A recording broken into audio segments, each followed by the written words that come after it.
As Zhang Yaoyao stepped into the private room, she immediately attracted a plethora of astonished gazes. A true beauty, she could wear a tattered burlap sack and remain unperturbed, radiating an innate luminescence simply by standing there in silence.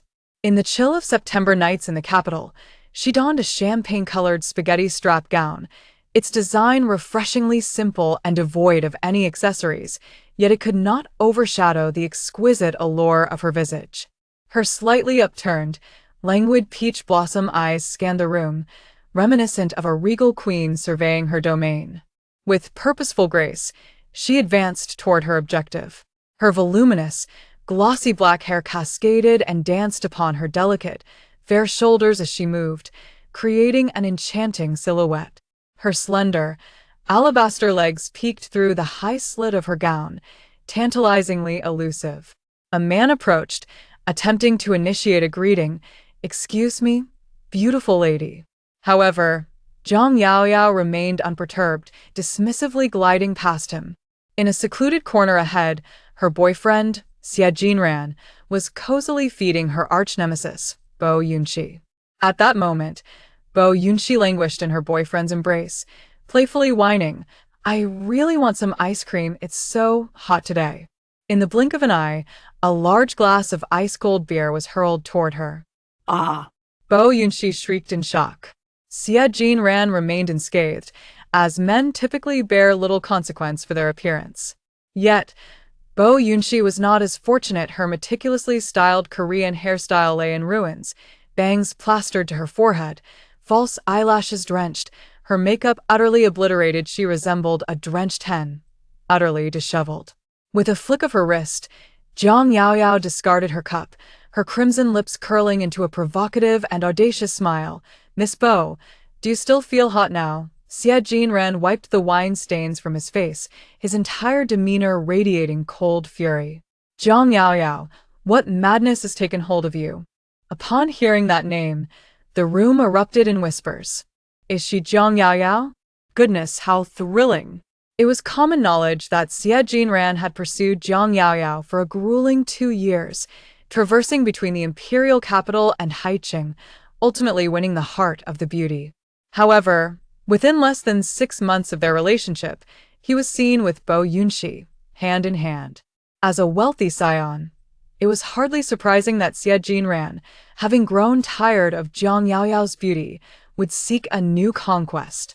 Moreover, the Bo family stood as the foremost financial empire in the capital, with extensive global holdings, while the Jiang family paled in comparison. Zhang Yaoyao had been cast out from her family years prior, leaving her a fallen heiress against a true socialite. Even a fool could discern the preferable choice. "What gives you the right to pour disdain on Yunxi?" Xie Jinran accused first. Zhang Yaoyao raised an elegantly arched eyebrow, her expression radiant yet fierce. "If she so enjoys pilfering the remnants of others, I thought it only fitting to offer her a complimentary beer, sparing her the trouble of thievery." At her words, their faces turned ashen, and the audience was thrown into an uproar. "So, is Xie Jinran the one who cheated? Did you not hear her? It's Bo Yunxi who steals. It takes two to tango. A fly doesn't buzz around a seamless egg. What a tangled web you socialites weave. Must you speak so harshly?" Xie Jinran's expression darkened. "Yunxi and I share a mutual affection now that you are aware. Is it truly worth your relentless pursuit?" Slap. Before he could finish his sentence, a resounding slap echoed across his face. Biao Yunxi hurried forward, exclaiming, "On what grounds do you strike him?" Zhang Yaoyao raised her hand once more, delivering another resounding slap. Smack. This time, it was Biao Yunxi who felt the sting. 2 consecutive slaps, crisp and thunderous, reverberated throughout the private room, leaving everyone in stunned silence.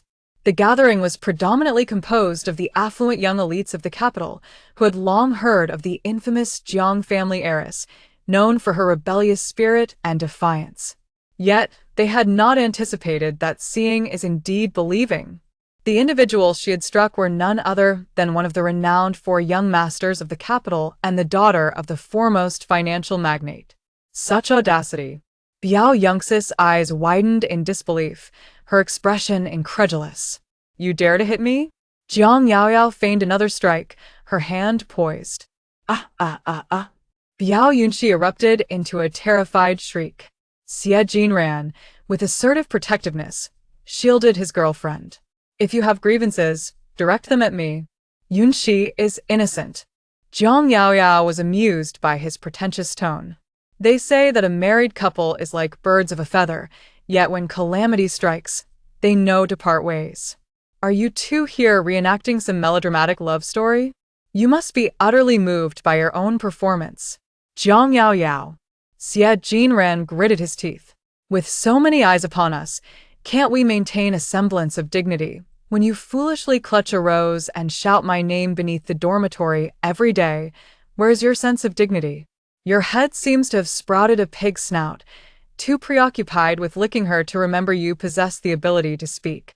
How long have you two been entangled? Are you too cowardly to utter the words break up? Or have you forgotten how to voice it? If you refrain from ending things yet climb into her bed, is it your impatience or her insatiable desire? I have my own issues, Jiang Yaoyao acknowledged, her crimson lipstick endowing her with an air of vintage allure. My issue is that I am far too normal, unable to fathom the thoughts of a foolish man like you. You.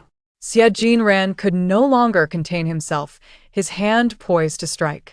To his surprise, Jiang Yaoyao displayed no fear, stepping forward and lifting her chin, her exquisite features closing in. At a height of 1.7 meters, complemented by high heels, her aura radiated power, her cold, alluring eyes brimming with defiance. Go on, strike me if you dare? Xie Jinran gazed at her, an inexplicable chill running down his spine, his hand frozen in midair. Coward! Jiang Yaoyao scoffed, her voice dripping with condescension and mockery. In that case, I wish you, this coward, a lifetime of companionship with her wretched self. With that, she turned and departed with the same nonchalance as she had arrived. Half an hour later, in a quaint bar serenaded by the melodious strains of a violin. Why didn't you call me? Song Miao Miao slapped the table. Aren't you worried about getting hurt if things escalate? Under the flickering, dappled lights, Jiang Yaoyao perched elegantly on a high stool, her slender, fair legs crossed. They are in the wrong, what do I have to fear? While that may be true, you are merely a young girl. Have I ever lost a fight? Jiang Yaoyao proudly raised her chin. The group of close friends shook their heads in unison, no. The young mistress of the Jiang family had always been defiant, unyielding to both heaven and earth, and had never been defeated in verbal sparring and physical confrontations. She was equally adept. However, the repercussions of this matter could be detrimental. Indeed, that little vixen, Bo Yunxi, is not to be underestimated. Today, you drenched her and slapped her. Beware, she might retaliate. Slap. Jiang Yaoyao set down her glass. If she dares to target me, I shall turn my sights on her brother. A hush fell over the gathering.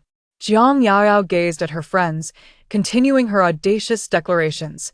Once I become my brother's woman, with his support, will she still have the audacity to prance before me? If she remains defiant, she will have no choice but to kneel before me, respectfully calling me sister-in-law and offering me tea. With that, she raised her glass and downed its contents. I need to use the restroom. As Jiang Yaoyao swayed gracefully away, her friends huddled together. Is Yaoyao drunk? Certainly. Otherwise, how could she utter such rebellious words? I recall she once had a crush on Bo Yunx's brother, didn't she? More than a mere crush. Back then, Yaoyao was utterly infatuated, losing herself in thoughts of him. The words were spoken carelessly, but the listeners were attentive. From a nearby sofa area, muffled laughter could be heard. The music in the bar was subdued, and their proximity to the bar allowed the three young ladies' conversation to reach attentive ears. Indeed, one can encounter admirers even over a drink. He tapped the table, raising an eyebrow. Pray tell, what are your feelings? This girl is truly stunning, and her figure is remarkable. You remain unmoved by such a gem? From their vantage point, They could perfectly glimpse Jiang Yaoyao's captivating profile. Moments ago, she had sat there with an air of pride, her skirt elegantly split, exposing her exquisite legs under the soft glow of the lights. With her flowing dark hair, crimson lips, delicate brows, and porcelain skin, every subtle smile and frown was utterly enchanting. The surrounding male patrons had stolen glances at her countless times. "Hey, where are you going? Old Chung hasn't arrived yet, you can't leave." Jiang Yaoyao felt as though she had indulged a bit too much. Her head swam slightly. Though her long-distance romance with Xie Jinran had only lasted 6 months, the sting of betrayal was unpleasant. Especially since the interloper was none other than her longtime rival, who had always delighted in opposing her. Not only was she tempting her boyfriend, but she was also flaunting provocative photos, daring her to respond. In a fit of indignation, she had flown over to confront the situation. After washing her hands, Jiang Yaoyao opened the door and stepped outside. In the corridor stood a man, lighting a cigarette. He wore a simple white shirt paired with black dress trousers, 2 buttons undone, and his tie loosened halfway. He was broad-shouldered and long-legged, with fingers elegantly slender as they held the lighter. With his head bowed, Jiang Yaoyao couldn't discern his features. Yet, even in this stance, he exuded an air of aristocratic charm, strikingly handsome and nonchalant, yet irresistibly alluring. This bar is situated in the bustling CBD, surrounded by towering office buildings. Consequently, it is not uncommon to encounter a plethora of office workers unwinding with a drink after a long day, among whom are many strikingly handsome business elites. For reasons unknown, Jiang Yaoyao found herself stealing a few glances. There was something about him that reminded her of someone she once cherished. In her memories, he was just like this, impeccably handsome, exuding an innate elegance, and possessing an undeniable presence that made one blush and feel their heart race at the mere sight of him. Then, the man lifted his head. His thin lips drew in a puff of smoke, and with his long fingers, he pulled the cigarette away. The corridor's dim and enchanting lighting cast a mysterious aura as he narrowed his eyes slightly, exhaling a wisp of smoke, his voice low and magnetic, laced with allure. "I heard you were trying to get my attention?" In an instant, Jiang Yaoyao felt the effects of the alcohol dissipate. "What? Bo Jinlan? How did he end up here? Did he just overhear what she said?" Jiang Yaoyao stood frozen in place, her gaze fixated on his handsome and refined visage, her mind racing with thoughts. As the corners of his thin lips curled upwards in a subtle smile, she felt a tempest surge within her chest, her heart racing wildly, her breath becoming erratic and disoriented, as if the very blood coursing through her veins had gone mad. She didn't even need a mirror to know how flushed her face had become, how dazed she looked. She wished desperately to vanish on the spot. Yet, summoning her courage, Jiang Yaoyao managed to stammer, "3." Dazed and flustered, she finally gathered enough resolve to exclaim, "I was just joking." With that, she turned on her heel and fled. Bo Jinlan. He turned his face aside, squinting as he gazed at the woman's retreating figure, a faint smile playing on his lips, ambiguous and enigmatic. Chapter 2. Have you ever embraced a woman? 10 minutes later, Bo Jinlan returned to the bar. As expected, the tardy Lao Chung had arrived, bringing along a certain young lady who had fled in haste. She was now seated beside her uncle, her head bowed, her hands delicately pressing down her skirt on her lap, exuding an air of utmost propriety. Gone was her earlier bravado, where she boldly declared intentions to confront him. Bo Jinlan, maintaining a composed demeanor, chose a seat directly opposite her. His close friend, Su Feng, approached with an inquisitive expression, exclaiming, "What a coincidence! It turns out Miss Jiang is Lao Cheng's niece. No wonder you two are already acquainted. She just mentioned that she likes." Bo Jinlan cast a dispassionate glance at him. Was it truly necessary to scrutinize him so intensely over mere facts?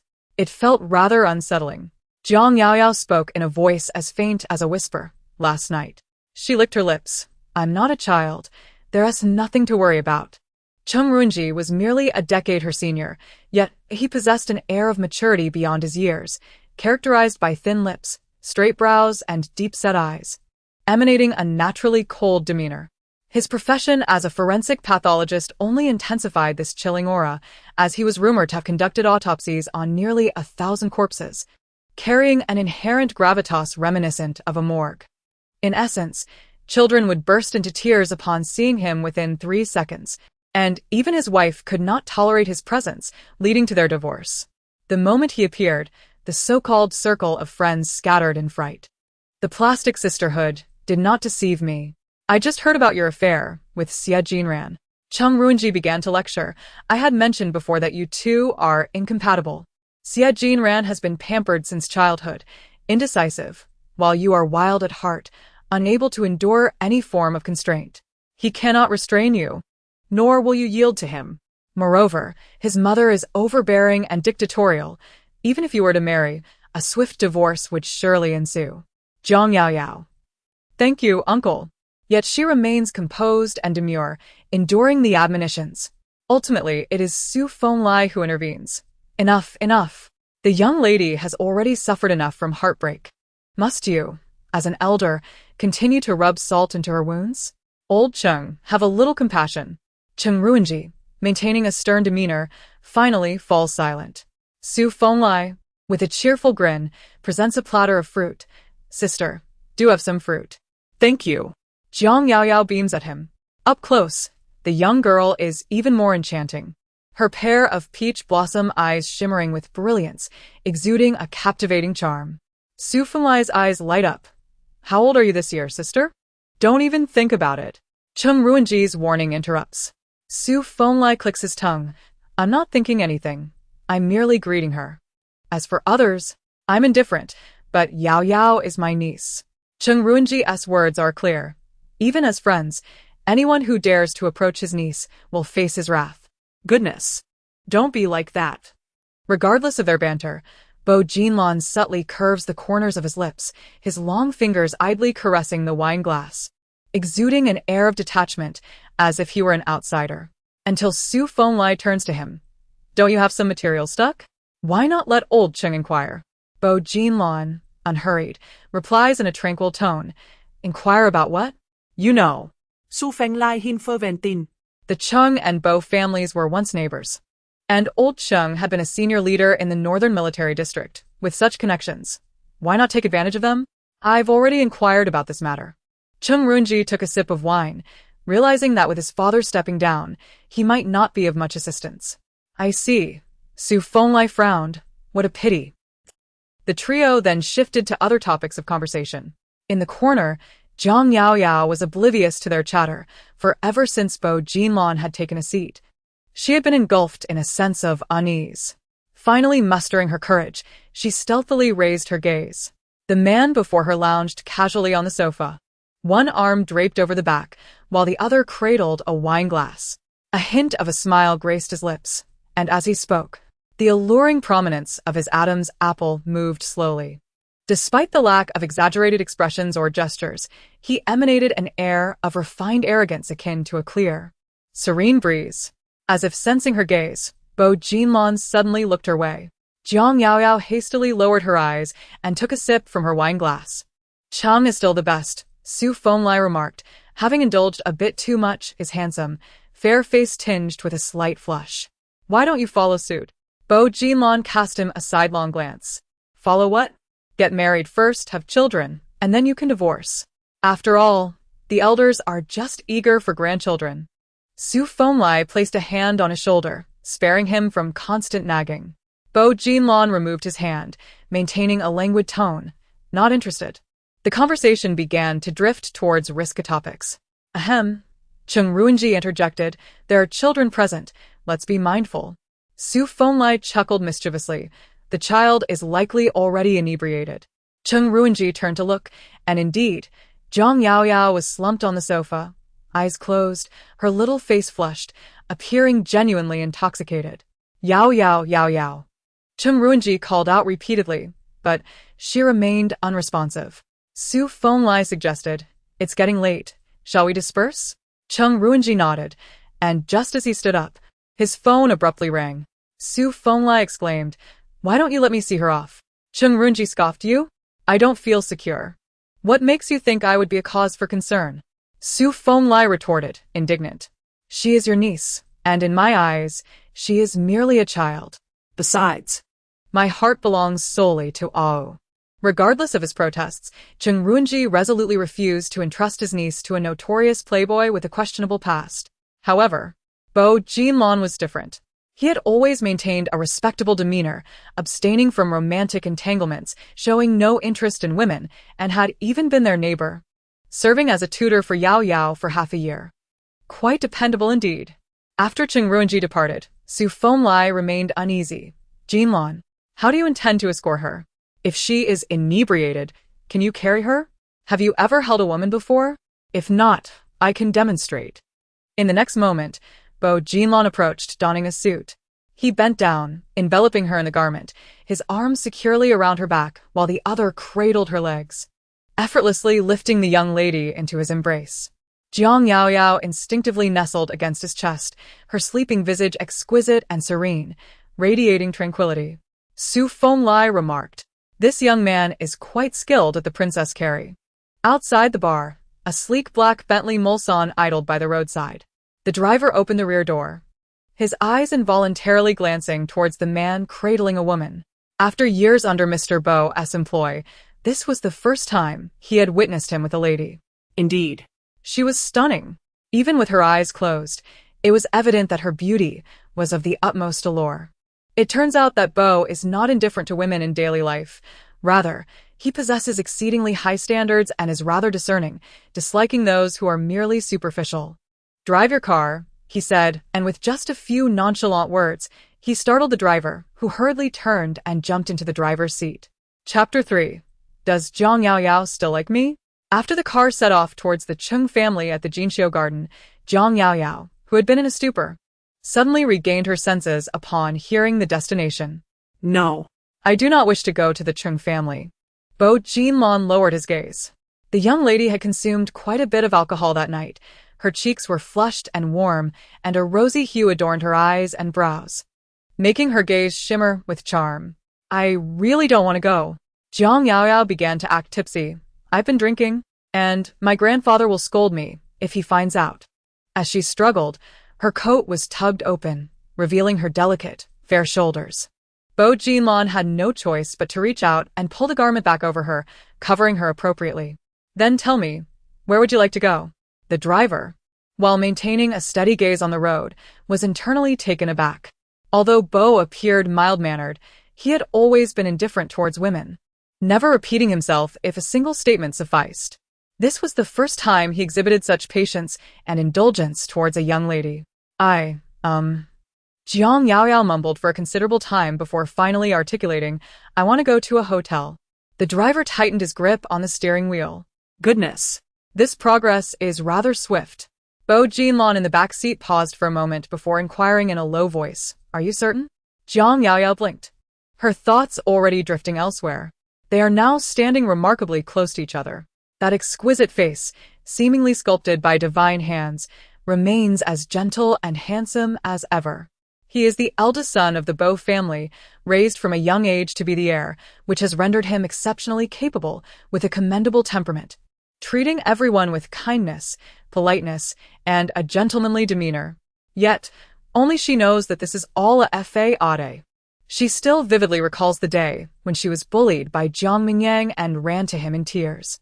At that moment, he let out a cold scoff, devoid of any emotion. What does his hitting you have to do with me? She cried, because I like you. And his response was, I do not like you. You do not like me? Humph. I no longer like you either. Jiang Yaoyao huffed, closing her eyes to avoid gazing at that captivating face which still ensnared her heart. Then, she fell asleep. When she awoke, she found herself on a soft bed. Jiang Yaoyao blinked, somewhat dazed, and asked, Where am I? The young lady's voice was naturally soft, and combined with her inebriation, her words sounded almost like a playful whine. Bo Jinlong replied, A hotel. Instantly, Jiang Yaoyao glared at him with a furrowed brow. Why did you bring me to a hotel? What do you intend to do with me? Bo Jinlong looked down at her. You are drunk. He stood by the bedside, bending slightly, while she lay on the bed, her intoxicated demeanor alluring, clad in a light camisole that revealed ample fair skin. Yet, even in such a situation, the man remained steadfastly composed, his expression calm and serene, evoking an undeniable sense of restraint under the soft illumination. Jiang Yaoyao pressed her lips together, suddenly reaching out to embrace his neck. Under the man's deep gaze, she lifted her head, gazing at his charmingly thin lips, slowly drawing closer. Yao Yao. A cool voice, belonging to Bo Jinlan, interrupted the moment, serving as a reminder. Jiang Yaoyao's movements froze. Her delicate, pale arms were pulled down by him, and his voice, neither warm nor cold, bore no hint of emotion. It's getting late. You should rest well. I shall take my leave. He resembled a paragon of virtue, speaking as such before gently covering her with the quilt. Jiang Yaoyao, emboldened by an unknown courage, abruptly rose to grasp him. Don't go. Perhaps it was the swiftness of her approach, or the fervor of her grip, but as she enveloped him once more, he found himself toppled back onto the bed. Through the thin fabric, her body was soft and feverish, pressing closely against his. The atmosphere shifted, becoming ambiguously intimate. Jiang Yaoyao lay atop him, the alcohol dulling her senses, rendering her mind a haze of confusion. She heard the man's low, seductive voice. Do you still like me, Yaoyao? Almost instinctively, Jiang Yaoyao nodded. Yes. Bo Jinlan quirked the corner of his mouth. Really? Of course, it's true. Jiang Yaoyao, impatient, cradled his handsome face and, without further ado, pressed her lips against his. His large hand swiftly grasped the back of her head, encircling her slender waist. He took the lead, assertive and domineering. The following day, Jiang Yaoyao awoke amidst a wave of soreness. Who was she? Where was she? Had she been beaten? Upon opening her eyes, she cautiously surveyed the unfamiliar adornments of the room. As she turned her head, the strikingly handsome and yet familiar countenance of a man materialized before her gaze. Memories of the previous night surged forth in a rapid succession. Jiang Yaoyao's eyes widened abruptly. Ever since her unsuccessful confession years ago, she had come to terms with reality, ceasing her pursuit of this heartless man who harbored no affection for her. Subsequently, she relocated to High City, severing all ties with him completely. It had been a full 3 years since their last encounter. Never had she imagined that their reunion would culminate in such intimacy. Jiang Yaoyao's cheeks flushed with heat, and her mind was thrown into utter disarray. What was she to do now? Discretion being the better part of valor, she resolved to make a swift exit. Thus, she gingerly peeled back the covers, only to falter and collapse in a heap, striking the bedside table with a resounding thud. Simultaneously, an arm reached out from behind, encircling her form. Tears welled up in Jiang Yaoyao's eyes as she clutched the quilt around herself. The man's finely arched brow twitched slightly, a subtle smile gracing his handsome features. Where did you strike yourself? Let me examine it. You cad, do not touch me. Jiang Yaoyao struggled vehemently, her tear-filled eyes reflecting sheer terror. You beast. Rogue. Pervert. Shameless fiend. Bo Jinlan. Having exhausted her invective, Jiang Yaoyao launched into accusations. I never imagined you to be such a despicable person. You took advantage of my vulnerability. You are shameless. Bo Jinlan raised an eyebrow. It was you who requested that I bring you to a hotel last night. The hotel I mentioned was not this one. I had reserved the Grand Seasons Hotel myself. Not this establishment. Jiang Yaoyao was on the verge of exploding with anger. I apologize, Bo Jinlan replied softly. But it was you who expressed a desire to engage with me, who insisted on coming to the hotel, who initiated the kiss and held me so tightly that I couldn't leave. Are you blaming me now? Jiang Yaoyao was taken aback. Wasn't I merely intoxicated? Then why didn't you push me away? Her hair was disheveled, her eyes reddened, and beneath the covers, a glimpse of her snow-white neck revealed numerous intimate marks. Coupled with her tearful expression, reminiscent of a delicate peach blossom after rain, she looked undeniably pitiable. Yet her demeanor was haughty, exuding an air of superiority that made him think of the phrase beauty wielding harm. Bo Jinlan swallowed hard. Your strength is too formidable. I couldn't push you away. Jiang Yaoyao gasped in disbelief. She acknowledged that among girls, her strength was indeed considerable. But then why did you not cease when I was crying and pleading? Jiang Yaoyao gritted her teeth. You are a beast in human clothing. Last night, she had merely indulged in excess, momentarily losing her reason under the spell of male allure, seeking to ascertain whether he truly possessed the purity he outwardly professed. The reality was that men were indeed all the same. Regardless of how gentlemanly they pretended to be, they crumbled at her slightest provocation. Unfortunately for her, her first experience had inexplicably vanished.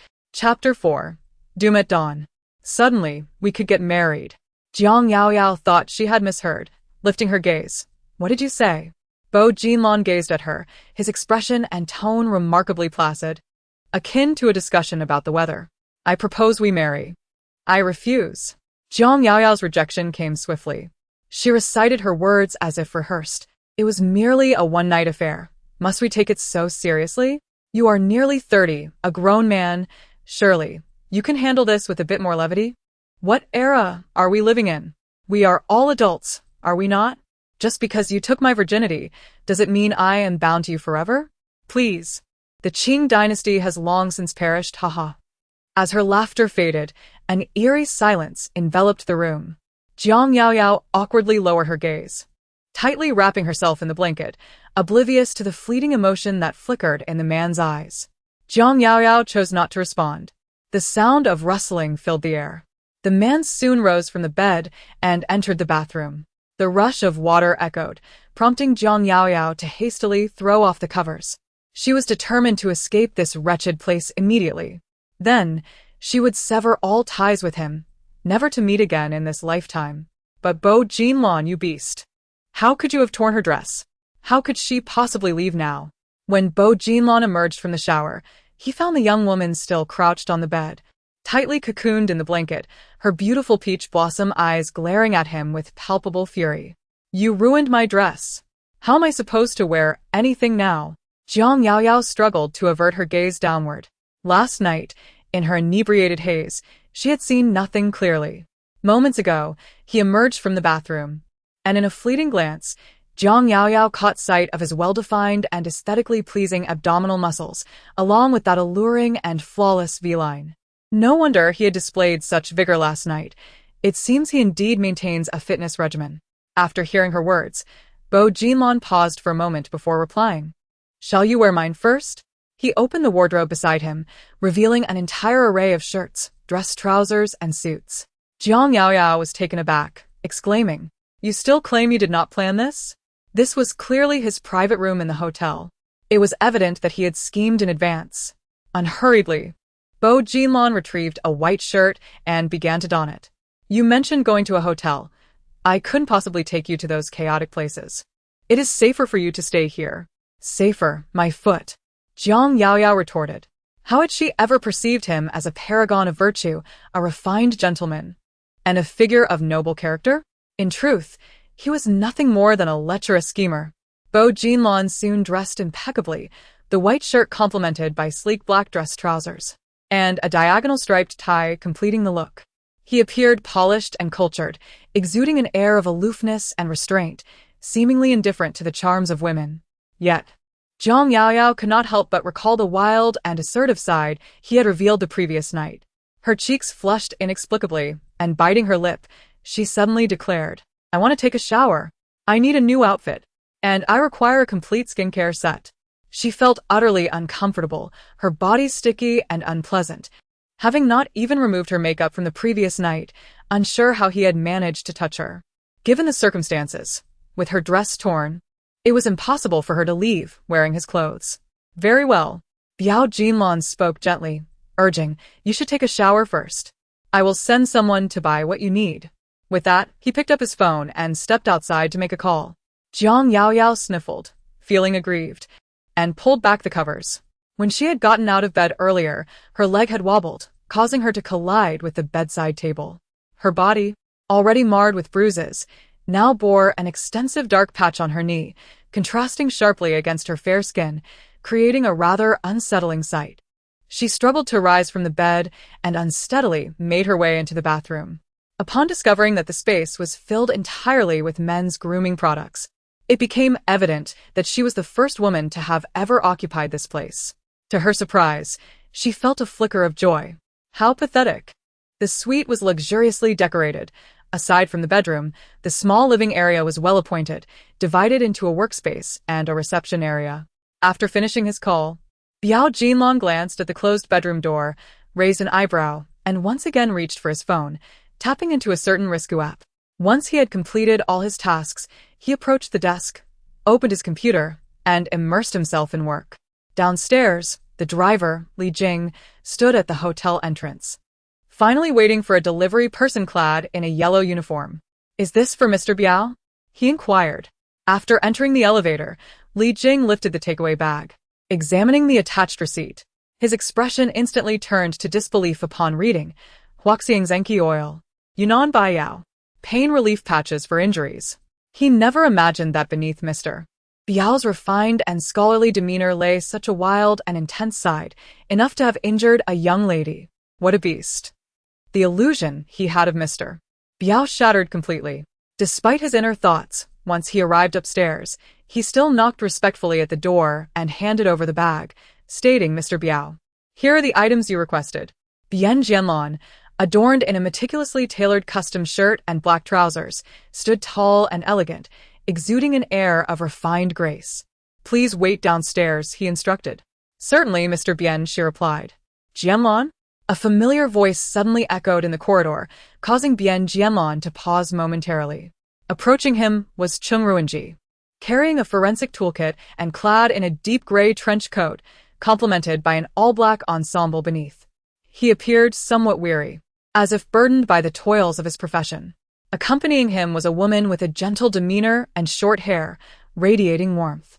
"All right," she said with a smile. "Goodbye, Mr. Bian." Bian Jianlan nodded slightly. "Farewell, sister-in-law." Upon hearing this address, Chung Ruinji's expression remained impassive. Once the woman departed, he attempted to enter the room with his toolkit, only to be halted by Bian Jianlan. "What's the matter?" Chung Ruinji inquired, furrowing his brow. Bian Jianlan replied, "It's not a convenient time." Only then did Chung Ruinji notice the two large shopping bags in Bian Jianlan's possession, filled seemingly with items for women. As adults, they both understood instantly. He had simply not anticipated that Bian Jianlan's usual indifference towards women was merely a fade. How mistaken I was, Chung Ruinji thought, turning to leave, but halted abruptly. "By the way, where did you take Yao Yao last night?" At that moment, a phone began to ring from within the room. Bian Jianlan remained silent. Chung Ruinji glanced inside, then back at Bian Jianlan, who stood there with an upright posture, his expression calm and composed. "He hasn't answered. He's probably still asleep," Chung Ruinji concluded. Ending the call, Bian Jianlan smiled goodbye. Unexpectedly, footsteps approached from behind. Immediately, Zhang Yaoyao's furious voice echoed, "Bo Jinlan, you actually tore my bra. You beast in human clothing." She dashed out of the bedroom, only to find the front door wide open, with two men standing at the threshold. One was Bo Jinlan, the aforementioned beast, and the other was... Zhang Yaoyao was struck with terror and attempted to flee, but a thunderous command stopped her in her tracks. "Halt." Chapter 5. Bo Jinlan is utterly incompetent. Moments later, Zhang Yaoyao sat on the sofa in the hotel robe, being interrogated. Her long, black, curly hair dripped with water, yet she dared not wipe it away. The soundproofing of the room was impeccable. She had not heard any commotion outside, otherwise she would never have bolted out. The embarrassment of being caught in a one-night stand by an elder was already overwhelming, but to make matters worse, the person involved was a friend of the elder. Chung Ruinji squinted, his face slightly haggard from a night of dissecting, his features taut, exuding an air of cold severity. How to explain? He tossed his phone onto the table with a thud, startling Zhang Yaoyao into a shiver. "I will marry Yao Yao," Bo Jinlan declared, causing Zhang Yaoyao to tremble again. Chung Ruinji's voice was icy. "You wish to take responsibility?" "No," Bo Jinlan replied, his tone calm. "In fact, Yao Yao and I are in a relationship." Zhang Yaoyao was taken aback. Bo Jinlan continued unperturbed. "She agreed to Xie Jinran's pursuit to deliberately provoke me." Zhang Yaoyao was left speechless once more. "Oh." Chung Ruinji scoffed. "Yao Yao went to High City 3 years ago. One of you was in the capital and the other in High City. How did you conduct a romance?" Bo Jinlon remained composed, via video calls, telephone conversations, or WeChat. Then why conceal it? Chung Ruinji pressed relentlessly. Bo Jinlon, it was Yao Yao's initiative. Zhang Yao Yao. Why does this fellow always shift the blame onto her? Chung Ruinji turned to her, his tone severe. Have you lost your tongue? Jiang Yao Yao blinked. It was my idea. Because he had been pursuing me since 3 years prior. But at the time, I was a diligent student. How could I possibly engage in a premature romance? Furthermore, he is 9 years my senior. Merely a bizarre old codger in my eyes. How could a blossoming beauty like myself be fond of such a decrepit old man? Yet, he tenaciously pursued me, even claiming he couldn't live without me, resorting to histrionics. Uncle, as you know, even the most virtuous woman can succumb to persistent entreaties. Thus, we became involved after the college entrance examination. The reason for not informing you is simply that he is too old, and I feared your disapproval. Come on, let's wound each other. Bo Jinlon. Chung Runji frowned. Is that so? How had he failed to discern that Bo Jinlon was, in fact, an ardent admirer?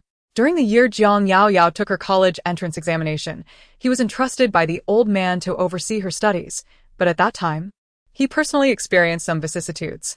Consequently, he requested Bo Jinlon from next door to tutor her. So, this brat pretending to be a teacher was a ruse. His true intention was to pursue his niece? No wonder he agreed so readily at the time. Chung Ruinji once again lamented his misjudgment, entrusting his fate to the wrong person.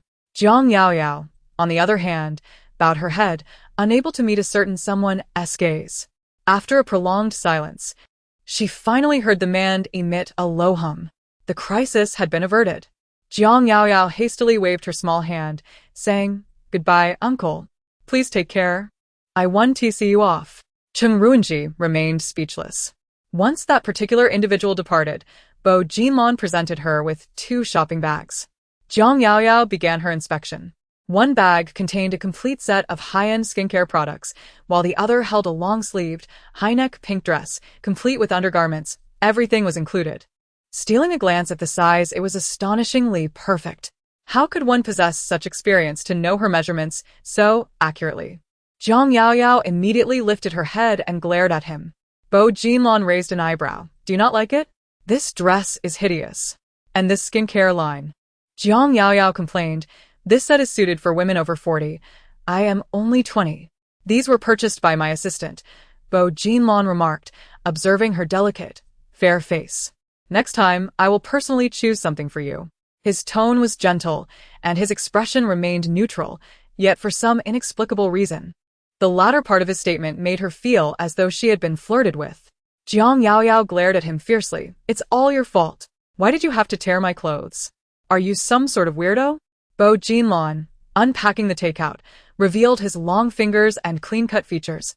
Your clothing was exceedingly difficult to remove. Jiang Yao Yao retorted.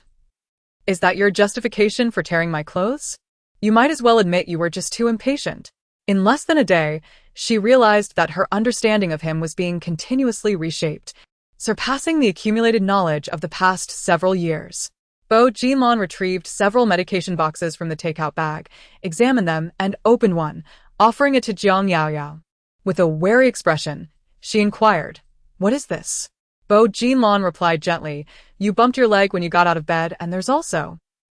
It seems you possess quite an experience, Jiang Yao Yao remarked with a laugh.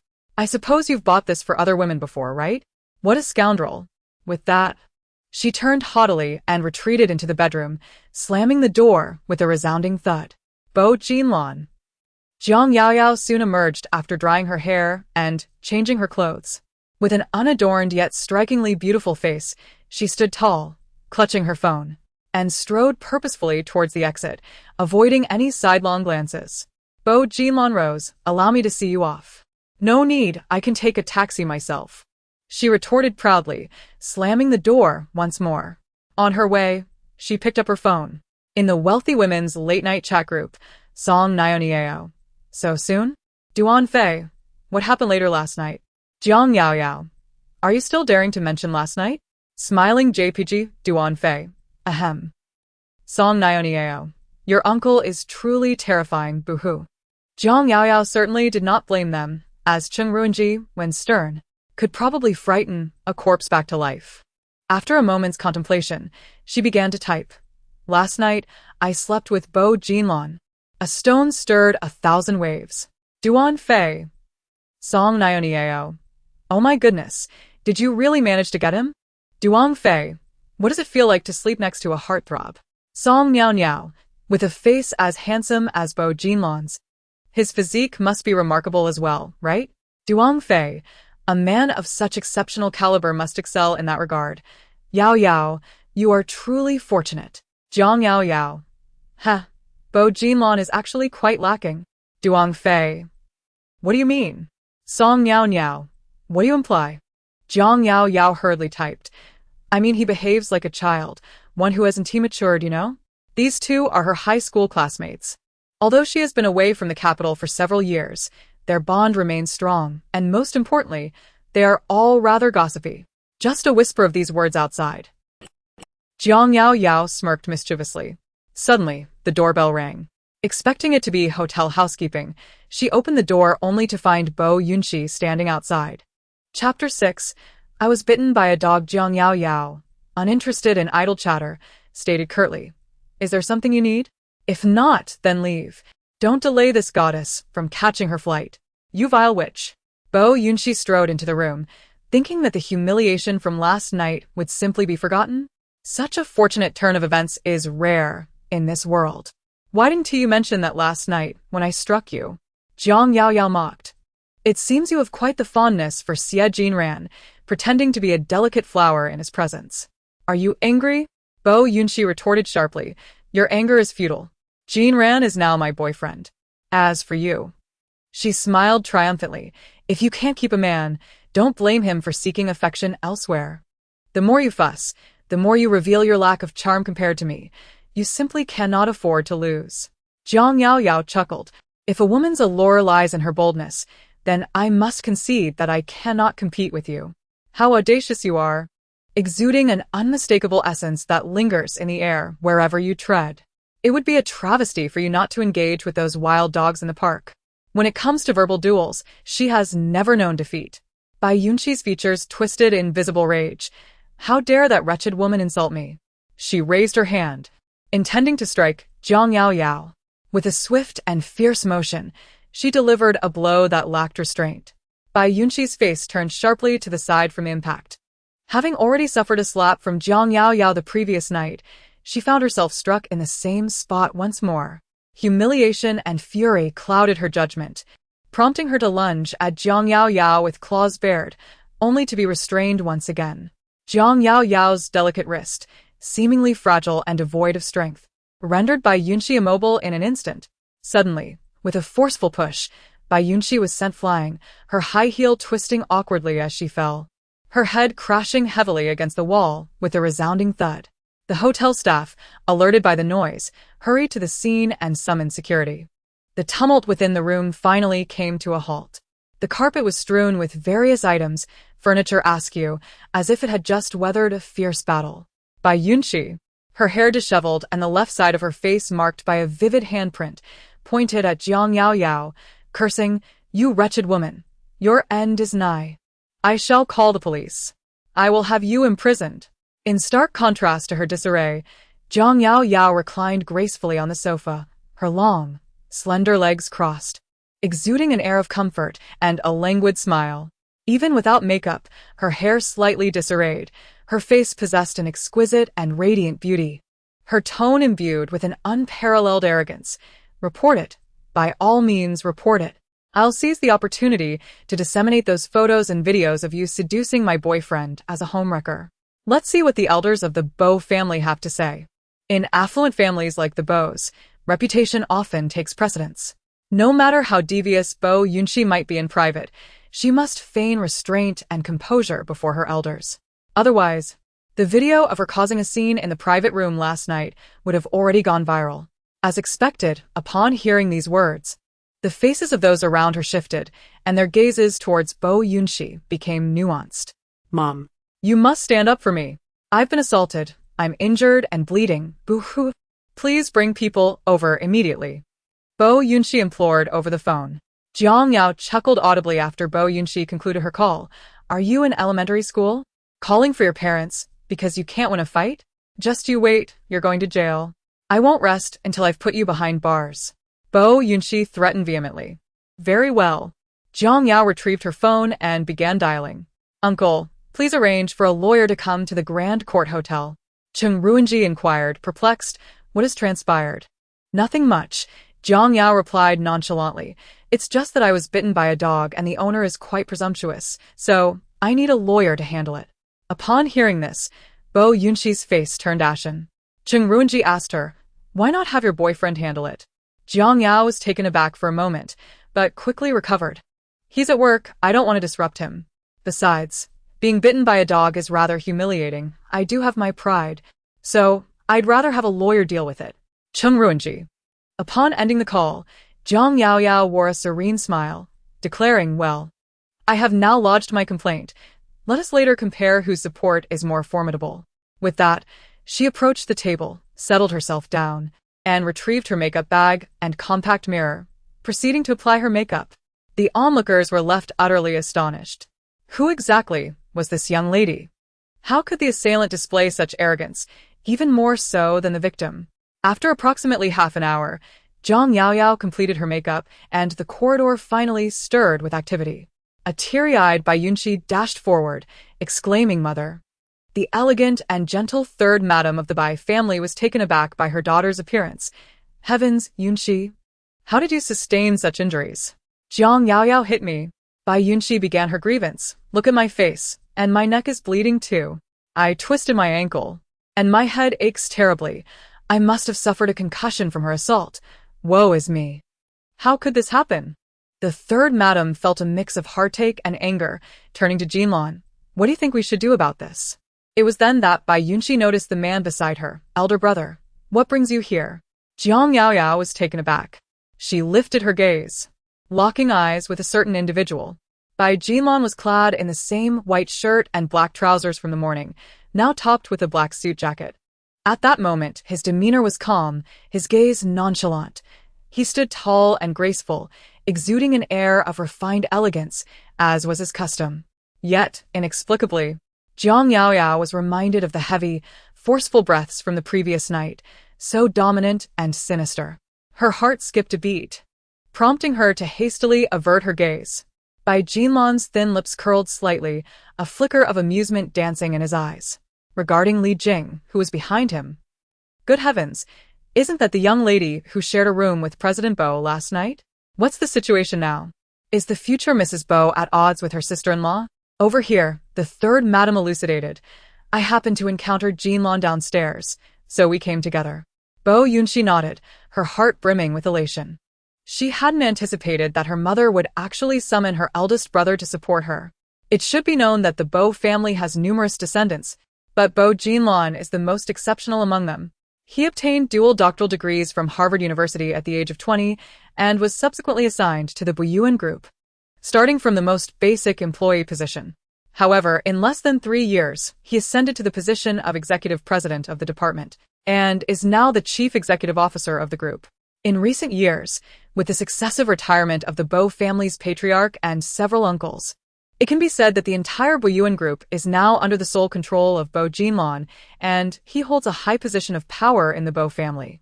He is extremely busy with his daily affairs, and normally, apart from major family gatherings, how could Bo Yunxi, as a cousin, have the opportunity to see him? The fact that he is willing to make this trip for her today, how could she not be thrilled?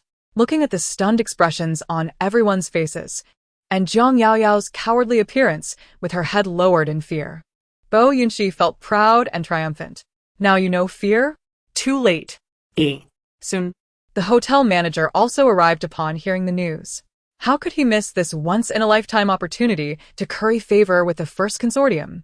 For a time, the room was filled to capacity, and the corridor was even more crowded with onlookers. A young waitress summoned her courage.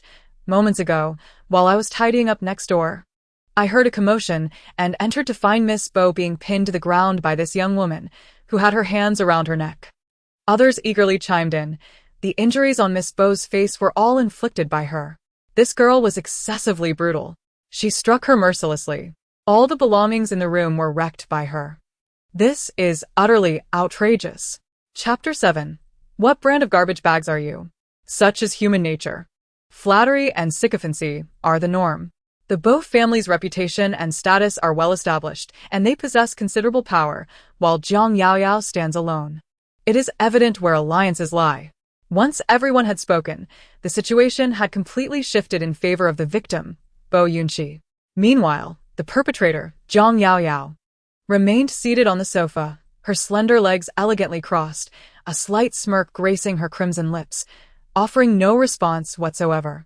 Li Jing glanced between her and Bo Jinlan. Could it be that he had misjudged? Were these two merely acquaintances? Was last night's patience and indulgence from Mr. Bo in the car merely an illusion? Brother, You heard all that, right? with so many witnesses, Bo Yunqi spoke with great confidence. I merely passed by and intended to say a few words to her. Yet she not only insulted me but also assaulted me. Look at my face, and this mark on my forehead, these bruises on my neck. They're all from her grasp.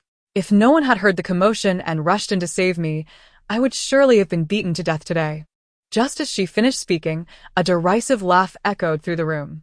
Jiang Yaoyao rose gracefully from the sofa, her exquisite makeup accentuating her striking features, while her high heels added an air of authority. With a smirk gracing her ruby lips, she taunted, "There are so many people passing through the hotel. Why would I choose to strike anyone else but you? Is it because you are more beautiful than I?" Bai Yunqi's appearance was reminiscent of her mother, embodying a delicate and gentle femininity. Yet now, with her hair disheveled, cheeks swollen, and tears smudging her makeup, her once elegant dress was marred by unsightly wrinkles, rendering her far from beautiful. In stark contrast, Jiang Yaoyao, impeccably made up, exuded an enchanting allure, resembling a wildflower juxtaposed against a resplendent red rose. The manager observed the two, rendered speechless, while the onlookers fell into a heavy silence. Bai Yunqi, on the verge of tears from humiliation, pleaded, "Mother, look at her. She has reduced me to this state and yet feigns innocence." I cannot pretend. Jiang Yaoyao chuckled, recalling how just moments ago Bai had hurled insults at her. Now transformed into a victim. What kind of trash bag are you to be so adept at pretense? Why not masquerade as something more fitting? Mother, she insulted me again. Bai Yunqi finally succumbed to genuine tears. The third madam's expression fluctuated between shades of pale and green. As a lady of high society, she maintained her composure. With elegant poise, she addressed Jiang. "Miss Jiang, we are all civilized individuals here. Might we engage in a more amiable discourse?" "Very well," Jiang Yaoyao replied. Jiang Yaoyao advanced in her high heels, her peach blossom eyes glancing at the manager's badge on his chest. "May I inquire, Manager Wang, does the Shengting Hotel have a policy that prohibits unauthorized individuals from entering a guest's room without their consent during their stay?" "Certainly," Manager Wang nodded. "We are a very reputable establishment. Miss Bo entered my room without my permission and berated me. Am I entitled to pursue legal action against her for intruding into my private quarters?" Jiang Yaoyao's voice was languid, yet carried an unmistakable chill. Manager Wang was taken aback. "Well, this. Furthermore, there's the matter of assault." Jiang Yaoyao continued. "Miss Bo claimed she would insult me first, and then strike me. I implore you to present tangible evidence. Witnesses and physical proof are both acceptable. Do you think I would allow unfounded accusations to disrupt my life? Do you presume everyone is gullible enough to believe your mere words? Do you truly think I lack evidence?" With that, she lifted her skirt slightly. Upon her flawless, fair right leg, a large bruise on her knee had turned a deep shade of purple-black, a sight that was indeed alarming. "Bo Yunqi stammered, You clearly struck me first. I acknowledge that this ghastly appearance is indeed my handiwork, but you are the one who insulted me first. You initiated the altercation. I merely acted in self-defense." Jiang Yaoyao raised her chin haughtily, her crimson lips parting. "We are both injured, but since you cannot contend with me, you resort to appealing to your parents and allege that I struck you first. What kind of foolish child do you believe would fall for such a tactic? If the atmosphere were different, Li Jing would have nearly applauded. Truly, Mrs. Bo is formidable." Her incessant chattering resembled the relentless chatter of a machine gun. Not only did she distance herself from the situation, but she also turned the tables, compelling everyone present to take sides. For who would believe the words of Bo Yunxi but a fool?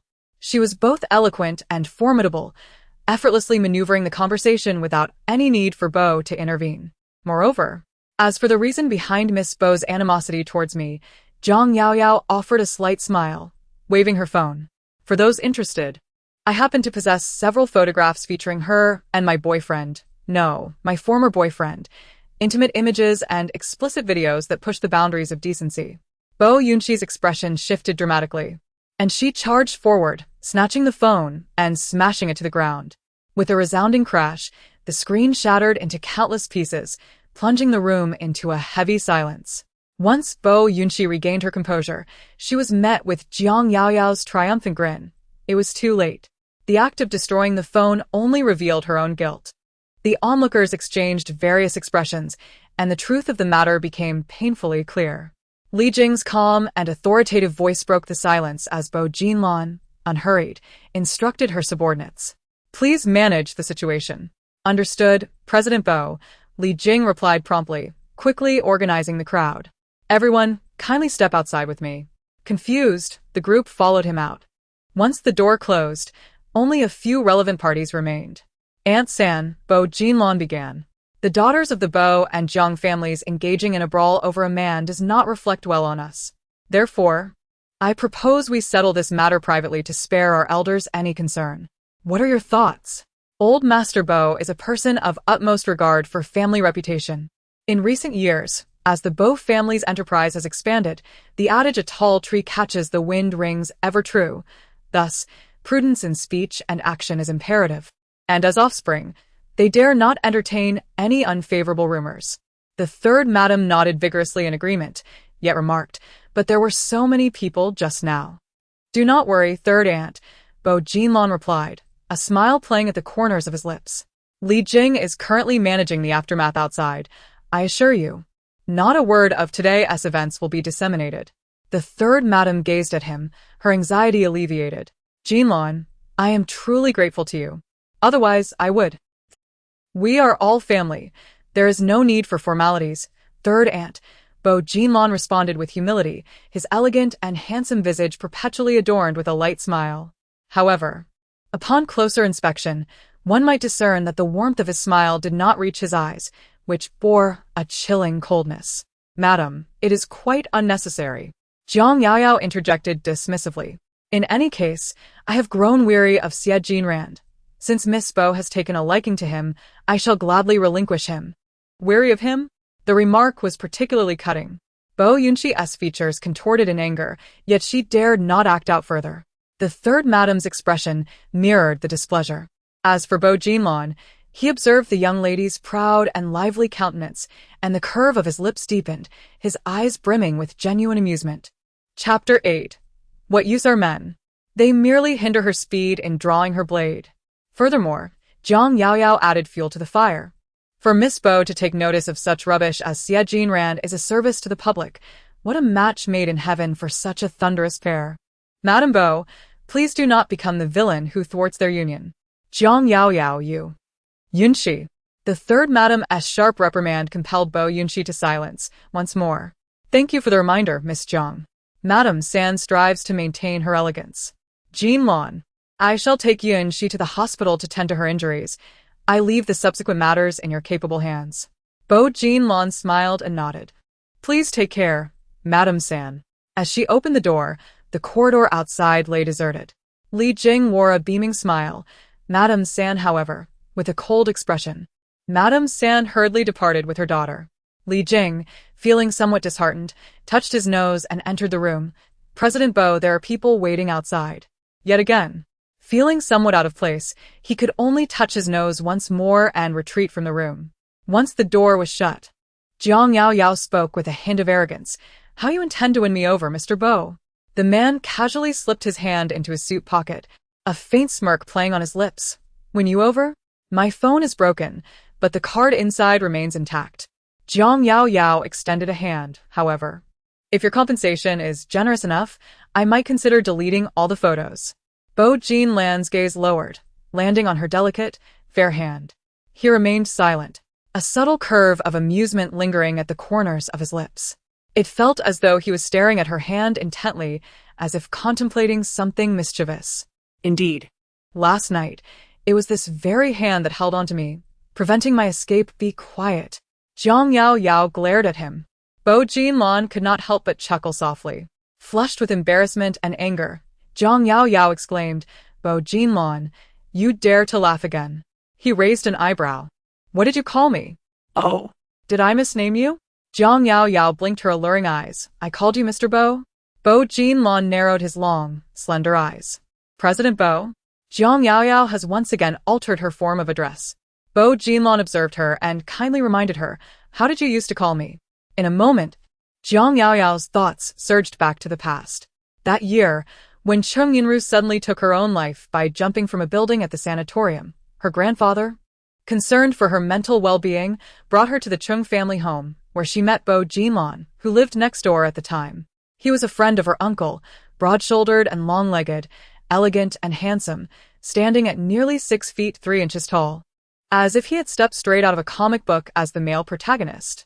Their first encounter awakened her youthful sentiments, captivating her entirely, leading her to chase after him daily, calling him Brother Jinlan. Little did she know, his polite demeanor was merely a courtesy, and his agreement to tutor her stemmed from her uncle's influence. Bo Jinlan remained silent for a moment before asking, Are you blaming me for not backing you up just now? Jiang Yao Yao stared at him in disbelief. Bo Jinlan smirked slightly and explained with a gentle smile. That night you mentioned wanting to pursue me and declared that you wished to be your brother's woman, implying I would support you. Be quiet. The mention of her embarrassing past made Jiang Yao Yao tremble with indignation. That night, she had been drunk. Otherwise, she would never have uttered such words, especially not in front of the very person involved. She sought to clarify, but her phone rang unexpectedly. Bo Jinlan answered the call. Hello. Yes. All right. After a few brief words, he handed the phone to her, stating, Your uncle is looking for you. Jiang Yao Yao was taken aback once more. You don't want to answer? Bo Jinlan raised an eyebrow. How could she dare? She took the phone, seizing the initiative. Uncle, where is the lawyer you mentioned? It has been ages. Why hasn't he arrived yet? This is an abysmally low level of efficiency, Cheng Ruinji remarked. Jinlan has stated that everything has been taken care of. Jiang Yao Yao suddenly realized, he is the one you summoned? Who else could it be? Cheng Ruinji retorted. With Jinlan around, who would dare to bully you? Isn't your boyfriend more effective than a lawyer? Jiang Yao Yao responded. That damn boyfriend. Wasn't it all reliant on her just now? What use are men?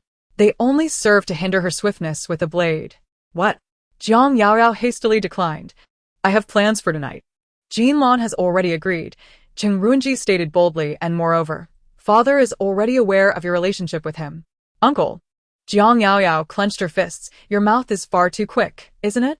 You just deceived him into believing they are dating this morning, and now you've informed grandfather? You're quicker than a monkey. After hanging up, Jiang Yao Yao glared angrily at a certain individual. Why did you agree to uncle's invitation for dinner?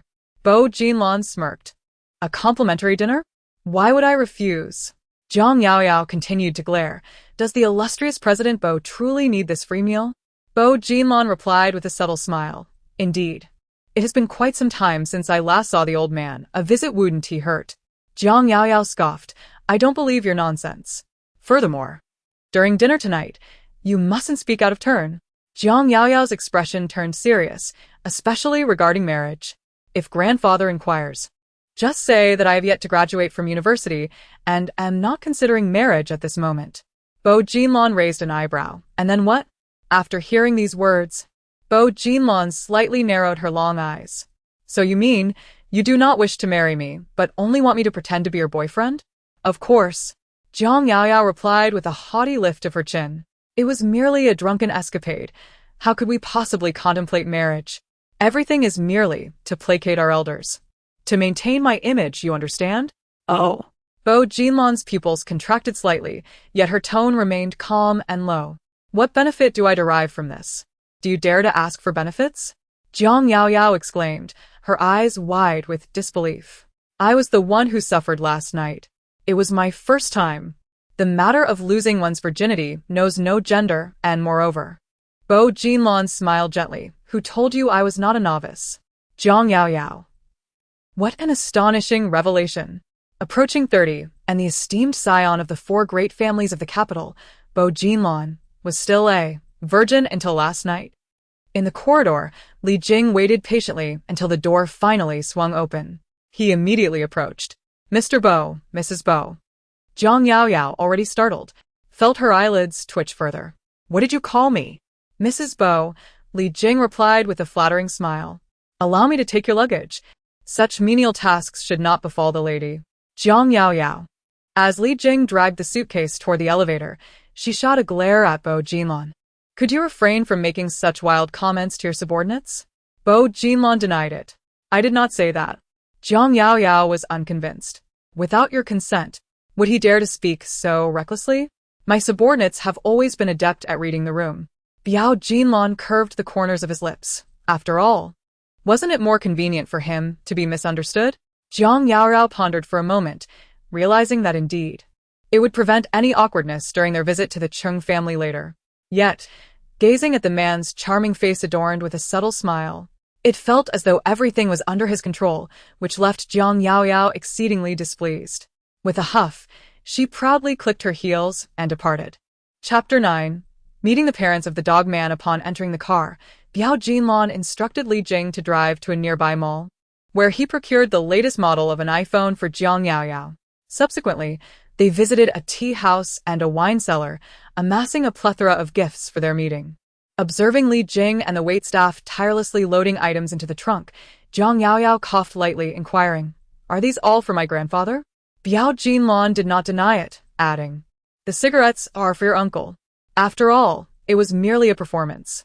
Although he wasn't short on funds, it wouldn't do for her to take advantage, would it? He gazed at her. The young lady's expression was earnest, her beautiful peach blossom eyes brimming with youthful innocence and candor. He gradually lifted the corners of his mouth, replying, All right. As he spoke, he retrieved his phone and opened WeChat. Zhang Yaoyao promptly scanned the code. Amusingly enough, despite having harbored a crush on Biao Jinlong for many years, this was her first time adding him on WeChat. His profile picture depicted a Czech wolf dog, with dark gray fur and a piercing gaze, presenting a stark contrast to his own demeanor. Zhang Yaoyao coughed again, typing in the notes section, Dog man. After completing the note, she began to criticize.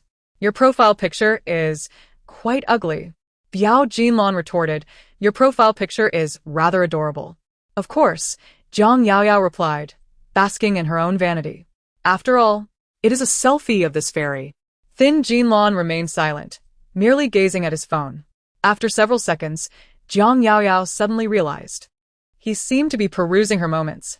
She hurriedly picked up her phone, intending to intervene, but abruptly halted. Was it too excessive to block him now? It seemed as if she were deliberately guarding against him. Would it not suggest that she cared too much about his opinions? Forget it. After all, her moments were filled with photos. She and Thin Jinlong had already crossed that line. Did she still need to fear him viewing her pictures? Zhang Yaoyao reassured herself. Yet unease lingered, prompting her to steal glances. She observed Thin Jinlong casually leaning against the back of the chair, his slender fingers gripping the phone, occasionally gliding his thumb across the screen, a faint smile perpetually gracing his handsome face. Zhang Yaoyao couldn't help but let her imagination run wild. Was her photo truly that ridiculous? It was undeniably stunning. Finally, as the driver arrived, Thin Jinlong set his phone down. Zhang Yaoyao felt her heart settle. Upon arriving at the luxurious community where the Chung family resided, it was already 6 in the evening. As she stepped out of the car, a gust of cold wind swept by, causing Zhang Yaoyao to instinctively hug her arms. The autumn in the capital was truly frigid. Suddenly, a large men's suit enveloped her from behind. Startled, Zhang Yaoyao exclaimed, No need. Be careful not to catch a chill with the wind tonight. Thin Jinlong moved closer, his long, elegant fingers drawing the suit around her entirely. He lowered his head, his striking features drawing nearer, his warm breath brushing against her cheek. The two were in close proximity, and Zhang Yaoyao felt her heart race unexpectedly. It is inevitable. Bo Jinlong embodies the very essence of her aesthetic sensibilities, and the closeness of their proximity coupled with his gentle tone, only intensifies her feelings. Faced with such beauty, she gazes dreamily with her enchanting peach blossom eyes, feeling not only the warmth enveloping her body, but also her heart softening with warmth. In the next moment, however, the old gentleman is observing. Jiang Yaoyao instantly regains her composure and turns her face to see. Indeed, behind the pitch-black wrought-iron gate, the elderly gentleman, clad in home attire and leaning on a cane, is bending over to steal a glance. Their eyes meet, and old Master Cheng bursts into hearty laughter. I never believed you could win over Jinlan. But now I am convinced. Jiang Yaoyao. Well, it seems I have been overly sentimental. Old Master Cheng, having just celebrated his 65th birthday, retains an upright posture from his years of military service and sports a head of black hair, giving him a remarkably youthful appearance. Upon entering the courtyard, Bo Jinlan greets him warmly, "Grandfather." Old Master Cheng's face, which had been beaming with joy, suddenly transforms. "What did you call me?" Bo Jinlan raises an eyebrow slightly. While Jiang Yaoyao is puzzled, it seems she must amend her address. Old Master Cheng makes a playful expression. Glancing at Jiang Yaoyao, Bo Jinlan smiles and corrects himself. "Grandpa." Jiang Yaoyao. Yet, old Master Cheng bursts into laughter once more. "Now that is correct. Come, let us go inside." In the living room, Bo Jinlan has a knack for charming his elders and presents a plethora of delightful gifts, which brings immense joy to old Master Cheng, who engages him in lively conversation. Until he suddenly asks, "Why has Yao Yao become so thin?" "You must not emulate those female celebrities who abstain from food to lose weight. It is detrimental to one's health." "Grandfather, I am not thin." Jiang Yaoyao playfully draped her arms around the elderly man's. "I am nearly 100 pounds. I do not care." Old Master Cheng turned his face. "Jinlan, your boyfriend must take responsibility, supervising her meals daily and ensuring she is well-fed and plump. Do you understand?" Cheng Ruinji placed the meticulously poured white porcelain teacups in front of everyone, finally lifting his own cup to take his first sip. "Understood, grandfather." Cheng Ruinji, cough cough cough. A sip of tea lodged in his throat. Bo Jinlan cast him a sidelong glance. Old Master Cheng glared at him. "You rascal. All day long, you only know work. You are oblivious to your own niece's romance. What kind of uncle are you? I raised you for nothing." Cheng Ruinji rubbed his temples and set down his teacup. "I will step out for a smoke." "Smoke, smoke, smoke. All you do is smoke. No wonder Tao Dao left you, and now you've even lost my grandson. You might as well spend your life with cigarettes. You deserve to be a solitary wretch forever." "Useless." Old Master Cheng bellowed with vigor. Jiang Yaoyao felt the entire villa tremble. Fortunately, Bo Jinlan agreed to act with her. Otherwise, if grandfather discovered she had a one-night stand with a man, she would undoubtedly be beaten to a pulp. Jiang Yaoyao gasped in surprise. Frantically, she thought of her excuses. Enough, no need to explain. Old Master Cheng said, pointing at Bo Jinlan.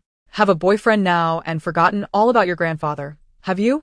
Engrossed in affectionate exchanges with her boyfriend, Jiang Yaoyao's cheeks flushed with embarrassment. "I am not," she protested softly. "It is my fault."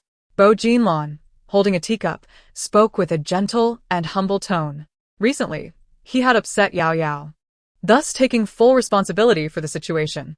His words seemed to offer an explanation, yet left much unsaid. However, old Master Cheng had already filled in the gaps in his mind. It is natural for couples to have disagreements, but one should not seek solace in another man out of frustration. In this regard, Jinlan exhibited far greater maturity than you, my dear. Over the years, I have never seen him with another woman. It appears that his heart belongs solely to you, my little girl, haha. Jiang Yaoyao felt a twinge of guilt, while Bo Jinlan's handsome face remained adorned with a subtle smile, exuding warmth and grace.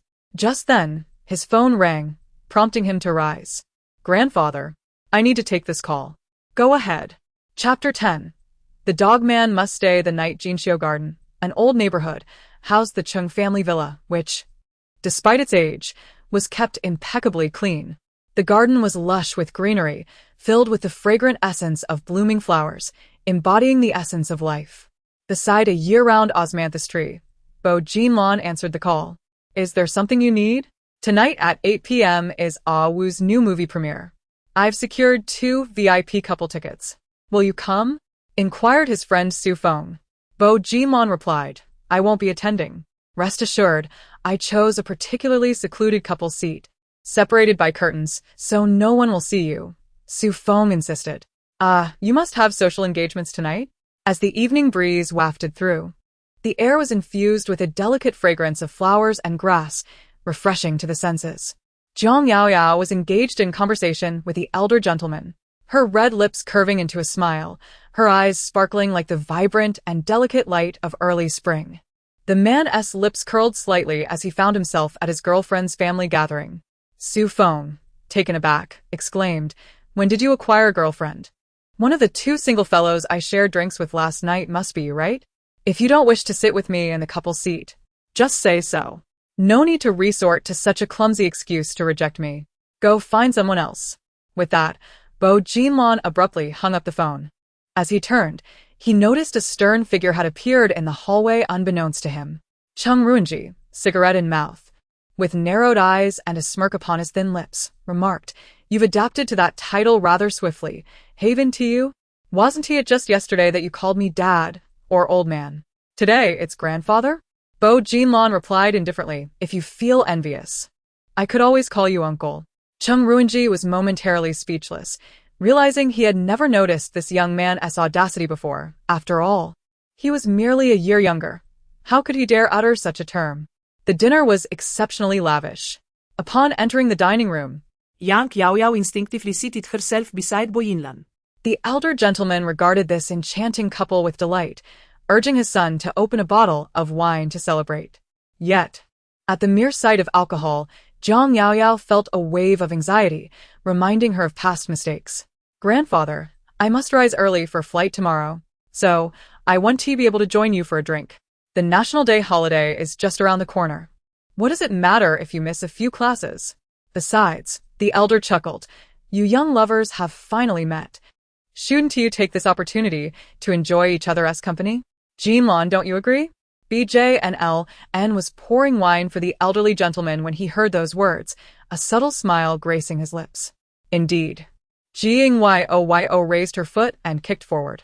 BJNL remained silent, his handsome and gentle visage still adorned with a smile, merely casting a fleeting glance in her direction.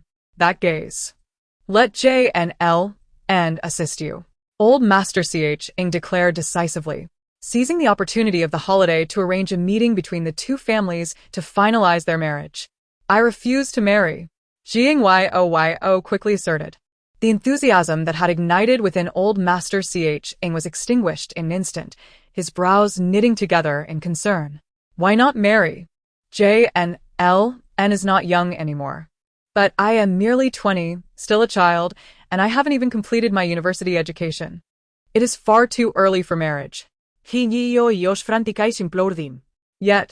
BJNL appeared oblivious to her signal, his lips curving slightly as his gaze fixated on the wine glass before him, disregarding her entirely. Jingyoyo was exasperated. Was it not just a moment ago that she had kicked him? Now he was sulking, refusing to engage? What a petty man. Fortunately, CHNZH intervened. Father, marriage is a significant matter in life, not a trifling affair. I believe we must approach it with caution. Were you cautious in your time? Did you fully comprehend marriage? Old Master Ing shot him a glare, recalling how his own wife had cast him aside. Now, I must seek permission from TOTO just to hold my grandchild. What audacity, you have to impart wisdom here. The failed marriage counselor Ing could only resign himself. Well then, I shouldn't have spoken today. Grandfather. Jingyoyo had to take matters into her own hands. In any case, I do not wish to marry right now. So please do not pressure me. Elder Chung gazed at her, his expression a mixture of complexity.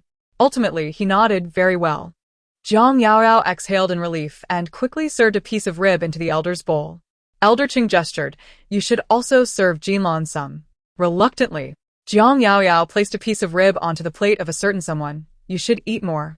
Bo Jinlon reciprocated the gesture, picking up her chopsticks. You should eat more too.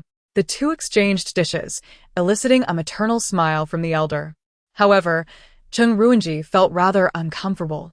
Just yesterday, Bo Jinlon had exuded an aloof demeanor, indifferent to the fairer sex, yet today she was openly displaying affection towards his niece in front of him. After the meal, everyone moved to the living room. Bo Jinlon first accompanied the elder to watch military news, then engaged in a game of chess, followed by a war drama. Glancing at the time, Zhang Yaoyao began to cough. The certain someone, with a charming smile and a teacup in hand, continued discussing the land battle strategies of our army with the elder. Zhang Yaoyao grew anxious and took out her phone to send a WeChat message. Bo Jinlon, stop pretending to be dead. Hurry up and show me your phone. Until the sound of rumbling thunder echoed from outside. Is it raining? Elder Cheng inquired. Chung Ruinji checked his phone. The meteorological station had just issued a yellow alert, forecasting heavy to torrential rain tonight, with northwesterly winds of 4 to 5 levels. Driving in such heavy rain is unsafe, Elder Cheng declared unexpectedly. Then Jinlon should stay. Let her spend the night here. Zhang Yaoyao's eyes widened. Isn't that a bit inappropriate? What seems to be the problem? The elderly gentleman possesses a remarkably open-minded perspective. Jinlon is your boyfriend, and you have already tidied up the room upstairs. Zhang Yaoyao attempted to resist, yet he had no change of clothes. Ruinji could lend him some. Old Master Cheng observed his son, noting that although he was shorter than Jinlon and lacked his physique, Chung Ruinji replied no need. Boyinlan. With a warm and deep voice, interjected. Zhang Yaoyao's eyes brightened. Bo Jinlon cast a glance her way, a subtle smile playing on his lips. I have spare clothes and toiletries in my car. Zhang Yaoyao responded, that's good. Old Master Cheng, with a smile, rose and said, Jinlon, come with me to the study. All right. Zhang Yaoyao remained seated, her palms pressed tightly together in frustration. Was he truly addicted to the charade? Was he really planning to stay over? That would mean sharing a room and a bed with him. Yaoyao. Chung Ruinji scrutinized her with piercing eyes. Do you genuinely have feelings for Jinlon? His features were sharp, and his gaze was both hollow and profound, particularly intense when observing others. Zhang Yaoyao felt a surge of panic and quickly nodded. You are still young, if you agree to be his girlfriend simply because of persistent pursuit. Chung Ruinji's tone was hesitant. I truly like him, Zhang Yaoyao asserted, otherwise I wouldn't be with him, right? Chung Ruinji inquired again. Does the Bo family know about your relationship? Zhang Yaoyao shook her head. No, I don't know. Is it Jinlon's intention? Chung Ruinji squinted. Yes. Zhang Yaoyao promptly shifted the blame away. Chapter 11. A teasing blush in the study. Old Master Cheng gazed at the refined young man before him. Jinlon. Yaoyao has expressed that she is not ready for marriage. Can you accept this? That is reassuring to hear. Old Master Cheng sighed deeply. In truth, her reluctance stems from her parents' tumultuous relationship. Years ago, her father engaged in an extramarital affair, which drove her mother to a breakdown, ultimately leading her to a mental institution and, tragically, to her own demise. This has cast a long shadow over Yaoyao. He opened a drawer and retrieved a file. Bo Jinlon reached out to take it. Inside lay a comprehensive pathology report. The elder's frail voice resonated. As her boyfriend, it is imperative that you are aware of this. Following her mother's admission to the institution, Yaoyao suffered from dissociative identity disorder. The doctors advised that she must avoid any form of emotional distress. Suddenly, a flash of white light illuminated the sky outside, followed by a thunderous roar that echoed incessantly. In the upstairs bedroom, Zhang Yaoyao was on the phone with her aunt. Aunt, I was wrong. A knock interrupted her, prompting her to exclaim, Grandfather is urging me to sleep. Goodbye, Aunt. After hanging up, she hurried to open the door. In the hallway, Old Master Cheng waved cheerfully. It's getting late, Jinlon. You and Yaoyao should retire for the night. Bo Jinlon smiled. You should rest early as well, Grandfather. Once the elder departed, Zhang Yaoyao shut the door with a flourish, pointing imperiously at the sofa. You shall sleep on the sofa. Bo Jinlon placed the bag he held down and glanced at the sofa. It's too small. I wouldn't fit. Zhang Yaoyao retorted. Then you can sleep on the floor. Biao Jinlon remarked. It is too firm. Sleeping on it is uncomfortable. Zhang Yaoyao gazed at him in disbelief. Are you suggesting that this celestial maiden sleep on the floor? A smirk played on Biao Jinlon's lips. You may share the bed with me. Dream on. Jiang Yaoyao shot him a glare with her enchanting peach blossom eyes. It was only because she had been intoxicated last night that she ended up in such a compromising situation with him. Such a juvenile mistake would not be repeated. We can sleep together. I assure you I won't touch you, all right? Biao Jinlan fixated on her, his deep voice, complemented by a slightly rising intonation, akin to aged wine, enticing and sensual. It was utterly tantalizing. Jiang Yaoyao could hardly withstand it, her cheeks flushed and her ears burning as she exclaimed, "I will sleep on the sofa, you take the bed." With that, she dashed towards the bathroom. "I shall bathe first." Just like 3 years ago. A little teasing would make her blush. The bedroom remained unchanged from 3 years prior. The intricately carved princess bed, the vintage dressing table, an entire wall of sliding wardrobes, and on the opposite side, a custom-built integrated desk and cabinet, all exuded a warm white ambience, adorned with various feminine decorations and plush toys. Each item unmistakably showcased the owner's identity as a little princess. Suddenly, her phone rang. Biao Jinlan glanced at the screen and swiped to answer. "Do you have something to discuss with me?" The call was from Cheng Ruinji. It could not be of great importance, for he would not choose to call so late otherwise. As expected, Cheng Ruinji inquired. "Yao Yao mentioned that the Biao family is unaware of your relationship, and she claimed it was your decision?" Biao Jinlan cast a fleeting glance at the bathroom door, the corners of his lips curling into a smile. "Indeed. Your concerns are indeed valid. Yao Yao is still quite young and does not take kindly to constraints. She might find it unbearable to adhere to the customs of the Bo family. However, Cheng Run's words carried a warning. Should you dare to harm her, our friendship shall cease to exist." In the bathroom, after finishing her shower, Jiang Yaoyao suddenly realized she had forgotten her nightwear. Earlier, she had carelessly tossed aside her discarded clothes, and now they were damp and unwearable. Raking her fingers through her hair, Jiang Yaoyao felt a sense of helplessness. Why did she always find herself in such predicaments in front of Bo Jinlan? After much hesitation, she wrapped a towel around her chest and ventured to open the door. Poking her head out, "Bo Jinlan?" Silence ensued. Raising her voice, she called out, "Bo Jinlan, could you please fetch my nightwear? It's in the outermost drawer of the wardrobe." Cautiously stepping out of the bathroom, she quickly realized the bedroom was empty. Where on earth had that man gone? Had her uncle summoned him for a chat? Relieved, Jiang Yaoyao turned her attention to the wardrobe. Just then, the glass door to the balcony swung open, and a tall, handsome figure stepped inside. Jiang Yaoyao paused, instinctively glancing towards him. Bo Jinlan had a few buttons of his shirt undone, his tie dangling askew across his chest. The wind had tousled his dark hair, giving him an air of charming disarray. At that moment, his deep, dark eyes fell upon her face, then drifted downward. Her thick, curly hair was styled into a bun, and the pink towel enveloped her fair, smooth body. Her long neck, elegant shoulder lines, and delicate collarbone were captivating, culminating in legs that rivaled those of supermodels, fair and proportionate, glistening softly under the light. Jiang Yaoyao was momentarily taken aback, her mind racing to catch up. Having just emerged from a bath, the young girl's already fair complexion was now flushed to deep crimson. Her enchanting peach blossom eyes, usually filled with an air of authority, now mirrored a blend of confusion and shyness as they fixed upon him. Frustrated, she stamped her foot and exclaimed, "Are you still looking?" Bo Jinlan averted his gaze, directing it towards the nearby bookshelf. The graceful curve of his Adam's apple moved slowly as he cleared his throat, his voice imbued with a discernible huskiness. "Apologies, I was unaware that you were not dressed." 10 minutes later, having donned her sleepwear and gathered her composure, Jiang Yaoyao re-emerged. With her eyes fixed ahead, she approached the wardrobe. Intending to adopt an aloof demeanor by simply retrieving a light blanket for sleep, she was met with an unexpected challenge. Goodness, it was out of reach.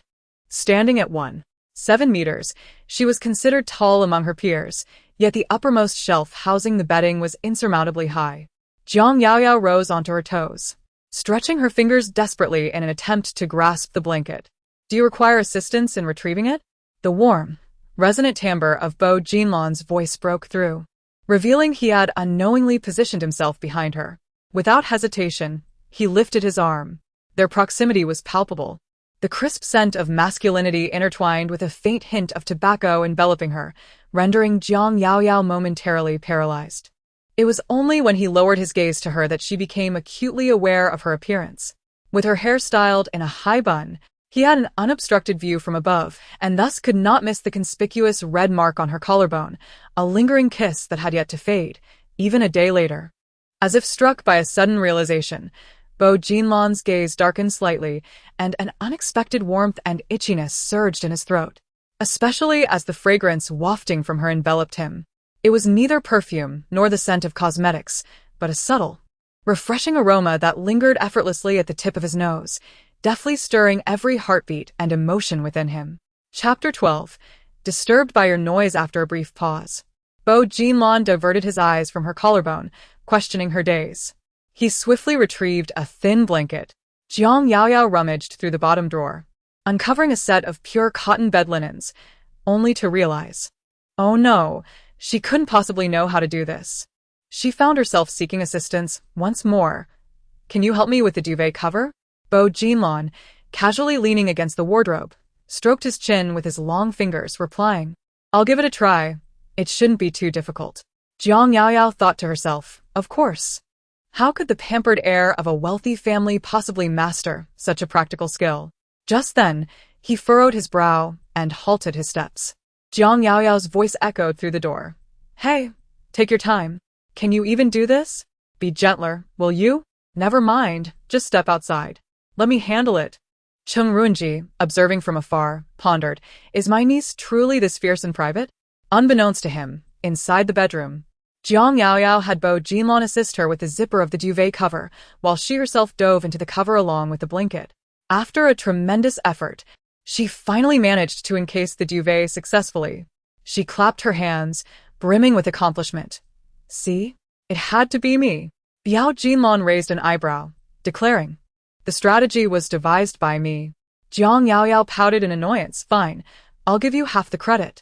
Biao Jinlan gazed at her pufferfish-like face, a playful smile gracing his lips as he embraced the quilt and approached the sofa. He first spread the sheets, then placed the neatly arranged quilt atop. Jiang Yaoyao also carried her small pillow over to position it properly. A job well done. She beamed at him, exclaiming, all set. The young girl's crescent-shaped eyes sparkled with joy, her smile revealing 8 perfectly aligned, pulley white teeth. Her entire visage radiated sweetness and charm, her smile pure and innocent. Biao Jinlan looked at her, chuckling softly in response, a pleasant collaboration. Jiang Yaoyao blinked, feeling inexplicably bashful all of a sudden. It's getting late. You should go take a shower. All right.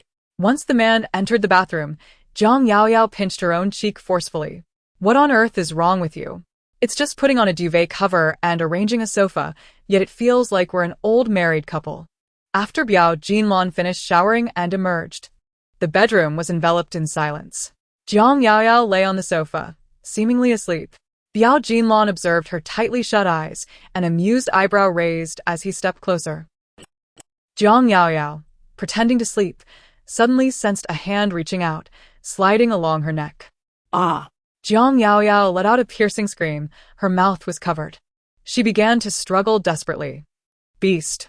How dare you act so brazenly, especially at my grandfather's house? Don't scream. Biao Jinlan's voice was low and steady.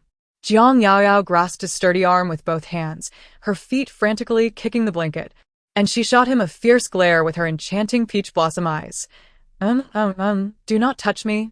Bo Jinlan lowered his gaze upon her. Fresh from a shower, he donned a gray t-shirt and casual pants. Compared to his usual image as a well-dressed business elite, he appeared more relaxed and at home, especially with his damp black hair softly cascading over his forehead, giving him the semblance of a university student. This seemed to be the first time she had seen him dressed in anything other than a shirt and slacks. No, wait. Jiang Yaoyao suddenly recalled the sight of him that morning in the hotel room, with only a white towel wrapped around his hips.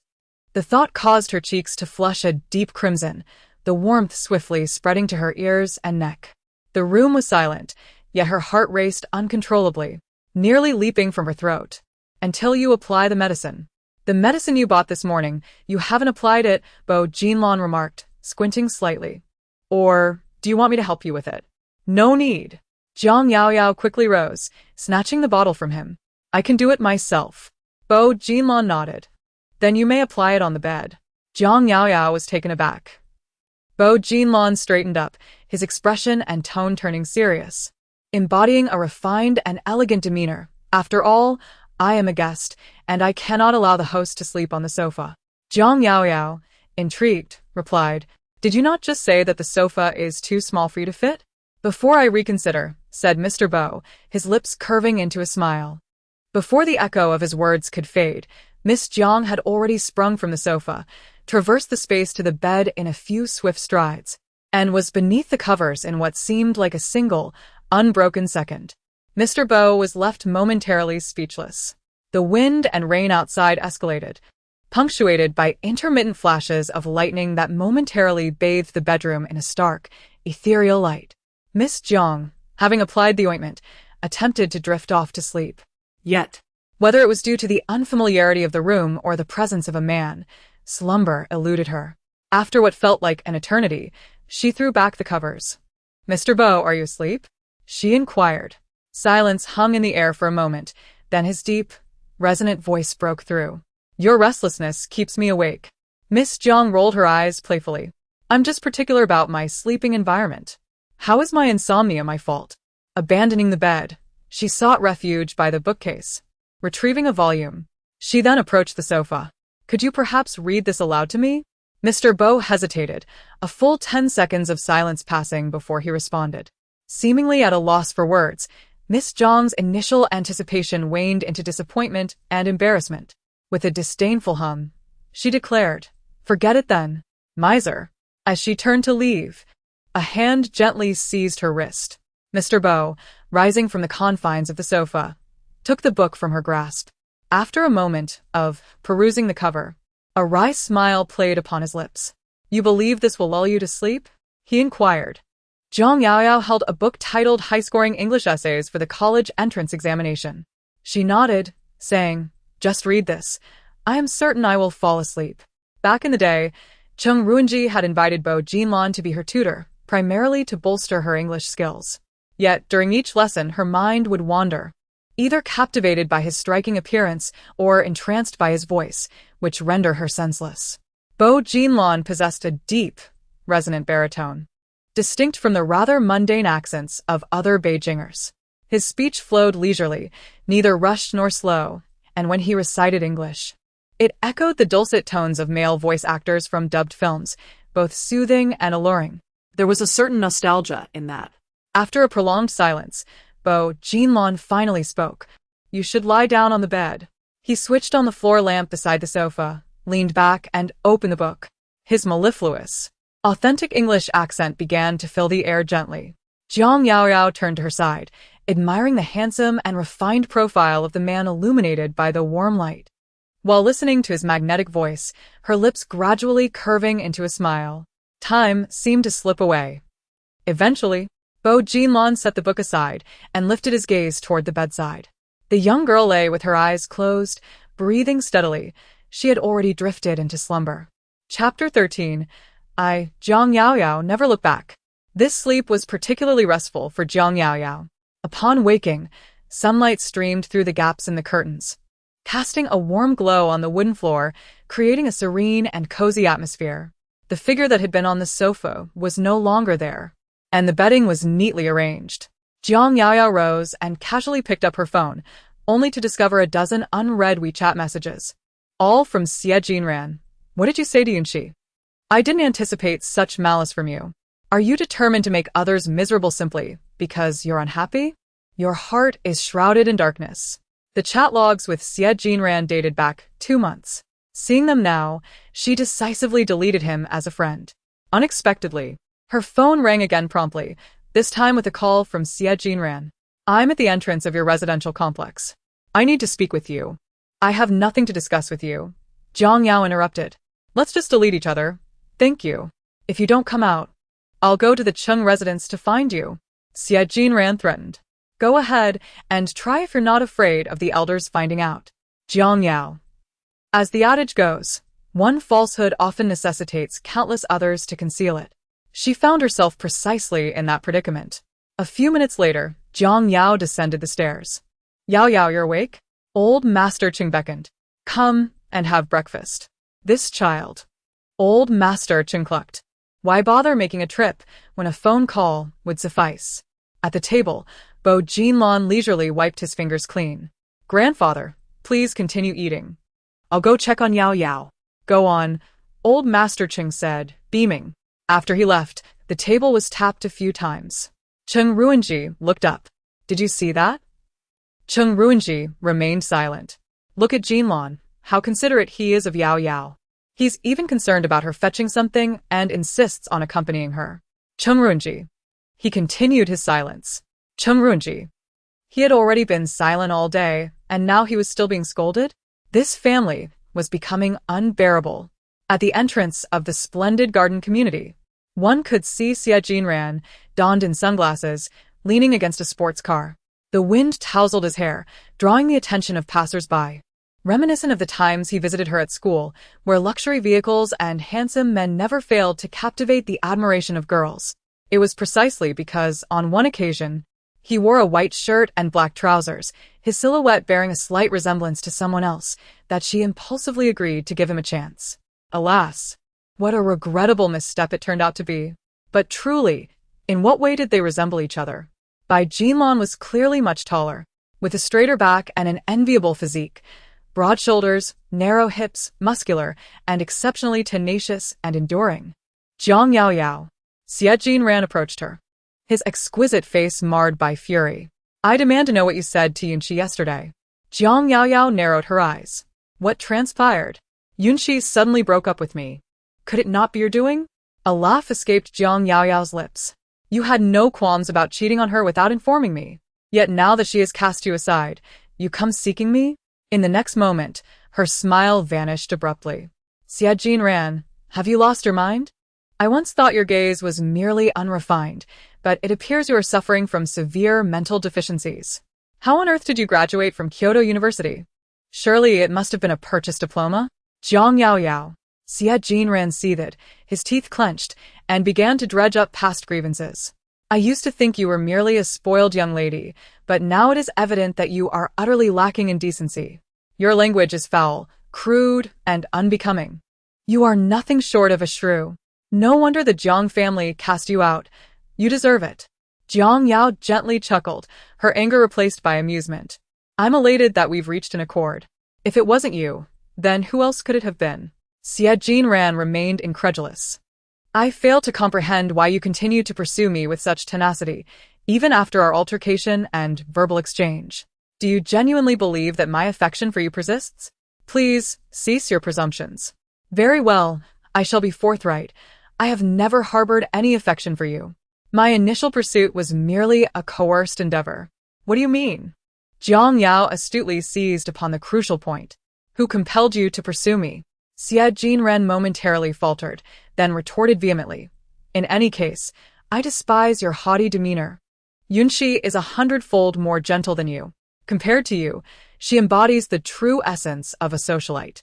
Jiang Yao promptly turned to leave, deeming it a waste of time to linger with such a fool. Halt! Xie Jinran pursued her, seizing her arm. Without hesitation, Jiang Yao forcefully wrenched herself free. Unexpectedly, Xie Jinran's gaze shifted behind her, his expression undergoing an abrupt transformation, and his grip loosened accordingly. Caught off guard by his sudden release, Jiang Yao found herself propelled forward by inertia. Her eyes widened as she struggled to regain her balance. However, someone reacted with greater alacrity, extending an arm to encircle her slender waist. With a gentle yet firm motion, he drew her into a warm and powerful embrace.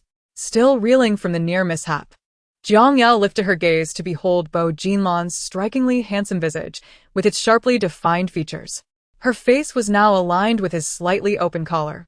The buttons of his white shirt were undone, revealing the stark contours of his collarbone and his long, alluring neck. As his prominent atoms apple-bobbed up and down, she instinctively swallowed. Are you all right? Bo Jinlong inquired, his voice deep and magnetic. How could she still be daydreaming at such a moment?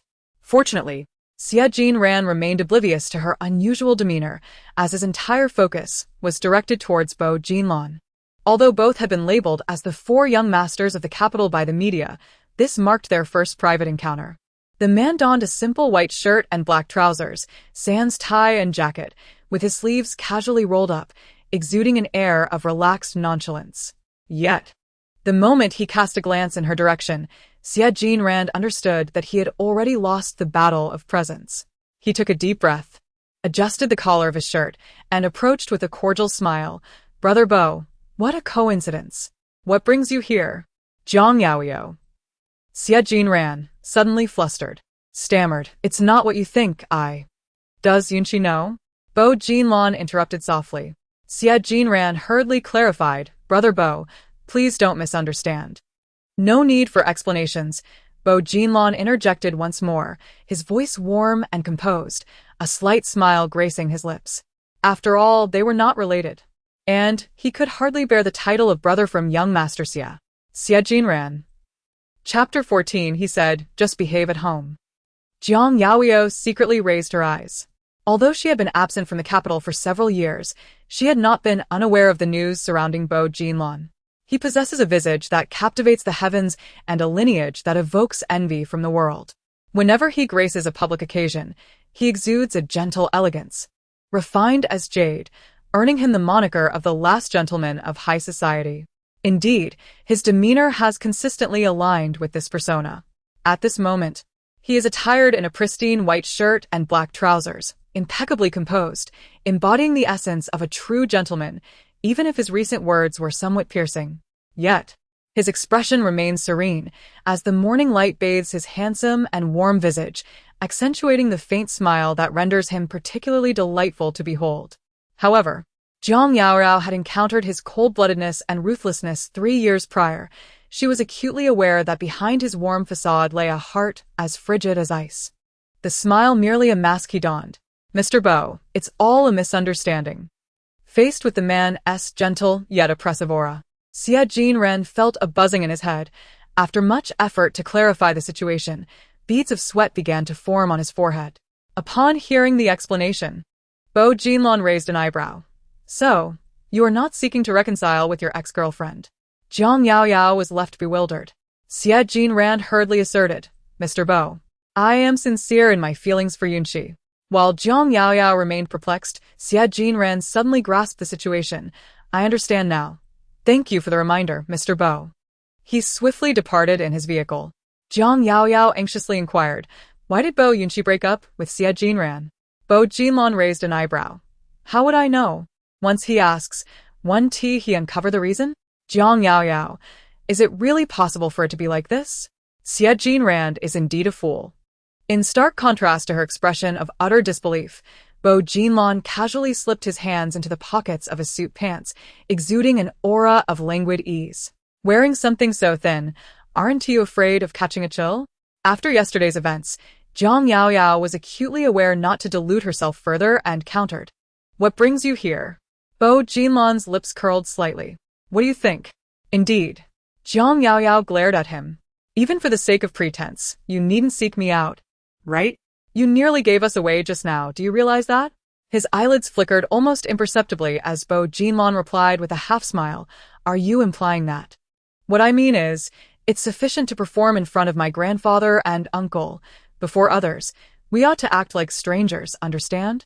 "Strangers?" Bo Jinlan narrowed his long, slanted eyes, remaining silent.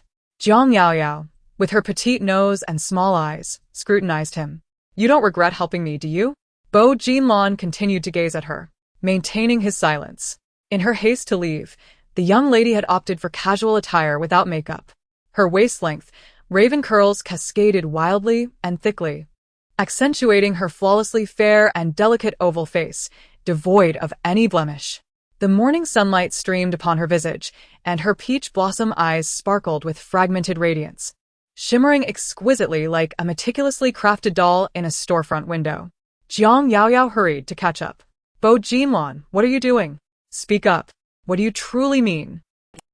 Until they entered a nearby fruit shop. Jiang Yaoyao, feeling perplexed, asked, "Do you wish to eat some fruit?" Bo Jinlan lowered his eyes to regard her. Didn't you say a friend was bringing you something? Boyin lan miozd. Is this a gift from Yaoyao's friend? Old Master Cheng fondled the watermelon, inspecting it from every angle. Jiang Yaoyao eagerly nodded. It's a special watermelon brought by my friends and relatives from my hometown, incredibly sweet. Old Master Cheng chuckled. Your friends have put in a lot of thought. Meanwhile, Cheng Ruinji thought to himself, this just an ordinary Chilean watermelon? They sell it right at the entrance of the neighborhood. However, he wisely chose to remain silent. As time was of the essence, Bo Jinlong needed to head to the office. After setting the watermelon aside, he went upstairs to fetch his coat, while Jiang Yaoyao went to have breakfast. The old master sat nearby, observing her as she ate and chatting away. Great. For the next few days, I will keep Grandpa company at home. Jiang Yaoyao smiled. Understood. Grandpa. After finally feeling full, she stretched her arms and lounged back, exclaiming, I'm so full. He dares. Jiang Yaoyao raised her chin defiantly. It's him who relentlessly pursues me, mind you. I even think he is too old for me, 9 years my senior. He could practically be my uncle. Cough. Cough. Cheng Ruinji suddenly cleared his throat. At that moment, footsteps echoed from the staircase. Jiang Yaoyao hurriedly sat up straight, adjusting her posture. Cheng Ruinji noted, how amusing. You act all prim and proper as soon as your boyfriend arrives. Bo Jinlong appeared, impeccably dressed in a tailored suit, his tie perfectly knotted, exuding a refined and distinguished demeanor. As he approached the dining area, he smiled and said, Grandpa, I'm off to the office now. Old Master Cheng beamed. Make sure to visit us often when you have the time. Of course, Bo Jinlong replied, then turned his gaze towards Jiang Yaoyao. She blinked, still processing the moment. As the man stepped closer to her. As he approached, he extended his large hand and playfully ruffled her hair several times. His voice gentle and affectionate. I'm off to work. You behave yourself at home, all right? Jiang Yaoyao remained silent. Suddenly, Cheng Ruinji, who had been quiet, tossed aside his newspaper and turned to ascend the stairs, while old Master Cheng let out a hearty laugh. 10 minutes later, in the bedroom on the second floor, Jiang Yaoyao sent a WeChat message. Could you please refrain from being so theatrical? You nearly exposed me. The man replied, I'll improve next time.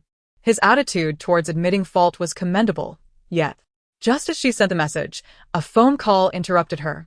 Jiang Yaoyao answered, Hello? Is this Miss Jiang? A warm, slightly familiar female voice inquired. I am Yunqi's mother. I would like to invite you for a meal tonight if it's convenient for you. Jiang Yaoyao raised an eyebrow, pondering for a moment before responding, Sure. I will send the address to your phone, Miss Jiang. Let us meet at the restaurant this evening. Goodbye. Chapter 15. One should not stoop to the level of beasts.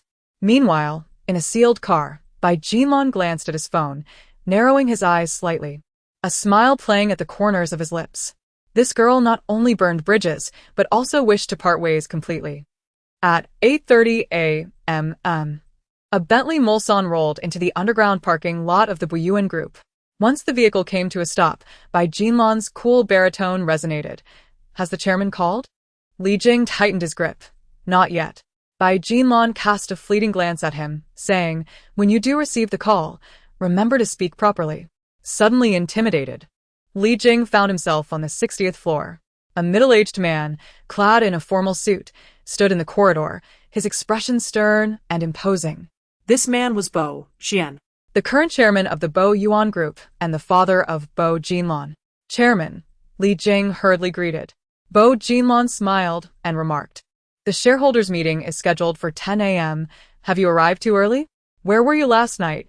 Bo Xian cut to the chase, expressing his displeasure at the fact that the wife and daughter of Director Ho had been left waiting in the restaurant all night. You better provide me with a reasonable explanation. I need to prepare the meeting materials. It would be more efficient for you to address these concerns directly with Li Jing. With that, Bo Jinlong entered the office. Li Jing stood there trembling. Chairman, Bo. He was out last night. Bo Xian's face darkened. I checked the hotel records. He did not stay there last night. Li Jing hesitated, realizing that while outsiders viewed the eldest son of the Bo family as almost perfect, they were unaware that his success was not merely a product of his own efforts and talents. It was also deeply rooted in the exemplary lineage of the Bo family, and even more critically, in the rigorous and almost fastidious expectations of his father, Bo Jian, who had meticulously planned his life from birth. He merely needed to follow the prescribed path.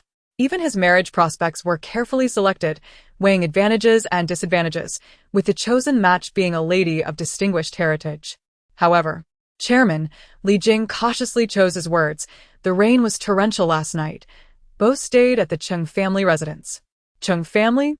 Bo Xian furrowed his brow contemplatively. Did Jin Lan visit old Master Cheng last night? Li Jing replied, quite well.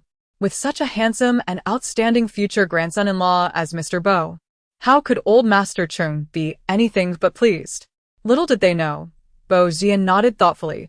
With old Master Cheng's connections, the military project should continue to progress. Li Jing exclaimed, what?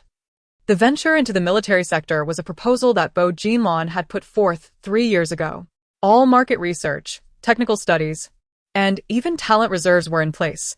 However, the crucial application materials had been stalled on the very day of submission. In recent years, the nation's antitrust regulations had tightened significantly. The Bo Yuan Group had nearly monopolized the domestic frontiers of pharmaceuticals, electronics, finance, technology, machinery, chemistry, and real estate. The adage, the taller the tree, the stronger the wind, rang true, especially since military affairs involved numerous sensitive relations. So, Mr. Bo approached Miss Jiang for this reason? What a scoundrel. That evening, Zhang Yaoyao arrived punctually at the prearranged restaurant, Fuxing Yao. This establishment, renowned for its Chinese cuisine, employed a Japanese-style service and had gained notoriety for its exorbitantly priced dishes, even trending on social media. Consequently, its fame soared, evolving into a hotspot for the affluent in the capital. Miss Jiang, would you care for a drink? The graceful third madam inquired, recommending the fine red wine and fresh fruit juices available, or perhaps Miss Jiang preferred tea. Just plain water, please. Jiang Yaoyao responded with a smile as she took her seat, exuding an air of cleanliness. Bo Yunxi's expression shifted slightly, yet he suppressed his reaction. After ordering the dishes, third madam initiated some small talk.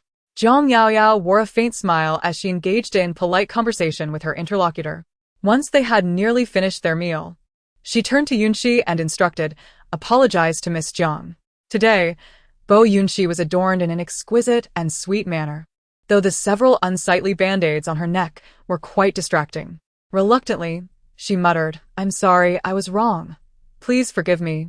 Zhang Yaoyao curled her lips into a smile, saying, Miss Bo, there is no need for you to apologize. Bo Yunxi was taken aback, and the third madam displayed a look of mild surprise as well. Miss Jiang, do you mean? This morning, Xie Jinran came to see me. Zhang Yaoyao continued, and Bo Yunxi's expression shifted once more. He said that I had scolded and struck you enough, and that it was time to put this matter to rest. I believe he is quite right. After all, if a dog bites me, I might kick it a few times to vent my anger. One cannot endlessly bicker with a beast, can one? As Zhang Yaoyao spoke, Bo Yunxi's face transformed, alternating between red and white, nearly contorted with emotion. Zhang Yaoyao persisted, thus, I have but one request. Whether it be Miss Bo or Xie Jinran, I hope you both shall never again disturb me. Should we happen to cross paths in the future, I would prefer if we simply act as if we are strangers. With each deliberate word, she declared, I am truly repulsed by the two of you, vile individuals, to such an extent that upon seeing your faces, I feel as though I am gazing at two piles of excrement. Whenever you speak to me, it feels as though I am listening to you both relieve yourselves. With that, Bo Yunxi could no longer contain herself.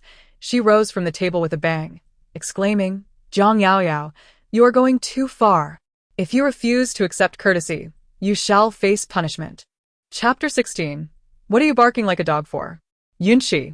Madame San grasped her arm. Have you forgotten what I said at home? Madame San was also putting on a brave face. Yunxi truly came to apologize. She has recognized her mistakes and has parted ways with young Master Xie. She is emotionally unstable due to her heartbreak, so please do not take offense, Miss Jiang. Is that so? Zhang Yaoyao replied languidly. Just earlier, she even took the time to help me select a gift for you. As she spoke, Madame San presented a delicately wrapped pink box. Zhang Yaoyao lazily lifted her eyelids, casting a light glance at a certain individual before accepting the gift. It was the latest diamond bracelet from a renowned brand. She raised her lips once more. "You are too generous, madam. As long as Miss Jiang likes it." Madame San sighed in relief, her smile warm. "There is no need for such formality. You may simply call me Aunt." Indeed, no matter how sharp-tongued she might be, she was merely a young girl in her early 20s. Girls of this age are most susceptible to the allure of luxury handbags and exquisite jewelry. Catering to their preferences often simplifies matters greatly. With this in mind, Madame San proceeded to request, might Miss Jiang consider deleting those photos and videos? Had her true intentions finally surfaced? Jiang Yaoyao lowered her gaze to the box, her elegantly arched brows slightly raised, bestowing upon her an air of haughty superiority. "Are you referring to the scandalous photos and intimate videos that Miss Bo shared?" Bo Yunxi gripped the tablecloth, nearly unable to contain herself. Upon her arrival, she was repeatedly cautioned. Should these matters be disclosed, it would not only spell catastrophic repercussions for her, but would also bring disgrace upon the Bo family, inciting great wrath from her grandfather. Ever since her father's passing, she and her mother had been marginalized within the Bo household. They could not afford to further jeopardize their precarious situation. In stark contrast to the opulence of the Bo family, the significance of a man appeared utterly trivial. Thus, she resolutely decided to break off her relationship with Xie Jinran early that morning and subsequently sought to extend her sincere apologies to Jiang Yaoyao. If she could endure this moment and persuade Jiang Yaoyao to erase all photographs and videos, the future course of retribution would be firmly within her grasp. Miss Jiang, being a young woman herself, should comprehend that during the throes of romance, women are prone to irrationality and may act impulsively, committing regrettable errors. The third lady of the Bo family gently implored her, asserting that Yunxi had recognized her mistakes and was genuinely remorseful, coming forth with a sincere desire for reconciliation. The aunt assured her that as long as all photographs and videos were deleted, any demand she made would be readily accommodated. After absorbing these words, Jiang Yaoyao refrained from responding.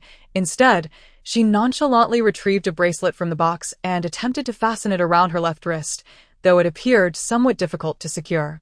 Observing this, the third lady of the Bo family promptly rose to assist her.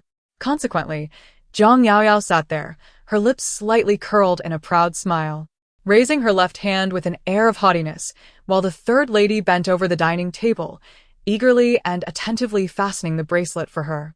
This dramatic scene unfolded before the astonished gaze of a young girl across the way, who widened her eyes in disbelief. How did Jiang Yaoyao come to be here? Moreover, what could possibly explain the excessive attentiveness and intimacy displayed by the third madam of the Bo family towards her? Until the man beside her inquired, "Shuer, what troubles you?" Zhou Yangchen, perplexed, nonetheless responded softly, "All right." The two hastily departed. As for the restaurant, with the assistance of the third madam, the bracelet was finally secured onto her wrist. Jiang Yaoyao gently shook her slender, pale wrist, allowing the pink diamonds to glimmer with resplendent light. Exquisite and beautiful, coupled with her attire, a nude-hued dress, and her subtly intricate nude makeup, the bracelet served as the crowning touch, perfectly complementing her ensemble. After admiring it for a moment, she seized her phone and snapped a picture to share on her social circle, accompanied by the caption, "A delightful little gift received tonight." Soon, likes and comments flooded in. "Wow, the latest diamond bracelet from T. Rich sister, let us be friends. So beautiful, stunning." Until Chung Ruinji interjected, "A gift from Jinlan?" Oh no, she forgot to filter out her elders. She set her phone down. Opposite her, Bo Yunxi was already growing impatient, prompting the third madam to chime in, "Miss Jiang, regarding the photos and videos." Since Annie was so earnest, Jiang Yaoyao arched her finely shaped brow, conceding, "Very well, I promise I won't share any of the photos or videos." Bo Yunxi, predictably, erupted, "My mother said to delete them." Are you feigning ignorance, or are your ears deaf? Can't you comprehend human speech? Jiang Yaoyao didn't even spare her a glance, retorting, "I am conversing with Auntie. What gives you the right to bark here?" Madame San immediately cast an unhappy glance at her daughter and admonished, "Do not speak." She then donned a smiling facade and gently urged, "Auntie certainly trusts that you will not disclose anything, but just to be on the safe side, I hope you can delete both the photos and videos if you could." Zhang Yao Yao furrowed her brows slightly. Isn't that rather inappropriate? Madame San nearly lost her composure and replied, Miss Jiang, it is simply this. With a serene smile, Zhang Yao Yao elucidated. I have known Miss Bo for quite a number of years. While I may not understand her character as well as you, dear aunt, being her mother, I have indeed suffered numerous grievances at her hands. She began to enumerate with her fingers. In the first year of high school, I was selected as the leader of the performance for the school anniversary dance. On the eve of the performance, she maliciously cut my costume into shreds with scissors, ultimately assuming the lead role herself and basking in the limelight. During the final exams of freshman year, she deliberately snatched away my English test paper and tore it apart, resulting in a score of 0, which not only caused me to miss out on summer camp but also barred me from joining the prestigious talent class. In the second year of high school, there was an occasion during evening study when she summoned several ruffians to deliberately block my path. Had it not been for my uncle arriving just in time to pick me up, I might have made headlines for being a minor caught in a scandal. Zhang Yao Yao, be silent. Bo Yun, she interjected frantically. You are fabricating lies. You are slandering me. Chapter 17. Your boyfriend has been waiting for you for a long time. Where there is a will, there is a way to conceal the truth. Zhang Yao Yao reclined against the back of her chair, her chin raised and arms crossed, embodying the posture of a true magnate. Surely, one cannot believe that merely donning Chanel, clutching Hermes, and adopting a new surname would suffice to transform oneself into a socialite, can they? Yi Yunxi. The long-buried name was suddenly articulated in public, causing a dramatic change in Bai Yunxi's demeanor, leaving her momentarily speechless. The expression of the third madam was scarcely more favorable. Her original name was Yi Xian. Before being legitimized, she had been an underground lover of Bai Yipeng for many years, only adopting the Bai surname upon entering the Bai family. In truth, such melodramatic tales are not in short supply within the upper echelons of society, especially in a family as prolific as the Bais. Yet, no one dares to state such truths so brazenly in broad daylight. Those photographs and videos were all sent to me by Miss Bai herself. I did not coerce her into sharing them. Zhang Yao Yao was always aware of the wisdom in knowing when to withdraw. A sweet smile returned to her face as she continued. I merely wished to retain something for my own protection, to prevent her from targeting me with malice as she did in the past. I trust you can understand, Auntie? Naturally, I assure you, having accepted this meal and your gift, my word is my bond. Beneath the table, Yi Xian tightened her grip, and finally, she smiled and nodded. Since Miss Jiang has made a promise, I hope we can reach a consensus. Zhang Yao Yao replied with a grin, of course. Mother. Once in the car, Bai Yunxi could no longer contain her outburst. Why were you so courteous to that wretched girl? Why did you give her such an expensive gift? Did you see how she treated you? She is utterly disrespectful. How audacious. Is this not your fault? Yi Xian's expression was filled with anger. Why did you willingly hand her the means to incriminate you? Do you dare to disseminate everything indiscriminately? I have warned you countless times that the present is not as it once was. You bear the surname Bo. You are the eldest daughter of the Bo family, and you embody the family's image. You must act with careful consideration. I merely wish to provoke her, lamented Bo Yunxi, filled with regret. After 3 years apart, I never anticipated that Zhang Yao Yao would not only be sharp-tongued, but also adept in combat. Touching the wound on her neck, she immediately exclaimed, But mother, how can you trust her assurances? That wretched girl is full of schemes. You hardly know her. The greed of humanity knows no bounds. Today she has taken a bracelet from you, and tomorrow she will demand a necklace. Who knows, the day after she might boldly request cash outright. Surely it cannot be that severe? Yi Xian's expression wavered. Upon entering the courtyard, a chorus of laughter and merriment filled the air. Our guests visiting? Zhang Yao Yao changed into her slippers and walked into the living room, only to freeze in place. Zhang Yao Yao. What is this? Wasn't he supposed to avoid coming here these days? Is he disregarding my wishes deliberately? In stark contrast to her rigidity, Bo Jinlan sat elegantly on the sofa. Several buttons of his shirt undone, his tie loosened, and his sleeves rolled up halfway, exuding a casual yet refined charm. Under the gaze of many, Zhang Yao Yao found herself unable to resist, forcing a smile as she sat beside him. When confronted by Cheng Ruinji's inquisitive gaze, You truly are incorrigible. Jiang Yaoyao tightly embraced the man's arm, leaning against him, her delicate voice sweetly pouting. Why didn't you let me know you were coming to my house? With a slight raise of his brow, Bo Jinlong cast a glance down at her. So, you enjoy putting on a show, do you? Then let us see. Who's afraid?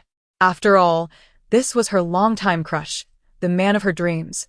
Why would she refuse such an opportunity? With that thought in mind, Jiang Yaoyao began to squeeze his arm. To her surprise, she discovered that the man's arm was muscular, firm, and solid. It was no wonder he had refused to relent that night when she wept and pleaded. Bo Jinlong remained casually seated, appearing indifferent, though inwardly, his back was taut with sensitivity. The young woman wore a sleeveless, nude-colored long dress, her voluminous curls cascading over her shoulders, accentuating her remarkably fair complexion. When she suddenly wrapped her arms around his, he caught a whiff of her sweet, subtle fragrance, stirring long-buried memories to life, especially as her soft fingers continued to knead his arm. As Jiang Yaoyao gazed into his eyes, the more she looked, the more she felt something was amiss. His eyes, usually glimmering with a hint of amusement, were now as dark as spilled ink, concealing two fiery embers, hot and thick, as if they could sear into her very heart. Ultimately, she was the first to falter, averting her gaze, her fingers freezing in place, her cheeks flushed with a deep crimson. Cheng Ruinji, reluctantly subjected to this display of affection, set down his teacup, declaring, I'm going upstairs to read. He had no desire to witness the romantic exchange between the two. He yearned for solitude. Was the space downstairs insufficient for your perusal that you had to ascend? The elder Mr. Cheng exclaimed, his countenance flushed with indignation. After a brief pause, comprehension dawned upon him, and he added, Indeed, indeed. I was suddenly reminded that the orchid on the second-floor balcony requires repotting. Let us proceed. As soon as the elders departed, Jiang Yaoyao seemed to be released from a spell, instantly disengaging her hands and shifting a considerable distance away. Laboring to subdue her erratically racing heart, she demanded, Why did you suddenly appear? Did I not implore you to refrain from visiting the residence for the next few days? I nearly exposed our ruse. Could you possibly avoid such impetuous incursions in the future? The delicate sensation on his arm dissipated. Bo Jinlong gazed at her with an ambiguous smile, his voice tinged with a subtle hoarseness. I have a matter to attend to today. What matter? Bo Jinlong gestured towards the bag at his feet. I came to retrieve my garments from yesterday. Jiang Yaoyao puffed out her cheeks in vexation. You could have simply dispatched the chauffeur. Was it truly necessary for you to make a personal visit? A faint smile perpetually graced Bo Jinlong's countenance as he replied in a nonchalant tone. Why are you so apprehensive? How can I not be apprehensive? If my grandfather and uncle were to discover that our romantic entanglement is a fabrication, do you comprehend the severity of the consequences? Jiang Yaoyao glared at him with intensity. My grandfather's wrath is quite formidable. And my uncle, are you aware that he trained in boxing for 5 years? Bo Jinlong nodded leisurely. I am aware. It was he who piqued Cheng Ruinji's interest in boxing, and he even introduced him to his boxing coach. Thus, my concern is also for your well-being. Jiang Yaoyao spoke earnestly. If they truly lose their tempers, after all, I am the beloved granddaughter of the Cheng family. A few scoldings would be bearable, but you're different. You have been pampered since childhood, your delicate frame simply cannot withstand it. Bo Jinlong gazed at her vibrant and exquisite face, curling her lips into a subtle smile. This delicate frame of mine? Jiang Yaoyao blinked rapidly, suddenly stammering, Well, you should just take the clothes and leave quickly. It's getting late. Bo Jinlong's smile widened. In addition to collecting the clothes, there is actually another matter. Jiang Yaoyao, exasperated, retorted, What more could there possibly be? Can't you just say it all at once? Bo Jinlong, unhurried, retrieved 2 small receipts from her pocket.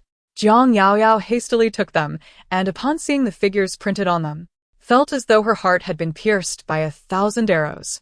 A box of Ch. Lafite Rothschild red wine for 298, 888 yuan. Preaching Ming Longjing tea from Zhuangyuan Peak for 399, 999 yuan. A handcrafted antique porcelain orchid tea set for 498, 888 yuan. Thankfully, the tea and tobacco gift for Cheng Ruinji was the cheapest, merely over 1, 000 yuan. Yet, Jiang Yaoyao lifted her gaze to glare at him. Why did you buy such expensive gifts? Bo Jinlan's lips curled upward. Expensive? I think it's rather reasonable. Jiang Yaoyao sighed. Indeed. For the current CEO of the foremost financial magnate, a mere £1,000,000 in gifts is hardly significant. But the crucial point is that I am the one expected to foot the bill. She cleared her throat, her spirit dampened by her financial constraints. I'm sorry, but I don't have that much cash on hand.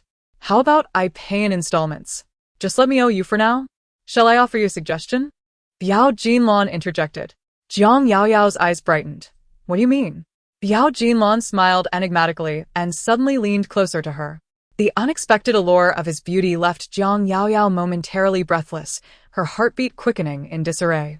A hint of panic surged within her, prompting her to brace herself against the sofa and retreat. Yet, as the man continued to advance, an intoxicating wave of masculinity enveloped her, causing Jiang Yaoyao to widen her eyes and instinctively draw back until her entire back pressed against the couch. Biao Jinlan positioned himself above her, his hands resting on either side of the sofa, resembling a poised leopard ready to pounce. Chapter 18, he declared, a kiss is 1,000,000. Jiang Yaoyao, startled by this sudden intimacy, stumbled over her words. Why you? What do you intend to do? The man gazed down at her.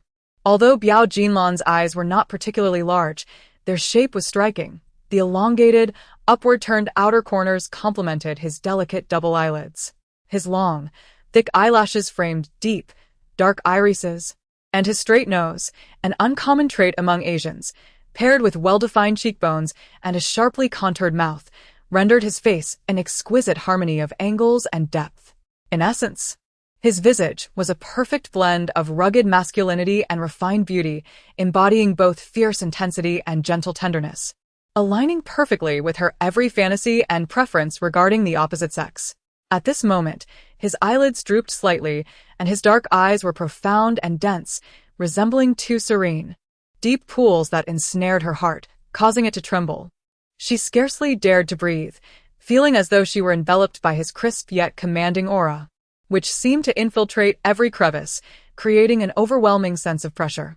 As Bo Jinlan leaned in closer, his high-bridged nose nearly grazing her own, his deep, resonant voice, laced with temptation, echoed, a kiss is worth 1,000,000. How about it? Jiang Yaoyao's entire face flushed crimson, her body stiffened, and her voice trembled with tension. What? I said. Bo Jinlan's dark pupils glimmered, and his enticingly prominent Adam's apple moved slowly. 1 kiss is 1,000,000. Jiang Yaoyao finally comprehended, leaving her momentarily stunned. Bo Jinlan's lips curled into a knowing smile, and his warm fingers, barely touching, grazed her delicate cheek, trailing down until they rested at the corner of her flushed lips. Noticing the slight shiver from the girl beneath him, he gradually lowered his head. Jiang Yaoyao felt dizzy and instinctively closed her eyes. However, the anticipated kiss never arrived. Instead, the sound of footsteps echoed from the staircase, accompanied by the loud voice of an elderly man. Yaoyao, your aunt just called and said. Elder Chung, holding an old mobile phone, suddenly froze, his smile vanishing, and his steps halted. From his vantage point, he beheld Bo Jinlan on the sofa, pressing his lips against Jiang Yaoyao's. In an instant, Bo Jinlan released his fingers and turned his face towards him, prompting Jiang Yaoyao to open her eyes and turn her face as well. 6 pairs of eyes stared at each other in a silent standoff, the atmosphere thick with tension. After several moments, it was Jiang Yaoyao, the most mortified among them, who first regained her composure. In a flurry of confusion, she reached out to push someone away. Yet, Bo Jinlan remained unfazed, still hovering above her. Meanwhile, the elderly gentleman turned to ascend the stairs, cheerfully insisting, You two carry on, I shall tend to the orchids on the 2nd floor. Following the incident of their previous rendezvous being interrupted by her uncle, tonight's encounter on the sofa had been unexpectedly interrupted by her grandfather. Jiang Yaoyao, overwhelmed with embarrassment, wished for nothing more than to vanish from sight. She felt a surge of frustration. Once the old man had departed, she pushed and pulled, using all her might until she finally managed to dislodge the man. What on earth were you thinking? My grandfather saw that. Bo Jinlan's once pristine white shirt now lay in disarray, a stark contrast to his usual meticulous appearance, which exuded an air of untouchable elegance. At that moment, he revealed a rare, wild side, especially evident in his raised brow. Isn't it better that he saw? Jiang Yaoyao suddenly realized he had done it on purpose. She had thought he was genuinely about to kiss her, even closing her eyes in anticipation. Biting her lip in frustration, she found herself torn between feelings of joy and regret. In the end, she could only continue her fierce admonishment. But you didn't have to get so close. Bo Jinlan smiled. How else could one kiss without getting closer? Jiang Yaoyao was left utterly bewildered by his words. In contrast to her inner turmoil, a certain individual calmly began to arrange his shirt, smoothly adjusting his loosened tie until he quickly transformed back into the image of a polished business elite, handsome, sharp, and elegantly refined. Upon realizing that she was once again succumbing to infatuation, Jiang Yaoyao hastily turned her face away, determined not to gaze at him. However, unexpectedly, upon hearing the man's leisurely voice, Jiang Yaoyao, unable to contain herself, turned back. What do you mean? With a subtle smile gracing his lips, Bo Jinlan replied, I wouldn't mind exchanging 100,000 for a kiss from you. Jiang Yaoyao's expression momentarily froze in astonishment, but she soon rose to her feet, resolutely proclaiming, You wish. Before Bo Jinlan could utter a word, the man's gaze followed her retreating figure, a faint smile lingering at the corners of his lips. As Jiang Yaoyao ascended to the second floor, she entered the bathroom of her room. Upon switching on the light, she was met with the sight of her own flushed cheeks reflected in the mirror, reminiscent of blooming peach blossoms, embodying the bashful demeanor of a young girl in love. Why? Knowing full well that he harbored no feelings for her, why did she still succumb to such a gentle provocation? It was utterly disgraceful. Thus, the following days unfolded as the National Day holiday commenced, during which Jiang Yaoyao remained at home, accompanying her grandfather. After retiring, her grandfather had arranged a richly fulfilling life for himself, nurturing flowers, studying painting, practicing pottery, playing the arrow, and engaging in table tennis, even participating in square dancing. The first time Jiang Yaoyao accompanied him to dance, it was nothing short of awkward. Yet her grandfather seemed quite exhilarated, quickly bonding with the elderly residents of the neighborhood, exchanging WeChat contacts, and joining a group chat. It wasn't until the evening of the 5th that old Master Cheng, after playing with his phone for a while, suddenly inquired, after all this time off, why aren't you going on a date with Jinlan Yaoyao? Cheng Ruinji, seated nearby, sipped his tea in silence. Jiang Yaoyao, with a demure smile, replied, although it's a holiday, my boyfriend is quite busy, with work and social engagements every day. There's hardly time for a date. The old master pressed further. Then why haven't I seen you two on a call? Jiang Yaoyao continued, we enjoy our late-night phone conversations before sleep. I don't wish to disturb him during the day, lest it affects his work. To her surprise, the old master chuckled, remarking, at such a young age, you are quite considerate. Jinlan carries a heavy burden.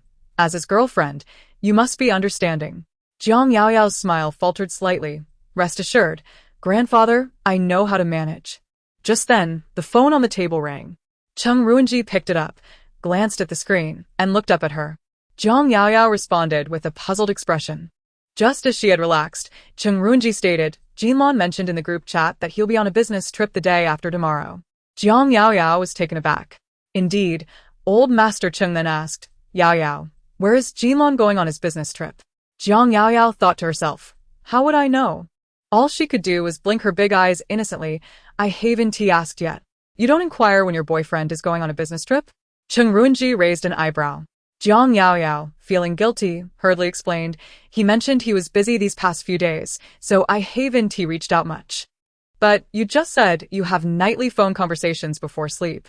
Cheng Ruinji, with the keen insight of a forensic expert, appeared like a detective at this moment. Jiang Yaoyao felt a tingling sensation on her scalp, compelled to seek assistance from a third party, grandfather. Cheng Ruinji's expression darkened. Whether he visited the Cheng family or not, he was bound to be criticized. Life had become unbearable. Jiang Yaoyao hastily took out her phone to send a message. Let's collaborate. I will pretend to have a date with you tomorrow, but in reality, I'm going out with friends. If uncle inquires, Please don't give it away. The man replied, I have plans to play basketball tomorrow. Jiang Yao Yao responded, Then I will say I'm going to play basketball with you. The man fell silent.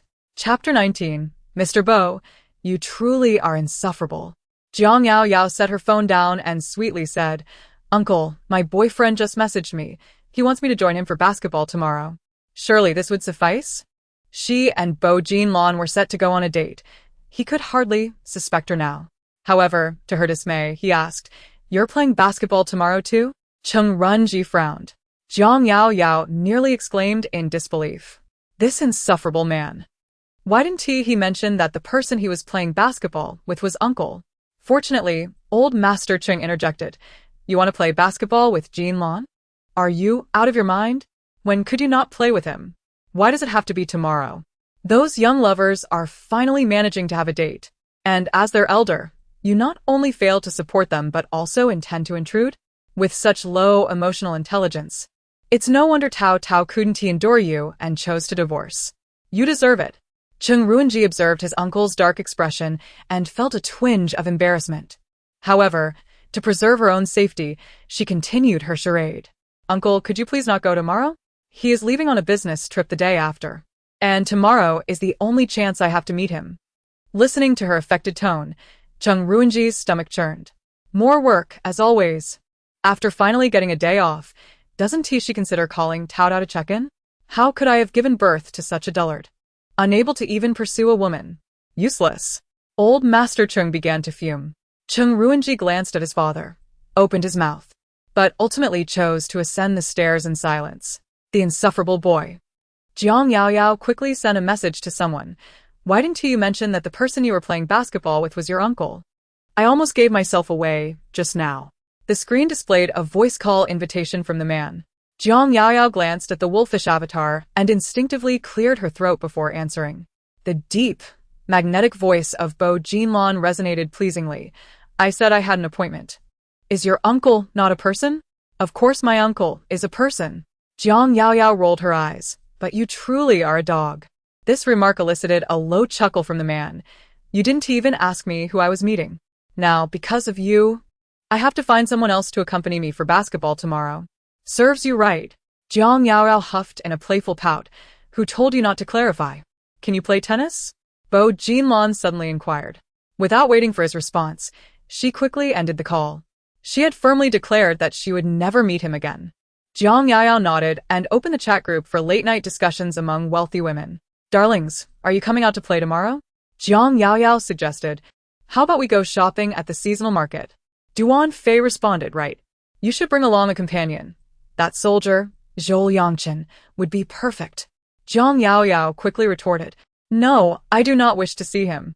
The following morning, Jiang Yao Yao deliberately lingered in bed, and upon descending the stairs, she discovered that Cheng Ruinji had already left for work.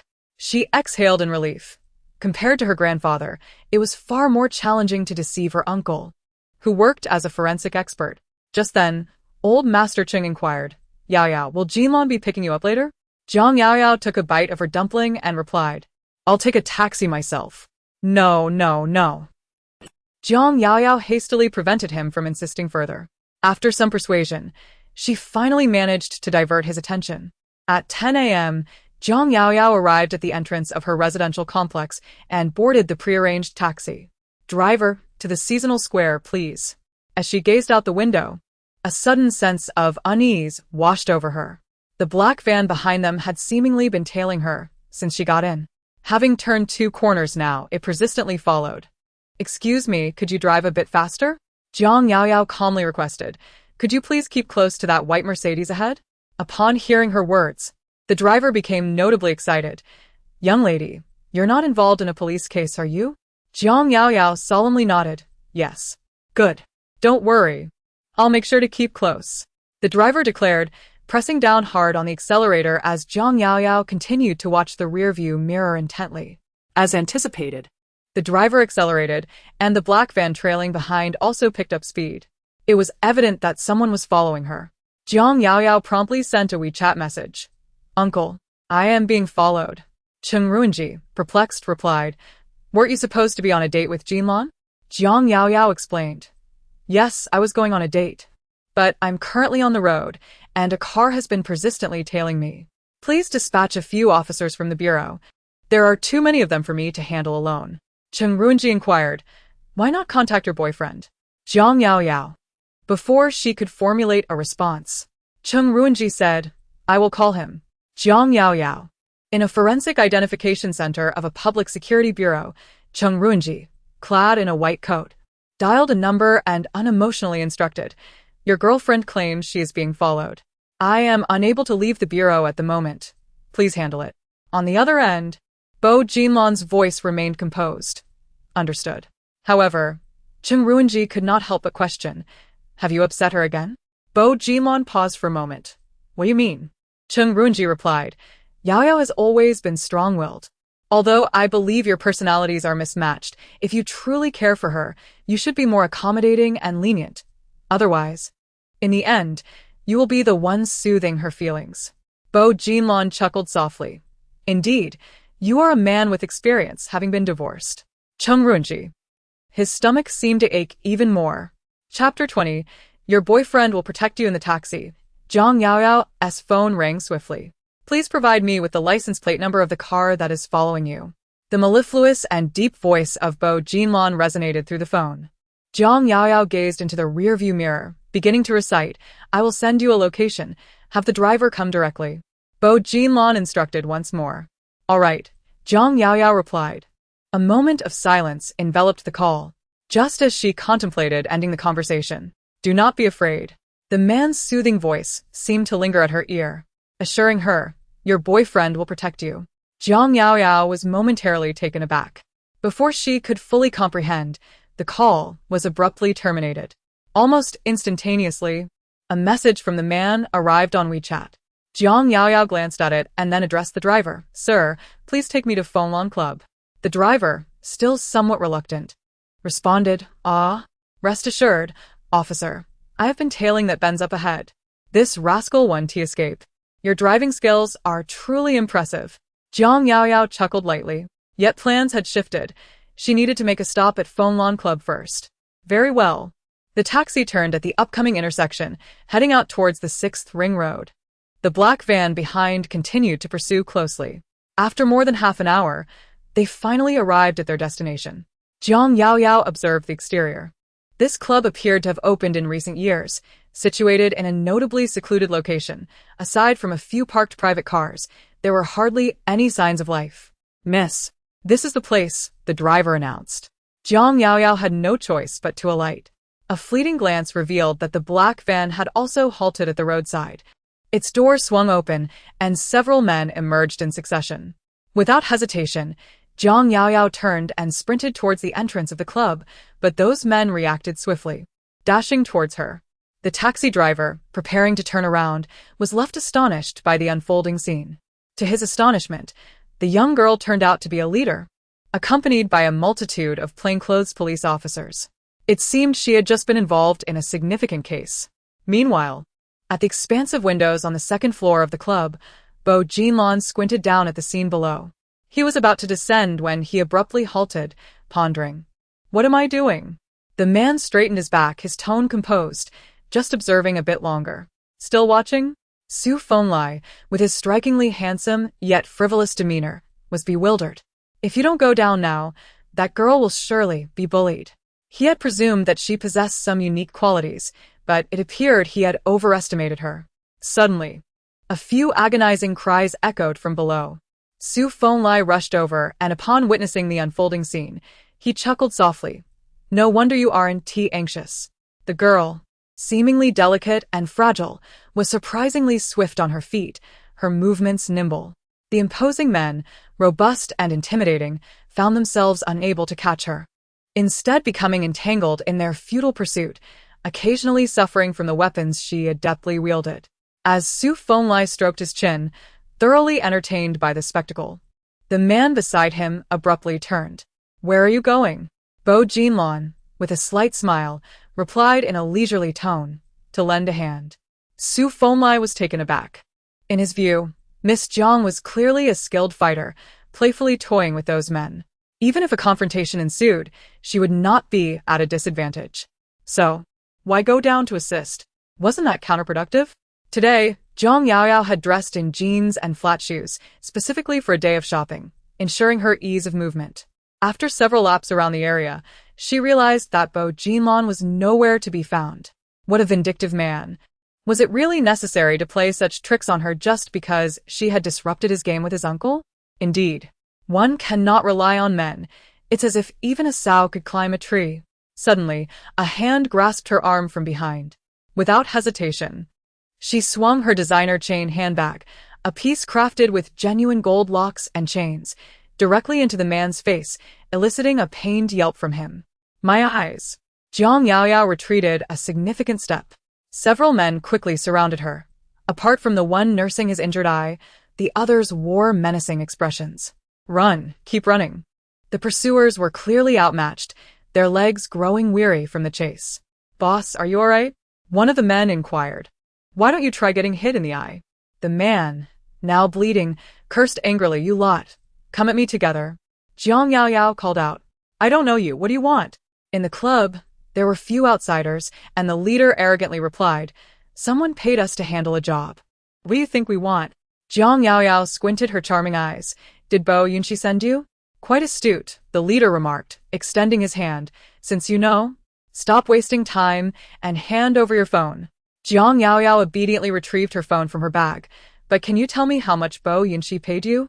Stop wasting my time. I'll offer you double. Zhang Yaoyao interjected. Upon noticing the man's growing impatience, she decided to double her efforts. 5-fold, 10-fold. Or simply state a figure. I can provide whatever you desire, as long as you spare me today. Miss Bo had offered this amount. He gestured a number. Can you provide 10 times that? Zhang Yaoyao retorted. But do you even know who I am? If you dare to lay a finger on me, my grandfather will not let you off easily. Your grandfather, even if he were the emperor, would be powerless. With that, he stepped forward. Miss Bo has stated that if you hand over your phone and remove your clothing for us to take a few photographs, this matter will be settled. However, should you resist, we shall not be as lenient as before. If we harm your delicate skin, do not blame us for lacking compassion. Rather than feeling fear, Zhang Yaoyao raised her crimson lips in a captivating smile. You only know how to serve Bo Yunxi. But do you understand who truly holds authority in the Bo family now? If this matter reaches Bo Jinlan's ears, what do you think will be her response? Can Bo Yunxi protect you and your companions? The group exchanged glances, bursting into laughter. This girl thinks she can frighten us with Bo Jinlan? What of Bo Jinlan? She merely had the fortune of a good birth. I could easily take down 10 of her kind. As Zhang Yaoyao remained undeterred, the leader grew impatient. Who dares obstruct what the eldest daughter of the Bo family desires? Even if Bo Jinlan finds out, do you believe she will side with her sister or assist an outsider? Naturally, she would stand by her own. Pray tell, what connection do you have with him that grants you such support? At that moment, a deep, resonant male voice suddenly interjected. She is mine. Zhang Yaoyao felt her heart race uncontrollably in that instant. She lifted her gaze and beheld the tall, slender figure of Bo Jinlan, standing at the staircase behind the grand hall's pillar. Chapter 21. Even in casual attire, he exudes charm. Perhaps due to the day's athletic activities. He donned a casual black jacket over a light beige t-shirt paired with black leisure pants. The fabric was light and airy, accentuating the man's tall and lean physique, complemented by his handsome, warm features. He appeared refreshingly composed, exuding an air of elegance and nonchalance.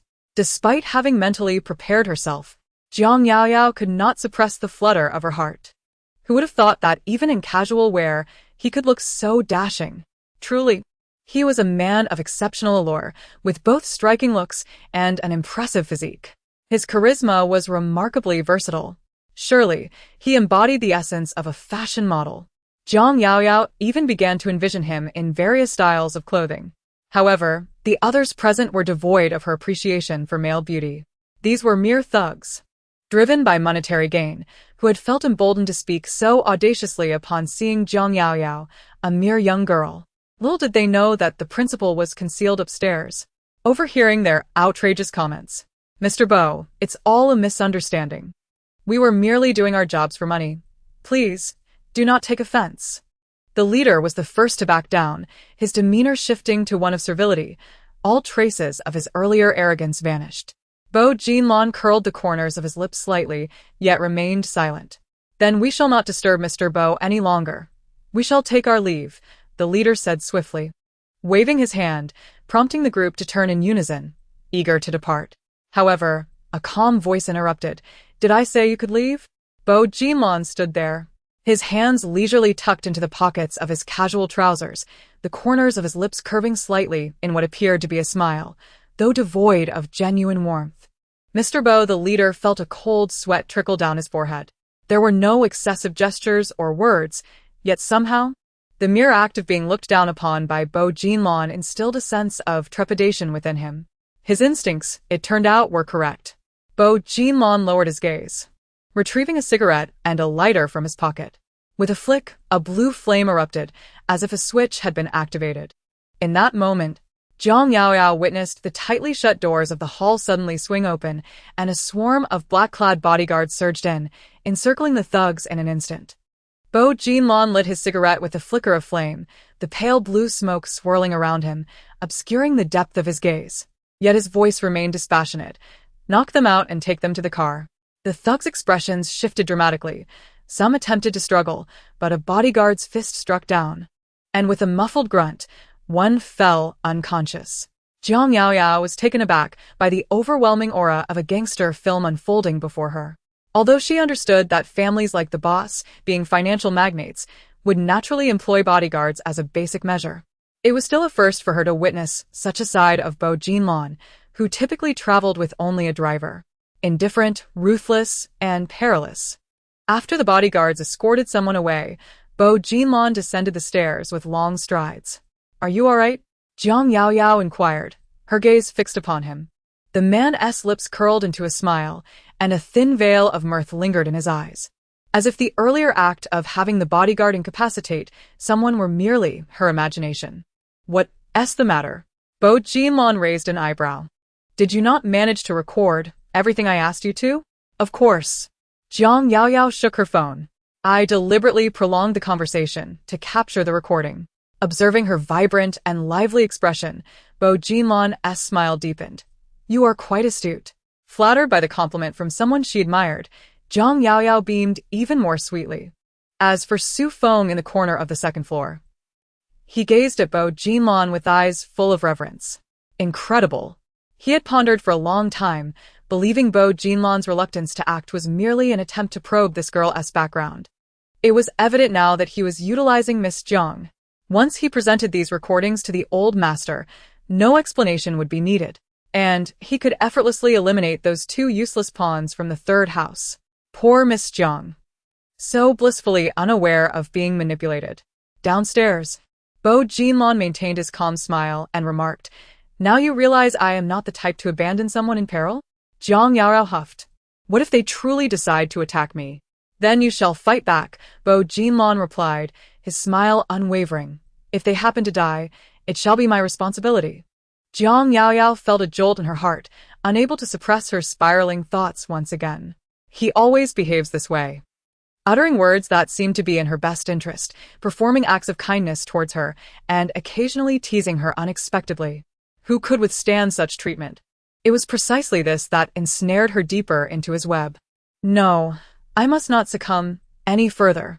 Zhang Yaoyao inhaled deeply, reminding herself that his kindness was merely a consequence of his uncle's influence.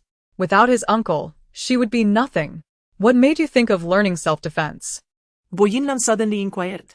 Zhang Yaoyao was momentarily taken aback, then chuckled softly. Of course, I must acquire some self-defense skills. Otherwise, how would I handle being bullied like before? Countless experiences had taught her. In critical moments, one cannot rely on anyone but oneself. Bo Jinlong remained silent, merely taking a delicate drag from his cigarette, his dark, ink-like eyes fixed intently upon her. Today, the young lady had tied her hair into a ponytail, revealing her smooth, full forehead and slender, fair neck, while her subtly adorned visage radiated a blend of pride and indifference. But did she truly not care? Bo Jinlong's gaze drifted downward, landing on her fair left hand. 3 years ago, she had rushed to him, claiming she was bullied by Jiang Mingyang, her palm deeply cut by a fruit knife, bleeding profusely. That incident had left a scar on her palm. Yet, just a few nights ago, in a moment of passion, he had held her left hand and examined it closely. The scar had long since faded, leaving no sign of the injury, as if the events of that day 3 years ago had never transpired. The depths of the man's dark eyes stirred with unspoken emotions, the nature of which remained a mystery to all. A whistle pierced the air. Jiang Yao raised her head to see Su Fenlai, clad in a striking color-block leisure suit, standing at the corner of the spiral staircase, grinning with a mischievous and flippant air. "Still up for a game?" he inquired.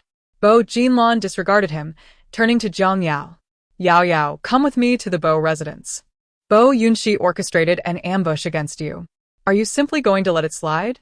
Bo Jinlan interjected with a calm detachment. "Regardless of who it is, wrongdoing must be met with consequences."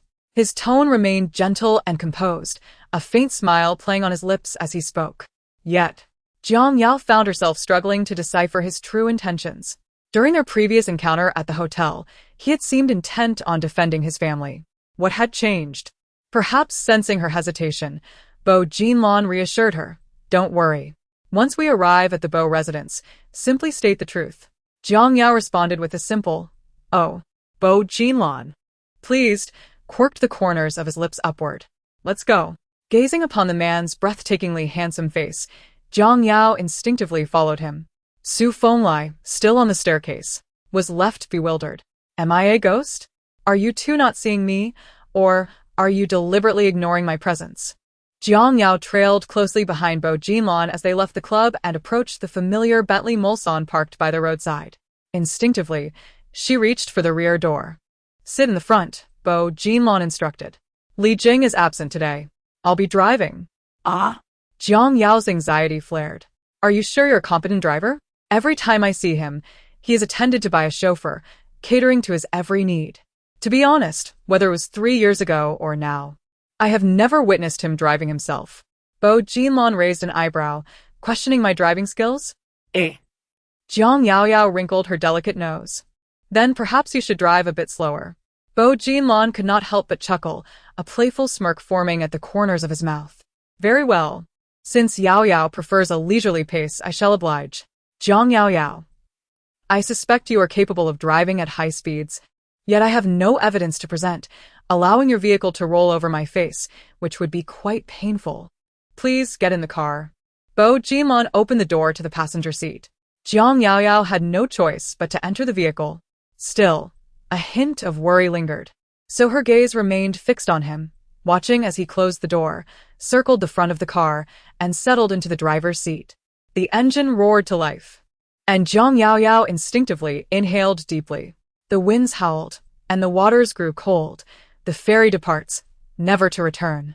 Yet, the car remained stationary. Unable to contain her curiosity, she turned to glance at him. Bo Jinlan was regarding her with a sidelong gaze, his dark and profound eyes twinkling, his handsome features adorned with a half-smile. Jiang Yao hurriedly said, "If you truly cannot manage, I am capable of driving as well." Upon hearing this, Bo Jinlan raised an eyebrow slightly. "You can drive?" "Naturally, I just acquired my driver's license this summer." Jiang Yao replied proudly. Even though she had yet to hit the road, she felt confident it would be no problem. Bo Jinlan wore a serene smile, leisurely placing his right hand on the passenger seat behind her and subsequently leaning closer to her. The sudden proximity caused Jiang Yao to widen her eyes in astonishment. The sharply defined profile of the man loomed before her. She could distinctly see his thick eyelashes and the delicate inner double eyelids, as well as his high and straight nose.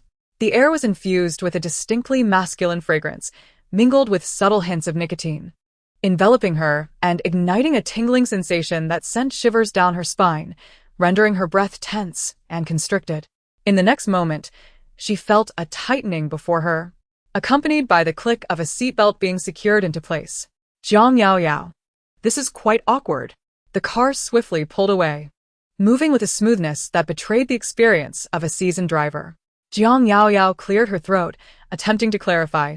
"I just momentarily forgot. Truly. I passed all my exams on the first attempt, and I even scored full marks on the third subject." Jiang Yaoyao glared at him, her frustration palpable. At that moment, she felt quite indignant, until shortly thereafter, her first driving experience ended in a disastrous rear-end collision, and while paying a fine at the traffic police station, she accidentally scratched a police vehicle. In sum, it was a most mortifying experience. It was then that she realized the words of that insufferable man held a grain of truth. As the Bentley Mulsanne gracefully approached the gates of the Bai family estate, Jiang Yaoyao gazed out the window. Towering trees, perpetually green throughout the seasons, lined the road, and in the distance, she could see a harmonious cluster of buildings, along with a golf course and swimming pool. After the conclusion of the college entrance examinations, the Bai family swiftly departed from the picturesque garden, moving to this estate now located in the northern part of East City. Once, media reports revealed that the Bo family estate spans nearly 20,000 square meters, exuding a grandeur akin to a European palace, equipped with the most confidential security systems, embodying the pinnacle of luxury. As one ventures deeper, the landscape unfolds in serene succession, quaint bridges arching over flowing waters, artificial hills and pavilions, and a myriad of exquisite flora, resembling a veritable paradise detached from the mundane world. Ultimately, the vehicle halts before the main villa's grand entrance. Servants await on either side of the door, their uniforms impeccably coordinated, lending an air of ceremonial elegance. Bo Jinlong commands, "Fetch the family doctor and summon Aunt San and Yunxi from the west courtyard." "Understood, young master," comes the reply. Jiang Yaoyao trails closely behind him. Upon entering the living room, she merely sits in silence, her thoughts consumed by a singular realization. The Bo family truly knows how to indulge in life's pleasures. Though she considers herself raised in comfort, both the Chung and Jiang families pale in comparison to the Bo family's affluence. It is no wonder that Bo Yunxi is anxious about those photographs and videos. Suddenly, footsteps echo, prompting Jiang Yaoyao to sit up straight. Bo Jinlong glances at her, a smile playing on his lips. Why so tense? When she sees Su Fenlai enter, she exhales in relief. Bo Jinlong inquires, "What brings you here?" To witness the excitement, Su Fenlai replies, his delicate, almost feminine features beaming with a smile as he plops down beside Jiang Yaoyao. "Sister, we meet again." Jiang Yaoyao nods obediently, "Hello. No need for such formality. Just call me Uncle Su," he responds, assuming a senior's demeanor. "I am a good friend of your uncle and your Bo uncle, Jiang Yaoyao." Oh.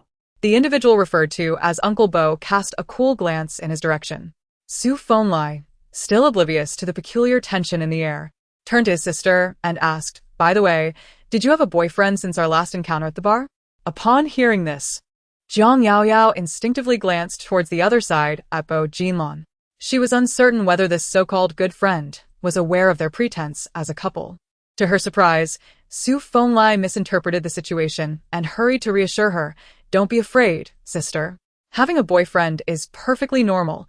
Rest assured." Uncle Bo wouldn't say a word. Jiang Yaoyao replied, But aren't you still underage?" Su Fenlai clicked his tongue. "Well, Uncle Su must remind you that early romantic endeavors are inadvisable. A good child should focus on their studies first, right, Uncle Bo?" Uncle Bo promptly issued an eviction notice. "If you have nothing to do, you may leave." "Oh no, I'm here to enjoy the spectacle." "Then be silent." Su Fenlai. Although Bo Jinlong was not known for his benevolence, he typically exhibited a gentle and courteous demeanor, rarely losing his temper. What was amiss today that he spoke so harshly? Could it be that he was preparing himself emotionally for some impending confrontation? Never mind. It was best not to provoke him, for the chaos of the Bo family was a rare sight to behold. Thus, Su Fenlai crossed his legs and fell silent, eagerly awaiting the unfolding drama. Chapter 23.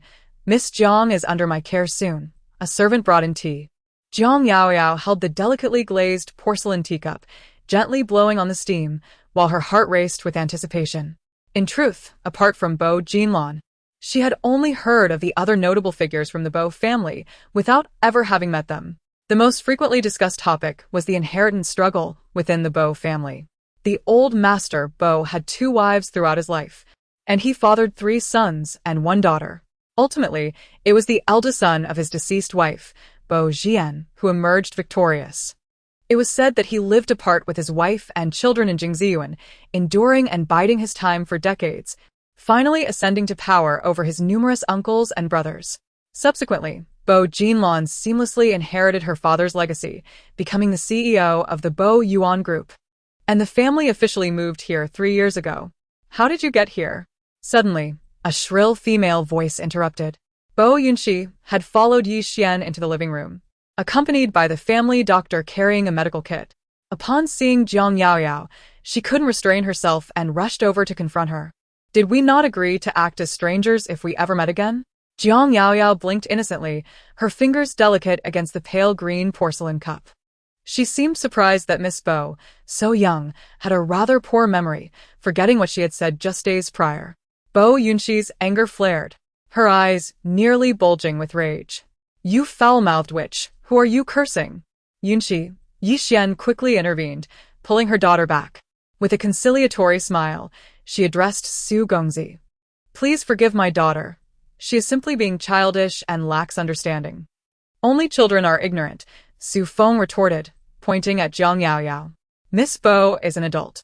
Her inappropriate language in front of guests reflects a lack of upbringing.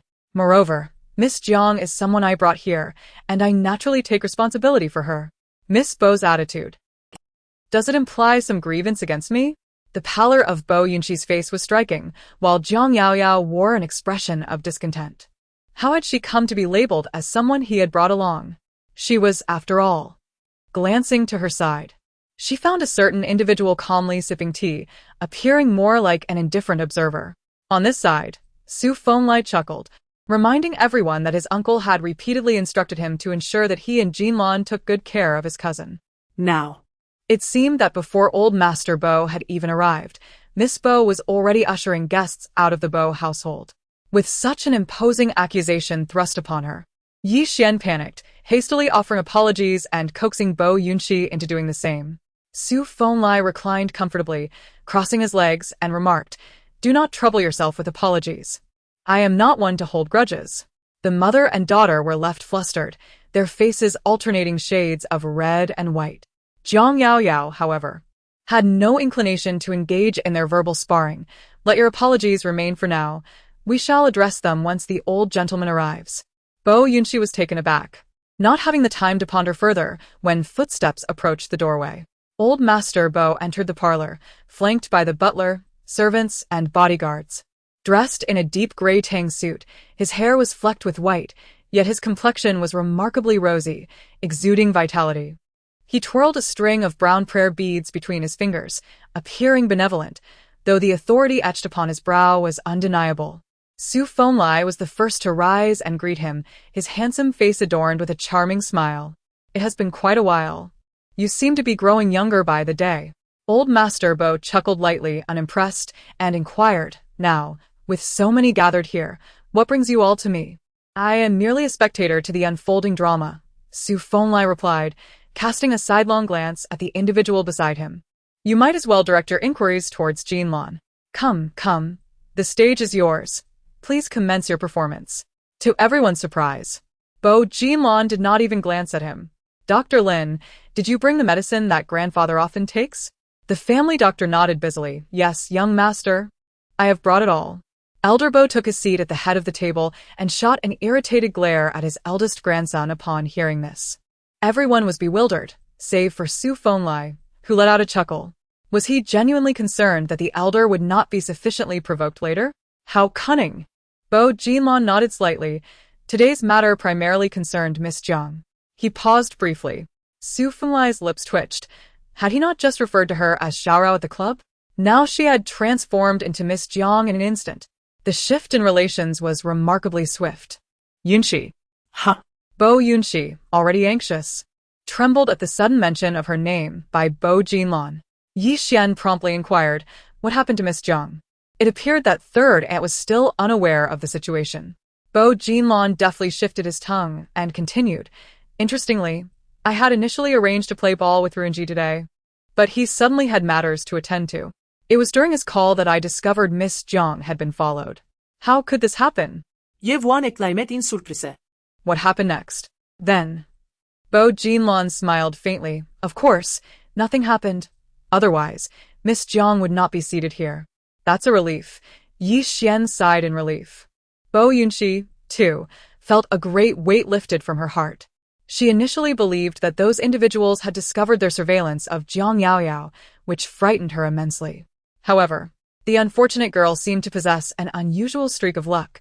Next time, it would be essential to deploy a few more formidable allies. Meanwhile, Su Feng was rubbing his hands together with uncontainable excitement. The person he was most adept at manipulating was the human heart, offering a glimmer of hope before delivering a fatal blow. Moreover, Old Master Bo was not a man easily deceived. As expected, Old Master Bo inquired, "What does this have to do with Yunxi?" His gaze was piercing, commanding the room. Speak. Yi Xian realized the futility of concealment and promptly confessed, "Father, it is as follows. Yunxi recently began dating a young man, and only after their relationship commenced did we discover he was Miss Zhang's former boyfriend. However, that matter is now in the past. I have already taken Yunxi to apologize to Miss Jiang, and Yunxi has parted ways with young Master Xia." Old Master Bo turned his attention to Jiang Yaoyao, asking, "You are the granddaughter of Old Master Chim?" "Good day, Grandfather Bo." Jiang Yaoyao replied with a slight nod. Ever since the old gentleman had entered, she maintained an elegant posture, exuding composure and politeness. Undeterred by the penetrating gaze of the elderly man, whose eyes, though clouded, seemed to pierce through all facades. Was the situation as they described it? Old Master Bo inquired. Jiang Yaoyao observed the mother and daughter duo. Yi Xian appeared relatively calm, yet her tightly clenched fingers betrayed her unease. As for Bo Yunxi, her expression was a blend of panic and fear, resembling a startled bird. "Approximately so," she responded. As the mother and daughter visibly relaxed, Jiang Yaoyao wickedly curled her red lips. However, when Miss Bo was involved with Xie Jinran, we were still together. Moreover, I did not anticipate that Miss Bo would feign reconciliation while secretly seeking revenge against me. Su Fenglai, wide-eyed, nearly applauded in approval. To his astonishment, this girl, much like someone else, possessed a cunning nature and was well-versed in the art of feigned humility before an eventual rise. Could it be that she had been schooled in this tactic earlier on the road? "You speak nonsense." Bo Yunxi denied vehemently. "When did I ever seek revenge on you? Do not slander me. You have engaged in such antics before. Had it not been for the fortunate encounter with Mr. Bo and young Master Su today, I might have already found myself in a hospital bed," Jiang Yaoyao said with a cold smile. "I anticipated your denial. Fortunately, I have preserved evidence." With that, she produced her phone. Chapter 24. Can this be endured?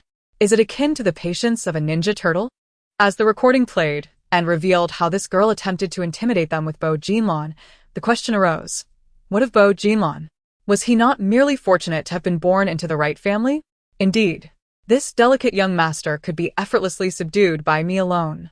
At that moment, Jiang Yaoyao pressed the pause button. Su Fenglai once again expressed his admiration. Truly, she was a remarkable disciple nurtured by Jinlan, deliberately halting the recording at this juncture to ensure the elder heard how his esteemed grandson was disparaged by outsiders. Can this be endured? Is it akin to the patience of a ninja turtle? Crack. Old Master Bo, living up to expectations, slammed his palm onto the tea table with fury. "Yunxi, how do you explain this?" "Grandfather, I did not." Bo Yunxi stammered in a state of panic. Her mind was a blank, and she never anticipated that Jiang Yaoyao would possess a recording. "Miss Jiang, could this all be a misunderstanding?" Yi Xian signaled discreetly. For the past few days, she had not ventured outside, choosing instead to remain at home with me. Moreover, she is unfamiliar with those chaotic individuals, and I firmly believe she would not engage in such behavior. Jiang Yaoyao smirked. "Miss Bo, are you denying it then? Why should I admit to something I did not do?" Bo Yunxi steadfastly refused to concede. "Jiang Yaoyao, I have endured you for far too long. Do not assume that my forbearance renders you invulnerable." Jiang Yaoyao found her exasperation amusing. "You think you are the one being bullied?" It was rather amusing how Bo Yunxi feigned grievance, especially now, as her voice trembled and she managed to squeeze out a few crocodile tears. Old Master Bo's countenance was grim, and he remained silent. Su Fenglai cleared his throat. Ahem. Noticing that Bo Jinlan remained unresponsive, He coughed again. Ahem, ahem. Finally, someone turned to him. Bo Jinlon smirked. Dr. Lin, do remember to check young Master Su's throat later. Su Fenglai replied. I was kindly reminding you to unleash your ultimate move swiftly, to spare the young lady any distress, yet here you are, failing to appreciate good intentions. At last, the mobile phone on the tea table rang. Bo Jinlon answered the call. Yes, all right, please bring them in now. The bodyguards soon escorted someone into the living room. Upon seeing the leader, whose face was marred with bruises, Bo Yunxi's complexion turned ashen, as if she had encountered a vengeful spirit. However, the leader appeared as though he had found a lifeline, collapsing to his knees. Miss Bo. Miss Bo. Please save me. Quickly tell them that I bear no ill will towards Miss Jiang. I am merely acting on your behalf. What nonsense are you spouting? I do not know you at all. In a fluster, Miss Bo could only deny the accusations. Miss Bo, you cannot betray us after crossing the bridge. It was you who explicitly stated that as long as we apprehend Miss Jiang and delete all the videos and photos regarding you and young Master Xie from her phone, and take a few compromising pictures of Miss Jiang, you would reward us with 200,000. We, your brothers, have only acted on your behalf because of your financial support. Moreover, you mentioned that should Miss Jiang resist, we were to teach her a lesson without mercy. These are your own words. He frantically rummaged through his pockets, exclaiming, I still have records of your calls and the transfer on my phone. If you do not believe me, I can show them to them right now. Suddenly, a celadone teacup was hurled across the room. The cup shattered into countless pieces, scattering tea leaves and water across the floor. Everyone held their breath, afraid to make a sound. Yeshwan, is this the daughter you have raised so well? The old master Bo chastised sternly. Father. Yeshwan's legs buckled, and she fell to the ground. I never anticipated that Yunxi would do something so foolish. She is still young and acted impulsively. Impulsiveness can lead to harm? The old master Bo interrupted. The words I spoke the day you entered this house seem to have completely slipped your mind. Father. Yeshwan trembled all over, her breath quickening as she could only repeat her apologies. I was wrong. I truly was wrong. It is my failure to educate her properly. Please do not be angry. She reached out to pull her daughter closer, urging, quickly apologize to your grandfather. In a flurry of distress, Bo Yunxi knelt down, exclaiming, Grandfather, I was wrong. Jinlon is the heir of the Bo family, whom I personally endorsed. I never anticipated that, in the eyes of outsiders, I, the eldest grandson of the Bo family, would be deemed so inept. Who gave you the audacity to tarnish the Bo family's reputation in such a manner? Engaging in an affair, meddling in others' relationships, and even hiring someone to commit harm? How many more foolish acts have you concealed from me? Old Master Bo's voice was stern and commanding. In a fit of anger, he seized an object nearby and hurled it. The incense burner shattered upon striking the ground with a resounding crash, splitting into two. Su Feng, who had been leisurely observing, felt a jolt of pain in his chest. Good heavens, that Rue porcelain incense burner was worth over $1 million. It had been his personally selected birthday gift from the previous year. And now it lay in ruins? It seemed that what the old master truly required was not a doctor or medicine, but rather a thorough clearing of the space to safeguard the valuable items in the living room. Take them away, Bo Jinlon commanded. Having just endured physical torment, the thought of being taken away for punishment again sent a chill of terror through the group. Miss Bo, please say something. We were merely following instructions for payment. We never even touched Miss Jiang. Jiang. Indeed, they hadn't touched her. Instead, they had been thoroughly beaten by Bo Jinlon's bodyguards, their misfortune palpable. Once the individuals were escorted away, Bo Jinlon rose, carrying a cup of tea to her grandfather's side. Grandfather, have some tea to calm your nerves. Old Master Bo's fingers tightly gripped the armrest of his chair, his chest rising and falling with evident agitation. Thus, Bo Jinlon said, Dr. Lin, please take the old gentleman's pulse. No need, retorted Old Master Bo, as he took the teacup with irritation. After sipping a few times, he coldly remarked, It was Jian who advised me back then, saying that Yipeng had already departed, and we must not allow outsiders to claim that the Bo family mistreats orphans and widows. We must welcome you and your daughter into our home, allowing our lineage to recognize its roots. Yi Xian's heart sank. Dad. Get out. Old Master Bo set down the teacup and commanded, "Take your daughter and leave at once." As midday had passed, Zhang Yaoyao's phone continued to vibrate incessantly. Since matters had been resolved, she rose to bid farewell. "My apologies for the disruption, Miss Jiang. Today must have been quite a spectacle," Old Master Bo said with a courteous smile, though in Zhang Yaoyao's eyes, it did not quite reach his eyes. Old Master Bo nodded. "Phone. Please escort Miss Jiang downstairs." Ah? Su Feng glanced at someone. He had been too engrossed in the gossip, and now it was already past 1 o'clock. Shouldn't he at least be offered lunch before leaving? Or perhaps afternoon tea would suffice. Zhang Yaoyao interjected. "It seems this joke has run its course, hasn't it? Very well then." Su Feng, not pondering much further, replied, "Let us go, Xiao Yaoyao." "Xiao Yaoyao? When did you two become so familiar?" Chapter 25. I no longer like Bo Jinlan. Su Feng led Zhang Yaoyao away, while Bo Jinlan followed the old gentleman into the study. "Speak," Old Master Bo commanded as he settled into his chair behind the desk. "When did you become so interested in meddling?" Bo Jinlan curved her lips, her brows calm, her voice gentle. "Grandfather, have you forgotten that 3 years ago I lived next door to the Qing family? The neighbors of the splendid garden are numerous, yet I have not witnessed any interaction of yours with others, let alone personally apprehending someone and delivering them to me." The elder Mr. Bo scoffed. "You possess quite the audacity to scheme against me, Grandfather, you have misunderstood." Bo Jinlan replied composedly. "When Ruinji called me, I could not stand idly by in the face of danger. Besides, previously, Yunxi had a conflict with Miss Jiang. If she were truly capable of learning from her mistakes, she would not resort to hiring a hitman this time." Mr. Bo's gaze sharpened as he scrutinized him. "I heard from Jian that your submission to the military has yet to be approved.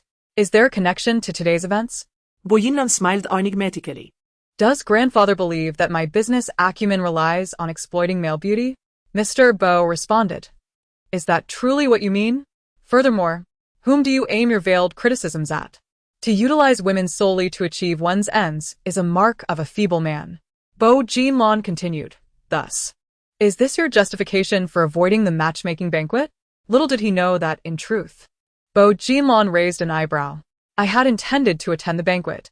However, the night before, Zhang Yaoyao unexpectedly appeared, disrupting not only my plans but also my peace of mind.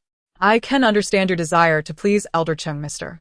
Bo shifted his tone, but Yunxi is your sister after all. We are family. Such trifles could be handled privately without causing a stir, drawing attention to ourselves, and publicly humiliating me. If you deem this a mere triviality, grandfather could certainly disregard it." BJNLN, with his tall and slender figure, casually leaned against the bookshelf, speaking with a nonchalant air. He remarked that when YNX inevitably stirred up greater troubles in the future, it would not only tarnish the reputation of his grandfather, but also that of the entire B family. The elderly Mr. B, visibly perturbed, responded with a frown, questioning whether he had ever suggested an action. "Perhaps we should send her to France?" BJNLN continued, proposing that his third aunt accompany her, as it would provide some company for his wife, who would otherwise be rather lonely there. This time, the old gentleman's countenance darkened significantly. This grandson, appearing mild-mannered and harmless, was, in fact, quite the contrary, a cunning individual. His shrewdness was unmatched, even surpassing that of his father. BJNLN smiled and nodded. "Very well." Meanwhile, after getting into the car, XF struggled to maintain a conversation. "How old is Jingyoyo this year?" he inquired. 20, she replied. "I heard you are still studying out of town?" "Yes." "Which university?" "HICH University."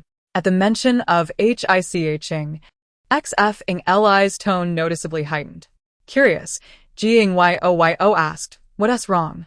He pondered whether he should inform her that the city where J and LN would be on business the following day was indeed HICH. "Mr. X, please just take me to J Square," she requested, glancing at her WeChat. "I have plans to go shopping with a friend who is waiting for me." "No problem." As they approached a red light, XF parked the car and turned to Jingyoyo, asking, "Are you quite familiar with J and LN?" She blinked, replying, "I suppose so. You were neighbors before, and considering your connection with old Ching, You must know each other well. XFing Ally squinted playfully and asked, so, do you know who his girlfriend is? Huh? Jiang Yao Yao suddenly felt a pang of anxiety. Indeed, he was unaware of her pretense with Bo Jinlong as a couple. A few days ago, when I called him, he unexpectedly mentioned having a girlfriend. I initially dismissed it as improbable, but now, observing your demeanor, Su Fengli appeared contemplative. Could it be that he succeeded in his blind date that day? Jiang Yao Yao was initially somewhat uneasy, but upon hearing this, she was taken aback. You mean he went on a blind date? Indeed, Jinlong's marriage was meticulously arranged by his parents, having undergone a rigorous selection process. Now that the matter has been settled, I no longer fear disclosing it. The other party is none other than the only daughter of the DC district chief, the most prominent socialite in the capital, Ho Yuning. I initially believed Jinlong would not fancy such a daughter of privilege, yet unexpectedly, how swiftly things have progressed. They have met the parents right after the blind date. It seems I shall soon be toasting at a wedding. Su Fengli couldn't help but express his astonishment. At that moment, he remained oblivious to his misunderstanding and was inadvertently speaking out of turn. As for Jiang Yao Yao, her previously buoyant spirits plummeted in an instant. Half an hour later, the sports car pulled over to the roadside. Jiang Yao Yao expressed her gratitude before stepping out, only to hear her best friend's voice calling from behind. Yao Yao, Yao Yao. Song Niao Niao rushed over in a flurry, but alas, she was too late. Watching the car's rear recede into the distance. Wow, a Pagani worth over 20 million. Quick, tell me, who sent you here? Jiang Yao Yao blinked Su Gongzi. Which Su Gongzi? Song Niao Niao pressed for details. I think his name is Su Fengli? Su Fengli. Song Niao Niao exclaimed, her excitement mounting. Oh my goodness. Why didn't you mention in your WeChat that he was the one who brought you? What happened? Jiang Yao Yao was bewildered. Do you not know? He is now quite famous, with a multitude of fans, and he is incredibly handsome. If only I could take a picture with him and get an autograph, I would have no regrets for the rest of my life. Song Niao Niao whimpered, shaking her. It's all your fault. Why didn't you tell me? Jiang Yao Yao remained speechless. Is he really that famous? How am I unaware? Of course you are oblivious, for your eyes only see Bo Jinlong. Song Niao Niao retorted. What about it? Jiang Yao Yao replied. Suddenly, Song Niao Niao resumed her gossiping. That day, you mentioned Bo Jinlong was quite small. Was that true? Were you disappointed? Do you still like him? Jiang Yao Yao recalled what Su Feng had said earlier in the car. She couldn't believe that scoundrel had a fiancé. How could he engage in a fling while having a fiancé? What a cad. She promptly declared. I no longer like Bo Jinlong. That's more like it. What is there to like about a mere golden needle mushroom? Trust me, the next man will be even better. Song Niao Niao encouraged, patting her shoulder. Now let's go shopping. Their shopping spree lasted until dusk. As Jiang Yao Yao entered the living room, laden with bags, the elderly gentleman stared in astonishment. Why did you buy so many things? Isn't the driver supposed to help you carry them inside?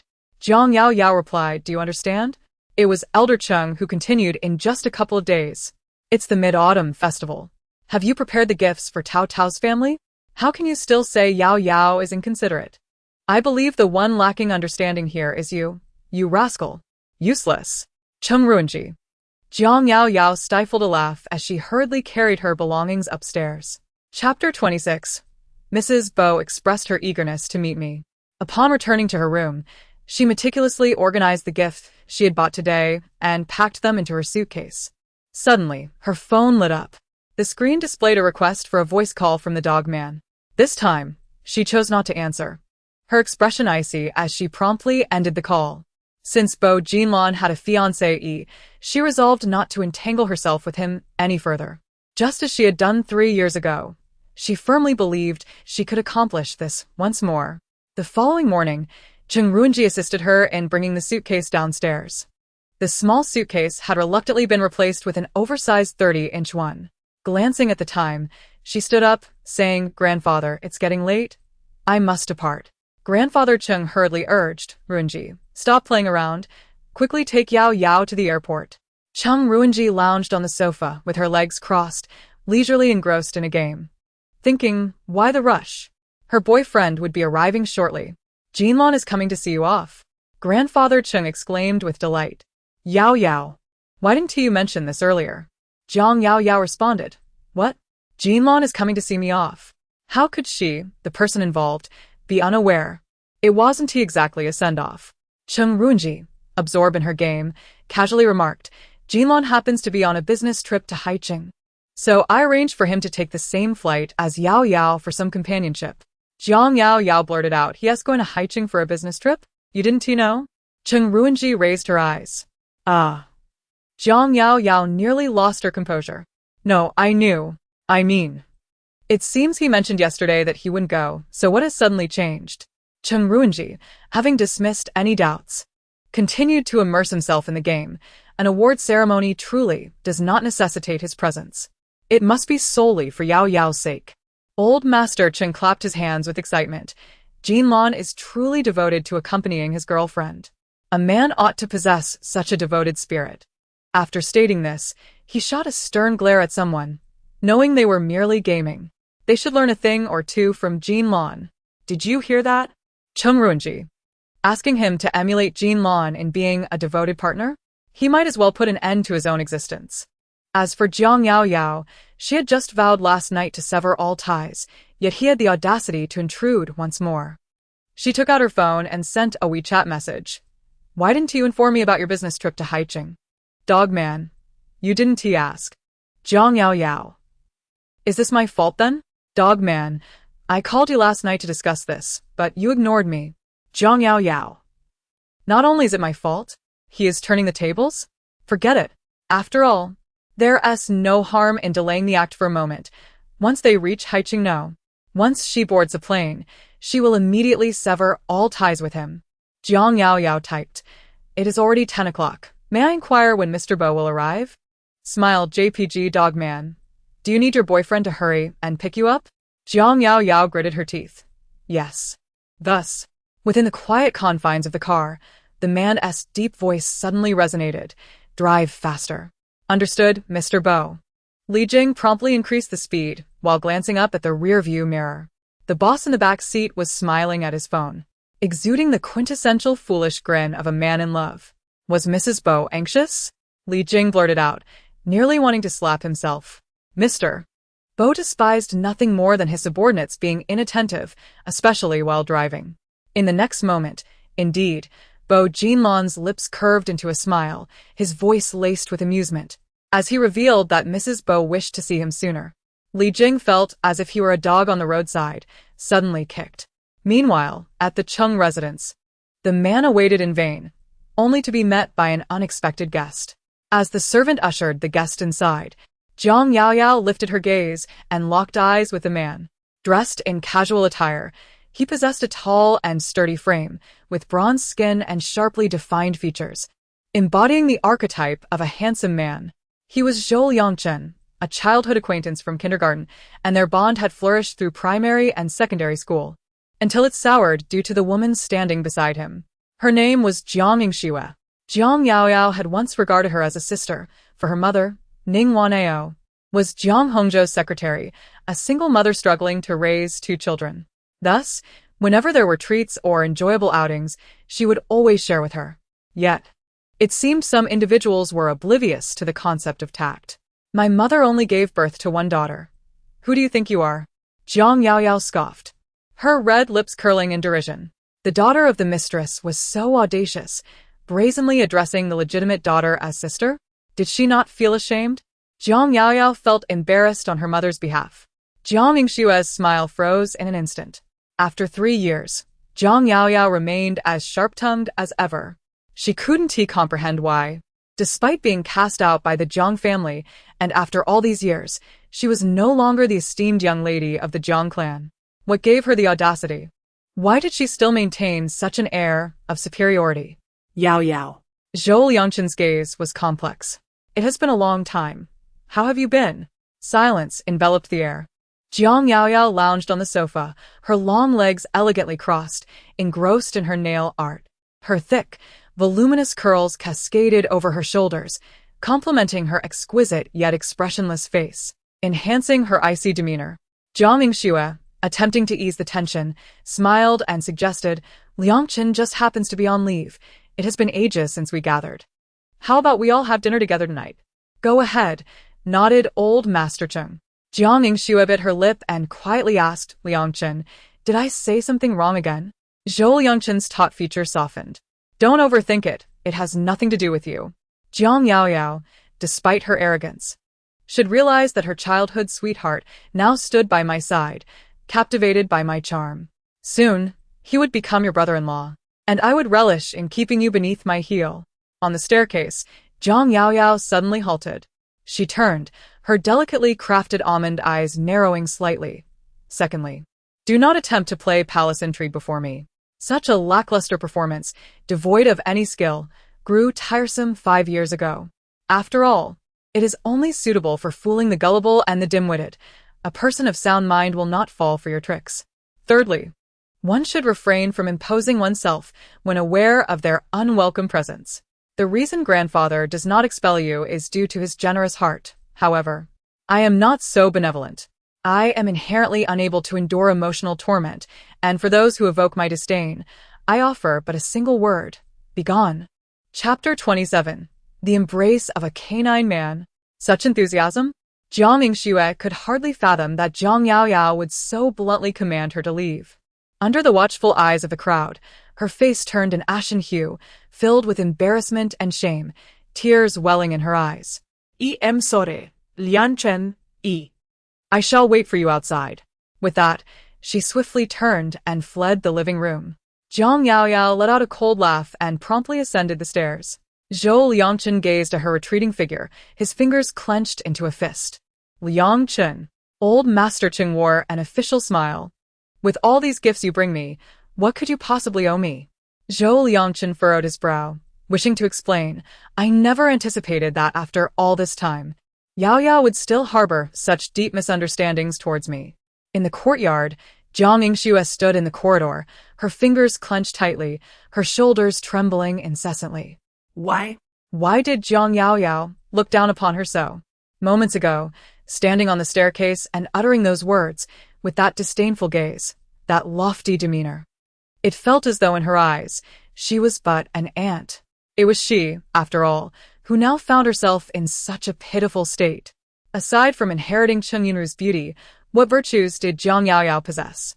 Moreover, no matter how beautiful a woman may be, she ultimately becomes nothing more than a plaything for men. Unlike her, Jiang Yingxue, who is currently enrolled at the prestigious Daijing University in the capital, where she is the belle of the school and a well-known figure online, boasting countless fans and an enviable lifestyle, even when attending gatherings of the elite in the capital, who wouldn't respectfully address her as Miss Jiang, clad in a modest black suit that subtly accentuates a tall and slender figure. Her mere silhouette exudes an air of refined elegance. Upon catching sight of her handsome and serene visage, Jiang Yingxue widened her eyes. Boy Yinlam? The man seemed to sense her gaze, his elongated black eyes casting a fleeting look in her direction. Jiang Yingxue hurriedly donned a smile, stepping forward and softly greeting. Good day, Mr. Bo. Yet, her steps faltered, leaving her engulfed in an indescribable discomfort. Just not long ago, Jiang Hongzhou had greeted him at a charity gala alongside his wife and daughter. She recalled how charmingly polite he had been, praising her for her virtuous demeanor. But why had he been so indifferent just now? Could it be that he failed to recognize her? Surely, this was her first private encounter with him. And he must not have realized she was the eldest daughter of the Jiang family. Schwer. Jiang Yingxue turned around, her smile instantly reappearing. Lu Chong, why are you out so soon? I am perfectly fine. You should catch up with Grandpa Cheng. After all, it has been ages since you last met. Never mind. Zhou Lu Chong sighed wearily. I had no idea so much time had passed. The general still seems quite bothered that I didn't help Yao Yao with the lie back then. It is all my fault. Jiang Yingxue busied herself with self-reproach, lamenting that she should not have engaged in a conflict with her sister, fully aware of her sister's disdain for her. It was merely out of anger that her sister had pushed her down the stairs, and unfortunately, you witnessed the entire incident. Let bygones be bygones. Zhou Liangchen interjected. Today, I am also at fault. I should not have insisted on accompanying you, knowing well that Grandpa Cheng's favoritism lies with your sister.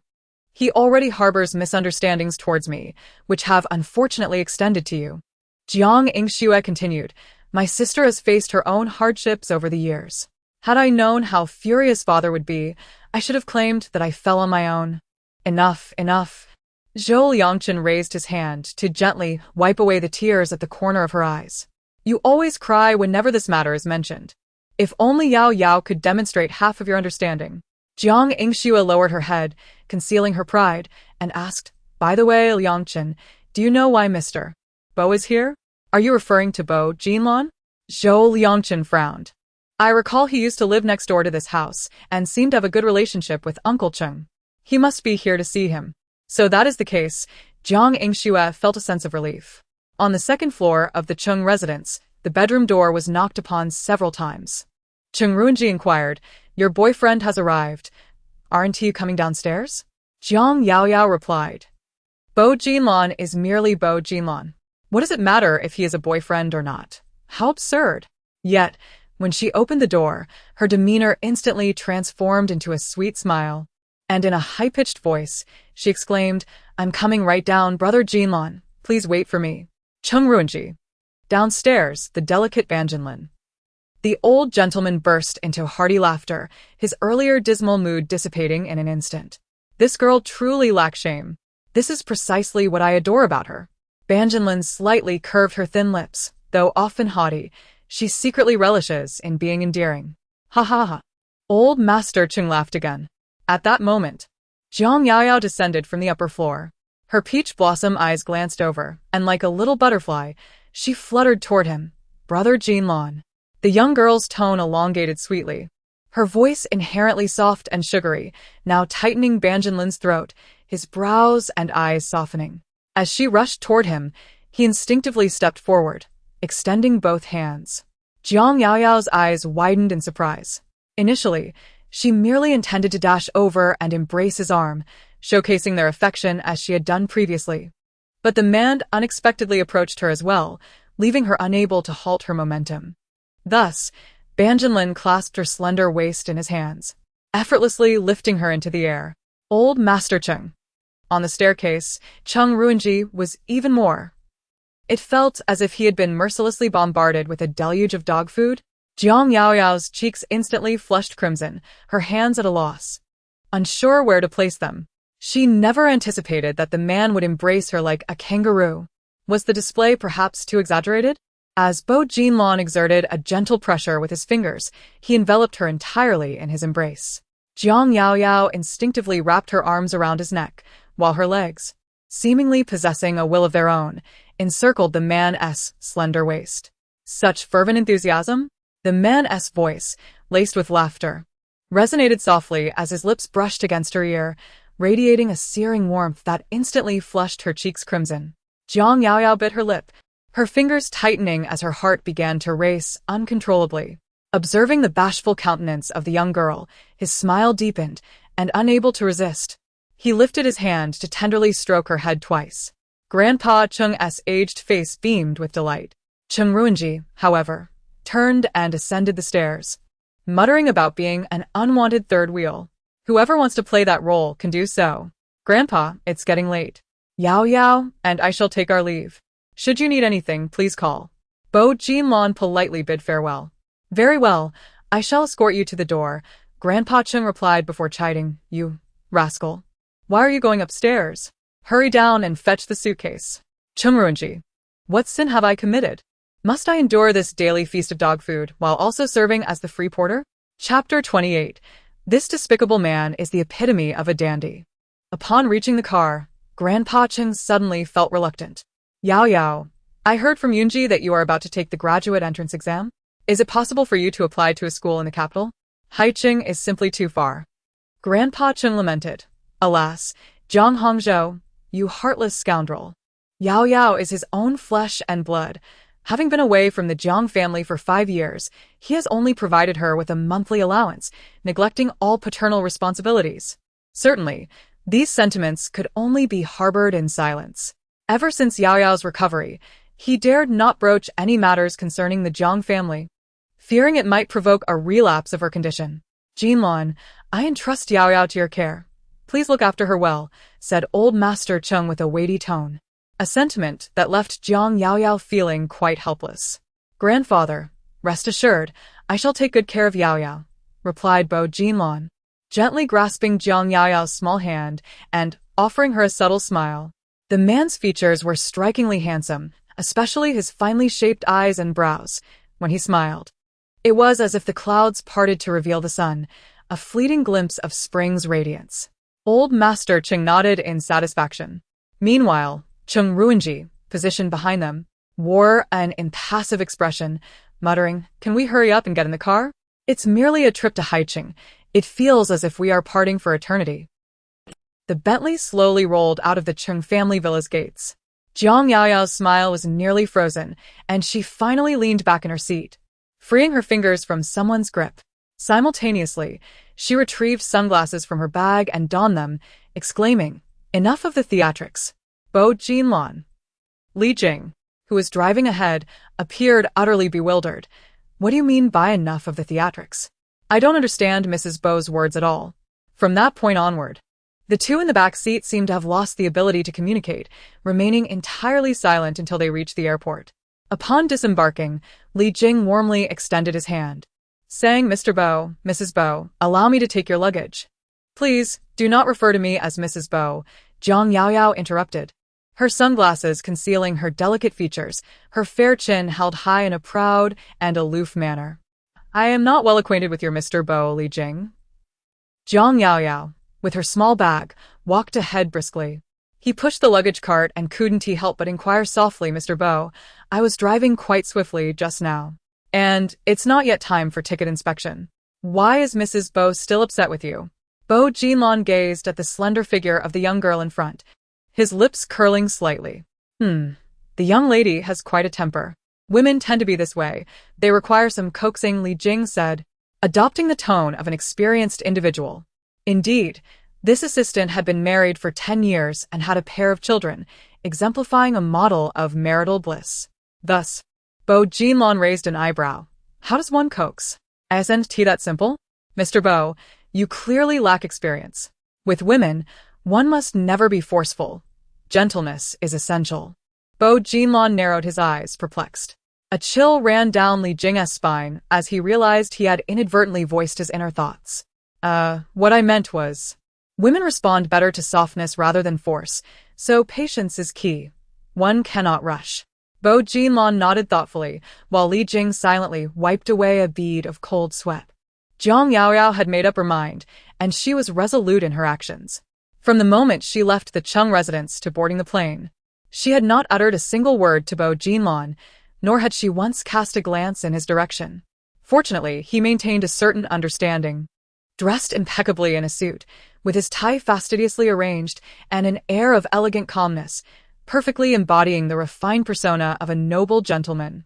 It was only when she settled into her seat in first class that Bo Jinlon's tall figure paused beside her before taking a seat himself.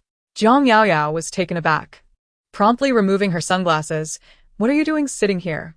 Bo Jinlon stretched his long legs and casually unbuttoned his suit jacket with one hand, exuding an air of effortless elegance. "This is my seat. Is there an issue?" he inquired. "If my memory serves me right, my uncle booked my ticket a week ago." Jiang Yaoyao adopted a haughty tone, questioning, "What gives you the right to sit next to me?" A slight smile graced Bo Jinlon's lips as he replied, "Your uncle is aware that I am traveling to Haicheng for business. So he arranged for me to take this flight, and even requested that I assist you in upgrading your seat." Jiang Yaoyao paused, feeling the awkwardness. "Isn't it more comfortable here than in economy class?" Bo Jinlon raised an eyebrow at her stunned expression. "Or would you prefer to squeeze into economy class with Li Jing at the back?" Jiang Yaoyao retorted, "The seats in first class are wide and plush, allowing one to recline and rest comfortably. I have never been one to deny myself comfort, especially when it comes to complimentary perks."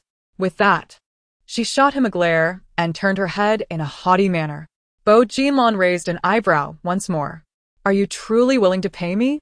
"Of course," Jiang Yaoyao exclaimed, pulling out her phone with an air of extravagance.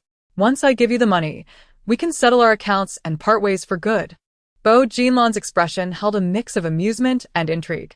Jiang Yaoyao suddenly recalled that night when he had jokingly mentioned 1 million for a kiss. Her face turned serious as she declared, "I will never sell myself for money. Don't even think about it." A smile lingered on Bo Jinlan's lips as he replied, "What if I genuinely wished to?" Jiang Yaoyao's eyes widened in disbelief as she exclaimed, You are despicable." She could not comprehend why a man with a fiancé would behave so unscrupulously. Indeed, his elegant and gentle demeanor was merely a fade. She should have realized that night that this scoundrel was nothing more than a typical wolf in sheep's clothing.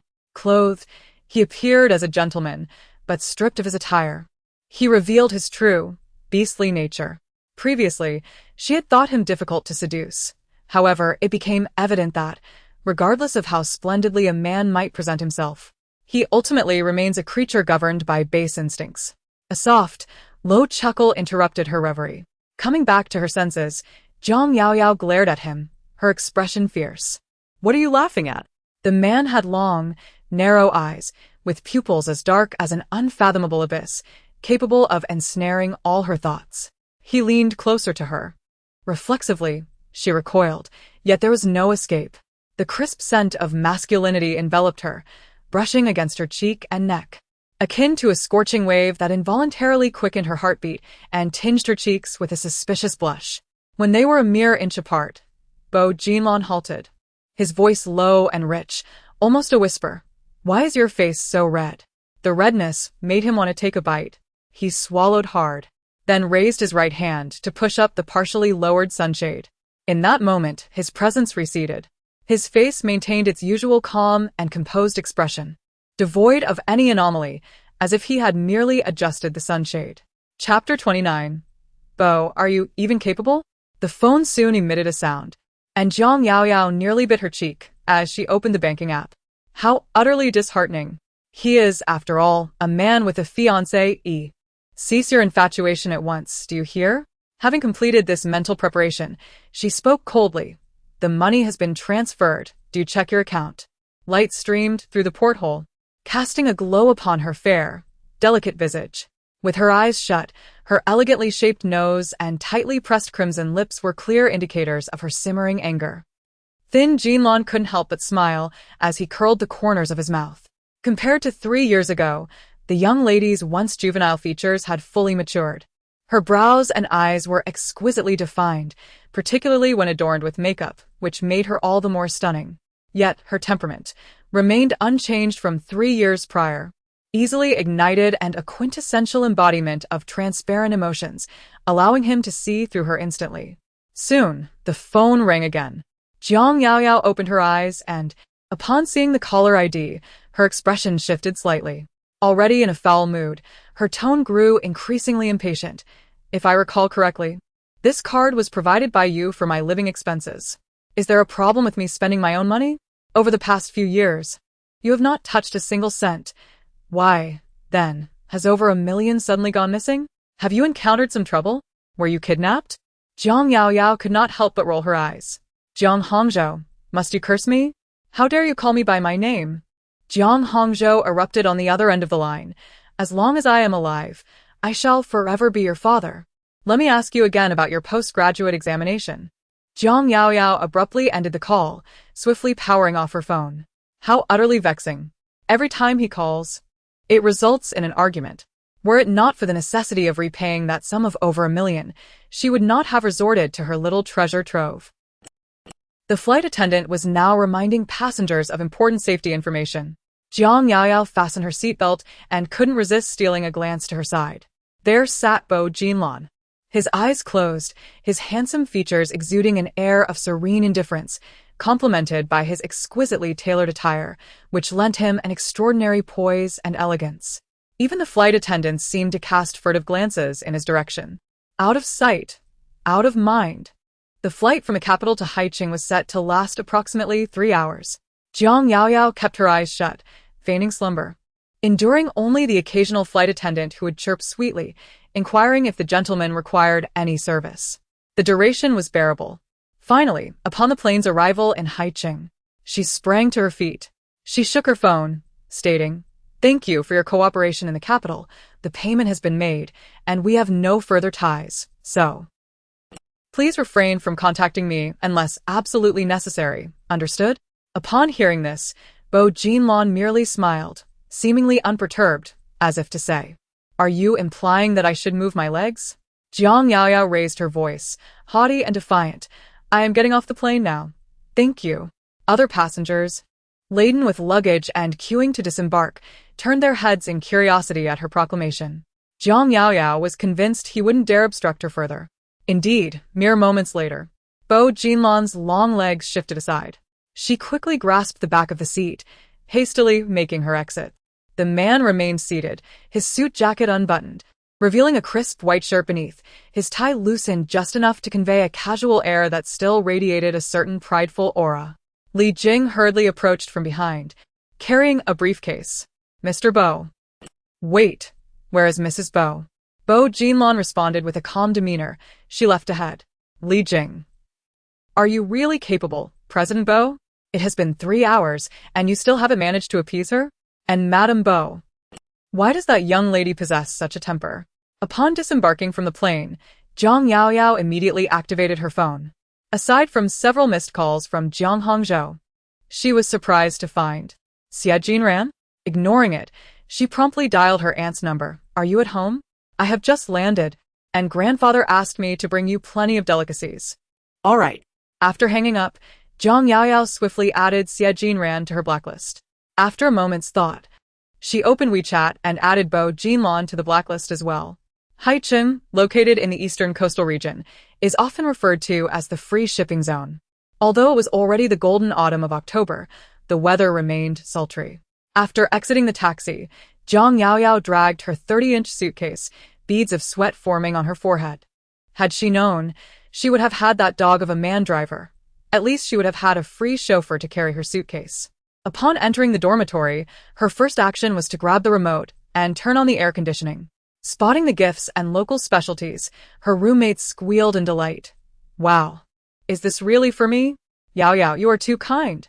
Just as they were reveling in the joyous atmosphere, the dormitory door was abruptly pushed open. Jiang Yaoyao smiled. "As expected, I am destined to be a servant. Everyone addresses me as young lady." Huang Yuhan's expression changed dramatically, and she immediately launched into a confrontation. "The air conditioning fee for the dormitory is to be shared, yet you always use it the most. You turn it on at the slightest hint of warmth without considering others' feelings.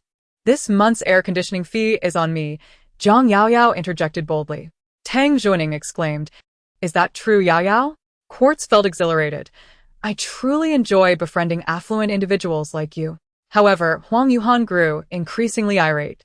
"Jiang Yaoyao, do not presume your wealth renders you remarkable. Employing money to win hearts is a rather superficial form of friendship, don't you think? Are you merely bitter about the grapes you cannot reach?" Jiang Yaoyao feigned a sigh. "Alas, I am inherently charming, unlike certain individuals who, despite their sharp features, are perpetually acerbic and utterly detestable." "Who are you insulting, Jiang Yaoyao?" "I am well aware of my wealth," Jiang Yaoyao interjected once more. "There's no need to reiterate this every time we meet, lest I begin to think you are envious." Huang Yuhan, having entered Haicheng University's finance department as the top student in the college entrance examination, had spent the past 3 years overshadowed by Jiang Yaoyao. Not only was she selected as the campus belle upon her arrival, but she also excelled in numerous talents, proving herself a multifaceted warrior. To add insult to injury, she came from a wealthy family, with luxury cars picking her up every weekend, and her boyfriend was none other than one of the illustrious 4 young masters of the capital. Huang Yuhan, ever proud and disdainful of Jiang Yaoyao, who relied on family wealth, felt as though she had been stepped on as she heard these words, and she set her book down, ready to charge over. All right. Tang Zhuaning swiftly intervened, separating the two. "It's 5:30. Let us hurry to the cafeteria. Indeed, if we delay, there will be no chicken legs left." Quartz chimed in. Jiang Yaoyao smiled. "Let us go." Upon reaching the ground floor, her 2 roommates advised, "Yaoyao, don't let Huang Yuhan get under your skin. Indeed, we are in our final year. Graduation is imminent, and there is no need for such trivialities. I heard she has been struggling to secure an internship, which likely contributes to her poor mood. But what concern is that of mine?" Jiang Yaoyao raised an eyebrow, questioning why she should bear the brunt of another's discontent. It seemed to her that Huang Yuhan lacked the grace of a princess, yet exhibited the temperament of one. In her lexicon, the concept of yielding was utterly absent. Countless painful lessons had taught her that blind forbearance would only invite further bullying, ultimately leaving one with nothing. I relish watching Yao Yao stand her ground. It's so empowering. Tang Zhuaning chuckled. Shering nodded in agreement. Honestly, seeing Huang Yuhan suffer a setback earlier made me feel quite pleased. Yao Yao, do you know? Whenever she is absent from the dormitory, I hesitate to turn on the air conditioning. The three of them laughed and chatted as they strolled away from the dormitory building towards the dining hall. Suddenly, a cool breeze swept past them. Wow, a luxury car. Yao Yao, your aunt has arrived. Jiang Yaoyao was momentarily taken aback before turning around to indeed see the familiar Porsche Cayenne. The esteemed Mr. Cheng, a man seasoned by life as battles, had 2 daughters and a son, yet none of them inherited his legacy. Cheng Yunru had pursued a degree in law. Cheng Ruinji became a forensic expert. The youngest daughter, Cheng Yunji, took a more unconventional path, rising to an executive position in the financial sector of Haicheng. At this moment, as the car window descended, Cheng Yunji presented a meticulously crafted appearance, her shoulder-length, permed hair exuding a voluminous simplicity, embodying the poise of a formidable woman. Yao Yao, your boyfriend has arrived in Haicheng. Why did you not inform me? Jiang Yao Yao responded with a puzzled expression, mirrored by her 2 roommates, who were equally bewildered. Chapter 30. A whisper to the boyfriend? Half an hour prior, Bo Jinlon had received a call from Cheng Runji. At that time, he had just arrived at the hotel, his right hand clutching his phone while his left hand fidgeted with the buttons of his suit as he sat gracefully upon the leather sofa in the lobby, each movement radiating an unparalleled elegance and refinement. Is there something you need? He inquired. On the other end, Cheng Ruinji conveyed the news with an air of resignation. Dad mentioned he has already spoken with my second sister and has invited you and Yao Yao to dinner tonight. Bo Jinlon raised an eyebrow. Does Yao Yao know? Well, if you tell her, then she will, Cheng Ruinji replied, exasperated. Are you both playing with me? You cannot seriously expect me to call her and repeat it, can you? I am genuinely busy. There are several corpses awaiting my examination. Could you 2 lovebirds not communicate amongst yourselves? A slight smile curled at the corners of Bo Jinlon's lips. Very well, I shall inform her. With his handsome features enhanced by that smile, he exuded an air of cultured charm that caught the attention of nearby female patrons. He opened WeChat and typed, Grandfather says your aunt has invited us to dinner tonight. Should I decline? Upon clicking send, a red warning icon appeared on the screen, accompanied by a small line of text. Message sent, but was rejected by the recipient. Bo Jinlon. Mr. Bo, Li Jing hurriedly approached, pushing a suitcase, and completed the check-in procedures. Here's your room card, she said. Bo Jinlon accepted the card, her brows furrowed. Li Jing was perplexed. How could Bo, who had just been smiling moments ago, suddenly appear so discontent? As they ascended in the elevator, Bo Jinlon's phone rang once more. Li Jing, dragging her suitcase, discreetly listened in. Hello, this is Bo Jinlon. I should be the one hosting. After all, I have concealed the truth from you for so long. Very well. I shall see you at the restaurant tonight. After hanging up, Bo Jinlon's expression transformed from clouded to clear, her lips curved into a mysterious smile. Li Jing thought to herself, what is going on? Bo's thoughts have always been difficult to decipher, and now that she is in a relationship, her moods are even more unpredictable. Assisting her is indeed quite a challenge. As for Bo Jinlon, he had meticulously calculated every possibility. Yet he never anticipated that Jiang Yaoyao would actually block him. That evening, he had inquired whether she still harbored feelings for him, and she had nodded in affirmation at that moment. The so-called drunken revelations he believed wholeheartedly, which is why he had embraced the situation and engaged with her. Even during those days in the capital, he had feigned indifference, yet she clearly harbored affection for him. Why, then, would she block him? How could she bear to do so? Bo Jinlon, with her astute and perceptive nature, quickly sensed that something was amiss. Thus, as a most exceptional hunter, his strategy was to remain patient, allowing the prey to present itself and reveal the truth. Change into another dress, pair it with a bag and high heels. There is no need for excessive jewelry. The young lady need not adorn herself so elaborately. Chung Yunji spoke rapidly, finishing her sentence as she moved towards the wardrobe. Jiang Yaoyao felt fortunate that Huang Yuhan was absent. Otherwise, she would surely be mocked as a princess or a spoiled lady. Aunt, it's just a meal. There's no need to be so particular, is there?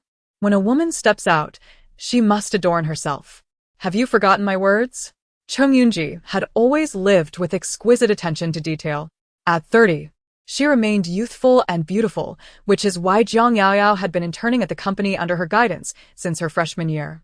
To this day, no one knew that the esteemed intern was actually her maternal niece. Suddenly, Chung Yunji frowned. What happened to that Gucci camisole dress I bought you last time? I can't seem to find it. Jiang Yaoyao gasped. Oh no, that dress. It was torn to shreds by that beast, Bo Jinlan. Is it appropriate to even mention this?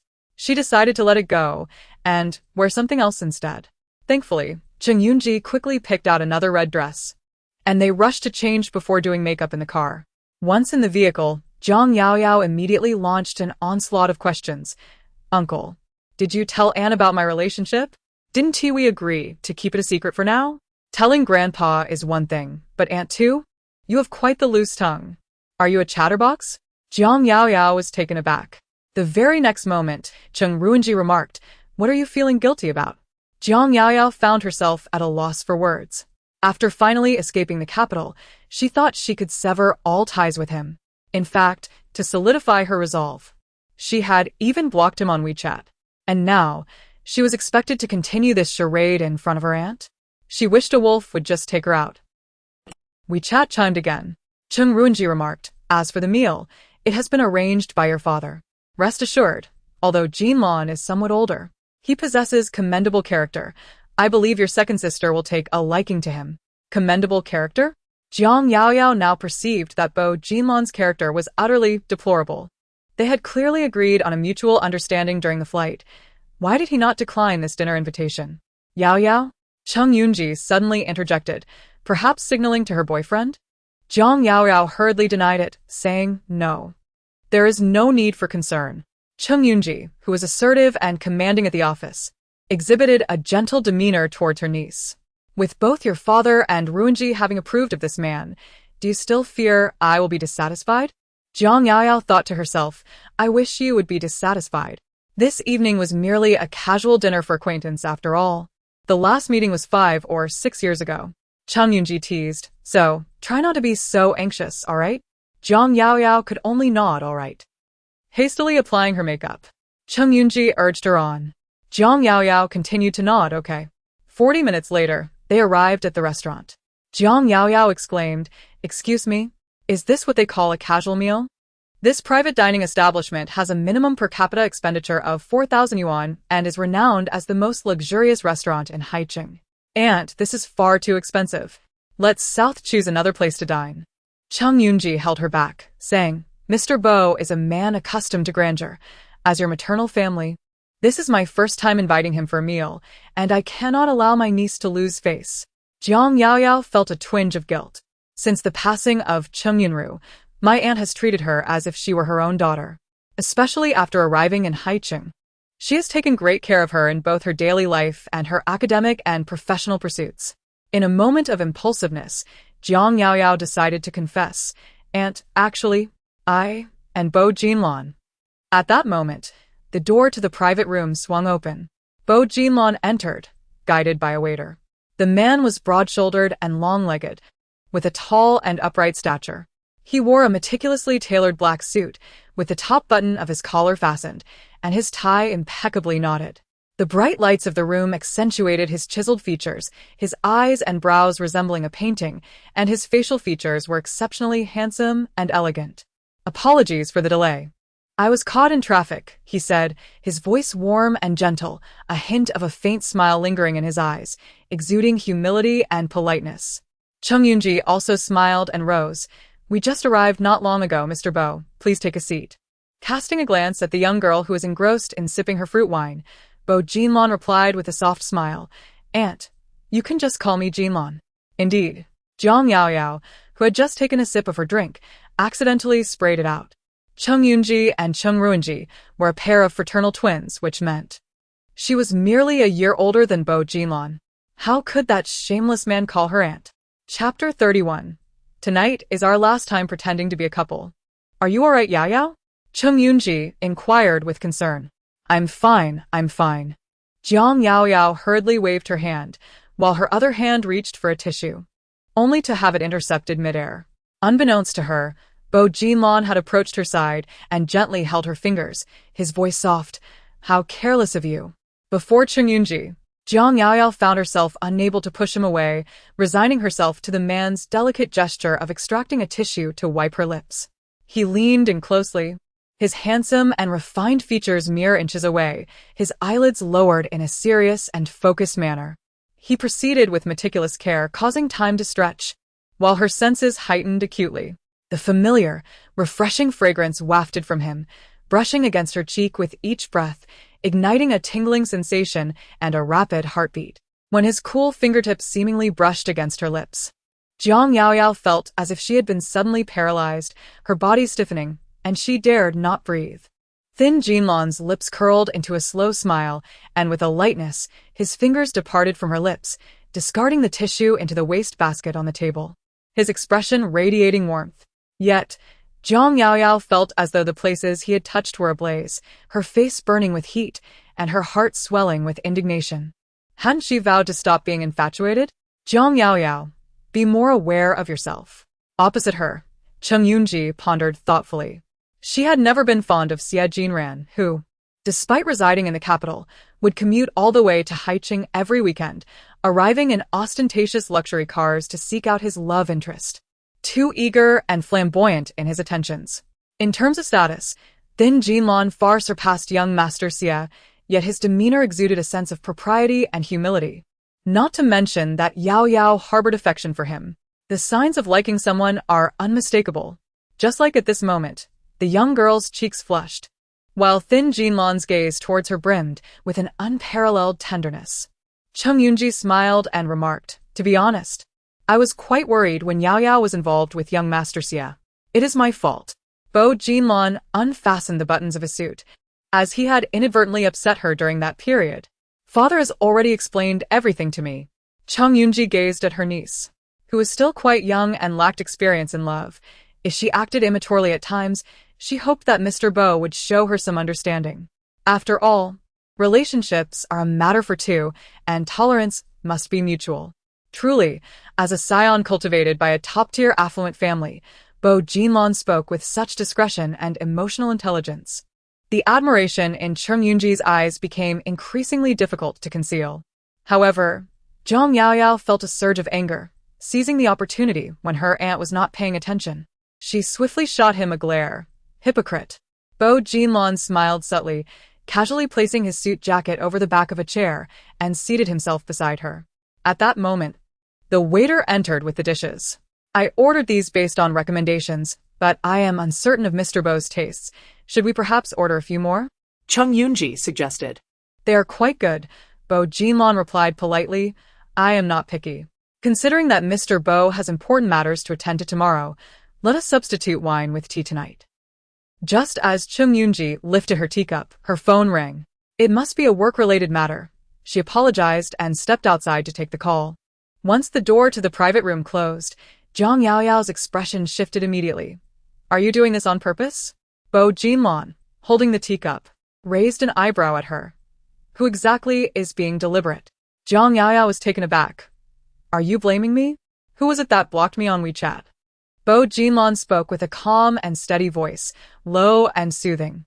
Upon receiving the invitation to dine, I immediately sent you a message on WeChat, contemplating whether to decline, only to discover that you had blocked me. Jiang Yao Yao. Feeling guilty, yet she quickly countered, but can't you just call me? With WeChat blocked. Are you certain you would answer my call? This question struck at the very core. Jiang Yao Yao felt a wave of shame again. Wouldn't he use the driver's phone to call me? If I see an unfamiliar number, I would certainly pick up. The young lady, with an air of superiority, even turned the tables on him. Bo Jinlon found her amusing. And then the driver would know that his boss has been blocked by his girlfriend. Jiang Yao Yao. Bo Jinlong continued. Don't I have any dignity? Jiang Yao Yao retorted. How infuriating. Why was it that she, so eloquent by nature, could not best him in words? She lifted her fruit wine, gulping down several mouthfuls. Bo Jinlong kindly cautioned, be careful not to drink too much, what I said to you? Jiang Yao Yao glared at him. Although her tolerance was average, she could handle this low-alcohol fruit wine with ease. Moreover, with her aunt present, she doubted that this man would dare to take her to a hotel in front of her. If my aunt invites you to dinner again, you must not agree. Do you hear me? Jiang Yao Yao commanded. Bo Jinlong nodded. These days, my schedule is quite packed. Even if I wished to comply, I would likely have no time. He gazed at her, his attention drifting somewhat.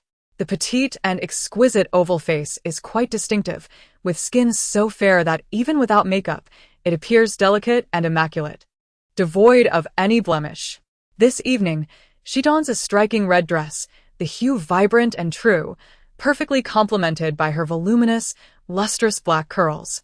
Under the soft glow of the lights, her porcelain complexion and captivating beauty become even more pronounced, enchanting all who gaze upon her. Tap, tap, tap. Jiang Yao Yao rapped the table several times. I am speaking to you, are you listening? Why? Bo Jinlong inquired casually. Why do you lack self-awareness? Jiang Yao Yao's pupils widened. Initially, she intended to deceive her uncle, but he divulged the information to her grandfather, who then informed her aunt. Is this a game of connect the dots? She was merely compelled to pretend to be in a relationship with that dog of a man. If more people become aware of the charade, how will it all culminate? Suddenly, Jiang Yao Yao felt a surge of caution. By the way, does anyone in your family know about this matter? Surely not, or else you wouldn't have gone to. Jiang Yao Yao hastily silenced herself. Bo Jinlong's eyes narrowed suddenly. Gone to what? Nothing, Jiang Yao Yao replied, rolling her eyes and hastily lifting her fruit wine to drink. Bo Jinlong observed her, noting the flicker in her gaze, clearly concealing something. However, he refrained from pressing further, instead gently tapping his long fingers on the table. As his gaze inadvertently fell upon the fruit wine's packaging, he momentarily paused, a cryptic smile gracing his lips. At that moment, the waiter announced after serving the final soup, your dishes are now complete. Please enjoy. Bo Jinlong raised his hand. Please bring another bottle of fruit wine. Certainly, sir. Jiang Yao Yao tilted her head, watching him intently. Beneath a gentle smile, Bo Jinlong inquired, is the fruit wine delightful? Jiang Yao Yao nodded, describing it as rich in peach flavor, exceptionally refreshing, with a beautiful hue and nearly devoid of any alcoholic taste. Then let's procure 2 bottles, Bo Jinlong decided. Chapter 32, The Willful Young Princess, Yao Yao declared. I punish you to peel shrimp for me. Apologies were offered as there was a rather challenging case demanding attention, with persistent calls from above. Jiang Yao Yao, holding her wine glass, widened her charming peach blossom eyes. Is it the Haixing technology acquisition case you showed me last time? Indeed, Cheng Yunji replied, settling down and taking a sip of tea. This case has lingered for over half a year. Perhaps it is time to abandon it. Jiang Yao Yao nodded in agreement. Unexpectedly, Bo Jinlong asked, is the liaison for Haixing technology Su Yecheng? Upon hearing this, Cheng Yunji's expression shifted dramatically. Mr. Bo, do you know Manager Su? She queried. She currently serves as the project director at Weiming Capital, and Bo Yuan Group has maintained a long-standing cooperative relationship with Haixing Technology. After an exchange of words, Cheng Yunji became fervently excited, clapping her hands. With Jinlong making the introduction, this case is bound to succeed. Yao Yao, why didn't you bring your boyfriend to meet me sooner? Jiang Yao Yao hesitated. Well, it's complicated. My boyfriend is merely an illusion. Bo Jinlong glanced at her, his smile warm as spring. Yao Yao, you are too shy. I shall certainly visit my aunt more often. Jinlong, I toast you. Please, aunt, do not stand on ceremony. By the way, let us add each other on WeChat. Certainly. Jiang Yao Yao quietly sipped her fruit wine, her mind incessantly critiquing. Indeed, in business, deceit reigns. This unscrupulous man seeks to ingratiate himself, and Cheng Yunji evidently relishes it. Having not only altered her address from Mr. Bo to Jinlong but also added him on WeChat. Suddenly, the reason for Yao Yao's choice to study finance became clear. Upon Cheng Yunji's declaration, Zhang Yaoyao felt as though she had been pricked by 1,000 needles. Simultaneously, a scorching gaze fell upon her, the man's voice deep and languid. Why? Cheng Yunji inquired. Of course, it is because of you. According to old Master Cheng, Zhang Yaoyao had agreed to date Bo Jinlan after the college entrance examination. With such an outstanding boyfriend influencing her, her choice of major seemed entirely reasonable. Yao Yao. Am I correct in my assumptions? Cheng Yunji's eyes glinted mischievously. The secret she had harbored within suddenly lay bare, and Zhang Yaoyao was reluctant to concede. Yet, as the saying goes, when the false appears true, the true may also be false. Thus, she replied, indeed, it was his suggestion that guided my choice of major. With that, she lifted her gaze and bestowed a sweet smile upon a certain individual. Little did she know, Bo Jinlan raised an eyebrow. When did you ever seek my counsel? Zhang Yaoyao. How dare he attempt to undermine me? In the next moment, the memory struck her. Bo Jinlan smirked. It was on the day you agreed to be my girlfriend. Zhang Yaoyao once again. There is no need to embellish the matter. It sounds almost too genuine. Observing the man's composed and handsome visage, she bit her lip and suddenly erupted in a fit of temper. How could you forget such an important matter? I am truly upset. To her astonishment, Bo Jinlan responded. Yes, I admit my mistake. Yet, what good is mere verbal contrition? Zhang Yaoyao raised her chin defiantly, pointing a finger with the air of a spoiled princess. I shall punish you by peeling shrimp for me. Don't you enjoy impressing the elders? Come on.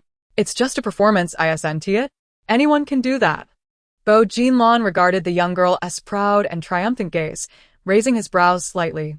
Very well.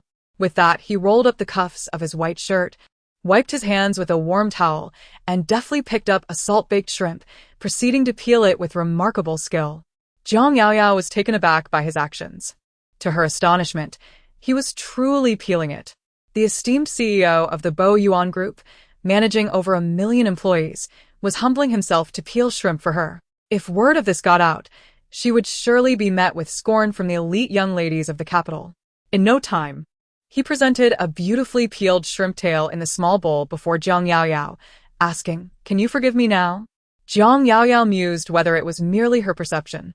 But there seemed to be a playful cadence in Bo Jinlan's words, imbued with a tenderness akin to that between lovers. Noticing her momentary silence, Bo Jinlan promptly proceeded to peel a second shrimp, then a third. Eventually, Cheng Yunji interjected, All right, Yaoyao, don't exploit your boyfriend like that. Zhang Yaoyao cleared her throat, slightly embarrassed. Since my aunt is speaking on your behalf, you don't have to peel anymore. Bo Jinlan nodded with a gentle smile. Then I shall go wash my hands. As soon as he departed from the private room, Cheng Yunji immediately voiced her sentiment. Jinlan is truly a fine young man, Yaoyao. Cherish him and try not to be capricious. Do you hear me? Zhang Yaoyao was of mixed feelings. Bo Jinlan's virtues were not unknown to her. Yet such an exceptional man was ultimately beyond her reach. She pensively raised her glass, emptying it of its fruit wine in one gulp. Cheng Yunji, who had often cautioned her against excessive drinking when accompanying her to social engagements, instinctively advised, drink sparingly. Rest assured, Auntie, this fruit wine won't cause intoxication. Zhang Yaoyao playfully reassured, besides, with you here, what do I have to fear? Cheng Yunji concurred, reasoning that Yaoyao's boyfriend was present, negating the need for her, the elder, to fret. Meanwhile, after washing his hands, Bo Jinlan made a call in the corridor. Contact Su Yeping of Haixing Technology immediately. Inform him that Bo Yuan Venture Capital intends to collaborate with Weiming Capital and inquire whether he would be interested in participating. Li Jing was taken aback. President Bo, when are we supposed to collaborate with Weiming Capital? All right, President Bo. His gaze wandered almost imperceptibly across the dining table, and as he sat down, he casually passed the bottle of fruit wine before him to Zhang Yaoyao. The dinner continued. After approximately 10 minutes, Zhang Yaoyao had consumed more than half of the fruit wine, and Cheng Yunji's phone rang once more. Her expression shifted slightly. Excuse me, I need to take this call. Business matters are pressing. Bo Jinlan nodded in understanding. All right, then let us conclude for today. Cheng Yunji, brimming with enthusiasm, added, Next time, I'll cook for you. You must come to my home for dinner. Bo Jinlon smiled and agreed. Chung Yunji grabbed her bag and keys. Yao Yao, are you feeling a bit tipsy? At that moment, Jiang Yao Yao's cheeks were flushed. No, I'm not. I'm not tipsy. Though she was quite inebriated, upon hearing the name Jinlon, she suddenly protested. No. I don't want that scoundrel to send me home. He is a beast. The pleasant curve at the corner of Bo Jinlon's lips abruptly faltered. A scoundrel? A beast? Were those descriptors truly aimed at him? Chapter 33. Bo Jinlon lowered his head and directly pressed his lips against her soft ones. Chung Yunji's expression became slightly awkward. However, having immersed herself in the business world for many years, she considered herself quite perceptive. Assuming that Yao Yao was merely still upset with Bo Jinlon, Old Master Chung had mentioned that the young couple had been dating for 3 years and were currently in a passionate phase, planning to discuss marriage once Yao Yao graduated. She was not a woman of conservative ideals, thus she reassured, Jinlon, I leave Yao Yao in your care. Rest assured, Aunt. The humble smile of Bo Jinlon epitomizes the virtue of a gentleman.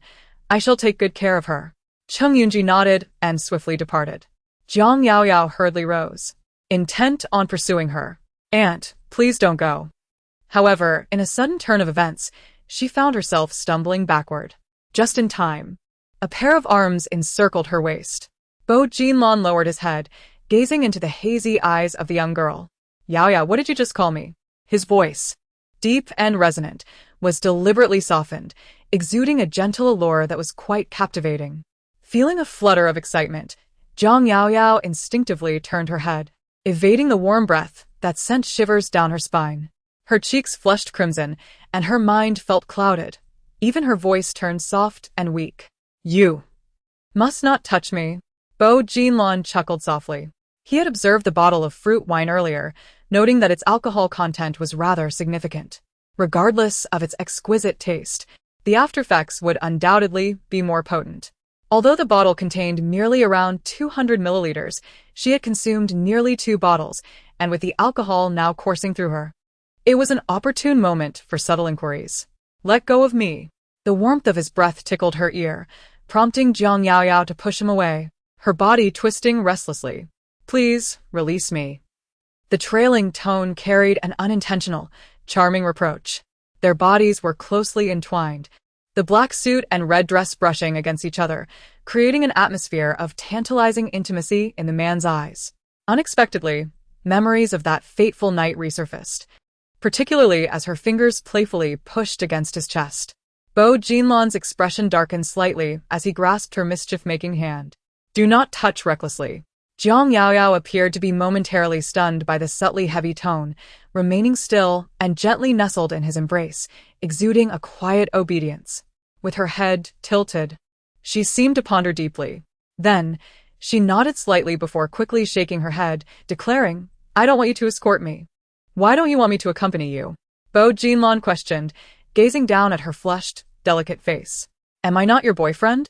Upon hearing this, Jiang Yao Yao shot him a sharp glare, retorting, You are not.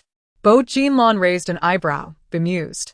Even in such a drunken state, you remain difficult to persuade? Since she denied their relationship, Jiang Yao Yao struggled once more to push him away, staggering towards the exit of the private room. In the restaurant corridor, a young woman clad in a red dress leaned against the wall, taking measured steps forward in her nude high heels. Being intoxicated, her mind was clouded, causing her to walk at a leisurely pace, occasionally stumbling. The pale skin of her calves peeked alluringly from beneath her skirt. A few steps behind her, a handsome man in a black suit followed at a relaxed pace, one hand casually holding a pink handbag, while the other rested in his trouser pocket, exuding an air of ease. To enhance the dining atmosphere, the corridor was dimly lit, accentuating the striking contours of his handsome features. A subtle smile danced at the corners of his lips, and a faint lightness lingered in his eyes.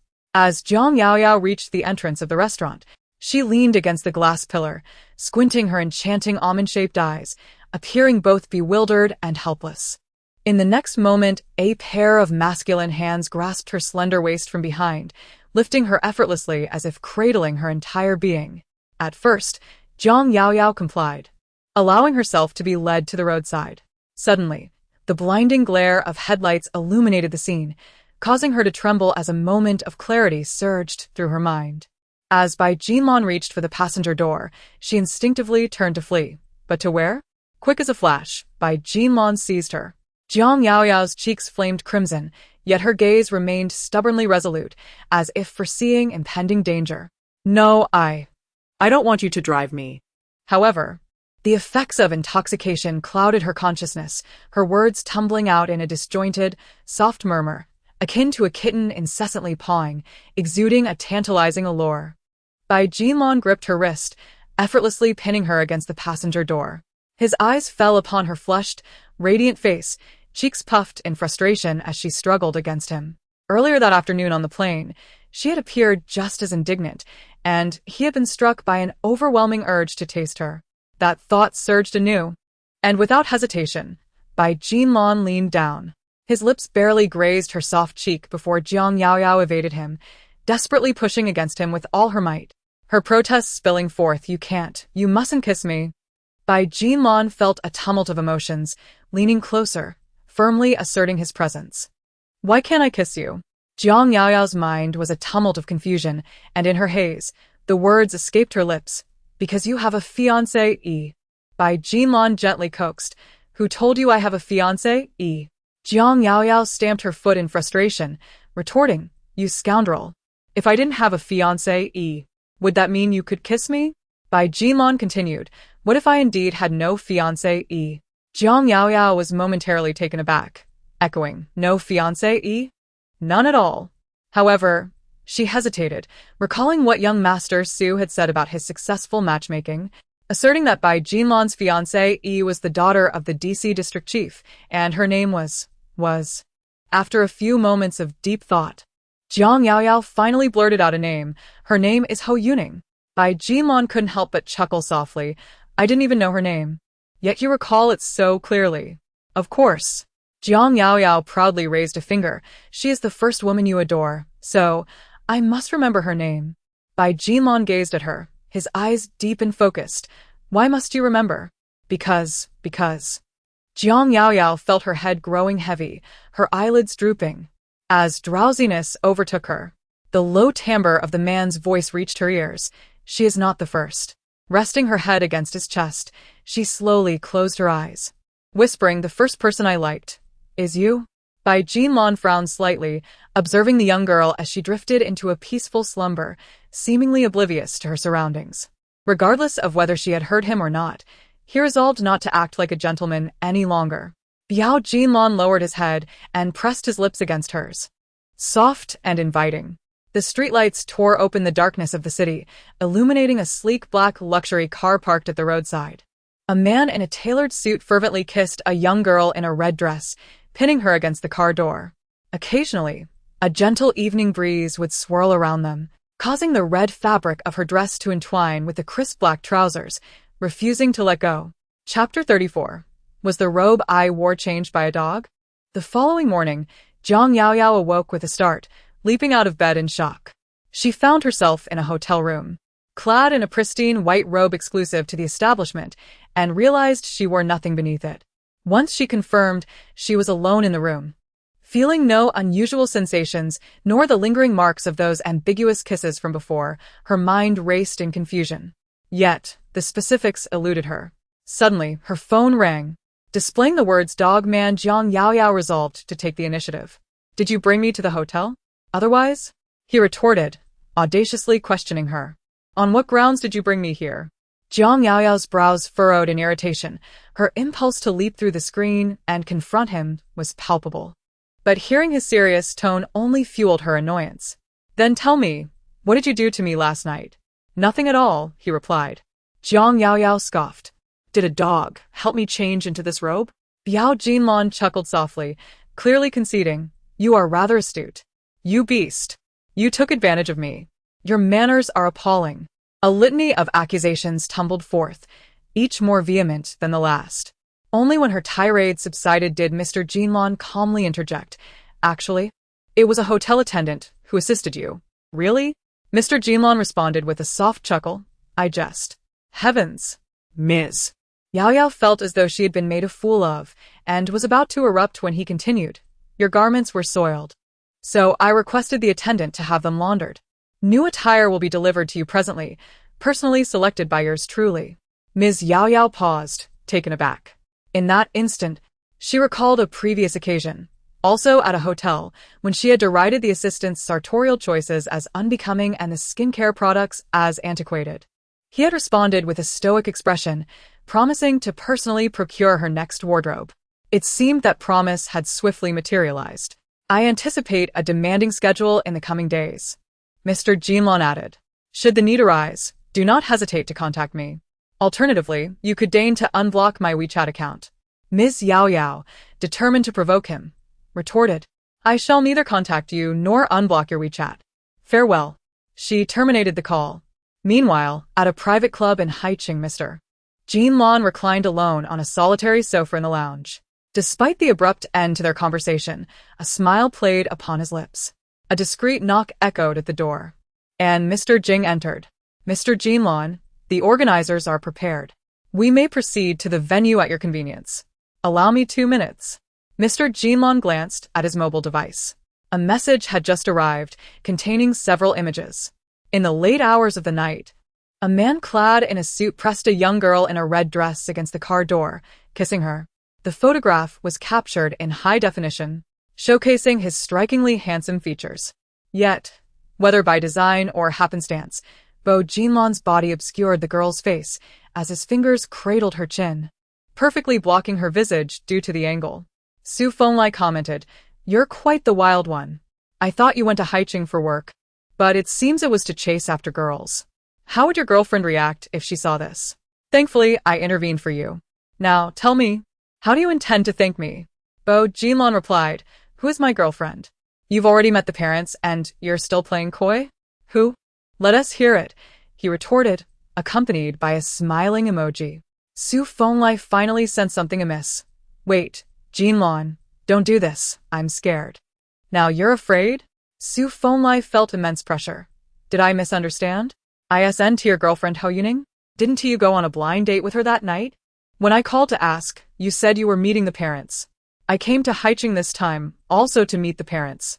Su Fenglai was left in shock, unable to articulate his thoughts, resorting instead to a long string of ellipses to convey his astonishment. Bo Jinlon continued, Now, because of you, the little girl is sulking at me. What do you suggest I do? Su Fenglai responded with silence. Meanwhile, Zhang Yaoyao had finished her wash-up, and indeed, someone arrived to deliver clothing. There were a total of 5 sets. Please verify, and if everything is in order, kindly sign the delivery slip presented by the uniformed staff member. 5 sets?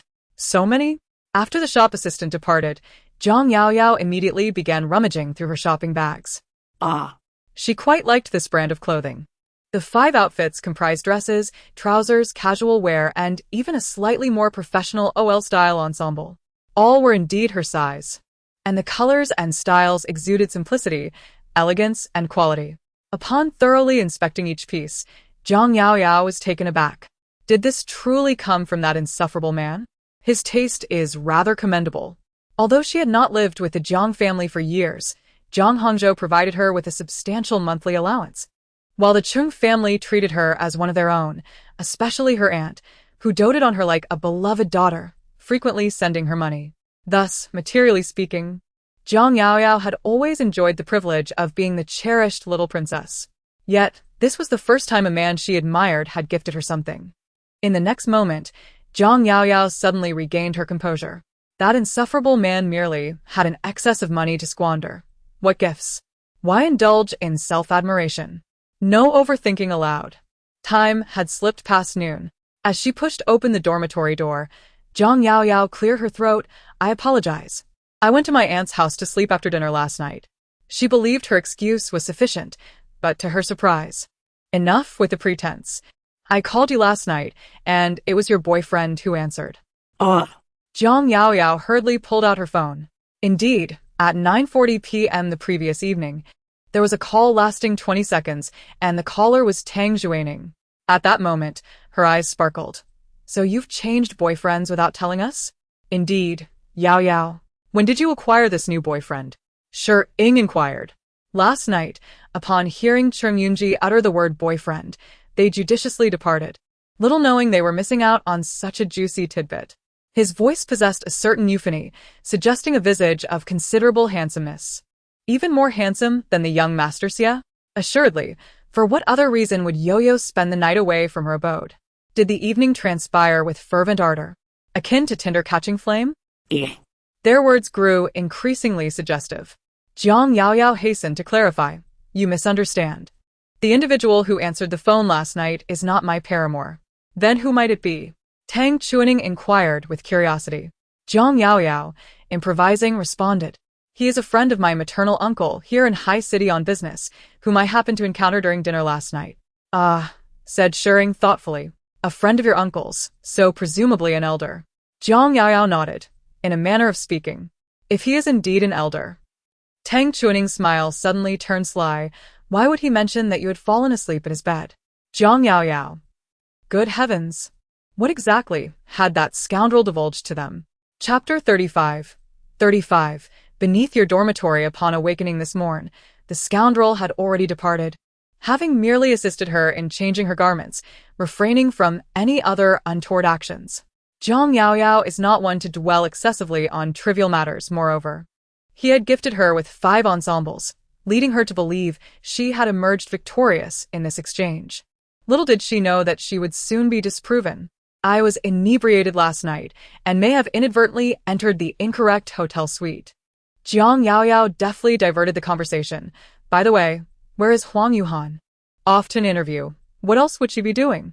Given her academic prowess, why did she not pursue postgraduate studies? Shi-ing inquired with curiosity. They are all studying finance, a field that currently demands exceptionally high standards.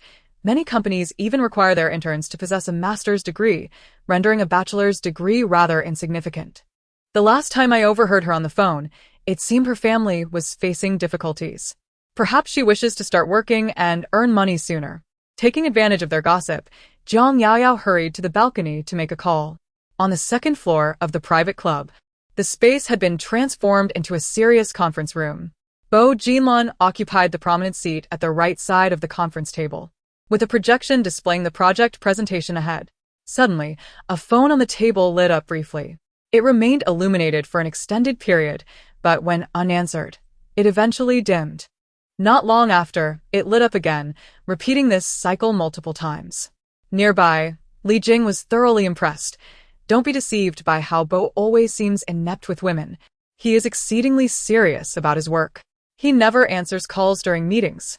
As for Jiang Yaoyao, she thought, how could that inconsiderate man ignore my calls? She began bombarding him with messages.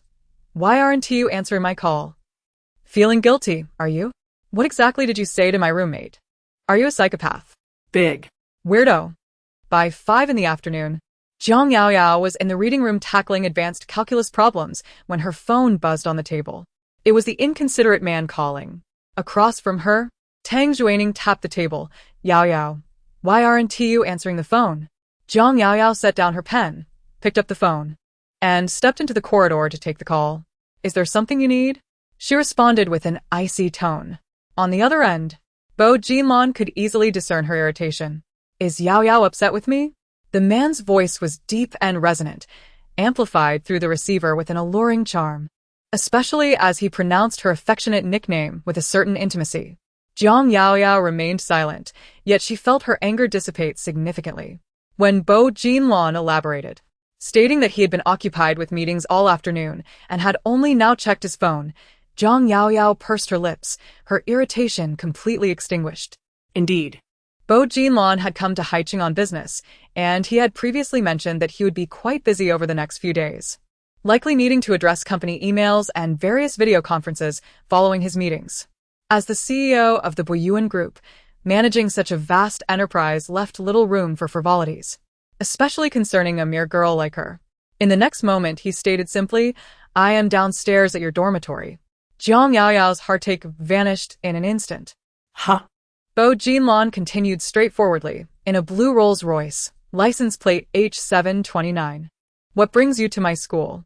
Jiang Yaoyao interjected, hurry and leave. I am studying. In stark contrast to her flustered demeanor, Bo Jinlon remained unhurried. My aunt asked me to bring you something. I have no plans tonight, so take your time studying and come find me when you're done.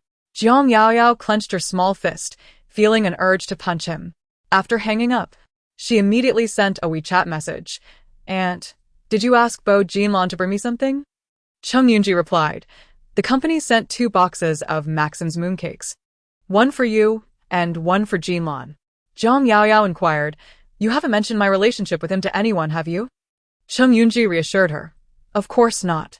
Dad has already instructed that only our family needs to know about this matter, and he mentioned that you prefer to keep a low profile. With understated satisfaction, Jiang Yaoyao nodded. Among the trio, her aunt was the most dependable. Returning to the reading room, Jiang Yaoyao. As they departed the academic building, strolling along the sports field towards the dormitory, Tang Wei-ning lamented, Whenever I walk with you, all the guys stare at us. It makes me feel like a great beauty myself. Jiang Yaoyao, preoccupied, barely registered her words. Seriously, you didn't even put on makeup today, yet you still look so stunning? Tang Wei-ning remarked with a click of her tongue. And these jeans of yours, what brand are they? The cut is impeccable. When did you buy them? The cut of jeans costing 18,000 is naturally going to be good. However, this particular brand was a niche European label, and with its discreet logo design, many people did not recognize it. Thus, Jiang Yaoyao casually fabricated, I just bought them from a roadside stall. Tang Wei-ning sighed. It's so unfair to have a great figure. You look good even in clothes from roadside stalls. Jiang Yaoyao, standing at 1.7 meters, possessed a natural model's physique. With a swan-like neck, sharp shoulders, a shapely bust, waist and hips, and especially a pair of long legs comparable to those of a supermodel, straight and slender. She looked particularly stylish in jeans, much to the envy of her shorter friend. Rounding a bend, the dormitory building came into view, with a striking sapphire blue car parked at the entrance. In contrast to the political and cultural hub of the capital, High City was a financial and economic center. And High City University was not short of wealthy students. Luxury cars were frequently seen on campus, but a limited edition Rolls-Royce like this, worth over 20 million, was a rare sight. Several students were already taking photos. Tang Wei-ning quickly noticed it as well. Yao Yao, look, what kind of car is that? Jiang Yaoyao, is that a Rolls-Royce? No wonder it exudes such opulence. I wonder whose boyfriend this is. She must be incredibly fortunate. Tang Zining the Mac. Pulling out her phone to capture the moment. Yao Yao, do you know how much this car costs? With that, she turned and dashed away. A minute later, as Tang Zining entered the dormitory building, Jiang Yaoyao emerged from behind a tree. When I come over, you mustn't exit the car. The driver is not allowed to leave either. Do you understand? On the other end of the line, the man chuckled softly, affirming he had heard her. Satisfied, Jiang Yaoyao ended the call and proceeded forward. Just as she neared the vehicle, she suddenly heard Tang Zining's voice, seemingly accompanied by Shireen. Startled, Jiang Yaoyao crouched down and swiftly opened the back door, slipping inside. Ouch. She bumped her forehead against something solid and hard. Before she could gather her wits, a raucous laughter erupted from within the car. Well, what do we have here? An unexpected embrace? The voice was cheeky and somewhat familiar. Jiang Yaoyao looked up to find not only Bo Jinlon in the back seat, but also Su Feng. At that moment, she realized she was sprawled across Bo Jinlon, having collided with his long legs. The man gazed down at her with a relaxed expression, while the sounds of her roommate's laughter echoed behind. Jiang Yaoyao, disregarding her embarrassment, quickly crouched down and desperately pushed against his long legs. Close the door, quickly. Otherwise, my roommates will see. Bo Jinlon raised an eyebrow slightly. Are you certain? Absolutely. Close the door. Jiang Yaoyao gritted her teeth in urgency. As time passes, one would think the pace of conversation would quicken, yet it seemed to languish. In the next moment, Bo Jinlon effortlessly lifted her entire form, placing her upon his lap with ease, before proceeding to close the car door with a resounding thud. Jiang Yaoyao's heart raced in tandem, echoing the door's forceful closure. Why on earth was he embracing her like this? Chapter 36, The Big Bad Wolf and the Little White Rabbit Beside Them. Su Feng burst into laughter. finally grasping the reason behind the decision to have him seated in the rear of the passenger side earlier. Typically indifferent towards him, today he exhibited an unexpected kindness, even relinquishing the car's most secure position to him. Clearly, he was waiting for his little white rabbit. Poor Xiaoyao was indeed unfortunate, ensnared by such a predatory wolf. And according to Qing Ruanji, Bo Jinlan had harbored intentions for this girl many years ago. Truly a beast. Put me down, Jiang Yaoyao protested. Her cheeks flushed with embarrassment. Yet Bo Jinlan commanded, drive. In a moment of panic, she attempted to rise from his lap, only to feel a sudden pinch at her waist. Simultaneously, a low, menacing whisper reached her ear. Do not move.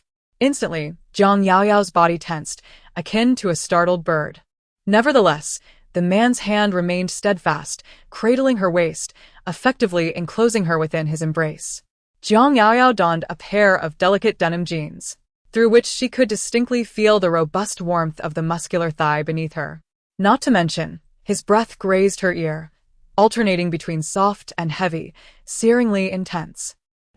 Her fair and delicate cheeks rapidly flushed with a visible warmth, while her heart raced uncontrollably, thumping ever harder with each beat. Flustered and disconcerted, Jiang Yaoyao felt a sense of impropriety, murmuring softly, I prefer to sit by myself. The young girl's voice was gentle and timid, reminiscent of a shy little kitten. A fleeting smile danced in the depths of Bo Jinlan's eyes, yet his tone remained extraordinarily earnest. It's too cramped. There's no room to sit. Jiang Yaoyao was baffled. In a world-class luxury car, even if the back seat accommodated only two, it would still offer ample space. How could it possibly be too cramped for three? She clearly noticed a significant expanse of vacant space in the middle. Consequently, Bo Jinlan cast a sidelong glance at the person next to him. You might as well sit on Jinlan's lap. The middle isn't safe. If the police see, they issue a fine. Su Fenglai remarked, nudging someone with a wink. Aren't I a good friend? Does this count as atonement?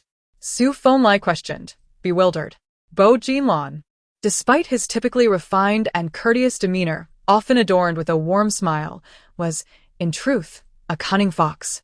If he bore a grudge against you, no distance would suffice to escape his vengeance. Thus, after indulging in the morning's gossip, Su Fenglai hastily booked a flight to Haiqing, primarily seeking to confess his misdeeds while also enjoying some fresh tidbits. Indeed, fresh gossip was always sweet. The sight of someone in love can be quite amusing. The young lady's cheeks are flushed, yet he refuses to let go. Moreover, Jiang Yaoyao, with her backpack and ponytail, adorned in vibrant youthful attire, inadvertently makes Bo Jinlan appear rather peculiar. I suppose I shall sit in the front. Jiang Yaoyao clutched the straps of her backpack tightly, her nerves taut, her body rigid, on the verge of numbness. Perhaps sensing her discomfort, Bo Jinlan finally spoke as the vehicle turned a corner. The car is stopping. Your roommate shouldn't be able to see us, right? Jiang Yaoyao nodded eagerly. As Li Jing parked the car, she reached for the door, but Su Feng was quicker. I'll sit in the front, he exclaimed, jumping out before she could. Bo Jinlan exerted a gentle force, lifting Jiang Yaoyao and placing her into the seat inside. Sitting there, Jiang Yaoyao finally felt a sense of relief. Well, as long as I am not sitting on his lap, it's acceptable. The Rolls-Royce drove off once more, and Jiang Yaoyao finally remembered the purpose of her ride. Where are you all headed? Su Feng replied, to eat. You all go ahead. I won't be joining. Jiang Yaoyao politely declined. I merely got in to fetch something. I have plans this evening. She glanced at the person beside her. Aren't you two together? If you don't go, he certainly won't. Jiang Yaoyao exclaimed. Huh? Don't say that. Su Feng raised his eyebrows mischievously. Your uncle has informed me about your romantic affair. Jiang Yaoyao's face instantly turned blank. Goodness, that blabbermouth uncle. Wasn't it meant to prevent him from spreading it further? She picked up her phone, ready to bombard WeChat. Your uncle might have acted inadvertently. After all, his tolerance for alcohol is rather poor. Bo Jinlan paused slightly after speaking, noting that this trait was quite reminiscent of you. His tone was casual, yet Jiang Yaoyao felt a sudden pang of anxiety, hastily lowering her head. The calm she had just regained was once again uprooted by a tempest of emotions, her mind flooded with memories of that night of drunken indiscretion. There was no room left to blame her uncle. As for Su Fenlai, this matter was clearly divulged by you, claiming that the young lady was too shy to speak up, and that both parties had agreed to maintain confidentiality. So, Old Chung, please do not blame your brother for betraying you. It is merely that someone has outmaneuvered you 1,000-fold. It is wiser to offend a gentleman than a rogue, is it not? The Rolls-Royce soon exited the school gates, gliding along the expansive roadway. As time wore on and darkness enveloped the sky, Jiang Yaoyao began to sense something amiss. "Where are we dining?" she inquired. 2. "Where was it?" "Li Jing, what is the name of that place?" Su Fenlai tilted his head. Yes, Xiaoyao, you surely haven't been there before, have you?" Jiang Yaoyao indeed had not visited, so she took out her phone to search for it, only to discover, "Isn't it too far?" "It is a bit distant," he admitted. "But this restaurant comes highly recommended by a friend from Haicheng. He mentioned that the game dishes are exceptionally authentic and even lent me his car, insisting I must drive up the mountain to sample the flavors. Oh, and he also mentioned that after dinner, we could enjoy the moon. The view from the mountaintop is splendid, the air is fresh, and the moon is particularly round." Su Fenlai concocted countless reasons. In an honest attempt to atone for his misdeeds, he was truly troubled, yet the moment he caught a glimpse of the young girl's skeptical gaze. Goodness, she wouldn't perceive me as an unsavory figure, would she? Su Fenlai hastily sought assistance. "Jean Lan, say something, don't let me appear like a human trafficker." Finally, the perpetually composed individual decided to speak. Rest assured, he lacks the audacity. Su Fenlai gritted his teeth. "Indeed, your boyfriend is here. What is there to fear?" With such a statement made, Jiang Yaoyao felt it inappropriate to feign reluctance any longer and consented. Chapter 37. The well-behaved little rabbit transforms into a little wildcat. Second update. At 7:30 in the evening, after a considerable journey, they finally arrived at their destination. Upon disembarking, Jiang Yaoyao discovered that although the place was remote, its scenery was indeed delightful. The night had fully enveloped the sky. As they entered through the grand gate, they were greeted by an array of meticulously designed landscapes, where flower seas and tree shadows danced alongside uniquely shaped solar lamps, creating an ethereal ambience. Moreover, due to the recent long holiday, the entire estate was devoid of other guests, exuding tranquility and elegance. As they entered the private room, Su Fenlai promptly suggested, "Xiao Yaoyao, shall we exchange WeChat?" Jiang Yaoyao agreed and handed over her phone. Su Fenlai leaned in closer. Thin Jean Lan was loosening the buttons of his suit, his deep-set eyes narrowing. Throughout the car ride, he had called her Xiao Yaoyao, and now he wanted to add her on WeChat? And so close to? Was he not feeling a bit too bold? Upon completing the WeChat exchange, Su Fenlai lifted his gaze only to find someone staring intently at him. The gaze was frigid, yet the corner of his mouth curled into a disturbingly sinister smile. Goodness! Su Fenlai felt a chill run down his spine and hurriedly began to operate. "Xiao Yaoyao, I have created a group. Please add Jean Lan as well." Jiang Yaoyao replied. "Ah? I will be staying in High City for a couple of days. It would be more convenient to communicate in the group." Su Fenlai urged, "Hurry and add him. Forming the group is a given, right? This ought to express my heartfelt sentiments adequately, doesn't it?" Damn. "But how do I add Jiang Yaoyao? She has blocked him." An awkward silence enveloped the private room. Su Fenlai, being the astute person he was, thought to himself, "Oh dear. Could it be that my words from that day caused Xiao Yaoyao to be angry and subsequently block Jean Lan?" Jiang Yaoyao's eyes flickered. What did that mean? "It's all my fault." Su Fenlai quickly clarified. "The last time I mentioned Ho Yuning, I was merely speculating. Jean Lan and she have never been on a blind date, nor have they met each other's parents. I misunderstood." After saying this, he frantically gestured towards Jean Lan, urging, "Speak up. My friend has clarified everything for you. Shouldn't you seize the opportunity to respond?" However, Jean Lan maintained an enigmatic expression. After a prolonged moment, he finally uttered a soft "Hmm." Su Fenlai exclaimed, "Is that all? Shouldn't you immediately swear to clear your name? Do you even know how to navigate a romantic relationship? You can't even charm a woman." Jean Lan remained silent, simply hanging his suit jacket on the coat rack in the private room, then leisurely unfastened the cuff buttons and rolled up the sleeves twice. Despite the elegance of his movements, a chilling detachment in his eyes hinted at an underlying ruthlessness. Suddenly, Su Fenglai rose to his feet. It seems we need to peruse the menu in person. You two carry on, I'll go select our dishes. With that, he seized Li Jing's arm. Come with me. The thought of wild boar and deer terrifies me. Li Jing was unceremoniously whisked away. As the door closed, the room was left to the two of them. Jiang Yaoyao cleared her throat, utterly surprised that Su Fenglai had fabricated the fiancé story. Fortunately, she had never broached the subject with Bo Jinlan, sparing herself potential embarrassment. So, she began, did my words simply vanish into thin air? The moment we're alone, the docile bunny transforms into a feisty wildcat? Bo Jinlan, observing her vibrant and alluring face, narrowed his eyes and chuckled softly. What do you mean? Don't play coy with me, Jiang Yaoyao retorted, feigning ferocity. I made it clear that last night was our final charade as a couple. Why did you contact my aunt? I didn't initiate contact, Bo Jinlan replied with unhurried ease. The meeting today happened to be near Weiming capital. Your aunt called to offer Mid-Autumn Festival mooncakes. As a junior, would it not be impolite to decline? Jiang Yaoyao puffed out her cheeks in vexation. Couldn't you have fabricated an excuse? Must you be so forthright? You could have said you don't have a sweet tooth, or suggested she give all the mooncakes to me. Bo Jinlan's lips curved in amusement. Who said I don't enjoy sweets? Jiang Yaoyao was taken aback, unknowingly led astray by the thought. Do men also have a penchant for sweet delicacies? What appeared to be an ordinary action, when performed by him, was extraordinarily pleasing to the eye, exuding elegance and charm. Bo Jinlan had somehow arrived by her side, gazing down at her face. At that moment, his focus was unwavering, his voice rich and magnetic. Did you bump your forehead when you got into the car? It seems a bit red. Ah? Jiang Yaoyao hurriedly reached out to touch it. Do not touch. Bo Jinlan grasped her wrist.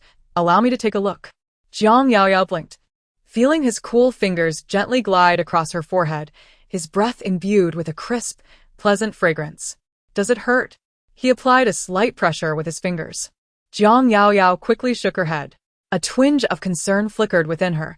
She retrieved her backpack, wishing to find a mirror to check.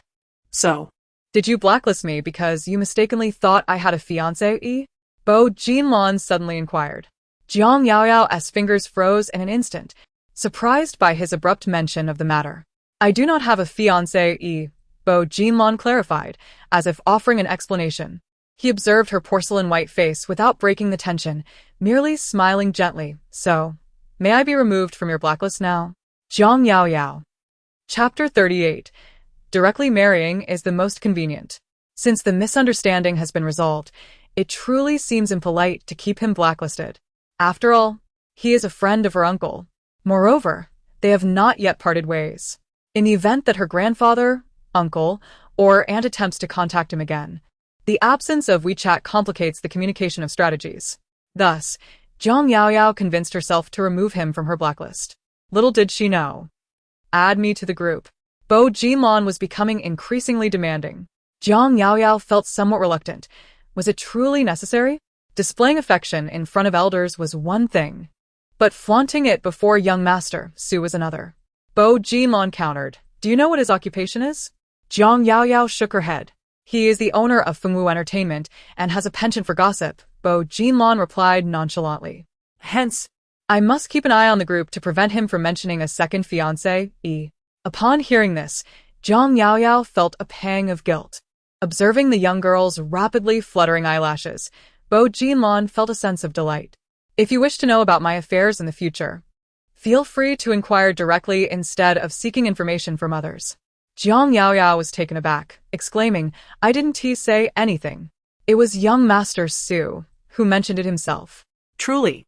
Bo Jinlan regarded her with a half-smile, remaining silent. Jiang Yaoyao reflected.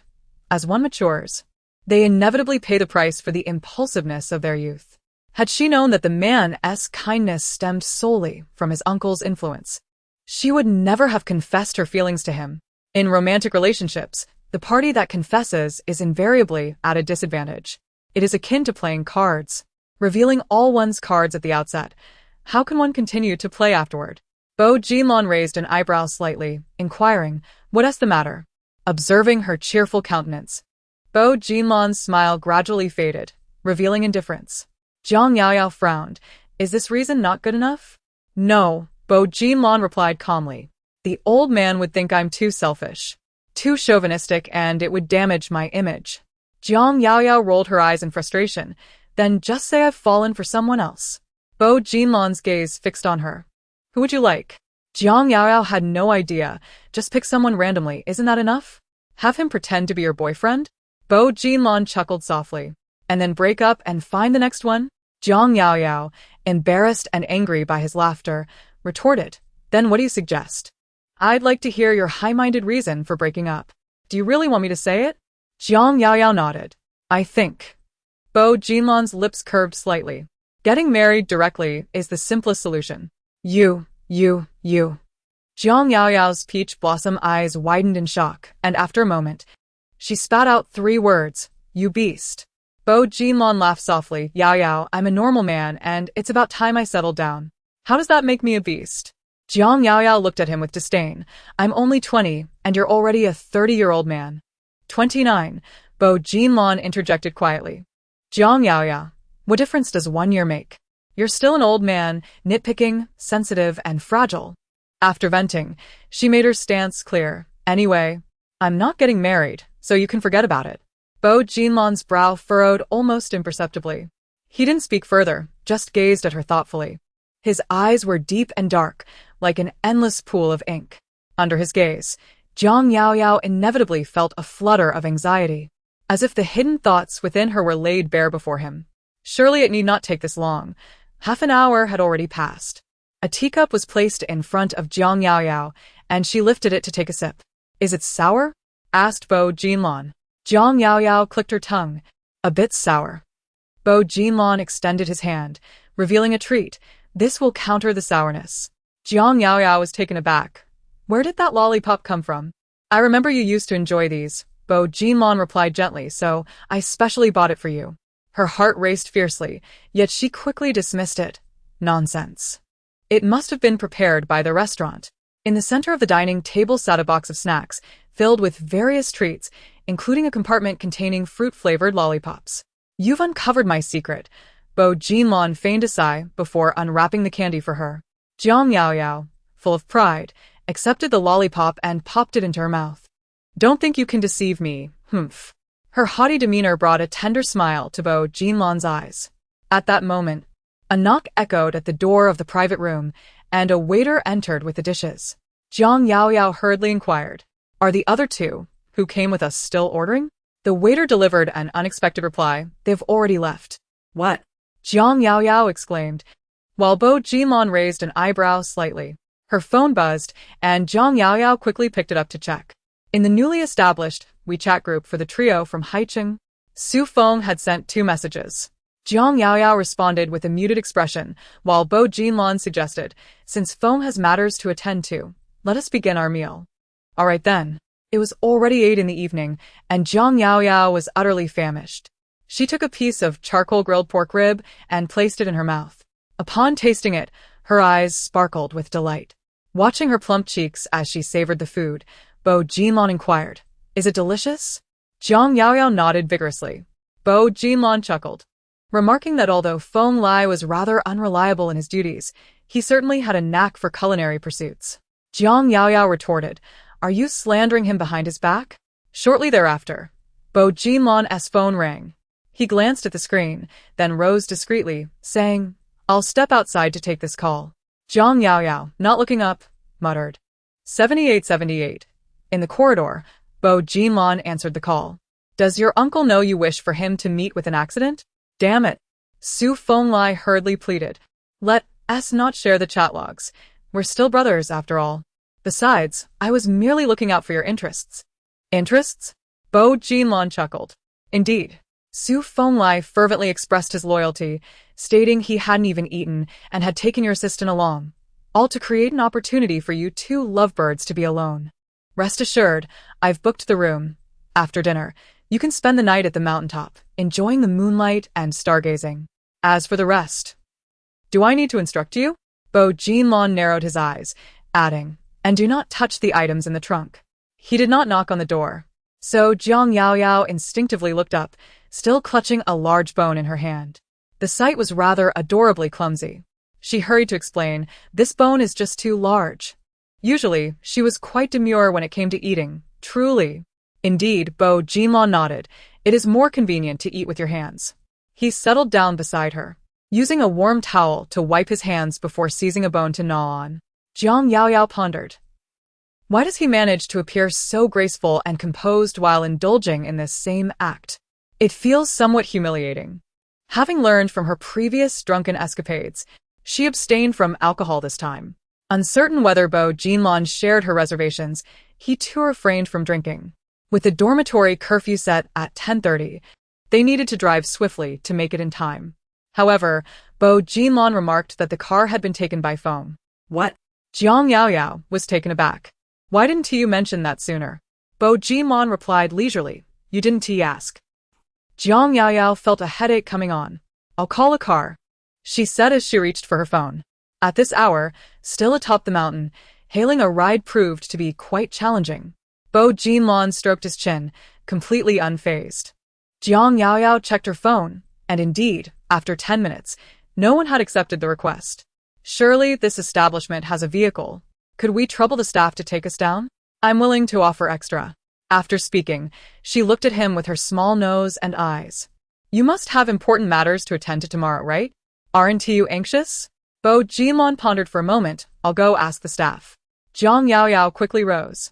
I'll accompany you, Bo Jinlan thought. Is this girl afraid he might have ulterior motives? Indeed, one learns wisdom from adversity. In this day and age, it's no longer easy to deceive young maidens. Chapter 39. The intrigue and peculiarity of gossip. Upon hearing the plan to descend the mountain, several staff members immediately shook their heads in protest. It takes over half an hour to descend, and over an hour to reach the city. It's simply too troublesome. It's unsafe to traverse the mountain paths at night. What if it rains on the way? Bo Jinlan stood leisurely at the counter, one hand casually tucked into his suit pants pocket. The staff persisted, insisting it was far too perilous. You should wait until tomorrow morning to descend. Young Master Su has reserved our finest VIP couple suite, complete with roses and red wine. However, upon hearing this, Jiang Yaoyao became even more resolute in her decision to descend. I will give you 500 yuan. The staff remained silent. Jiang Yaoyao began to raise her offer. 600, 800. Is 1,000 not enough? Yet the staff remained unmoved. Jiang Yaoyao was utterly speechless, astonished that in this age, one could encounter individuals impervious to monetary temptation. Unbeknownst to her, Su Feng had discreetly provided each staff member with a bribe of 10,000 yuan, and with the owner being his acquaintance, they were firmly instructed to heed young Master Su's wishes. Jiang Yaoyao looked up at him. The man's visage was both handsome and warm, his words polite and humble, yet if they refused payment to transport them, how could they possibly lend a vehicle? After all, the cost of a vehicle would undoubtedly exceed a mere couple of thousand yuan. Bo Jinlan too was met with resistance. He gazed down at her and suggested, Why not stay here tonight? We can descend in the morning. I refuse. Jiang Yaoyao swiftly declined, her enchanting peach blossom eyes glaring at him in annoyance. If you don't leave, I shall depart on my own. Bo Jinlan responded with a faint smile. Understood.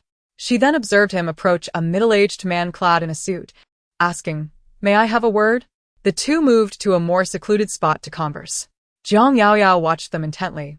Initially, the man appeared troubled, but after a brief exchange with Bo Jinlan, he quickly nodded with a smile and produced his phone. Jiang Yaoyao felt a sense of confusion. Where are you going? My dear girl, are you not heading down the mountain? The man replied cheerfully, Your boyfriend is driving you down now. A few minutes later, Jiang Yaoyao found herself seated in a somewhat worn white van, with Bo Jinlan in the driver's seat. As soon as the vehicle started moving, she inquired, How did you convince him to lend you the car? Upon hearing this, Bo Jinlan cast her a nonchalant glance and replied, I purchased it. What? Jiang Yaoyao was utterly bewildered. Why would you buy a car? Have you lost your mind? Is it because you have money to burn? I was jesting. Bo Jinlan smirked lightly. The car is borrowed. Jiang Yaoyao responded with silence. Her immediate thought was that the man was seeking revenge for not deceiving her during their earlier meal. Never mind. If it's a trick, so be it. As long as I can get down the mountain. She took out her phone and began to scroll. In the Wealthy Women's late-night chat group, Duan Fei. Thank you. Yao Yao darling, for the 3 cents. Song Nioniao. Thank you, Yao Yao darling, for the 8 yuan. I can enjoy an extra bun tomorrow morning. Jiang Yaorao typed with a smile. Has there been any news lately? Duan Fei replied, yes. I heard that Bo Yunxi has gone to country F. Song Nioniao exclaimed. That little vixen has gone abroad? Splendid. It's a celebration for all. Duan Fei continued. Moreover, her mother has accompanied her. There are rumors that they offended the elders of the Bo family, which is why they were sent away to the borders. Song Nioniao asked Yao Yao. Does this matter concern you in any way? Jiang Yao Yao discreetly glanced at the man who was driving. While she couldn't entirely dismiss her connection to the situation, she understood that the Bo patriarch would not punish his own granddaughter over someone as inconsequential as herself. It was likely linked to someone else. Duan Fei remarked. Xie Rand is quite unfortunate. Song Nioniao retorted. A cheating man deserves to be punished. What misfortune? Duan Fei added.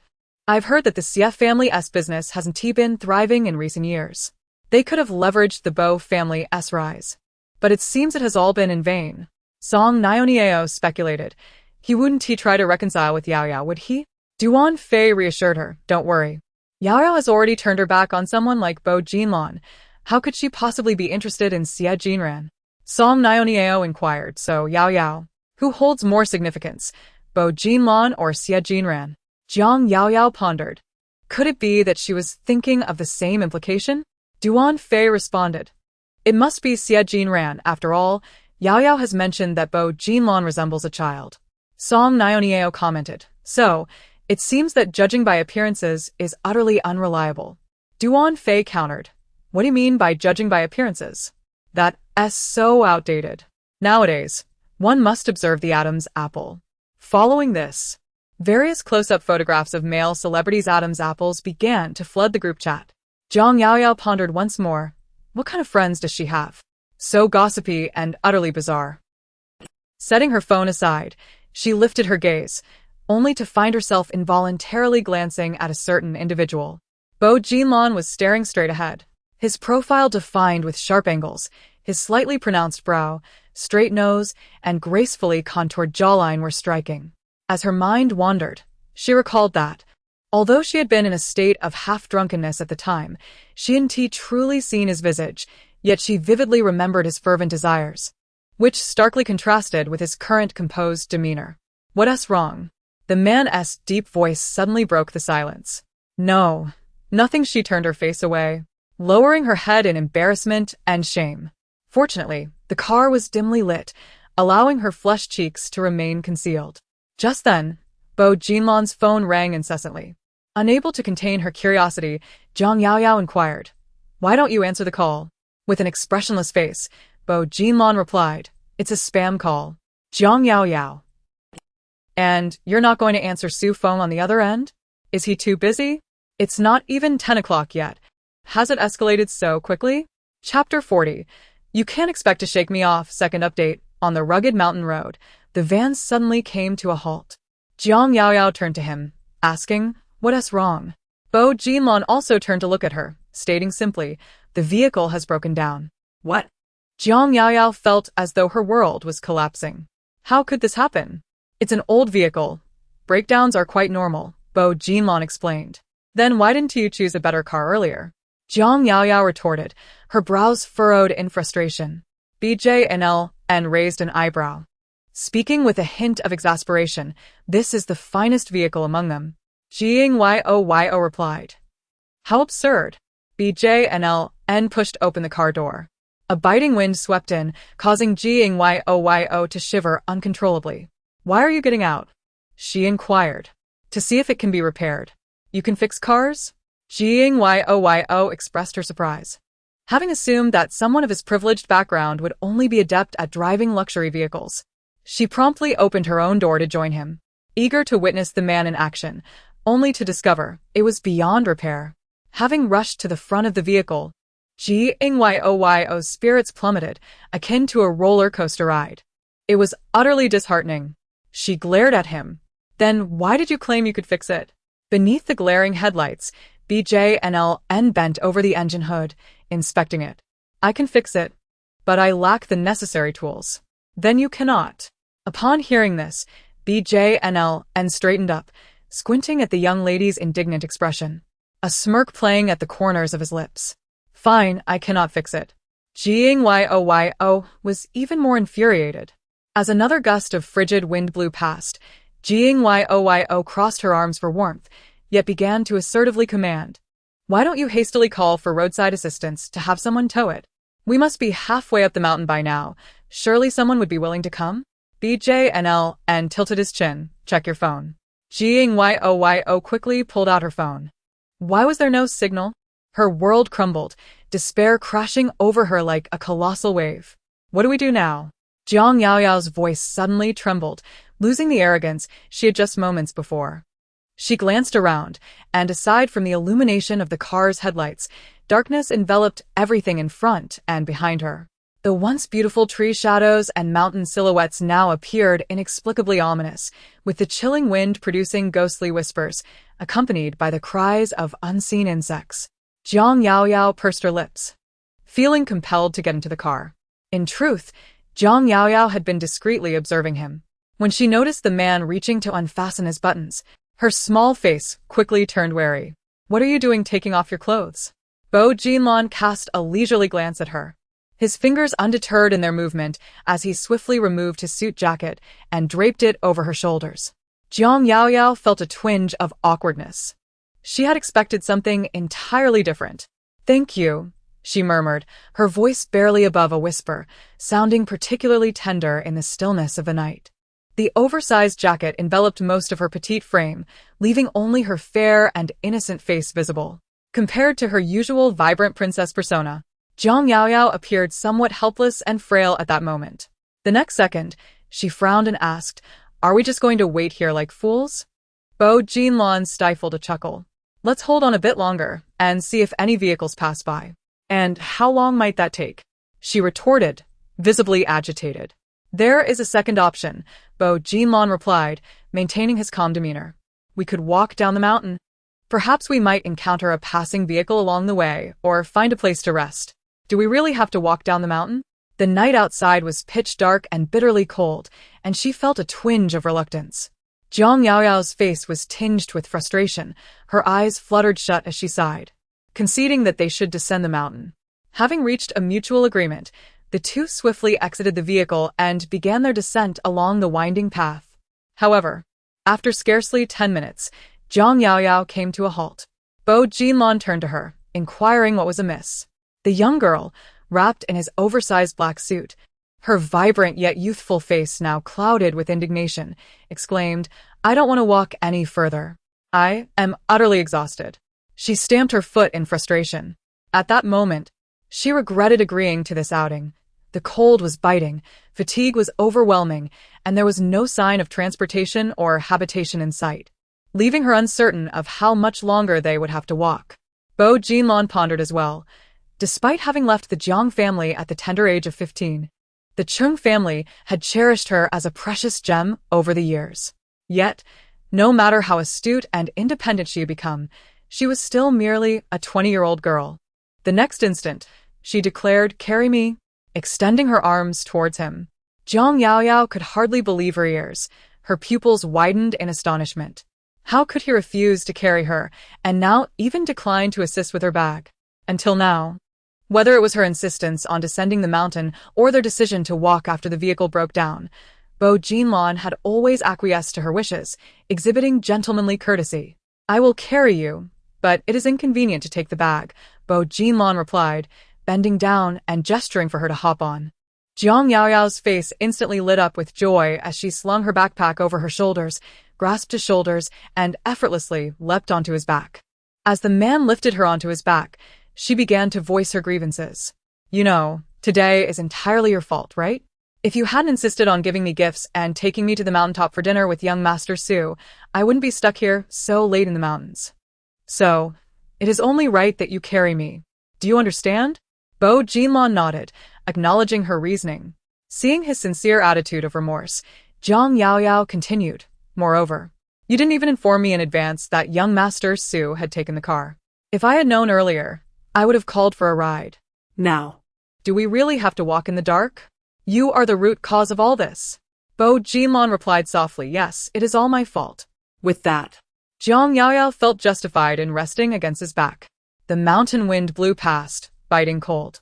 Yet the man was especially warm, like a great furnace. She couldn't help but snuggle closer, burying her face in the nape of his neck. The warmth of her soft breath sent a rush of heat to Bo Jinlon's ears. And he suddenly halted his steps. Jiang Yaoyao quickly inquired, "Why have you stopped?" Bo Jinlon adjusted his grip, causing the young girl to nuzzle against his back, prompting her to clutch his neck tightly. In a playful tone, she scolded, "What are you doing? I'm afraid you might slip off," Bo Jinlon replied before resuming his stride. Jiang Yaoyao shot a glare at the back of his head, declaring, "I'm not a child. How could I possibly slip? Besides, I will hold on to you tightly. Don't think you can shake me off." Humph. The streetlights cast elongated shadows of the two as they walked, their silhouettes merging in the dim light. After a while, she finally heard the man's low voice. This time, it won't happen again. Chapter 41. In the stillness of the night, an unbroken silence enveloped them. Time seemed to stretch indefinitely. Bo Jinlon's voice, deep and resonant, cut through the quiet. "What's the matter?" Jiang Yaoyao pursed her lips. Although his tone was measured and devoid of any emotional fluctuation, it inexplicably instilled in her a sense of reassurance. Perhaps noticing her silence, Bo Jinlon slightly turned his face, inquiring, "Are you feeling unwell?" "No," Jiang Yaoyao replied, resting gently against his broad back, her voice a soft whisper. "How much longer do we have to walk?" "I don't know." Jiang Yaoyao exhaled a long sigh. "Surely we won't be walking until dawn, will we? What time is it now?" Checking her phone, she exclaimed, "Oh no. My phone's dead." "Use my phone." "Where is your phone?" "In my pants pocket." Without a second thought, Jiang Yaoyao reached down to search his suit pocket. "It's not here." Bo Jinlon replied, "It's in the other pocket." "Why didn't you say so earlier?" Jiang Yaoyao switched to her other hand, only to find nothing again. Bo Jinlon, maintaining his calm demeanor, stated, "It's in the back pocket." "Are you deliberately teasing me?" Jiang Yaoyao huffed, pinching his shoulder in annoyance. Bo Jinlon could only smile, the joy at the corners of his mouth betraying his amusement. At last, Jiang Yaoyao found his phone and opened it to discover it was already 10:30. "Well," Bo Jinlon said, "if you're tired, you may as well take a short nap." Jiang Yaoyao scoffed, her pride evident. "In this situation, how could I possibly fall asleep?" Upon regaining consciousness, an hour had already elapsed. Jiang Yaoyao was gently shaken awake, her eyes half closed, her voice thick with drowsiness. What's going on?" Startled, she awoke fully to find herself standing in the warm, bright ambience of a hotel, nestled in someone's embrace, her cheek pressed against his chest. Looking up, she met the handsome, serene face of Bo Jinlon, who was gazing down at her with a magnetic, warm voice. "Awake?" His eyes sparkled with amusement, as if teasing, "So much for not being able to fall asleep, huh?" Embarrassed, Jiang Yaoyao quickly stepped back, extricating herself from his hold. How did I fall asleep?" Bo Jinlon sighed softly. "I'm exhausted like a dog, and someone slept like a little pig." Jiang Yaoyao's face fell instantly. "You're the pig." She glanced at the wall clock. It was almost midnight. "All right then." She hurriedly opened her backpack to retrieve her ID for check-in, only to be told by the receptionist, "Sorry, we only have one north-facing king room left." Jiang Yaoyao explained, "You've misunderstood. We're not a couple. Whether you're a couple or not, that's all we have." The receptionist said with a knowing smile, "It's really the only room left." Jiang Yaoyao muttered under her breath, "Is it still this busy after the holiday? I don't see any other guests." The receptionist, slightly impatient, retorted, "What time do you think it is? Do you think everyone comes to check in at midnight like you? So, do you want it or not? Should I close the door and leave? Allow me to remind you, this is the only inn within several miles. We shall take this room." With a decisive tone, Bo Jinlon placed the ID card down. Jiang Yaoyao stood beside him, her expression taut with discontent. Why must she share a room with this insufferable man once more? Although it was not their first encounter, the frequency of these situations felt rather excessive. The check-in process was swiftly completed, and the two ascended the stairs. The inn was rather unremarkable, with dimly lit corridors. Zhang Yaoyao followed closely behind Bo Jinlan, cautiously observing her surroundings. Suddenly, Ouch. she bumped into his back. Be careful, he remarked, extending a hand. It's too dark. Perhaps you should hold my hand. Zhang Yaoyao swatted his hand away, retorting, It's your fault for walking too slowly. Upon reaching the innermost room on the second floor, Bo Jinlan opened the door to reveal a tidy, clean double bed. Zhang Yaoyao stepped inside, her curiosity piqued as she surveyed the room. Bo Jinlan closed the door and placed her backpack on the table. What are you looking for? He inquired. Why is there no sofa? Zhang Yaoyao responded. Bo Jinlan's handsome brow furrowed in surprise. What do you need a sofa for? To sleep on, of course, she replied with remarkable ease. He stood there, his lips curling into a smirk. Yaoyao, I just carried you on my back for 2 hours through the mountains. Zhang Yaoyao looked at him with an innocent expression. So? Bo Jinlan continued. At your home, you let me sleep on the sofa. At the hotel, you still have me on the sofa. Yaoyao, one shouldn't bully their boyfriend like this. The words flowed so naturally that Zhang Yaoyao was momentarily taken aback, only to realize that he wasn't truly her boyfriend, thus sharing the same bed was out of the question. After all, it wasn't as if they had never slept together before. Why can't we share the same bed? Bo Jinlan retorted swiftly, leaving Zhang Yaoyao utterly speechless. In the past, she would have never believed he could utter such audacious words. Yet here he was, his face as handsome and serene as ever, without a hint of abnormality after speaking. Of course not. Zhang Yaoyao haughtily lifted her chin. I see the floor is quite clean. You can sleep there. Observing her lack of remorse, Bo Jinlan narrowed his eyes and expressionlessly stated, I want to sleep in the bed. Zhang Yaoyao was so exasperated that she stammered, Why you? Can you really bear to let a girl sleep on the floor? It's so hard, and I've been tired all day. I carried you down the mountain. I'm more fatigued than you. Seeing that Bo Jinlan seemed unwilling to concede, Zhang Yaoyao blinked innocently and approached him. After carrying me so far along the mountain path, your arms must be sore. Let me give you a massage. As she spoke, her hands began to knead his arms. Bo Jinlan looked at her with a half-smile, savoring her earnest efforts for a moment before asking, Are you sure you're not pressing the wrong spot? Zhang Yaoyao tilted her head, gazing at him quizzically. The man's thin, sharp lips were perpetually curved in a subtle arc, reminiscent of both mockery and affection. After traversing such a long mountain path, it was undoubtedly his legs that bore the brunt of the fatigue. Did he expect her to massage his legs? Why not just ascend to the heavens? With her head bowed, Bo Jinlan emitted a soft, low chuckle, only to lift his gaze moments later, his expression and tone instantly turning serious. All right, I won't tease you any longer. It's quite late. You should take a shower first. Zhang Yaoyao continued to glare at him, but then said, To express my gratitude for carrying me down the mountain, you should go first. Bo Jinlan chose not to dismantle her little scheme. Very well.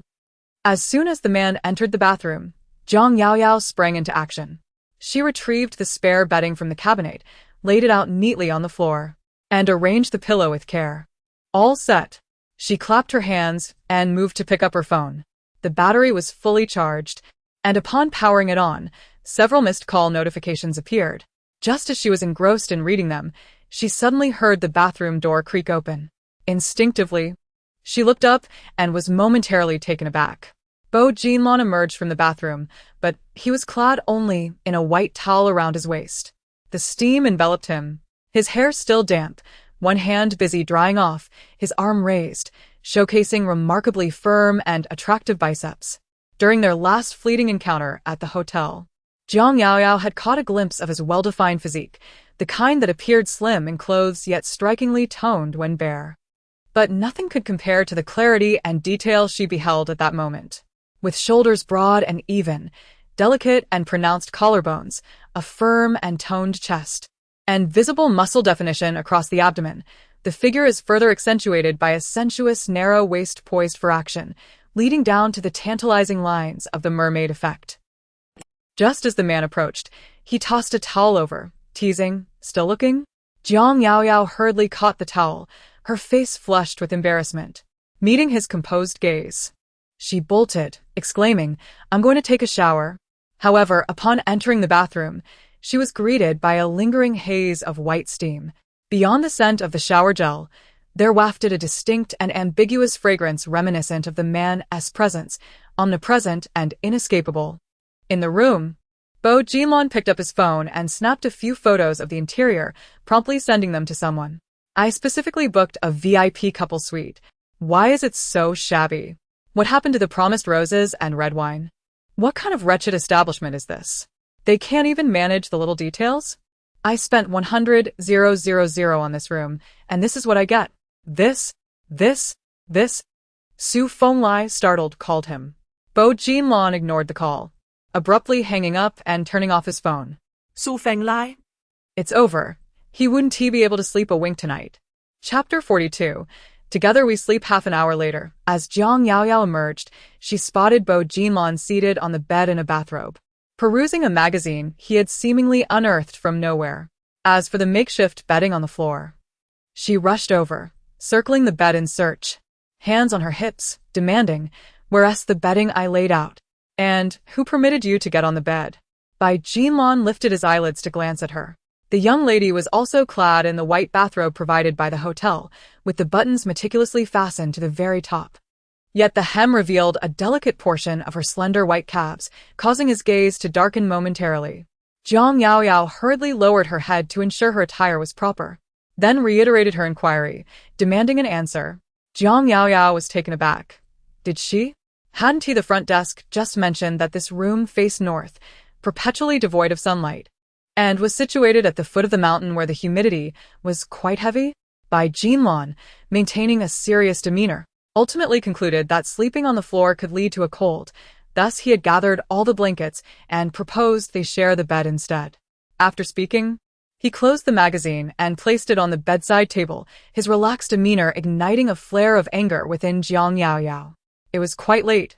Weren't you tired? Bai Jinlon stroked his chin, noting that the bed was spacious enough for each of them to occupy their own side comfortably, and besides, he hadn't consumed any alcohol that evening. What was there to worry about? Mentioning this seemed to provoke Jiang Yaoyao, who immediately shot him a glare. Bai Jinlon merely smiled faintly, asking, "You haven't had any drinks tonight, have you?" Indeed, his provocation proved effective.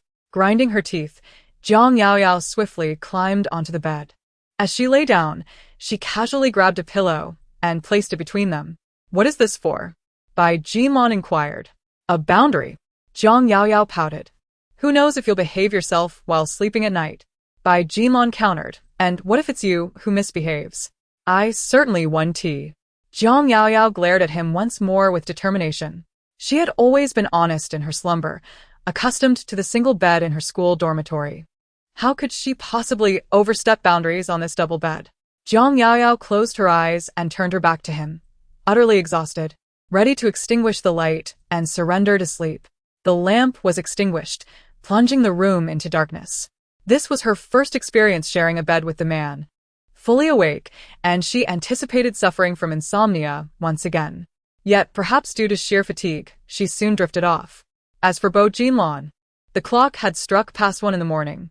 After a long day spent outdoors and 2 hours traversing mountain paths that night, his body signaled fatigue. However, he felt remarkably alert, especially with the fragrant scent wafting beside him. Subtle yet pervasive, it seemed to infiltrate his being. In the dead of night, a solitary man and woman shared the same hotel bed. It would be rather implausible if nothing were to transpire. The man turned his face away, attempting to call her name softly. "Yao Yao?" In the darkness, only the gentle, rhythmic sound of her breathing responded. Instant sleep? Truly, she was an oblivious girl. Bo Jinlon smiled silently, his lips curving in a manner that betrayed a tender indulgence. Jiang Yaoyao was simply too exhausted, and thus, she enjoyed a particularly restful night. When awakened by the alarm, she was reluctant to open her eyes, clutching her stuffed toy tightly with one hand while the other reached for her phone. Yet, the more she groped, the more she sensed something amiss. It was as if a realization dawned upon her, and she abruptly opened her eyes.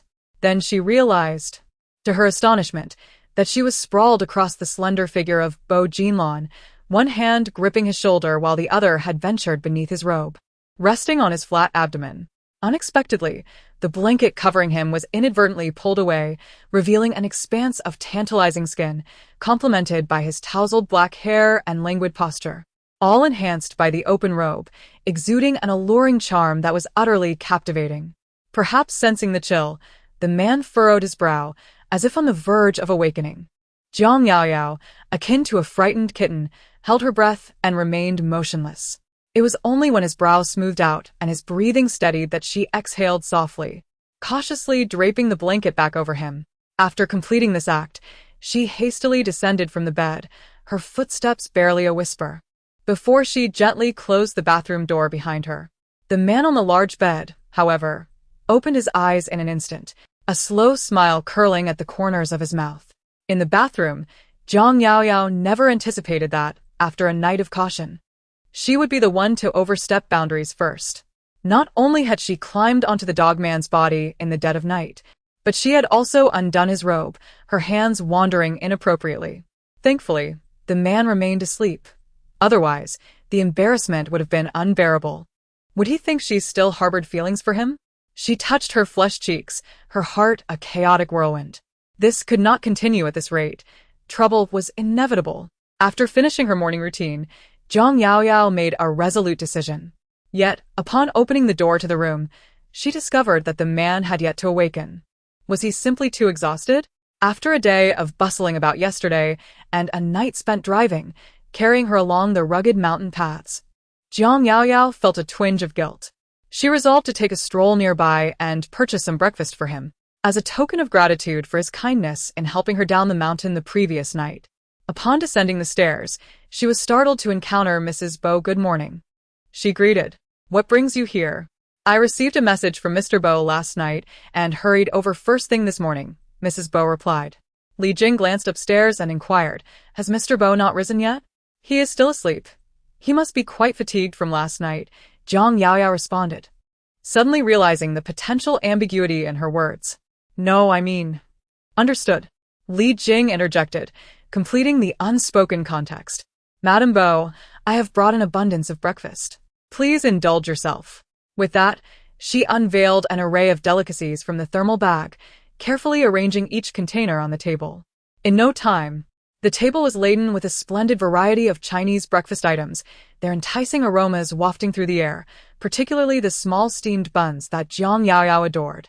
Starving and devoid of any inclination to ponder the matter of someone's fatigue, she sat down and began to eat. Madam Bo, I shall head upstairs to deliver Mr. Bo's clothes, Li Jing announced once more. Go ahead, Jiang Yaoyao replied, not lifting her gaze. Halfway through her meal, Bo Jinlon descended the staircase. Jiang Yaoyao looked up to find him clad in a meticulously tailored dark suit, his broad shoulders and long legs accentuating his striking features, which stood in stark contrast to the somewhat outdated hotel surroundings, bestowing upon him an air of aloof elegance. Jiang Yaoyao's mind involuntarily conjured the image of him reclining on the bed, eyes shut, his robe carelessly ajar, and her hands wandering inappropriately. Ahem. The result of her distraction was a sip of soy milk going down the wrong way, prompting her to hurriedly cover her mouth with a tissue. Struggling for some time to suppress the tickle in her throat, Bo Jinlon sat across from her, his dark eyes narrowing slightly. Are you all right? Jiang Yaoyao's face flushed crimson. She dared not lift her head and could only shake it to indicate that she was fine. Nearby, several waitstaff were engaged in lively conversation while attending to their tasks, creating a vibrant atmosphere. Yet this corner remained strikingly silent, with only the occasional clatter of dishes breaking the stillness, as the two dining opposite each other felt like strangers. Li Jing pondered. Had these two quarreled again? Bo Jinlon seemed to have little appetite, having only consumed a bowl of plain porridge before setting down his chopsticks. Li Jing quickly interjected, Mr. Bo, I noticed a wonton shop at the corner when I arrived. Would you like me to fetch you a bowl? No, thank you. Bo Jinlon replied, a slight frown creasing his brow. I have no appetite. Did you not rest well last night, Mr. Bo? Li Jing had specifically checked on the conditions of the hotel, which were undeniably poor. It was absurd that young Master Su had waxed lyrical about the luxurious VIP couple suite, complete with a glass roof for stargazing and custom red wine and roses. Was this truly it? Indeed, Bo Jinlong said, rubbing his brow. I felt rather pressed down. Li Jing quickly responded, Mr. Bo, the idea of being pressed down is merely a superstition. It is likely that your hectic schedule these past few days has left you fatigued and your nerves frayed. If one does not rest adequately at night, one may awaken feeling as though burdened, but it is all merely an illusion. As Jiang Yaoyao savored her soup dumplings, she remarked, you might as well just say, I am that ghost. Thin Jinlong nodded in agreement, sensing the dampness in the room, perhaps. Jiang Yaoyao fell silent, but Li Jing insisted on prompting her. Thankfully, Mrs. Bo was resting quite well. Thin Jinlong gazed at the girl opposite her, a smile playing on her lips, feeling exceedingly pleased. Is that so? Indeed, Li Jing responded, his complexion radiant and appetite hearty. Jiang Yaoyao reiterated. Chapter 43. Let us refrain from contacting each other for the next few days. In the car, Li Jing handed a laptop to the boss. Mr. Bo, shall we deliver Mrs. Bo first or? It's merely a box of mooncakes. I don't need them. Jiang Yaoyao generously declared. Assistantly, the mooncakes are yours. Mrs. Bo, I do not fancy mooncakes. You should keep them for yourself, Li Jing insisted, demonstrating remarkable survival instinct. Moreover, my wife and child also do not enjoy mooncakes. Truly. Jiang Yaoyao replied. Very well then. Let us head to the hotel first, lest that insufferable man use this excuse to seek her out again. Time and again, endlessly. Once the car was in motion, Thin Jinlong attended to her work on the laptop while she lowered her gaze to her phone. First, she browsed a certain video platform, then a particular reading app, followed by a certain microblog. Until the insufferable man interjected. Try not to use your phone too much in the car. It may cause motion sickness. Jiang Yaoyao shot him a glance. You focus on your computer. And I'll tend to my phone. I am not disturbing you, so why do you concern yourself with me? With that, she defiantly turned her back to him. Li Jing couldn't help but feel sympathy for President Bo. Mrs. Bo had been rather aloof with him at the hotel, and now her tone was so sharp. It seemed he would have a considerable amount of cajoling to do this time. Before long, Bo Jinlong closed his laptop and picked up his phone. Jiang Yao initially paid no attention until she heard him speaking what sounded like French. She couldn't quite understand it, but assumed he was discussing business matters. When it came to matters of importance, Jiang Yao was always clear-headed, so she put down her phone and gazed idly out the window. Half an hour later, the car arrived at the hotel. Bo Jinlong raised an eyebrow. Are you concerned about me? Jiang Yao coughed twice. Don't let me interfere with your affairs. Have Li Jing take me later, or I can take a taxi myself, either way. Bo Jinlong maintained his composed demeanor. So considerate? Well, your work is important. Jiang Yao chuckled dryly. The young woman grinned, revealing her small white teeth, a clear indication of a feigned smile. However, Bo Jinlong's lips curved into a smile, and then he reached out his hand. Because it was so sudden, Jiang Yao didn't manage to evade him in time, allowing him to gently pinch her cheek with his fingers. His voice was gentle and magnetic, so well-behaved. Jiang Yao's eyes widened as she looked at him as if he were a ghost. She was left in disarray. Jiang Yao exclaimed in surprise. How can there be so many things? Bo Jinlong said unhurriedly, Your aunt gave me mooncakes. As a junior, I naturally cannot be too impolite. Aren't you being too polite? Jiang Yao was embarrassed. The mooncakes were distributed by her aunt's company, and she was merely doing a favor. Noticing her hesitance, Bo Jinlong reassured her, Do not worry. It is merely some food, and it is not expensive. Oh. Jiang Yao nodded. In the next moment he added, So this time you need not pay. A smile suddenly graced the corners of Bo Jinlong's mouth.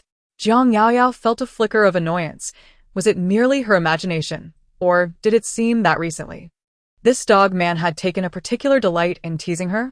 Was she coming across as too naïve? Her mood soured instantly, although she could not compare to him.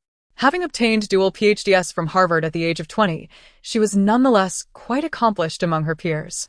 In school, she was the youngest in her grade, yet she consistently secured first-class scholarships in every examination.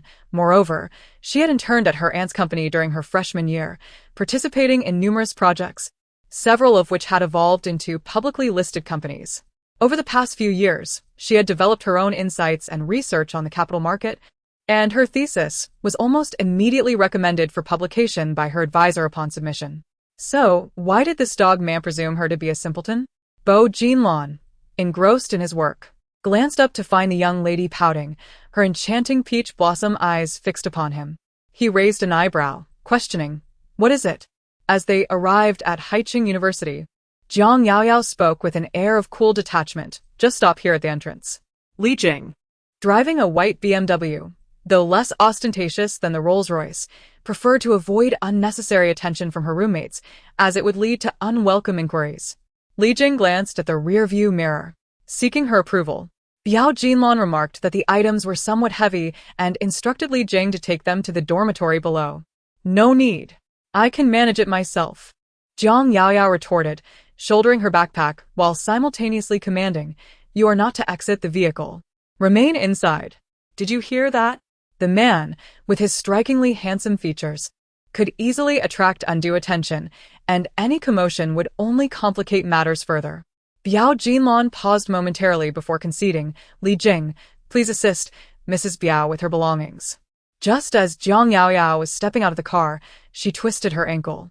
Was the man truly addicted to playing roles? The term Mrs. Biao rolled off his tongue with striking ease. Biao Jinlon regarded her with his deep, dark eyes, then slowly curved his lips into a smile. Very well. It was around 10 a.m., and the school gate was relatively deserted. Yet, Jiang Yaoyao remained uneasy, glancing around with heightened vigilance. Upon entering the gate, she immediately reached out. "Hand it over." Li Jing, however, was reluctant to relinquish his grip. "Mr. Biao instructed me to escort Mrs. Biao." Sure. Jiang Yaoyao exclaimed, startled. "Didn't I tell you not to call me Mrs. Biao?" But Mr. Biao said. As Li Jing finally passed the bag to her, she grasped it, only to nearly curse under her breath. What on earth had the man purchased? Why was it so heavy? Struggling with the bag, she had taken only a few steps when she was approached by a bespectacled young man. "Jiang Yaoyao? It's been a while." Who are you? "I am Su Xinjin." The young man chuckled helplessly. "We were in the esports club together during our sophomore year. Have you forgotten?" Jiang Yaoyao blinked her doe-like eyes. "Oh. I honestly didn't recall it all." She joined the club solely to earn credits. Moreover, apart from her roommate, she was not particularly acquainted with her fellow students in the same department, let alone others. Jiang Yaoyao hastily insisted that it was unnecessary. With no other choice, she handed the bag to him, and the two proceeded towards the dormitory. Unbeknownst to them, Li Jing remained behind, wide-eyed, wishing he could capture the moment on his phone as incriminating evidence. "I saw it," Bo Jinlon interjected with narrowed eyes. The car had halted right at the school's main entrance, allowing him to witness the entire scene unfold. "Bo, surely your wife isn't developing feelings for someone else?" That young man was rather handsome, sporting glasses and an air of refinement, clearly the type that young ladies adore. "Drive the car," Bo Jinlon interrupted once more. Li Jing fell silent and started the engine. Meanwhile, at the foot of the girls' dormitory, Jiang Yaoyao accepted the bag, expressing her gratitude. She was somewhat of a celebrity at the school, having been crowned the campus belle upon her arrival in her freshman year, with commendable academic achievements that elevated her to goddess status. At that moment, she offered a slight smile, her features picturesque, causing Su Xin's heart to race and his ears to flush. "May I add you on WeChat?" he inquired. Jiang Yaoyao glanced down at herself. It's rather inconvenient at the moment. Perhaps next time, I promise." With that, she turned and walked away, just as Huang Yuhan approached. The two had never seen eye to eye, and she couldn't be bothered to feign pleasantries, so she simply carried her bag into the corridor. Little did she know. Do you realize how many boys she has turned down at school? Are you aware of her daily activities outside the campus? Have you ever encountered the men she has dated? Additionally, regarding the snacks and supplements she mentioned earlier, do you realize that even a single box can cost tens of thousands? The incessant questioning truly caused Su Xin's expression to shift drastically. Did you not notice that she could hardly be bothered to acknowledge you moments ago? Even if she were to be dismissed by young Master Xia, she is not someone a mere impoverished student like you can covet. Do not foolishly aspire to reach for something beyond your grasp. She belongs to those affluent and influential men. After delivering these words, Huang Yuhan left with a cold chuckle. Chapter 44. Does he like you? In the dormitory, only Tang Xuening was present. After placing down the bag, she casually handed over several packets of snacks. Wow, these are all imported. Aren't they quite expensive? Tang Xuening inquired. Did your friend send these? Jiang Yaoyao nodded. This friend. Could it possibly be the elder from yesterday? Tang Xuaning's words were shocking. Does he like you? Jiang Yaoyao felt a jolt in her heart. What nonsense is that? How could he possibly? How could it not be possible? If he does not have feelings for you, would he bestow such lavish gifts? Moreover, he even offered you his bed to sleep in? Tang Xuaning leaned closer, her gaze suggestive. So tell me, how many years older is he than you? What does he do? Is he handsome? As a local of Haiqing, Tang Xuaning was straightforward and shared a close bond with Jiang Yaoyao as they slept in adjacent beds. This fostered the strongest friendship within the dormitory, concealing the deepest secrets of Jiang Yaoyao's heart. So stop gossiping. He is married with a 5-year-old child. What? Tang Xuaning's expression changed instantly. He is married with children? That must mean he is a lecherous old man. Keep your distance from him. Do not go if he invites you to dinner. Be cautious of being taken advantage of, do you understand? Jiang Yaoyao nodded with a smile. As for taking advantage, she had already capitalized on every opportunity. Following lunch, Jiang Yaoyao sent a few photos to Cheng Yunji. Auntie, these are all Mid-Autumn Festival gifts Bo Jinlan bought for you. Come and get them when you have time. Didn't you ask him about a specific date? Cheng Yunji inquired. I was hoping to treat him to another meal before I leave, at home, cooked by me personally. No need, Auntie. Jiang Yaoyao quickly interjected. I've already spoken with him. Regarding the Haixing technology matter, he simply lent a hand and doesn't want you to be so formal. Besides, he's genuinely swamped. He's been on calls constantly while he's been with me these past few days, switching between French and Spanish. It's been quite irritating. As expected, Cheng Yunji advised her, he's managing the entire Bo Yuan group now, so it's only natural that he's busy. But the fact that he can find time to be with you amidst his hectic schedule shows how much he truly cares about you. Jiang Yaoyao inwardly rolled her eyes. But her words were sweet as honey. I understand, Auntie. I'll be considerate of him. After hanging up, she sighed deeply. She could still live a fulfilling and joyful life without a man. After all, romance is merely a condiment in life, not a necessity. Bo Jinlan remained true to his word and did not contact her again. 2 days passed in this manner, and Saturday arrived. In the afternoon, all 4 roommates were unusually present in the dorm. Huang Yuhan was writing something on her computer. Shering and Tang Xuening were engrossed in gossip, while Jiang Yaoyao was absorbed in a professional textbook. Suddenly, Who is this? He's so handsome. Holy crap, he really is. Huang Yuhan frowned. Could you lower your voices? However, Shering inquired, Huang Yuhan, are you familiar with the Buyuan group? Of course, Huang Yuhan proudly raised her head. It's a pity that the headquarters of Buyuan Venture Capital is in the capital. Otherwise, I would have submitted my resume. The others exchanged glances, as if to say, as if you could be hired just by submitting your resume in Haiqing? Nevertheless, Shering continued. Do you know the young master of the Buyuan group? Jiang Yaoyao immediately perked up. Who? Huang Yuhan asked. Bo Jinlan. How could you not know such a famous figure? I thought you were well acquainted with these companies. Huang Yuhan remained silent. Tang Xuening then waved. Yaoyao, come quick and see this handsome guy. Jiang Yaoyao cleared her throat, pretending to hold her book as she walked over. Who could be that remarkable? Tang Xuening pointed at the tablet. Look for yourself. Jiang Yaoyao cast a glance at the screen. The award ceremony was an annual gala in the internet industry, attended by industry magnates and elites, as well as celebrities and artists. Yet, amidst them all, the man stood out like a crane among chickens. Standing at an impressive height of 1.89 meters, he was tall and slender, clad in a meticulously tailored black suit, with broad shoulders and long legs, coupled with an exceptionally handsome face. No wonder those two were utterly smitten. The dormitory erupted in a chorus of excitement. His voice is so soothing. Those legs are incredibly long. Those fingers are simply captivating. Is he the quintessential domineering CEO from novels? Tang Zhuoning and Shering were lost in admiration. Though Huang Yuhan remained silent, she was also captivated by the sight. Jiang Yaoyao was fixated on the screen, silently adding a like to all the infatuated comments. Truly, he was the man she had secretly adored for many years.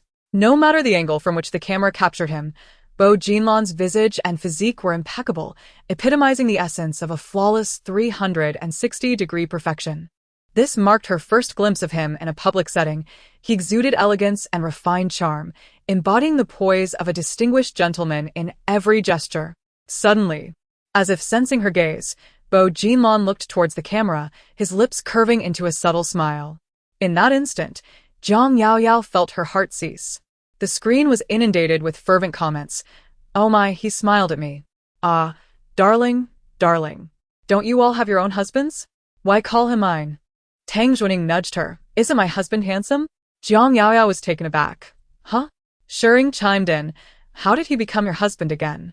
Isn't Qi your husband?" Qi was a popular male idol and also Tang Zhuoning's idol. She considered herself a devoted fan, tuning in to the live broadcast primarily for him. "A husband can be interchangeable." Tang Zhuoning chuckled. "Yao Yao, quickly tell me, isn't my husband handsome?" Jiang Yaoyao felt the need to be modest, responding, "He's all right." "My goodness, Yao Yao, all right? Your standards are exceedingly high." Another friend interjected. "The live broadcast from this television station has no filters." Bo Jinlan's face could easily launch a career as a star. He surpasses many celebrities, and his physique is simply unmatched. Regrettably, Yao Yao's heart belongs solely to her boyfriend. Indeed, Yao Yao has recently embarked on a new relationship, naturally disregarding Bo Jinlan. Jiang Yaoyao interjected, "You all hold me in such high regard. The one he overlooks is me." Indeed. The two continued to swoon. "I wonder if he has a girlfriend? Such a flawless man must be matched with a fairy of unparalleled beauty. Surely, she must be goddess-like." The dormitory fell into silence. Who would have thought? "On what basis do you speak of him in such a manner?" Jiang Yaoyao's voice suddenly resonated. Standing there, her exquisite and delicate visage slightly raised. Her crimson lips parted. "You claim he is fortunate in life, yet are you aware of the intricate complexities of the Bo family's affluent background? The ferocity of their internal strife? Consider the immense effort he must exert to surpass all his brothers and cousins, to earn the recognition of the elders and shareholders, ultimately attaining the position of CEO? To wear the crown, one must bear its weight.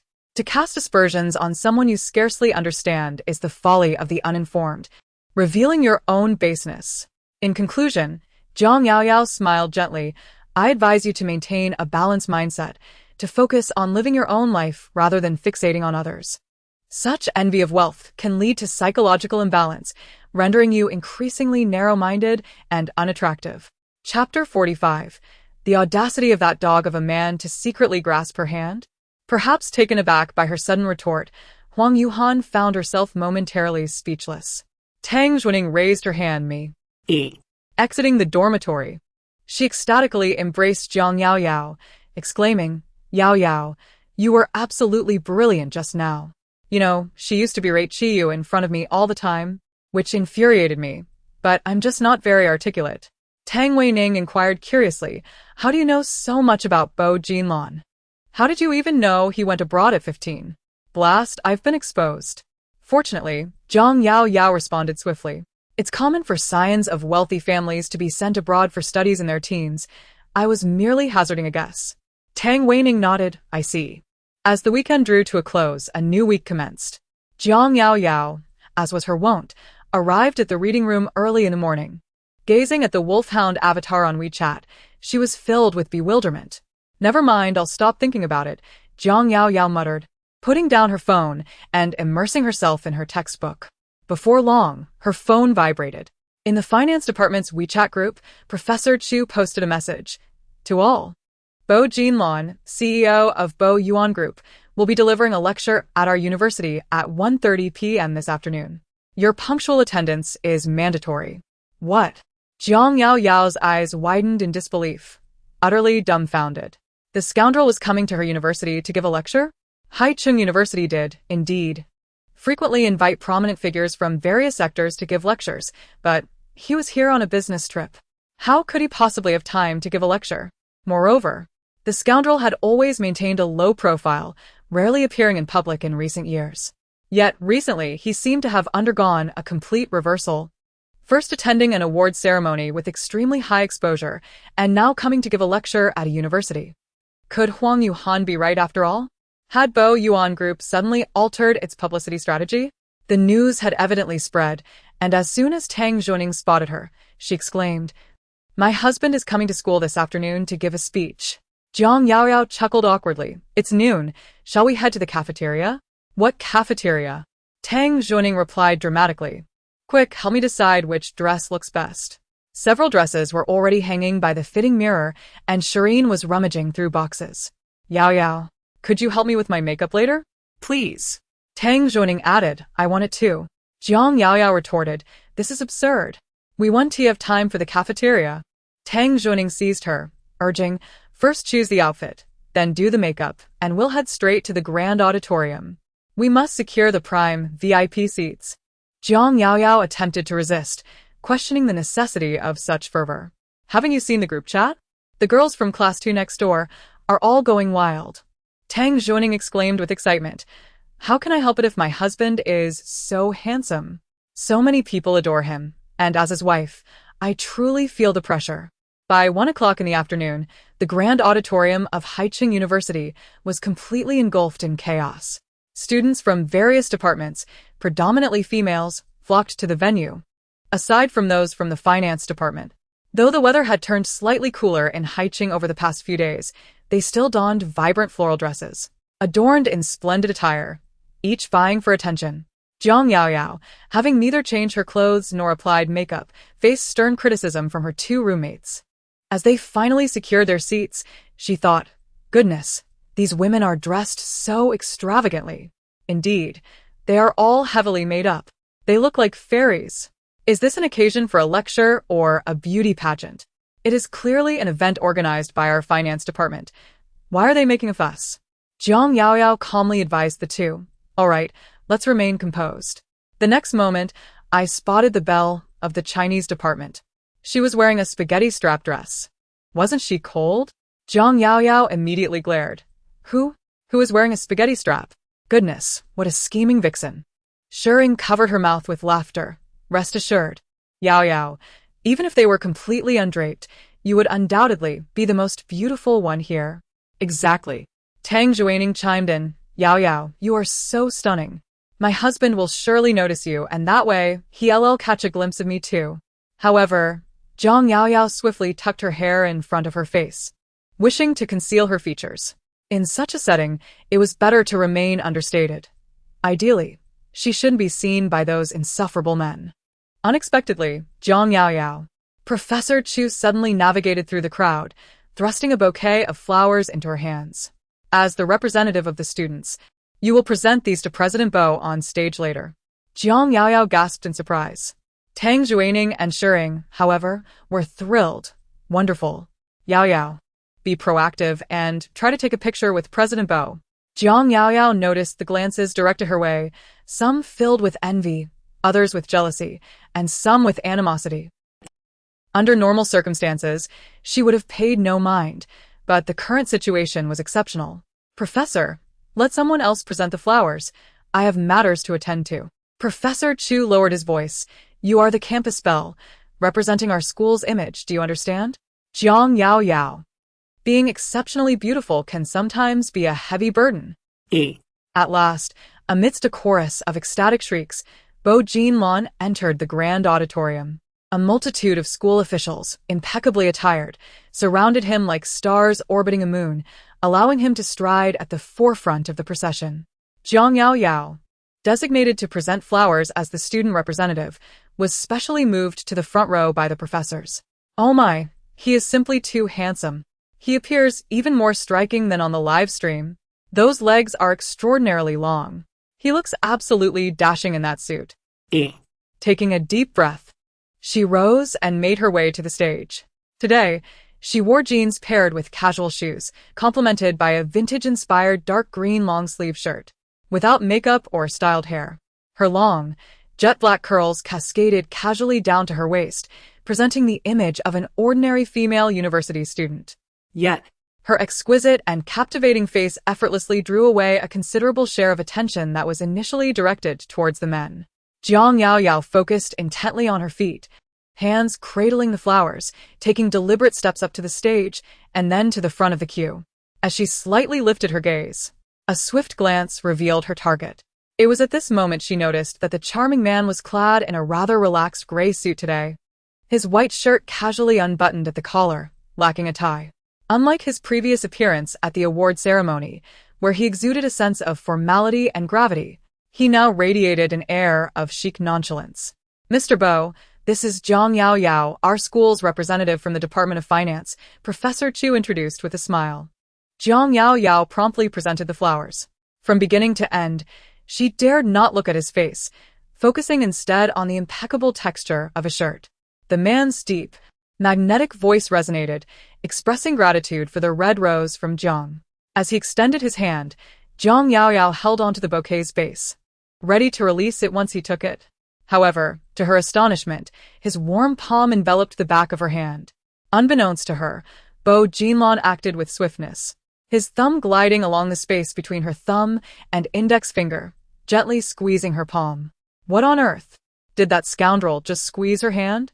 In broad daylight, amidst numerous school leaders and students, this rogue audaciously squeezed her hand.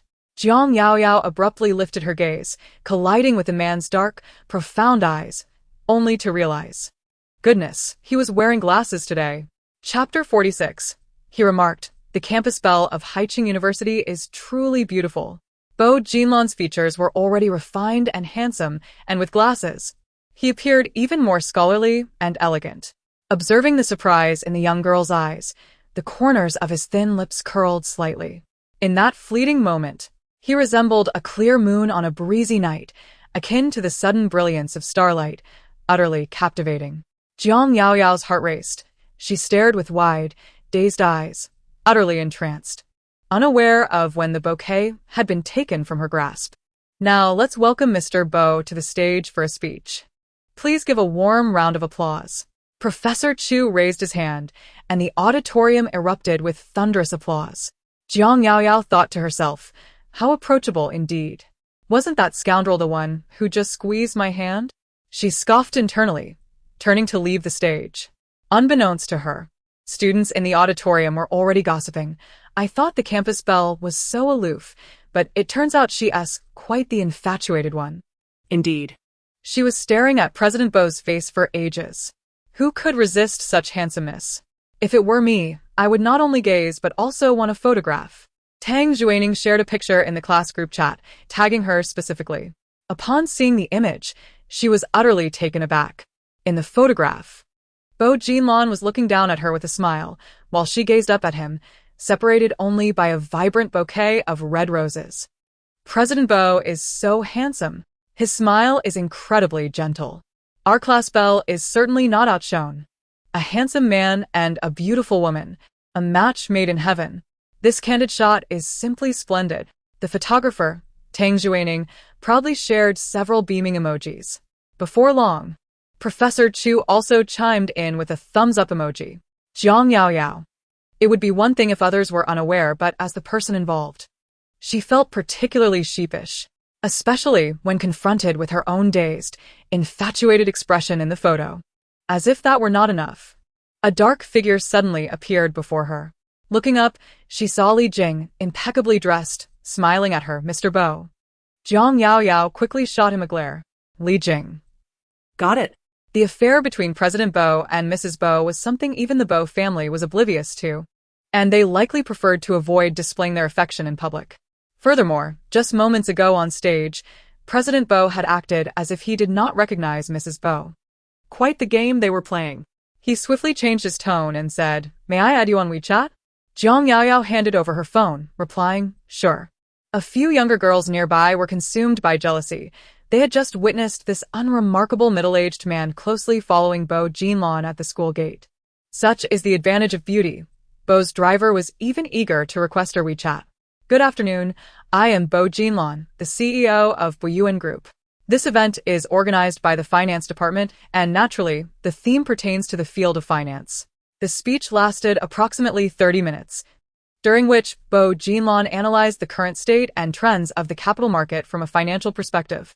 He not only articulated his viewpoints but also proposed several forward-looking, feasible strategies. Moreover, he offered numerous suggestions for self-improvement to the university students in attendance, including career planning for graduates. This lecture was both accessible and well-structured, enriched further by the speaker's charming demeanor and captivating baritone voice. It was truly remarkable. Unfortunately, the audience's attention was distracted. Throughout the presentation, Zhang Yaoyao could only hear the surrounding girls gushing over his looks, with several audaciously running around with their phones, snapping photos and recording videos. As the lecture concluded, Professor Chu stepped onto the stage with a smile. Mr. Bo had graciously allotted 10 minutes for interaction, inviting students with questions to raise their hands. No sooner had he finished speaking than hands shot up in unison. Professor Chu scanned the audience, and Zhang Yaoyao distinctly noticed the hint in his eyes. Lowering her head, she wished to diminish her presence. The microphone was passed to a nearby girl. "Greetings, Mr. Bo. I am a sophomore from the journalism department, and I would like to inquire, what type of woman do you prefer? The essence of humanity lies in gossip, especially when it concerns an exceptional man like Bo Jinlon." Zhang Yaoyao lowered her head, yet her ears were perked up high. A wave of astonishment rippled through the crowd. Professor Chu raised his hand, silencing the commotion. "Are there any more questions from the audience?" This time, he was prepared, handing the microphone to a male student, hoping he would not be overly infatuated. To his surprise, the boy boldly asked, "What does Mr. Bo think of Zhang Yaoyao, who just presented flowers? She has been our school's beauty for 4 consecutive years, a goddess among women." Who are you? Do I know you? "Why are you mentioning my name?" On the podium, the handsome and refined man slightly turned his face towards the front row, his lips curving into a gentle smile. He remarked, "The campus beauty of Haicheng University is indeed lovely. You possess great discernment." The entire auditorium erupted in excitement, with not only the girls but also the boys joining in with whistles. Zhang Yaoyao wished only to vanish on the spot. Having experienced 2 failures, Professor Chu began to pass the microphone to a top student from the finance class. "Hello, Mr. Bo. I am Huang Yuhan, a graduating finance student this year." Upon hearing this voice, Zhang Yaoyao immediately frowned. "Indeed. Recently, as I sought internship opportunities, I discovered that even the most casual companies demanded a minimum educational background of a master's degree from prestigious institutions such as 985 or 211. The application process also required details regarding parental occupations and family relationships. Is it true that students like us, hailing from ordinary families and lacking the support of affluent backgrounds such as that of Mr. Bo, are ill-suited for a career in finance?" This question, undoubtedly pointed, echoed in a corner of the back row. The more Shering listened, the more it felt amiss. "Ning Ning, why does this sound so familiar?" Tang Zining shared the same perplexity. Indeed, it felt eerily reminiscent. Finance is an industry that revolves around interpersonal relations. Family background and academic credentials serve merely as a stepping stone. The true essence of your value lies in your ability to thoroughly understand client needs and provide the most effective solutions. While one's parents may influence the starting point of one's life, it does not dictate the course of one's destiny. History is replete with examples of individuals who rose from humble beginnings, such as Liu Bang, the founder of the Han Dynasty, Zhu Yuanzhang, the founder of the Ming Dynasty, and Nurhaci, the founder of the Qing Dynasty, all of whom are considered grassroots figures by your standards. This world has never lacked individuals who are more capable and industrious than you. Do not overestimate your own worth, nor underestimate that of others. Cultivate a steadfast heart and remain persistent, for only then does the possibility of success arise. Bravo! Professor Chu was the first to applaud. Bo Jinlon departed amidst the adulation of the school officials, not forgetting to take with her the bouquet of red roses. Yao Yao. Tang Zining and Shering rushed over, asking, "Did you capture a photo of my husband? I want one too. Yao Yao, send me a copy." Zhang Yaoyao fell silent. "I didn't take any photos." "You didn't capture such a splendid angle and position?" Tang Zining lamented, utterly wasteful. "Indeed, even Kue Bo praised your beauty." Zhang Yaoyao cleared her throat. "Shall we go for a meal?" "My treat." Upon hearing my treat, the two instantly shifted the topic. I crave snail noodles. You're asking to eat that just because a wealthy woman is treating us? Do you look down on Yao Yao? Then let us have spicy hot pot? Can we indulge in something a bit more upscale? While the two engaged in their spirited discussion, Zhang Yao Yao's phone suddenly chimed. Dog man, see you in the parking lot in 10 minutes. Just as Jiang Yao Yao pondered how to decline, a second message from Bo Jinlan arrived. Dog man, if you don't come, you shall bear the consequences. Is Dog man threatening her? Chapter 47. You have cream on your face. Announcement of release. Jiang Yao Yao set her phone aside. Have you decided what to eat? The two chimed in unison. Grilled fish. All right. The trio prepared to split up, but as soon as they exited the auditorium, what on earth are those enchanting girls doing? Are they seeking Bo as WeChat? A corridor between the grand auditorium and the administration building was currently overflowing with people, all female, chattering excitedly, creating a lively atmosphere. As for the man being surrounded in the center, like a lone green amidst a myriad of flowers, akin to stars encircling the moon, it was none other than Bo Jinlan.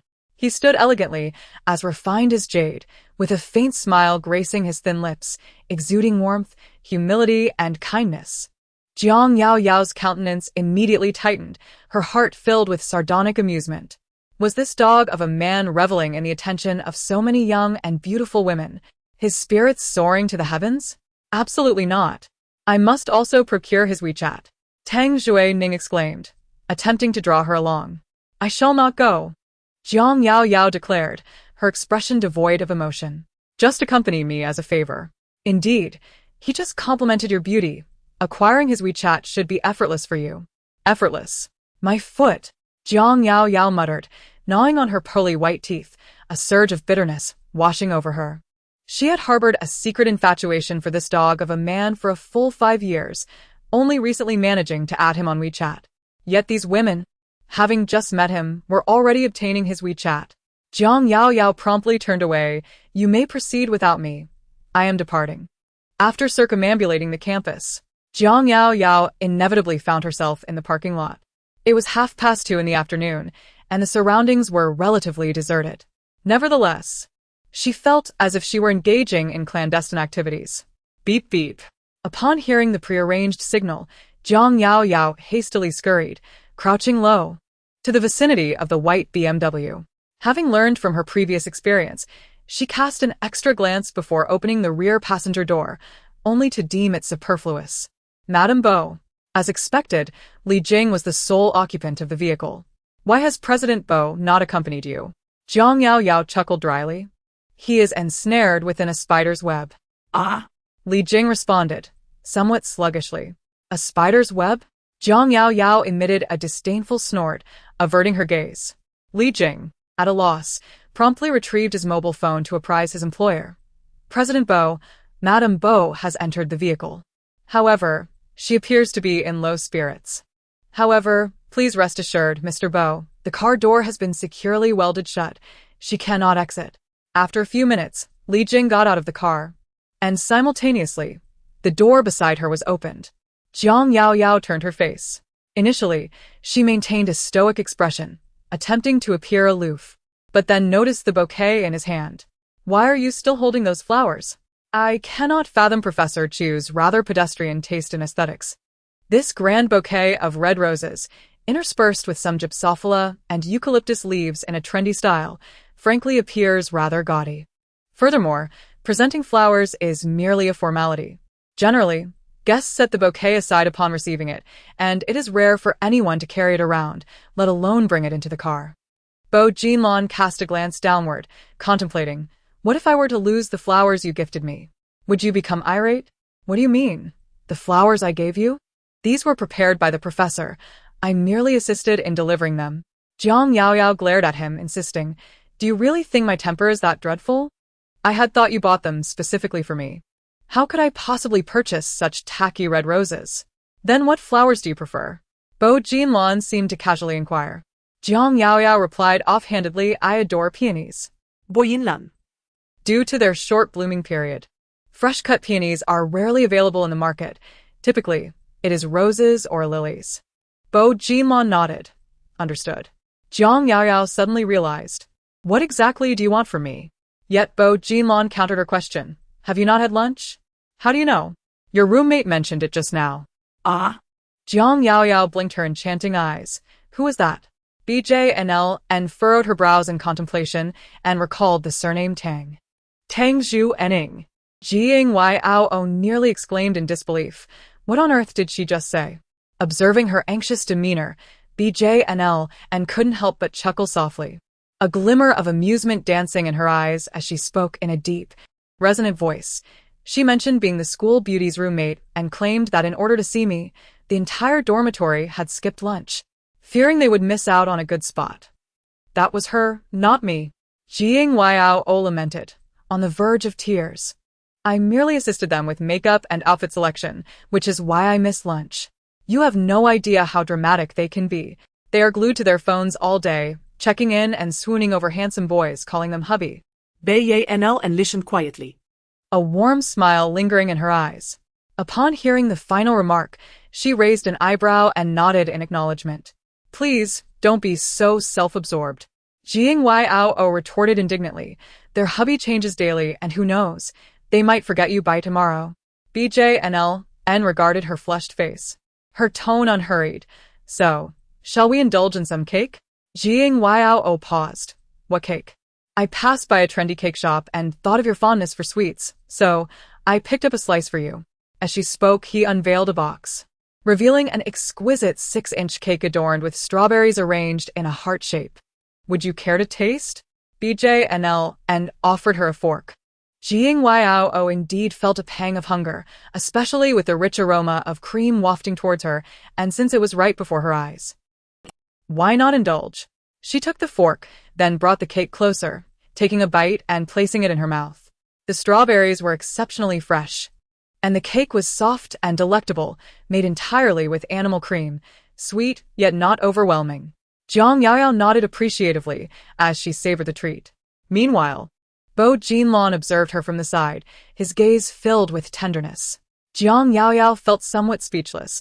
She thought to herself, you could simply send a WeChat message. Why must you insist on having me come over? What if someone sees us? Bo Jinlong remained silent. Curiously, Jiang Yaoyao glanced up, only to find him staring at her. Why are you looking at me? She inquired. Bo Jinlong replied, you have cream on your face. Jiang Yaoyao quickly raised her hand to wipe it off. On the other side, Bo Jinlong gestured, prompting her to switch directions and wipe the other side of her face. Is it all gone? She asked. Not yet, he replied. Deciding to simplify matters, Jiang Yaoyao handed him the cake. Could you hold this for me while I find a mirror? She suggested. No need to go through all that trouble, Bo Jinlong said, moving closer. I'll help you clean it. As he leaned in, the distance between them diminished sharply, causing Jiang Yaoyao's heart to skip a beat. She then felt the gentle caress of his fingertip grazing her cheek. Chapter 48. Is it really this direct? Jiang Yaoyao instinctively held her breath, tightening her grip on the fork. The handsome face of the man was mere inches away, his breath crisp and cool. Yet it felt like a warm breeze enveloping her senses, mingling with the sweet aroma of the cake ice cream, creating a chaotic yet intimate atmosphere. Yet, his expression revealed no hint of abnormality. With glasses perched on his nose and an earnest demeanor, he appeared genuinely intent on helping her wipe the cream from her face. Suddenly, Jiang Yaoyao felt a surge of anger. Why was it that his casual, seemingly inconsequential actions could stir such tumultuous emotions within her, while he remained utterly unperturbed? The thought of him, moments ago on the podium, embodying the image of a virtuous gentleman yet effortlessly captivating all the girls in the school, only intensified her frustration. Scoundrel. Just as Bo Jinlong seemed to have finished wiping her cheeks, his thumb inadvertently slid down to the corner of her mouth. In a fit of indignation, Jiang Yaoyao lowered her head and bit down. Bo Jinlong let out a muffled gasp. In a moment of rage, she bit down harder, deliberately lingering before releasing her grip. When she lifted her gaze, she met the man's clearly astonished eyes and could not help but smile triumphantly. Bo Jinlong frowned. Why did you bite me? You know exactly why. Jiang Yaoyao huffed, pridefully picking up her fork to continue indulging in her cake. Bo Jinlon, however, cast his eyes down at his fingers. The girl had bitten down with considerable force, leaving a distinct row of teeth marks on his thumb. When she had bitten him, she had nearly engulfed most of his finger in her mouth, pressed against her soft, warm lips. A sudden realization dawned upon Bo Jinlon, his eyes dimming as a wave of desire washed over him. Just then, a phone rang out abruptly, jolting Jiang Yaya back to reality as she remembered her dinner plans with her roommate. She hastily passed the cake and fork aside, retrieved her phone, and, after a quick shushing gesture, answered hello. Yao Yao, where are you? Please proceed with your meal. I shall arrive momentarily. Tang Chuaning exclaimed, We have been awaiting your presence for half an hour. Did you deliver the items to Professor Chu? I noticed his continued participation in the group chat. Did you perhaps fail to locate him? Shall I assist you in making inquiries? No, please don't. Jiang Yao swiftly interjected, The items have been delivered. I am en route, and will arrive in 5 minutes. She promptly disconnected the call, then lifted her gaze to find Bo Jinlon holding a half-eaten piece of cake, previously hers in one hand and a fork in the other. Would you care for more? He inquired. Jiang Yao shook her head in refusal. In the subsequent moment, Bo Jinlon speared a small portion of the cake and, with utmost nonchalance, placed it in his mouth. Jiang Yao stared at him, utterly dumbfounded. Hold on. He had utilized the very fork she had been using. Was he unaware of this? However, Bo Jinlon seemed genuinely oblivious, even narrowing his eyes as he began to critique, somewhat saccharine. Jiang Yao. Were they not, in essence, engaging in an indirect kiss? Her gaze involuntarily drifted to his lips, thin, diamond-shaped, with a subtle upturn at the corners, remarkably sculpted and alluring. In truth, she had been semi-conscious that evening, her perception blurred, yet the lingering sensation of that deeply intimate encounter remained vivid, particularly his kisses. Is something amiss? Bo Jinlon, his countenance turned towards her. The non-prescription spectacles perched upon his nasal bridge, raised an eyebrow in an expression of utmost propriety as he inquired. Do you? Jiang Yao blinked. Are you afflicted with myopia? Bo Jinlon offered a casual smile. I am not. If you are not myopic, why do you adorn spectacles? As today marks the occasion for delivering a speech, Jiang Yao pondered, still perplexed. Why is it necessary to don spectacles for a presentation? Is it to project an image of approachability, to better beguile the young ladies? Do they not suit me? Bo Jinlon inquired, as he reached up to remove the glasses. Nay, they are quite becoming, Jiang Yao responded with a hint of pique. Or else, those young lasses might find themselves utterly captivated by your allure. Jiang Yao. Vain creature. She resolved to cease conversing with him. I have an engagement with my roommates for a repast. I must take my leave. Knock, knock, knock. A sudden rapping echoed against the car window. Jiang Yao lifted her gaze, nearly succumbing to a fright at the sight of the expansive visage plastered against the glass. Professor Chu? What brings him here? Thankfully, she had taken note of the vehicle's windows upon entering. They were purportedly crafted from specialized glass, rendering the interior invisible from the outside. Swiftly, she crouched down, burying her head in a desperate attempt to conceal herself. Quick, obstruct me from view. Bo Jinlon. The car window was subjected to further taps. Jiang Yao awkwardly shuffled, striving to nestle closer to Bo Jinlon. The interior space was so confined. Should the window be lowered momentarily, an oblique angle would reveal the contents within. Thus, provided the dogman's legs were of sufficient length, he ought to be able to shield her, no? Yet Professor Chu's stature was not diminutive either. Jiang Yao, feeling uncertain, promptly exclaimed, Haste, divest yourself of your garments. Bo Jinlon once more. Chapter 49. We truly engaged in no untoward acts. Second update. Outside the vehicle. Professor Chu tapped on the window 3 times. And just as he was about to depart, the car window slowly descended. Instantly, his face lit up with a smile as he greeted Mr. Bai. I didn't realize you were in the car. Perhaps due to the air conditioning inside, Bai Jinlon had removed his suit jacket, revealing a crisp white shirt that accentuated his refined features. Professor Chu, do you require my assistance? He inquired. Professor Chu chuckled. The principal mentioned that your visit to Haiqing is a rare occasion, and we must host a banquet in your honor tonight. What do you think, Mr. Bai? My apologies. Bai Jinlong replied with a polite smile. I have other commitments this evening, so please do not trouble yourselves. Oh, I see. Professor Chu's expression flickered with disappointment, yet he could do nothing but exchange a few pleasantries before taking his leave. The car window gradually closed. Meanwhile, Zhang Yaoyao remained obediently crouched at Bai Jinlong's feet, cautious and hesitant to rise. Bai Jinlong glanced down at her, unable to suppress a smirk. Then, he opened his suit jacket slightly, saying, Your teacher has already left. Zhang Yaoyao immediately looked up. He has? The young girl's beautiful peach blossom eyes widened in surprise, clear and pure, with a striking contrast between black and white. Yet, as she was still draped in his suit jacket, her face was pressed against his black trousers. The scene exuded a subtly alluring atmosphere. Bai Jinlong swallowed hard. His deep voice tinged with a hint of hoarseness. Yes, he has. Zhang Yaoyao, feeling a sense of relief, hurriedly attempted to stand. However, having crouched for too long, her legs felt numb, and as she rose, she found herself wavering. In a frantic attempt to steady herself, her hand inadvertently grasped the man's leg. The unexpected warmth enveloped her, firm and taut, rendering Zhang Yaoyao's mind momentarily blank. Yes, I apologize. I was merely flustered, failing to notice that the suit draped over her had slipped to the floor. As she stepped on something, her eyes widened in surprise, and she gasped. At that critical moment, a hand wrapped around her waist. Zhang Yaoyao, feeling as though she had narrowly escaped disaster, clung to him as if grasping the last straw. Outside the vehicle, Li Jing noticed Professor Chu departing and approached to open the car door. President Bo. His eyes widened in shock. The remainder of his words caught in his throat. On the pitch-black back seat, a young and handsome man loomed over the girl. His broad shoulders clad in a white shirt firmly held by her delicate fingers, and his suit jacket had long since vanished amidst their fervor.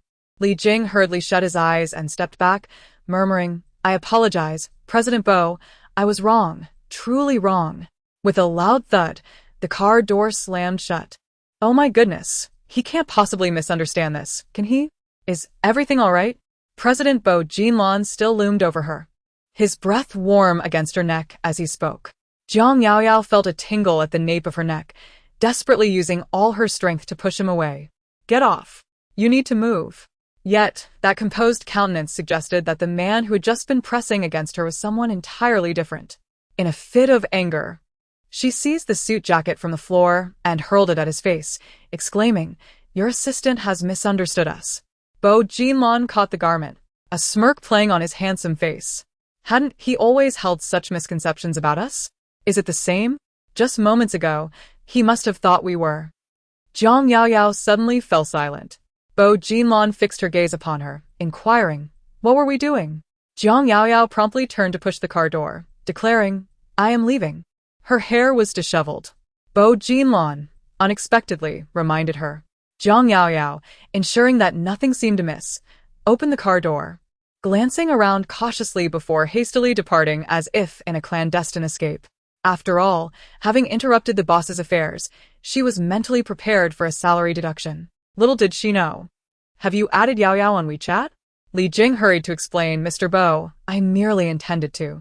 Hand me the phone. Bai Jinlong interdicted.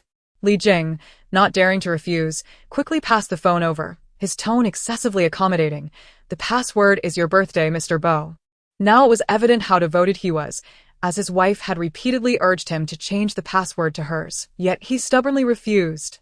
Bai Jinlong remained silent as the BMW slowly exited the school gates. Before long, the phone indeed chimed. Bai Jinlong opened WeChat, where Zhang Yaoyao had just sent a message. Assistantly, you misunderstood earlier. Bai Jinlong replied, I understand everything. To align with a certain individual's lewd disposition, he appended a comical dog emoji at the end. Zhang Yaoyao promptly responded with a flustered expression. You truly misunderstood. I accidentally stepped on my clothing and fell. Your boss was merely assisting me. We did nothing at all. BJ and L and seemed to envision the anxious expression on the little girl's face as she desperately attempted to explain herself. A subtle smile graced his lips, even eliciting a light chuckle. Meanwhile, L Jing, who was driving ahead, felt utterly embarrassed. Chapter 50. I truly believe that Mr. B has a fondness for you. In the restaurant, the grilled fish on the table sizzled enticingly, filling the air with an alluring aroma of spicy and savory flavors. However, Jiangyoyo's fingers flew across her phone as she typed incessantly since taking her seat. Yo, what are you doing? One asked. Indeed. Aren't you hungry? Another chimed in. Without lifting her head, Jiangyoyo replied, You all go ahead and eat. She was in the midst of explaining to LJ that she and BJ and L and were not truly a couple. Their pretense was merely to amuse old Master Seiching. LJ remarked, How could you not like someone as exceptional as my boss? To her surprise, the seemingly simple-minded assistant L turned out to be a devoted admirer of BJ and LN. Jiangyoyo countered, He's your boss. So, of course, you would speak well of him. But I genuinely do not harbor feelings for him, so please do not misunderstand. LJ insisted, But I truly believe that Mr. B has a fondness for you. Jiangyoyo once again found herself at a loss for words. LJ continued, It's because Mr. B is particularly patient with you. That is only because he is good friends with my uncle. He is merely looking out for a younger acquaintance, do you understand? Surely, he must have believed her by now. Jiangyoyo sighed in relief, setting her phone down. Is the tofu skin ready? Yes, it's done. Hurry and eat, Tingzhu Enning urged as she watched her. Are you texting your boyfriend? Absolutely not, Jiangyoyo denied. Who else could it possibly be? As Shering picked up a chopstick full of potatoes, she turned to Yao Yao and inquired, When will you share a photo of your boyfriend with us? Tang Zining, reminded of the same, quickly urged, Let me see. Can he possibly be more handsome than my husband? Shering exclaimed, Wow, if he's even more handsome than President Bo, he must be extraordinary. With an exaggerated expression, she pressed, Come on, Yao Yao. Don't keep it hidden. Jiang Yao pondered, What does it mean to be caught in a bind? With the two persistently urging her, she decided to relent. Resolutely, she opened her phone and randomly selected a picture to send. Look. Wow. He is indeed quite handsome. Someone remarked. And he is wearing a white coat. Is he a doctor? Another chimed in, A doctor brother sounds wonderful, though he does seem a bit older. Jiang Yao stifled a laugh, acknowledging, Yes, he does appear somewhat aged. Chung Runji was a full 10 years her senior and had recently endured the ravages of a failed marriage. Unlike certain superficial men, it was inevitable that he bore the marks of time. Yao, have you been hurt by young Master Xie? Tang Zining cautiously asked. You wouldn't have developed a preference for older men, would you? What's wrong with older men? Jiang Yao replied casually. I think they can be quite appealing. Older men have extensive romantic histories. You wouldn't stand a chance against them. Another chimed in. Indeed, older men are adept at deceiving young ladies. Perhaps they have some ulterior motives. After all, a man of considerable age who remains unmarried must have either psychological issues or physical ailments. Suddenly, her phone buzzed again, and Jiang Yao, startled, dropped the fish she had just picked up. Clearly, speaking ill of others behind their backs was ill-advised. This is it. Retribution has arrived. She grasped her phone and dashed outside as I answered a call. Tang Juaning and Shering exchanged exasperated glances. Behold, this old man is truly formidable. Within such a brief span, he is juggling WeChat and phone calls, leaving Yao utterly consumed. Outside the restaurant, Jiang Yao cleared her throat and answered the call. Uncle, did you need something?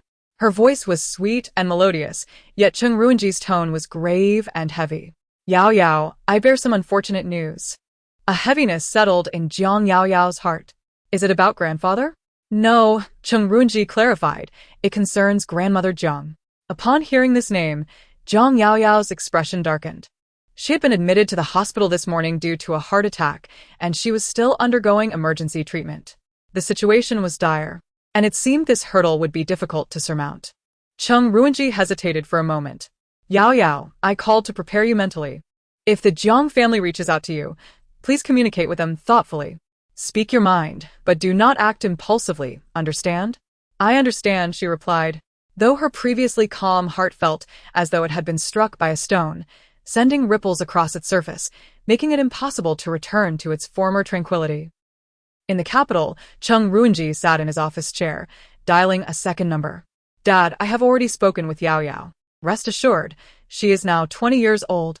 No longer the child she once was. Moreover, the doctors have assured us that her condition has long since improved. It will not easily relapse. Sister Air has mentioned that over the past few years, Yao Yao has been in excellent spirits. Upon hearing this final remark, old Master Cheng felt a sense of relief and hung up the phone. Chung Ruinji thought to himself, how absurd. Having been his son for a full 30 years, he found that a mere phone call from Bo Jinlong proved far more effective. Chapter 51. Ensuring the safe return of my girlfriend home is my utmost priority. That evening, Jiang Yaoyao received a call from Jiang Hongzhou. How infuriating! Jiang Hongzhou was undoubtedly quite upset. Even if your grandmother had treated you poorly in the past, now that she is nearing the end of her life, as her granddaughter, would you not even wish to cast a final glance upon her? How outrageous! Jiang Hongzhou was furious. She is your grandmother, your elder, and you show such blatant disregard for your seniors. Jiang Yaoyao abruptly disconnected the call. Jiang Hongzhou quickly attempted to call again, but she hung up once more. After several such interruptions, she, in her impatience, simply turned off her phone. At last, the world was tranquil. In the presidential suite of a hotel not far from Haicheng University, Bo Jinlong set down his phone, his brow slightly furrowed. A hint of sternness in his expression. What is the situation? How is the hospital? Bo Jinlong narrowed his dark eyes slightly, his countenance impassive, yet under the harsh lighting. It bore an inexplicable air of darkness as he continued his inquiries. Understood, Mr. Bo. The following day, upon rising, Jiang Yaoyao unlocked her phone only to discover numerous missed call notifications. She perused through everything meticulously before finally dialing Chung Yunji's number. Her tone was relaxed and languid. Aunt, I retired early last night and missed your call. Is there something you need from me? Chung Yunji's response was startling.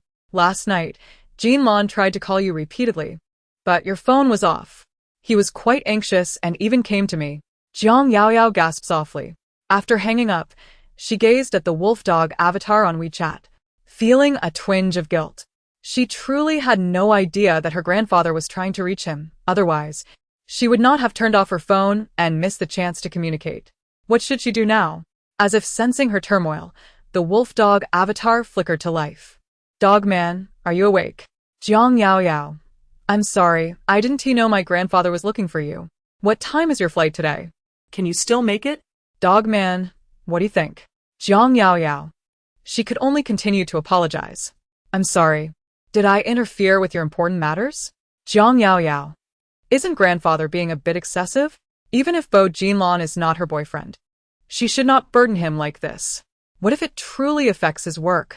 Furthermore, with how much the old man admires and trusts him, Jiang Yaoyao felt an overwhelming sense of pressure. How would she ever explain her reasons for breaking up in the future? Unbeknownst to Bo Jinlong at that moment, he was preoccupied with flirting, while his sister was busy contemplating how to approach the topic of a breakup. Dogman, I'll pick you up at the school gate at 9 tomorrow morning. Get to bed early tonight. Jiang Yaoyao could only acquiesce. Understood. Yaoyao, have you checked the forum? What is happening? Jiang Yaoyao was stuffing her code into her suitcase. It infuriates me. Someone is spreading rumors about you. Let them spread. Jiang Yaoyao was unfazed. After all, it was not the first time. Perhaps her notoriety at school had drawn unwarranted attention, as she had endured her fair share of fabrications on the school forum over the years. Yet this time, it was particularly outrageous. Tang Zhuning, filled with righteous indignation, exclaimed, Yesterday after the speech, you clearly dined with us for grilled fish. Why would someone fabricate a rumor that you are involved with President Bo's driver? However, Jiang Yaoyao had already picked up her phone. Upon opening the school forum, she was met with a shocking title in the flood of posts. Breaking news. The J surname Campus Beauty appears aloof, but is, in fact, a social butterfly.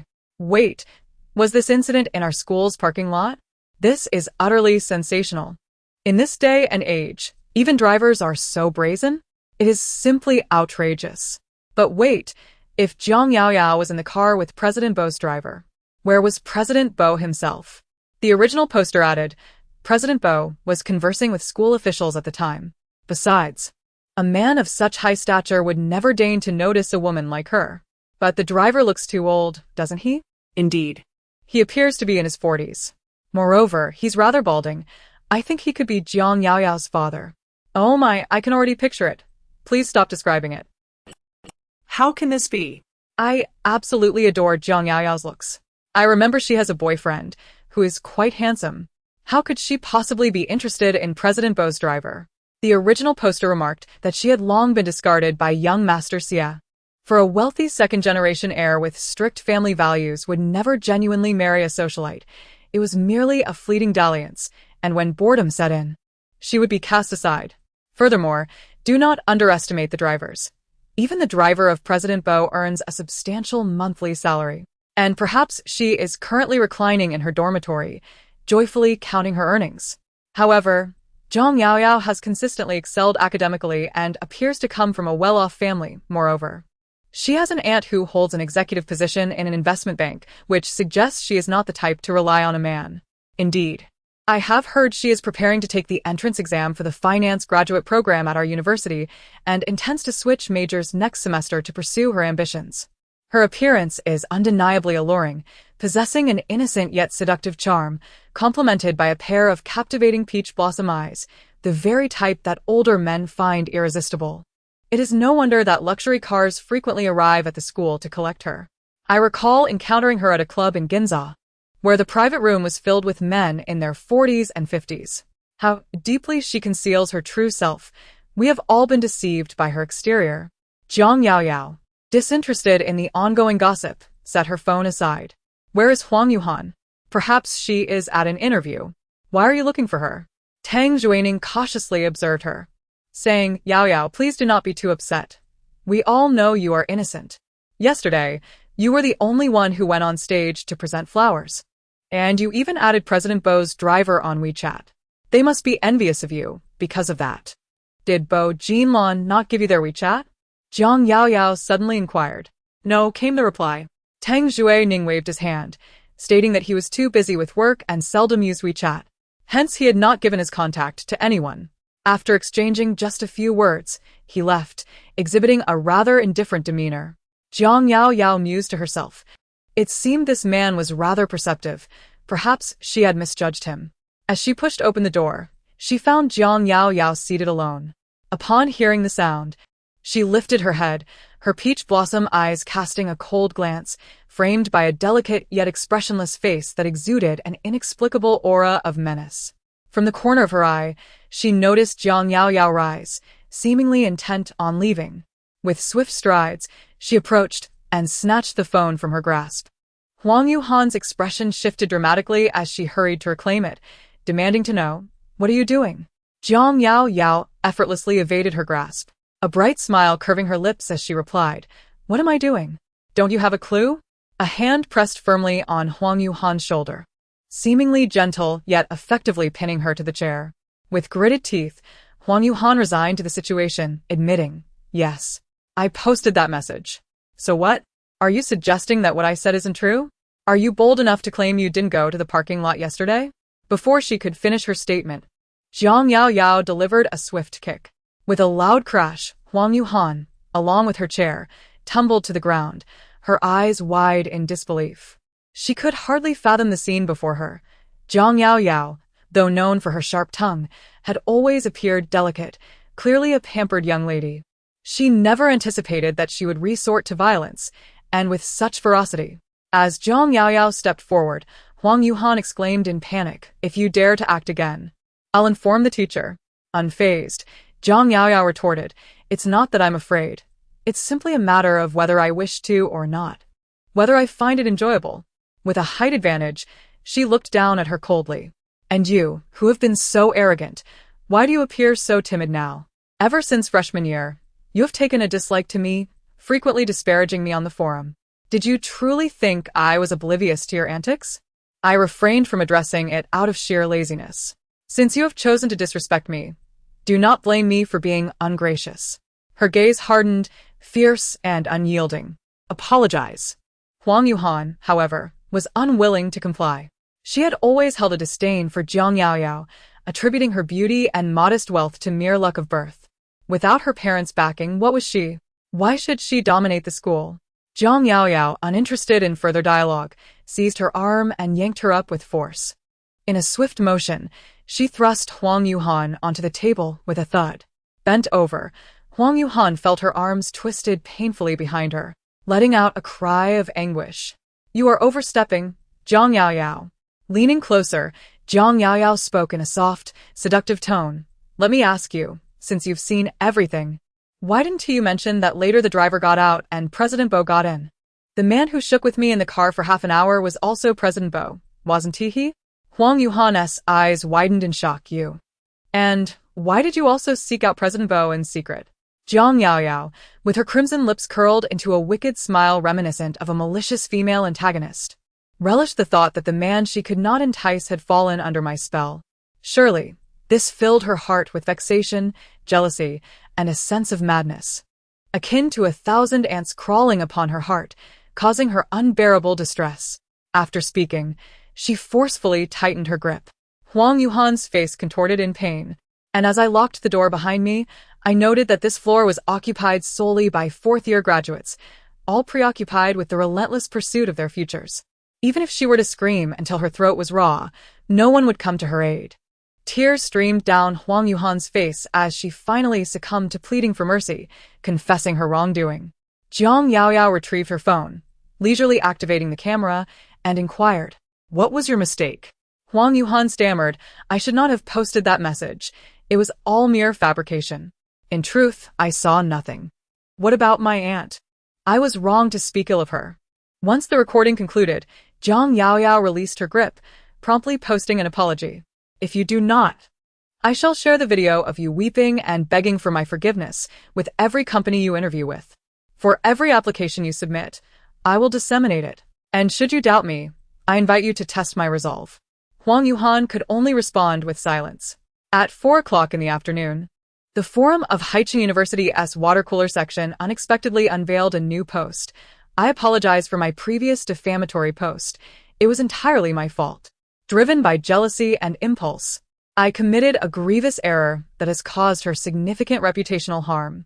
I hereby avow, the statements I made in the previous post were entirely mendacious.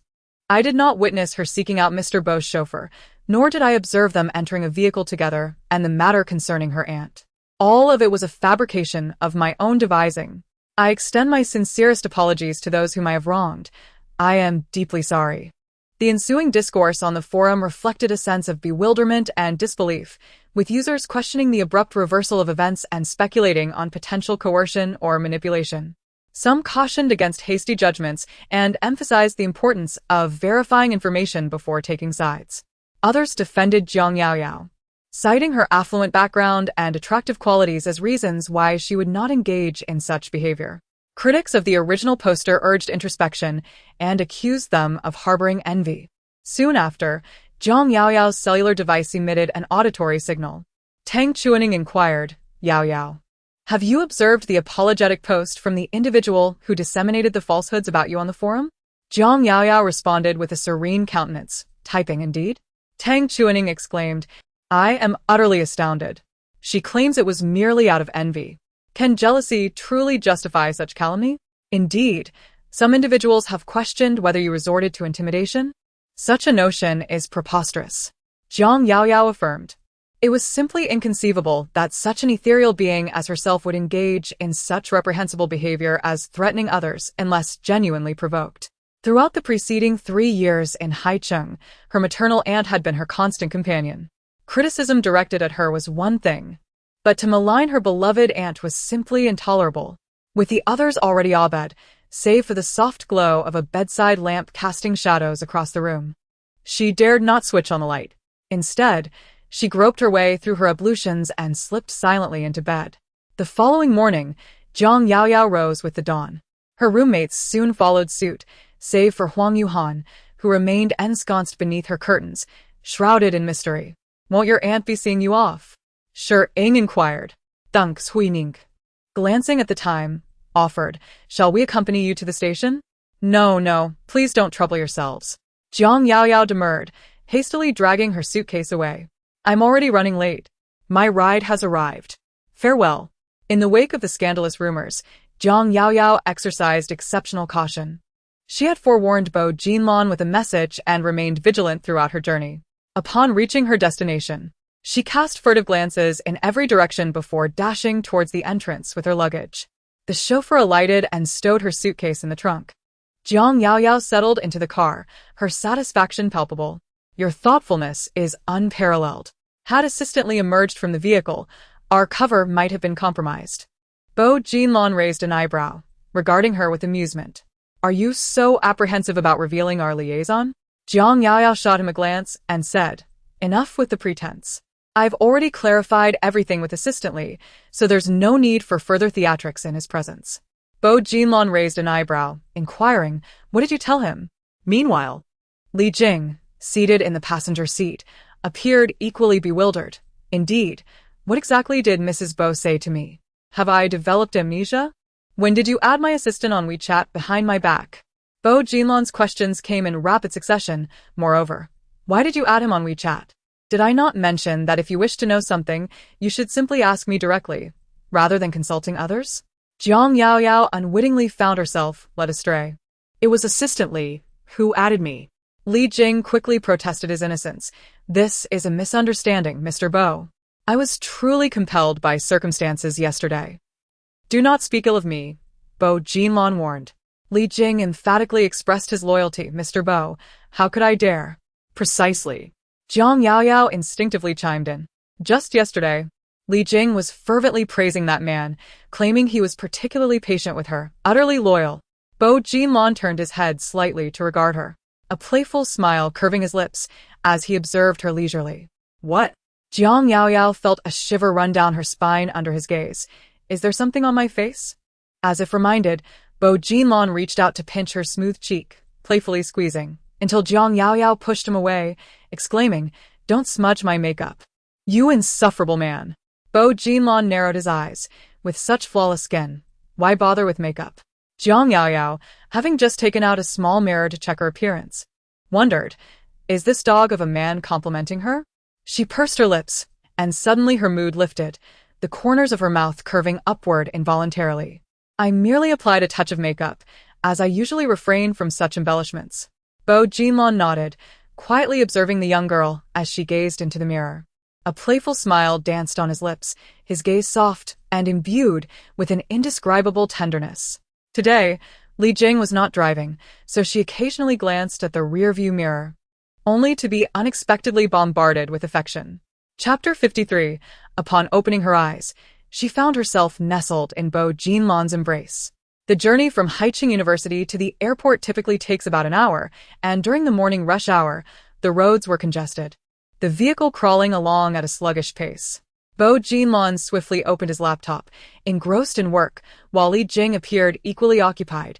The driver focused intently on the road, rendering the interior of the car excessively quiet. Jiang Yaoyao entertained herself momentarily with her phone before opting to close her eyes and rest. A few minutes later, Li Jing sent the newly gathered information to her boss via WeChat. She turned to remind him, President Bo. In the back seat, Bo Jinlong gently supported Jiang Yaoyao's face, encouraging her to lean against his shoulder. The young girl, eyes closed, slept peacefully, yet her breath brushed against his neck, soft, delicate, almost ethereal, inviting his thoughts to wander aimlessly, especially as he glanced down at her rosy lips, adorned with a subtle layer of lip gloss, reminiscent of ripe strawberries. Their shape exquisite and undeniably tempting. The scent was one he had once savored, and now, with memories flooding back, a certain yearning surged within him. He lowered his head.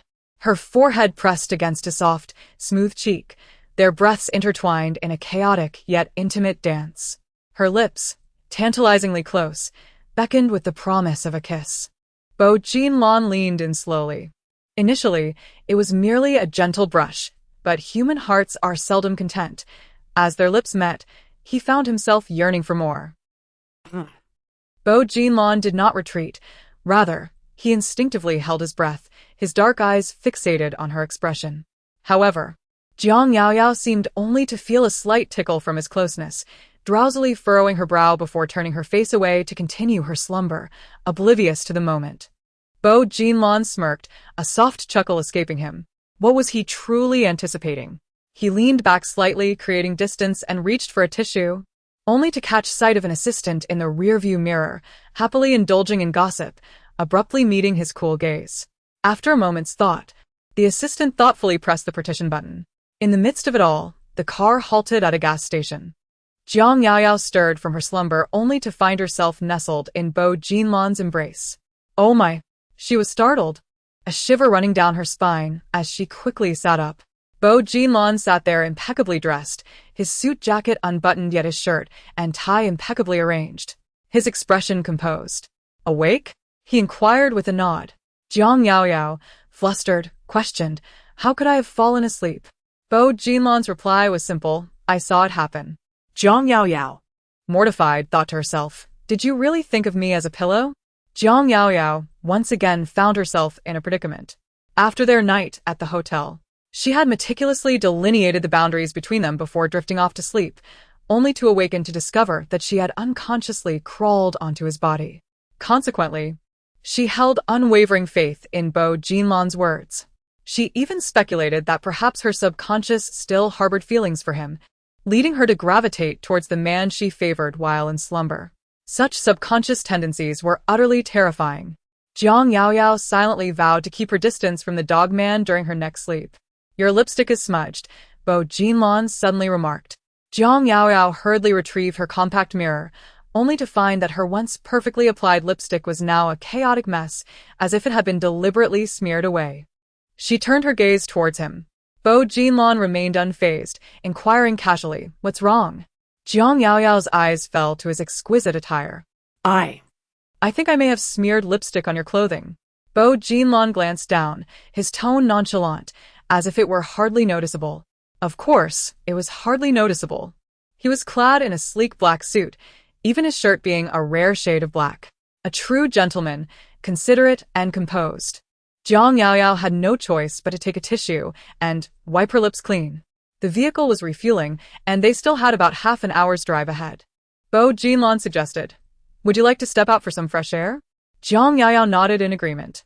In front of the gas station, there was a small flower bed where Li Jing was standing, smoking. Due to the blustery wind, he huddled his neck down, squinting his eyes, his expression somewhat lewd. As Jiang Yaoyao approached, I hurriedly greeted her with a smile. Madam Bo, the wind outside is quite strong. Do take care not to catch a chill. Why do you still call me Madam Bo? Jiang Yaoyao interjected. Li Jing was perplexed. What's the matter? Didn't we clarify everything over WeChat yesterday afternoon? Suddenly enlightened, Li Jing slapped his thigh. Madam Bo, you've misunderstood. It was President Bo who. What's wrong with me? A deep male voice suddenly interrupted from behind. Bo Jinlon had appeared, standing behind Jiang Yaoyao, his dark eyes narrowed, his expression indifferent, especially striking today in an all-black ensemble. Even his shirt was black. Like a dark specter of the night. Startled, Li Jing flinched, dropping ash onto his hand, which burned enough to make him wince. President Bo, you're here to smoke as well? Bo Jinlon, however, lowered his head, his tone gentle. There's a specialty store next door. I'd like to take a look. Could you assist me in that? Jiang Yaoyao readily agreed and followed him away, leaving Li Jing alone in the wind. Utterly bewildered. How did I never notice before that President Bo could be so sly? He actually used my phone to secretly message Madam Bo. And after sending it, he deleted the chat history. Now I can't even indulge in the gossip. Li Jing was astonished. President Bo, why are you purchasing so many specialties? Although the Bo family is quite large, I've accompanied President Bo on many business trips before, yet I've never seen him buy specialties for them, let alone this many. Has he become more amiable since entering a relationship? Bo Jinlon replied, they're all for Yaoyao. Suddenly inundated with affectionate gestures. Li Jing felt a mix of surprise and exasperation. Jiang Yaoyao, on the other hand, found herself overwhelmed by the abundance. After boarding, she suggested, shall I share some with friends? No need, replied Bo Jinlon. Uncle Su has always been in good health. His words hinted at a deeper concern. He might need to visit the hospital in a couple of days. Jiang Yaoyao was taken aback. Meanwhile, someone far away in the capital city suddenly sneezed multiple times. They arrived at the airport just before 10 a.m. After completing security checks and entering the VIP lounge, Bo Jinlon casually mentioned, "Your grandfather wants you to call him before boarding. Should I do it or will you?" I'll do it, Zhang Yaoyao quickly interjected. "He wants a video call," Bo Jinlon reminded her. "All right," she agreed, without much thought. After all, her grandfather always initiated video calls. Perhaps enjoying the sight of her while they talked. She swiftly dialed, and the call was answered almost immediately, the screen dominated by her grandfather's familiar visage. Yao Yao. "Have you arrived at the airport?" he inquired. "Yes, I'm in the lounge now," she replied cheerfully. "The flight is at 11, and we should land around 2 p.m. "Is he beside you?" her grandfather asked eagerly. "Let me see." Just as Zhang Yaoyao was about to angle her phone towards Bo Jinlon, he unexpectedly shifted closer, casually draping an arm over the back of her chair. "Grandfather," she said, instinctively straightening her back, attempting to create a bit of distance, aware that her grandfather was observing. A man's low voice whispered in her ear, his warm breath brushing against her skin. From the vantage point of the screen, his posture suggested that he was enveloping her entirely in his embrace. The affectionate display between the young couple brought a smile to the elder Mr. Cheng's face. Yet Zhang Yaoyao felt restless, hoping fervently for the conversation to conclude swiftly. However, to her surprise, they continued their chat. "Have you been busy and hiking these past few days?" Bo Jinlon inquired with a subtle smile. "Not too much," he replied. "It's getting chilly in the capital. Remember to wear an extra layer when you disembark." "Understood. By the way, has Yao Yao taken you out and about?" Zhang Yaoyao, hearing the deep, magnetic voice beside her, responded. "No, she's been too busy." Chapter 54. The girlfriend is jealous. Mr. Cheng furrowed his brow. "Yao Yao, that's not quite right. No matter how busy you are, one should always make time for their boyfriend, don't you think?"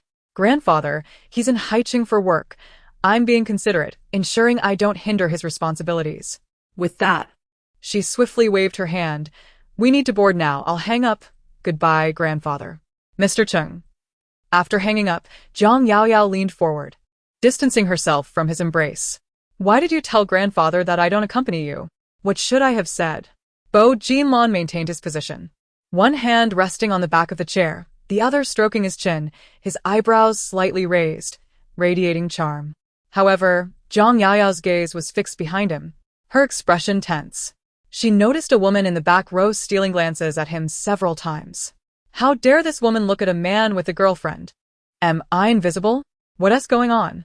Noticing her continuous gaze towards the back without uttering a word, Bo Jinlon, after posing his question, turned to observe as well. As he squinted his dark eyes, a semblance of a smile playing on his lips, he inquired, "What are you doing?" Faced with the man's composed and handsome visage, she felt a surge of anxiety and, in a fit of impulsiveness, declared, "I need to use the restroom," before hastily departing. As for Bo Jinlon, he merely raised an eyebrow and redirected his attention to the rear. There, in the last few rows, sat a young woman clad in a light-colored dress, her makeup immaculate and exuding both beauty and intellect. At that moment, her face radiated a sweet smile as she waved at him. Li Jing hurried over, asking, "What is it, President Bo?" The woman was keenly observing, noting the middle-aged man, presumably an assistant, engaged in conversation with Bo Jinlon, glancing her way, and then approaching her directly. Instinctively, she stood, asking, "Is there something you need?" "Hello, miss. That gentleman is my boss, and he has a message for you." Li Jing Kumbaya. The woman, her heart racing with anticipation, queried, "What does he wish to say?" Li Jing maintained a polite and official smile, stating, "The boss mentioned that his girlfriend is feeling jealous, so he kindly requests that you refrain from looking at him. It would be best if you could change your seat to one where his girlfriend cannot see you." "Thank you." The woman was momentarily taken aback. "Oh, where did that woman who was flirting go?" She pondered. "What is it?" Bo Jinlon inquired. "Nothing much," came the reply. However, it seemed the eyesore had departed, and with joy in the air, the young lady appeared significantly more cheerful than she had been prior, even humming a tune with delight. Bo Jinlon, playfully teasing her, asked, "Have you encountered some joyous occasion? Do share. I am all ears." Zhang Yaoyao opened her mouth and declared, "I won't tell you." After speaking, she turned her back with a haughty demeanor. Bo Jinlon chuckled softly to himself. Jiang Yaoyao turned back, puffing her cheeks in inquiry. What are you laughing at? Bo Jinlon cleared his throat. It's nothing. Jiang Yaoyao pondered. Why does it feel like this man is acting strangely? The plane arrived in the capital at 2:30 in the afternoon. Approaching November, the weather in the capital had suddenly turned cold. Dressed in jeans and a chiffon shirt, Jiang Yaoyao stepped out of the cabin, immediately feeling the chill and instinctively pulling her arms close. Bo Jinlon promptly offered her a suit jacket. Jiang Yaoyao looked at him quizzically. Aren't you cold? You'll only be left with a shirt and trousers without the jacket. Besides, this isn't the Chung family. There's no need to flaunt our affection. Bo Jinlon raised an eyebrow. Will you wear it or not? Indeed, after a moment's hesitation, Jiang Yaoyao's eyes sparkled, and she reached out to accept it. Over the past few days, Bo Jinlon had come to understand that this girl would never allow herself to feel wronged. So, as long as he catered to her whims, she was quite easy to please. The trio strolled along the corridor towards the airport exit. Jiang Yaoyao intentionally positioned herself at the back of the line. Taking advantage of Bo Jinlon's momentary distraction, she lowered her head and took a deep sniff. Her clothes carried a faint, woody fragrance that mirrored the scent he exuded, crisp and delightful. Suddenly, her phone rang. Jiang Yaoyao rummaged through her small bag and answered the call. Rolling her eyes, she said, I'm already off the plane. I'm at the capital airport now. Jiang Hongzhou seemed taken aback for a moment before his anger escalated. I clearly booked a ticket for you. Why didn't you board? Are you intentionally opposing me? You rascal! Jiang Hongzhou was unaware of what he had broken, but a loud clatter echoed through the air. Jiang Yaoyao remained unfazed. The end of the month was approaching, and her living expenses for the next month would soon be deposited.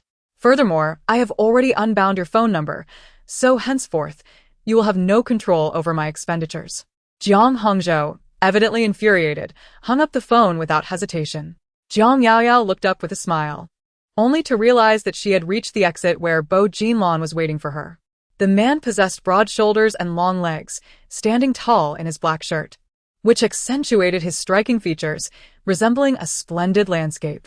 Jiang Yaoyao indulged in a moment of infatuation in her mind before swiftly approaching him. Where is Assistant Li? She inquired. He went to fetch the car. On their way to the airport earlier, he had been diligently working on his laptop whenever he had a moment, epitomizing the model employee. However, the thought of the message he sent yesterday suddenly crossed her mind. With a serious demeanor, she stated, I have come to a decision. We cannot continue like this. What do you mean? Bo Jinlon asked. Upon reflection, I realized that it is quite normal for couples to break up and reconcile these days. So there is no need for us to overthink it, nor should we worry about the older generation's acceptance. After all, we are all young. Just like my roommate who idolizes male celebrities. Today she fancies one, and tomorrow she might fancy another. Get to the point. Bo Jinlon narrowed his dark eyes. Caught off guard, a turbulent emotion surged within him.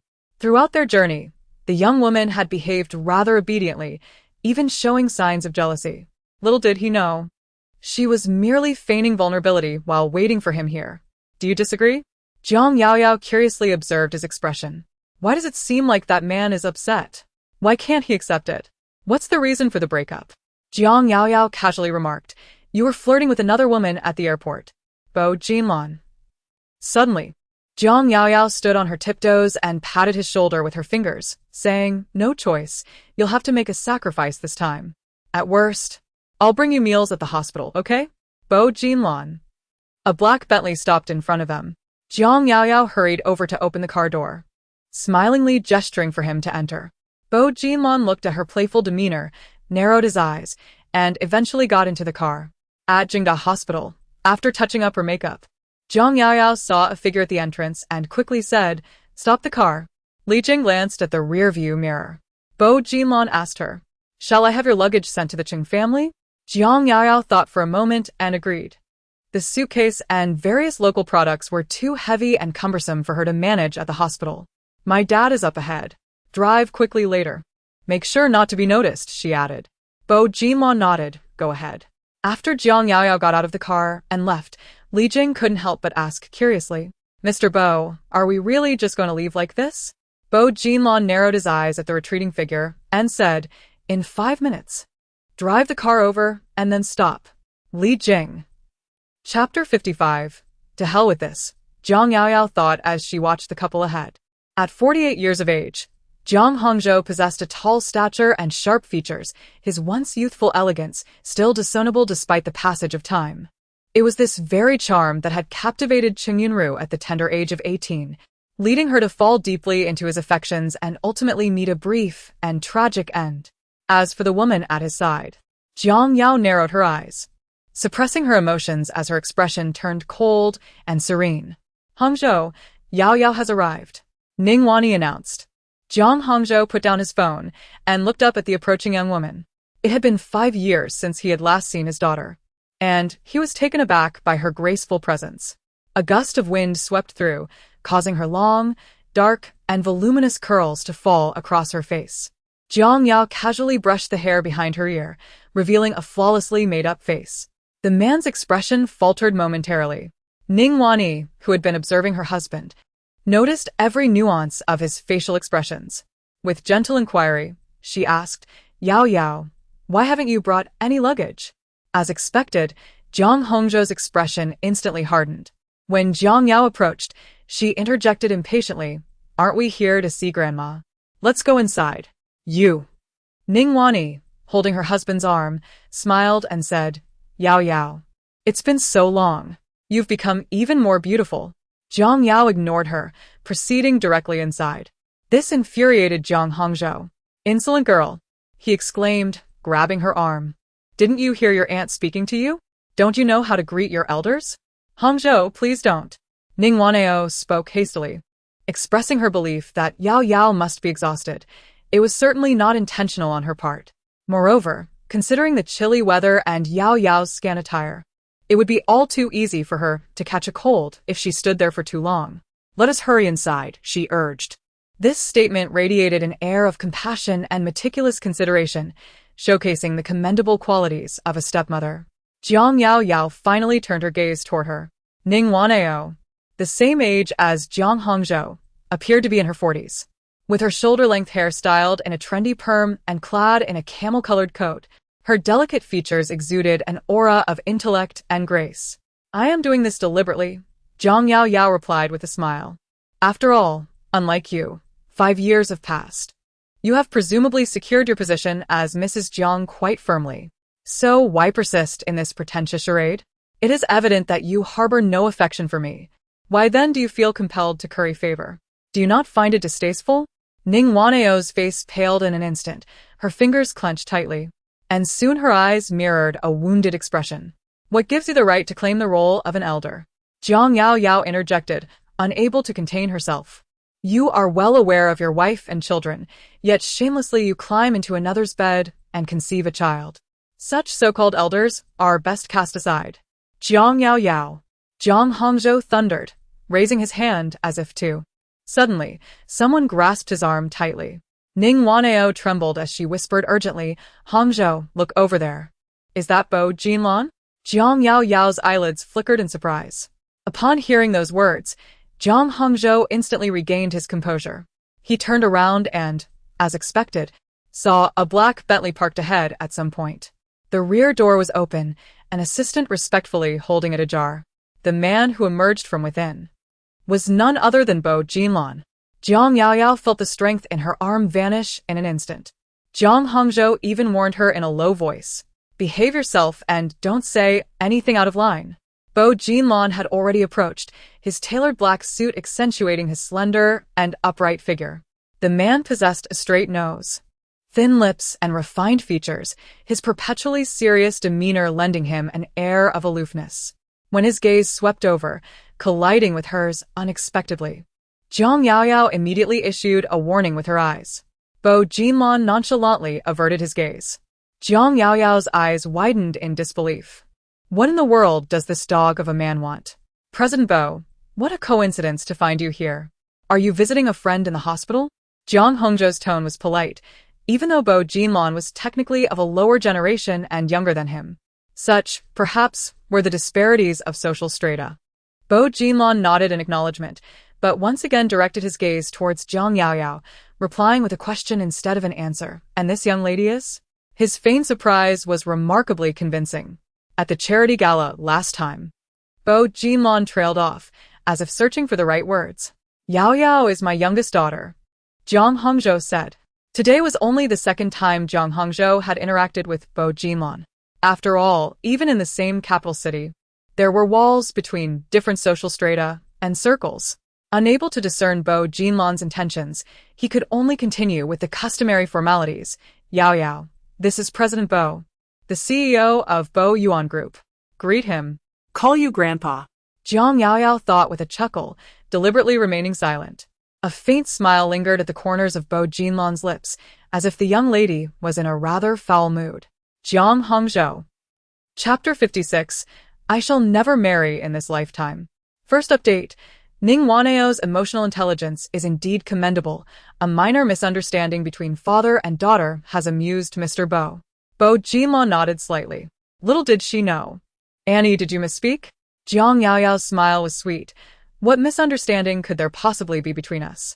Wasn't he the scoundrel who secretly supported a mistress and an illegitimate daughter behind his wife's back all those years ago? And you, acting like a mistress? What are you pretending to be? Have you truly deluded yourself into thinking you are the matriarch of the Jiang family? You. Ning Waneo's face instantly flushed with a mix of red and white, a spectacle to behold. It had been 5 long years, and not a single soul had dared to humiliate her so brazenly in front of others. Jiang Hongzhou's expression darkened ominously. You will go inside this moment. Yet, Jiang Yaoyao remained unfazed, turning with a smile and walking towards the hospital. Beside her, Li Jing admired her greatly. When Mrs. Bo was fierce, she was indeed formidable, even daring to reprimand her biological father. No wonder Mr. Bo always had to appease her for so long. My apologies for the jest, Mr. Bo. Jiang Hongzhou's smile stiffened. Every family has its own hardships. Bo Jinlon smiled politely. Since Mr. Jiang has matters to attend to, I shall take my leave. Very well, Mr. Bo, please take care. Jiang Hongzhou felt a twinge of confusion. Wasn't Mr. Bo here to visit a patient? Why was he leaving so suddenly? In the car, Bo Jinlon instructed to the Chung family. Li Jing inquired with curiosity, Mr. Bo, is Mrs. Bo capable of handling this alone? He had initially presumed that Mr. Bo intended to safeguard Mrs. Bo when he instructed him to drive the car directly over. Bo Jinlon chuckled softly. She is quite capable of handling things herself. Li Jing was initially taken aback, but swiftly understood. Indeed, despite their relatively brief acquaintance, Mrs. Bo was not one to be trifled with, who could withstand her sharp tongue. Maintain vigilance over those stationed at the Jiang residence, he instructed a moment later. Bo Jinlon's expression remained serene. Inform me immediately of any developments, no matter how subtle. Li Jing responda. Understood. So much for not needing protection. Mr. Bo was certainly being disingenuous. Meanwhile, Jiang Yaoyao settled down in the hospital lobby to amuse herself with her phone. Affluent Women's Late-Night Chat Group. Duan Fei. Excellent. I happen to be free tonight. Shall we indulge in some libations? Jiang Yaoyao recoiled at the mere mention of alcohol. This fairy has sworn off spirits. Song Niao Niao. No way, Yao Yao, what prompted this abstinence? Duan Fei. It must be Bo Jinlon who provoked her. Song Niao Niao. Ah, that reminds me. Last time, Yao Yao engaged in some intoxicated indiscretions, only to discover that the object of her 5-year infatuation was, in fact, a diminutive mushroom. Duan Fei. Ha ha ha ha, Yao Yao, how tragic. Song Niao Niao. Both tragic and amusing. Jiang Yao Yao. I shared this with you not to have you disseminate gossip, but rather to subject me to ridicule. She began typing. While he may be somewhat lacking in stature, he possesses an exceptional physique. Moreover, his countenance is remarkably handsome. Therefore, I consider this encounter to be far from a complete loss. Wouldn't you agree? Such a situation is surely acceptable. After all, in terms of appearance, Bo Jinlon is indeed a paragon among paragons. Otherwise, he would not have been deemed the foremost among the 4 young masters of the capital by the media. As a result, Duan Fei remarked, Yao Yao, you wouldn't still harbor lingering affections for him, would you? Song Niao retorted, calm down, my dear. No matter how handsome Bo Jinlon may be, He is as useless as a cucumber. Among these two close friends, Song Nyeoneo is the most outspoken, despite having never experienced love herself. Jiang Yaoyao interjected, "Little virgin, be quiet." This remark struck a nerve, and indeed, Song Nyeoneo's defenses crumbled as she unleashed a flurry of furious emoticons. Just as Jiang Yaoyao was laughing heartily, footsteps echoed nearby. She looked up and, unsurprisingly, saw the couple approaching. Upon noticing her seemingly carefree laughter, Zhang Hongzhou was instantly incensed. "Did you have any idea who Mr. Bo was just now?" Jiang Yaoyao replied nonchalantly, "Isn't he just a dog of a man? Why are you so anxious?" "Dog of a man?" Ningwani was taken aback. Jiang Hongzhou, holding his forehead, felt a headache coming on. He is the CEO of the Bo Yuan Group, as well as the most esteemed heir of the Bo family. With a stamp of his foot, the entire capital would tremble. Even if you don't recognize him, with outsiders present, don't you know which words should be spoken and which should be avoided? What exactly have you learned over these 5 years? Is this how the Chung family raised you? Jiang Hongzhou rubbed his forehead. In the realm of business, he was invincible, yet his daughter had always been a maverick. Unyielding to authority. 5 years have elapsed, and now one has become even sharper-tongued, their fallacies articulated with such finesse. It is utterly infuriating. Enough of this, Hongzhou. The Xie family will arrive shortly. You must converse with Yao Yao amicably, lest you disturb the peace. Ning Vang visit. Jiang Yao Yao narrowed her eyes. Which member of the Xie family? Ning Wanao regarded her, hesitating to speak. Wanao, please escort Yao Yao upstairs first. Jiang Hongzhou concluded, solemnly warning. The old lady has just undergone surgery and must not be agitated. Be cautious in your discourse with her. Whatever she says, merely nod in agreement, understood? Jiang Yao Yao raised an eyebrow, and if she requests my assistance in removing her ventilator, should I acquiesce as well? You. Jiang Hongzhou was indeed incensed, his frustration palpable. Upon reaching the upper floor, Ning Wanao led Jiang Yao Yao into the hospital room. The 70-year-old matriarch of the Jiang family lay in her bed, her frail visage a stark consequence of her recent surgery, yet her eyes remained sharp and discerning. Wanao, please step outside. Ning Wanao nodded, and before departing, she reminded, Yao Yao, do not forget what your father just said. Mother has just had an operation and must not be provoked. If you keep prattling, I shall take my leave immediately. Jiang Yao Yao's profile was cold and aloof. Ning Wanao. As the door closed, Jiang Yao Yao seated herself on a chair, urging, if you have any final words, please speak swiftly. You remain unchanged from the past. The old matriarch regarded her granddaughter, observing that the Chung family has indeed shielded you well over these 5 years. Jiang Yao Yao detected the sarcasm, but was disinclined to engage in circumlocution. What business does the Xie family have here? She rose abruptly, lamenting, unfortunately, I shall never marry in this lifetime, so you might as well abandon that hope. With that, she turned to leave. As her fingers grasped the doorknob, a grave voice from behind her pierced the air. Should you agree to this marriage, the terms shall be entirely at your discretion. Unlike other affluent families in the capital, the Jiang family's current splendor was solely the result of the matriarch's unwavering efforts. Yet, this remarkably successful woman harbored an unwavering adherence to archaic feudal beliefs. From the moment Jiang Yaoyao was born, she was regarded with disdain simply for being a girl. Consequently, Cheng Yunru often faced unjust reproach, which led her to suffer from severe postpartum depression. Perhaps it was a form of retribution. On one occasion, Jiang Yaoyao had a fierce altercation with Ning Wanao, inadvertently pushing her to the ground. As a result of her advanced maternal age, she not only suffered a miscarriage, but also lost the ability to conceive permanently. Now, the Jiang family had 2 daughters, but the prospect of a son was utterly impossible. Half an hour later, the door to the waiting room outside the hospital ward swung open. Several individuals entered, including Jiang Hongzhou and his wife, accompanied by a strikingly attractive middle-aged couple. The last to enter was Xie Jinran, clad in a blue suit, handsome and poised yet exuding palpable impatience. Jiang Yaoyao could not suppress a smile. How amusing! She finally comprehended the meaning behind Xie Jinran's earlier remark about being compelled to pursue her, as well as why he, despite his affection for Bo Yunxi, hesitated to confess it. Chapter 57. I have broken up with Bo Jinlon. With a warm smile, Mother Xia approached, introducing herself as Jean Rand's mother, inviting me to call her Aunt Xia. It was quite embarrassing for her, as it was the first time she met her son's girlfriend after their lengthy romance. Indeed, she was exceptionally beautiful. Jiang Yaoyao remained silent, her expression chilly. Mother Xia waved, calling Jean Ran, "Come over here." Xia Jean Rand's handsome face was etched with conflict and helplessness.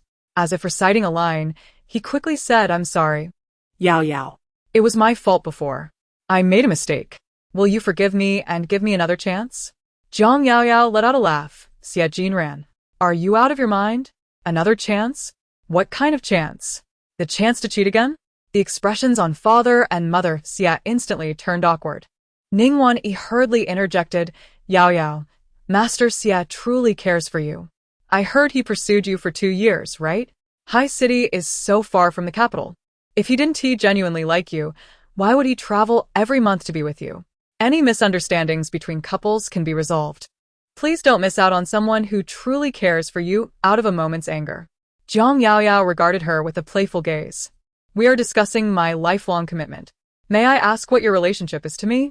Do you have a say in this? Are you even worthy?" Yao Yao. Jiang Hongzhou interrupted. "There are so many elders present. Don't go too far." Her eyes were cold. "You would even sell out your own daughter? Jiang Hongzhou, you truly are something." "Enough." Jiang Hongzhou's face turned pale at being addressed by name. "You two are already a couple. How can this be called coercion? Although he has made mistakes, they were merely the result of momentary folly. Who among us, being human, is without fault? His personal visit today to apologize should surely reflect his sincerity, should it not? If he genuinely wishes to amend his ways, I believe he is capable of doing so." "Enough," Jiang Hongzhou interjected, unable to endure any longer. With that, He turned sharply and opened the door, only to find a young girl, elegantly dressed, standing outside. Observing the hurried departure of the Xia family, Jiang Yingxue was taken aback. "Dad, Mom, what has transpired?" Ning Weino secretly shook her head in response. Jiang Hongzhou, however, issued a resolute command. "The wedding is an established fact. Whether you agree or not is inconsequential. The announcement will be made publicly in the next few days. For now, you shall remain at home to prepare diligently." Noticing Jiang Yaoyao's impassive expression, he intensified his tone. "Did you hear what I said?" Finally, Jiang Yaoyao lifted her gaze to meet his. Her dark, curly hair cascaded like seaweed, framing a stunningly exquisite face that momentarily blurred and intertwined with memories of the past. At 18, Chung Yunru also possessed such lush curls, evoking a vintage and artistic allure reminiscent of a beauty from an oil painting, breathtaking at first glance. Yet, in comparison to her mother, Jiang Yaoyao's visage was vibrant and striking, exuding a formidable presence. Her indifferent gaze held a stark contrast to the gentleness that Chung Yunru had never known. Jiang Yaoyao picked up her small bag. "I will consider it." With that, she exited without further inquiry, having acquiesced without hesitation. A wave of emotion washed over her, and she thought, "Grandfather, I am already 20 years old. Trust me, I can protect myself." Jiang Yaoyao nodded through her tears, affirming, "Yes. My dear child, why the tears? It's hardly a matter of life and death. Besides, you're spoken for now. Utter his name, and no one in the Jiang family would dare mistreat you." Jiang Yaoyao sniffled. "Grandpa, the thing is, I've parted ways with Bo Jinlon." ah, Old Master Chung was instantly dumbfounded. In the dining room, Old Master Chung sat at the head of the table, his aged face taut. Chung Ruanji, on the side, also wore a frosty expression. Jiang Yaoyao alone seemed unaffected, devouring beef noodles with a chopstick in one hand and a spoon in the other. The father and son exchanged glances before Chung Ruanji spoke. "Just because Jinlon exchanged a few glances with another woman at the airport, you broke up with him?" Jiang Yaoyao nodded. "Isn't there some misunderstanding?" Old Master Chung couldn't help but speak up for someone. "Jinlon doesn't seem like such a frivolous man." Jiang Yaoyao was well aware, because he didn't even catch a glimpse of what that woman looked like. But with the Jiang family's current complex situation, she had many things to do, and simply had no mind to continue feigning a romantic relationship with Bo Jinlon. "I'll give Jinlon a call," Chung Ruanji said, reaching for his phone. Don't you dare. Jiang Yao Yao quickly stopped him. Cheng Ruinji narrowed his eyes, exuding a sense of pressure. Why? If you call him now, he certainly won't admit it. Jiang Yao Yao said casually, oh well, it's just a breakup. What's the big deal? It won't affect your relationship with him. Cheng Ruinji sneered. If he truly broke up with you for another woman, I want nothing to do with him. Jiang Yao was somewhat taken aback. Not long after she had finished dinner, the Jiang family's car arrived. It was Jiang Hongzhou who had come to fetch her. Father, Jiang Hongzhou greeted. Old Master Qing stood in the hallway of the villa's ground floor, making it clear he had no intention of letting him enter. Yunru has been gone for 5 years. I cannot bear to be addressed as father by you. Yao Yao is my granddaughter, and it is only right that I care for her. There's no need for your insincere concern, especially since you were the one who drove her out in the first place. Old Master Qing scoffed. If Yao Yao suffers even the slightest grievance, I will not restrain Ruinji this time. Upon hearing that name, a look of alarm flashed across Jiang Hongzhou's face, which he quickly masked with a smile. Rest assured, father, it won't happen.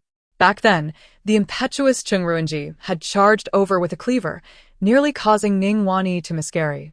It took the police to quell the disturbance. But the incident became widely known, and all of the capital was aware of Jiang Hongzhou's scandalous affairs. When Cheng Ruinji, clad in black, emerged from the villa with a suitcase, Jiang Hongzhou instinctively recoiled, perhaps due to the heavy memories. Cheng Ruinji looked at him, his expression unreadable. Grandfather, uncle, goodbye. Jiang Yao waved her small hand and got into the car. Jiang Hongzhou hastily followed. Meanwhile, at the Jiang family mansion, the mistress of the house, Ning Wanyi, stood in the center of the living room, directing the servants to work tirelessly. In the kitchen, several maids gossiped in hushed tones. Indeed, she is a month older than Missing Xue. While his wife was still pregnant, the master was already involved with the current Madame Jiang. Who was she marrying? It appears to be young Master Xie. Sure. A sound emanated from the living room. Chapter 58. The fortune teller claimed that my 5 elements lack fire, completed at midnight. Jiang Hongzhou entered with Jiang Yao Yao, followed closely by the driver who was dragging a large suitcase and carrying several bags. Ning Wansuo smiled gently. Yao Yao, your room upstairs has been tidied up. Shall I take you up to have a look? Jiang Yao Yao was still dressed in the same attire from the afternoon, but now she wore a black trench coat over it, her delicate face cold and indifferent, casting not a glance in her direction, exuding an air of nobility and arrogance as she ascended the staircase. This infuriated Jiang Hongzhou. Have you forgotten the words I spoke in the car? Don't you know to greet your elders upon seeing them? Jiang Yao Yao paused, turned around, and looked down from her elevated position with a serene smile. Then I would appreciate it if Aunt Ning could help me carry my luggage upstairs. You. Ning Wansuo hurriedly grasped her husband's arm. Hongzhou, don't be upset. In fact, Yao Yao is quite considerate. Look at all the local specialties she brought. Do not delude yourself. Those specialties are for my friends, Jiang Yao Yao replied, a slight smile gracing her lips. Aunt Ning, please be careful with them. Do not damage anything, for such items are irreplaceable in the capital. With that, she ascended the stairs with an air of haughtiness. If it were not for this, would she truly endure such humiliation, allowing this offspring to trample over her pride? Ning Wansuo soon carried the suitcase to the room upstairs. Having long been accustomed to a life of comfort, she was breathless and weary as she dragged all her luggage into the house.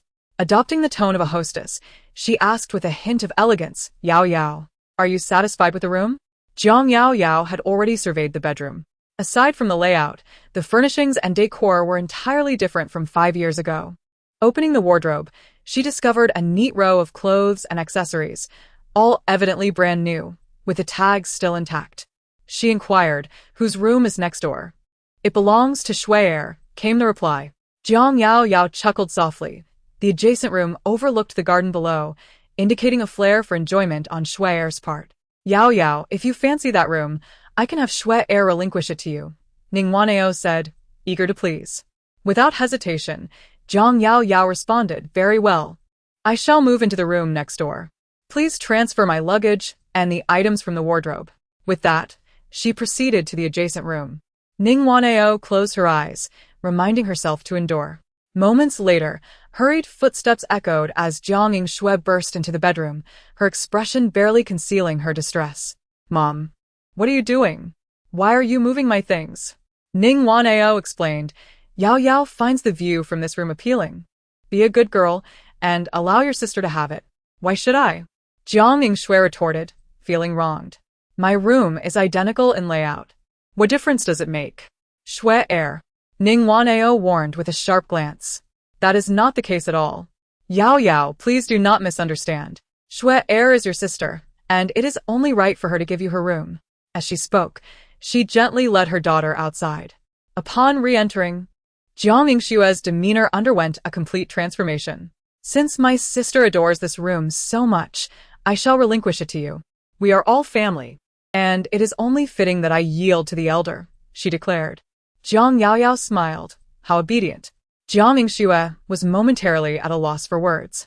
The servants busily rearranged the items within the room, and Ning Wanyi, thoroughly exhausted, inquired, Yao Yao, do you need assistance with your luggage? However, Jiang Yaoyao suddenly furrowed her brow. I noticed that a pond seems to have been recently excavated in the garden downstairs. Ning Wanyi nodded in response. That pond was constructed 2 years ago because your father enjoys fishing and commissioned a design. There's no helping it then. Jiang Yaoyao sighed. Not long ago, I consulted a fortune teller who informed me that my 5 elements lack fire, and the water in that pond clashes with fire. Ning Wanyi appeared baffled, while Jiang Yingxue was equally taken aback. Ning Wanyi, visibly agitated, exclaimed, This is utterly absurd. You cannot intentionally torment others like this. Jiang Yingxue could scarcely contain her frustration. My mother kindly prepared this room for you, not for you to bully her intentionally. I have already moved my belongings. Now you want her to move them back. Ning Wanyi grasped her daughter's arm. Swear, why don't you stay in the eastern room? I have already instructed the servants to tidy it up. Jiang Yingxue was on the verge of exasperation. However, Jiang Yaoyao scoffed inwardly. Ning Wanyi anticipated that she would deliberately create a disturbance, so she did not directly exchange the 2 rooms just now, but instead switched to the 3rd room. What kind of pushover could a woman be who could climb from being a mistress to the position of the legal wife? Yao Yao, dinner is prepared. All of which are your favorite dishes. Ning Wanyi once again assumed the posture of the mistress of the house. The servants can tidy up the room. Let's go downstairs first. Jiang Yaoyao stood up. I have arranged to meet a friend at a bar at 8 o'clock. Aunt Ning, please bring those specialties downstairs again. Thank you. After speaking, she left with a smile.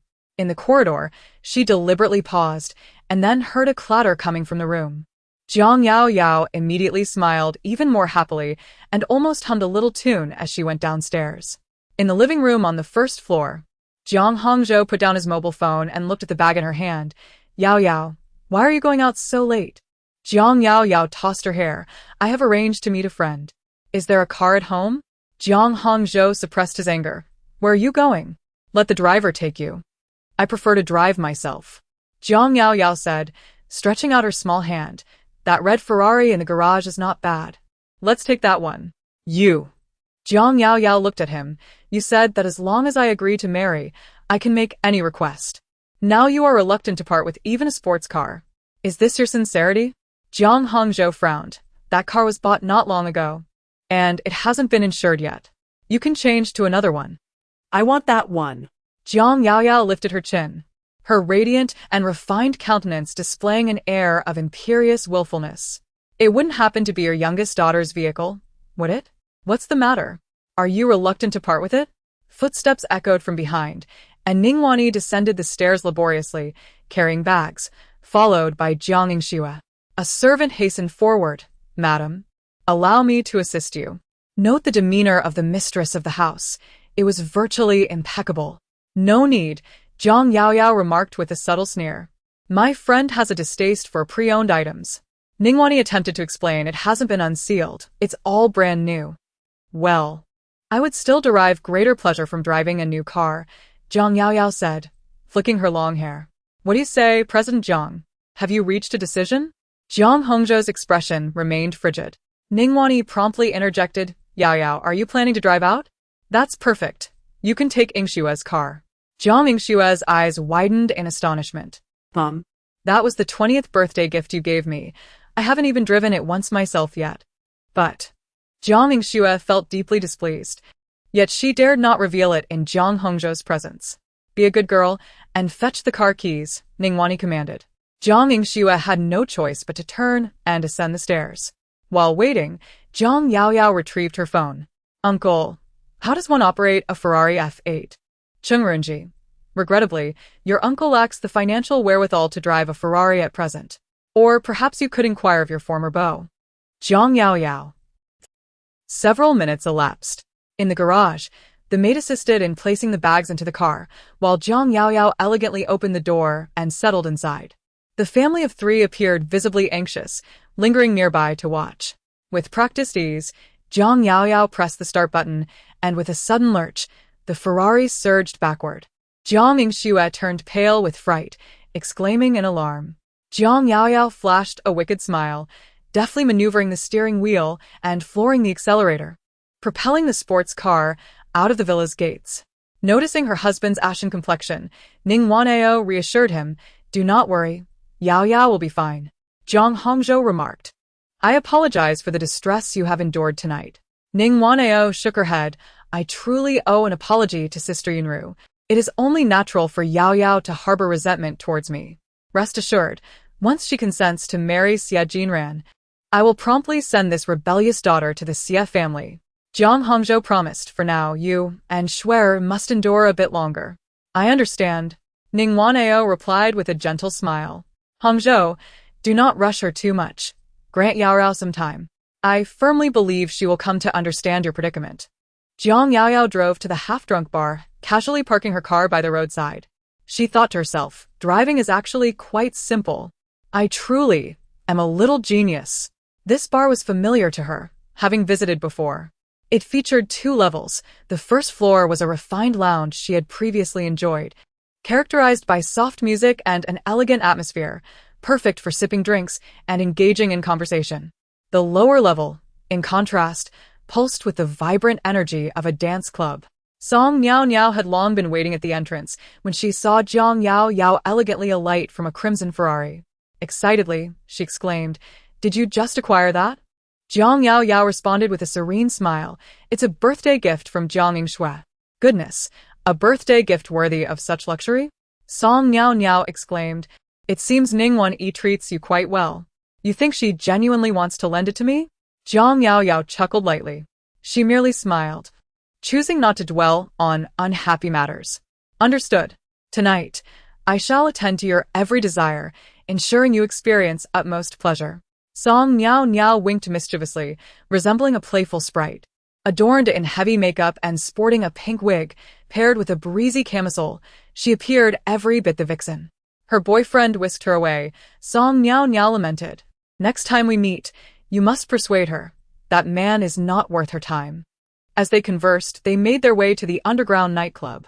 At the bar, Song Niao Niao snapped her fingers. "Jason, this is my dearest friend Yao Yao. Quickly mix her that new cocktail recipe you've been experimenting with." "I've sworn off alcohol." Jiang Yaoyao interjected. "Is it because of Bo Jinlan?" Jiang Yaoyao denied it, asserting, "He has nothing to do with this. Knowing you as I do, just from the comments you've made in your group chat, I can tell you haven't quite moved on from him." Song Niao Niao patted her shoulder. "Thus, this drink is perfect for you." "What do you mean?" "It's called First Love is Poison," Jiang Yaoyao replied. "How tacky." Before long, the cocktail was prepared, its pink hue visually appealing, with a sweet flavor reminiscent of lychee. Suddenly, a young man clad in a checkered shirt approached. "Is this your friend? Why not introduce us?" Song Niao Niao waved her hand dismissively. "Go away. Don't be like that." The man leaned closer, a rich scent of men's cologne wafting into Jiang Yaoyao's nostrils, causing her to unconsciously furrow her brows. She recalled a certain man. His aura was always subtle, only detectable when one was very close, exuding an elegant, woody fragrance that perfectly complemented his demeanor.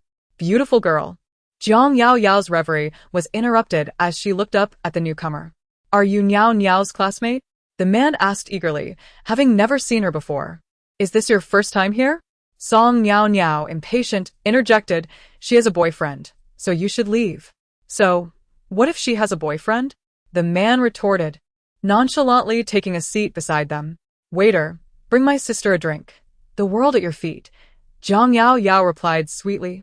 Our teacher advised that girls shouldn't accept drinks from unfamiliar men in bars. Song Niao Niao stifled a laugh. Zhang Yao Yao joined in. Is your home my home, or a home of our own? She possessed striking features, and with a touch of makeup, she could easily appear stunning.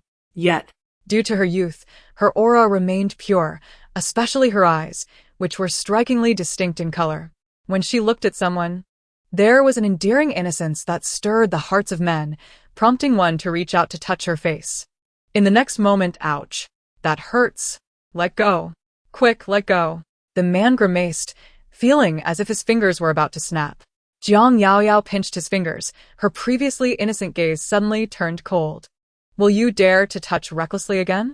The man begged for mercy, pleading, please let go, my lady, my hand is going to break. The commotion attracted the attention of several onlookers. Eventually, Zhang Yaoyao released her grip, commanding, get lost. The man dashed away in haste. In the corner booth, Su Fenglai, with his enchanting peach blossom eyes, was fixated on the bar, a bandage adorning his handsome face, remaining utterly still.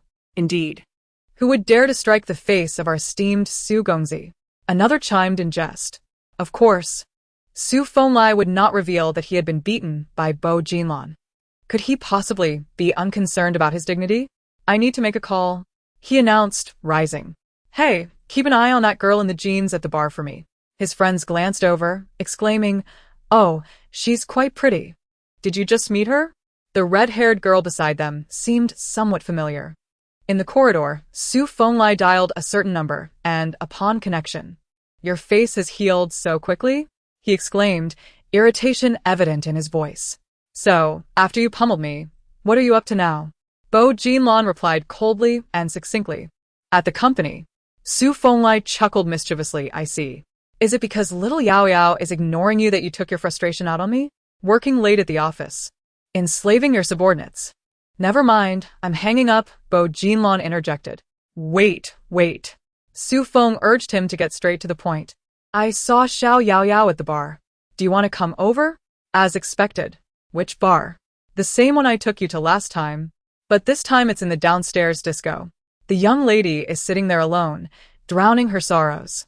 You have no idea how many wolves are circling her. Their eyes are gleaming green. Are you really not coming? Don't blame me for not warning you if she gets snatched away. Send me a photo. Would I deceive you? Su Feng spat. Wait, I'll take a picture for you now. A few minutes later, in a black Bentley, Bo Jinlan's phone illuminated. He rested one hand on the steering wheel and picked up his phone with the other. Su Feng sent a photo. Zhang Yaoyao sat on a high stool. Her long legs crossed, her delicate and beautiful face adorned with a radiant smile, a cocktail in her hand. Do you believe me now? Coming? Don't worry, I'll keep an eye on her. I definitely won't let her leave. Bo Jinlan typed, arriving in 5 minutes. Su Feng. Damn. 5 minutes? It takes at least half an hour to get here from the Boyuan group. Do you think you're riding a rocket? The disco hosts a themed show at 9 p.m.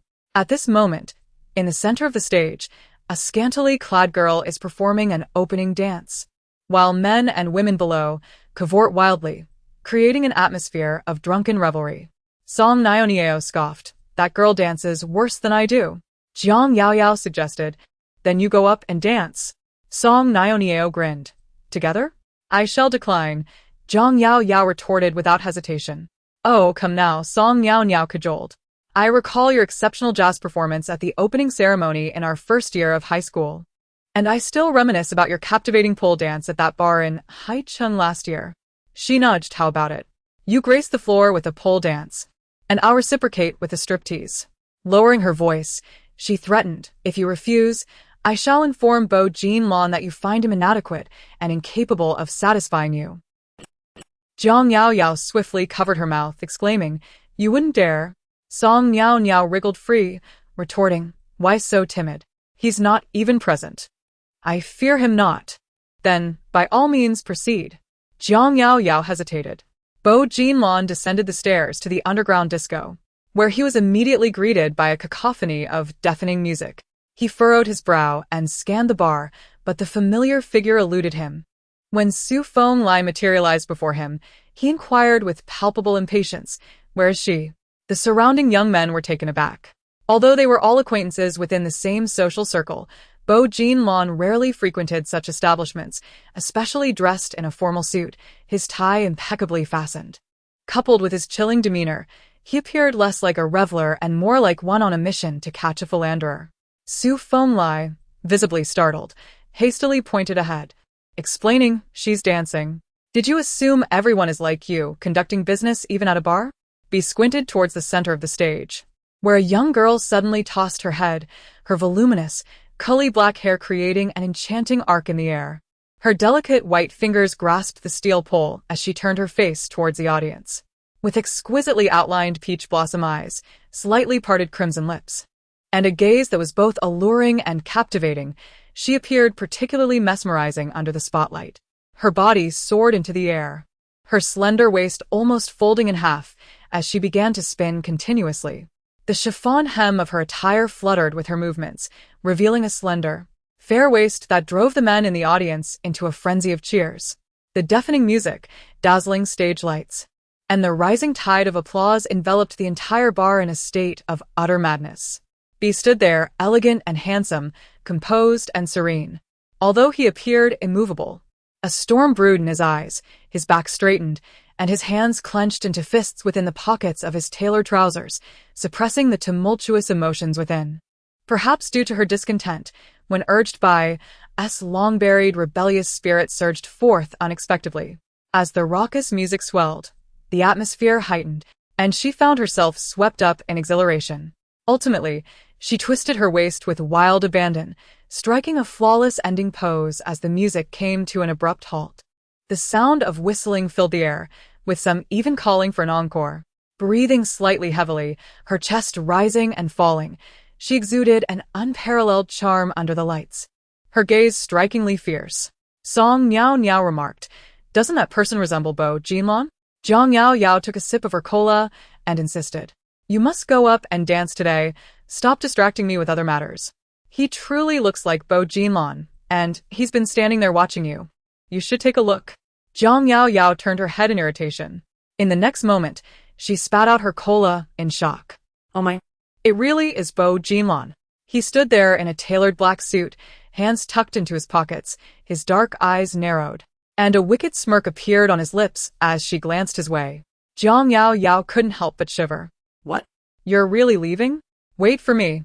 Song Niao Niao hurriedly grabbed her bag and coat to chase after him. However, Zhang Yao Yao moved too swiftly, and by the time she reached outside, he had vanished. Just as Song Niao Niao was about to ascend the stairs, a drunken middle-aged man suddenly emerged, seizing her wrist. "How much?" Song Niao Niao was infuriated. "Are you out of your mind? Let go of me. What are you pretending for? Dressed like this in a bar, aren't you here to sell yourself?" The man forcefully pulled her closer. 800. Is that enough? Enough for your grandfather." Enraged, Song Niao Niao kicked him. The man winced in pain but was only further provoked, dragging her deeper into the corridor. "This little girl has some spirit. Just wait. I'll make you obedient in no time." With the distinction between genders, and having been pampered since childhood, Song Niao Niao was no match for him, and she was soon pulled into the men's restroom. She screamed for help, but at that moment, there was no one nearby. At a critical moment, a sudden crash resounded. The man felt a sharp pain on his head, causing him to loosen his grip. "Who the hell are you? Mind your own business," Su Feng exclaimed, discarding the broken beer bottle in his hand. "I am your father." Before him stood a strikingly handsome man, resembling a celestial being, leaving Song Niao Niao wide-eyed and slack-jawed, captivated like an infatuated fan. As for Zhang Yao Yao, upon stepping outside, she realized she had only grabbed her phone, leaving her bag, jacket, and car keys behind in the bar. "Oh no!" Zhang Yao Yao quickly dialed Song Niao Niao's number, only to find that the girl was not answering.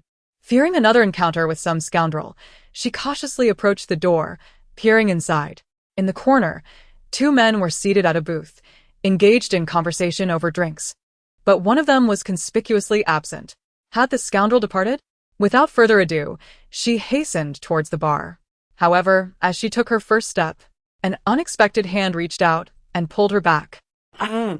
Jiang Yao Yao's mouth was covered, and a familiar, deep voice resonated behind her. Where do you think you're running off to? The man restrained her from behind, one hand still pressed over her lips. The warmth enveloping her from behind made Jiang Yao Yao freeze in fear, her entire body tingling and weakening. Let me go. Let go of me, she stammered.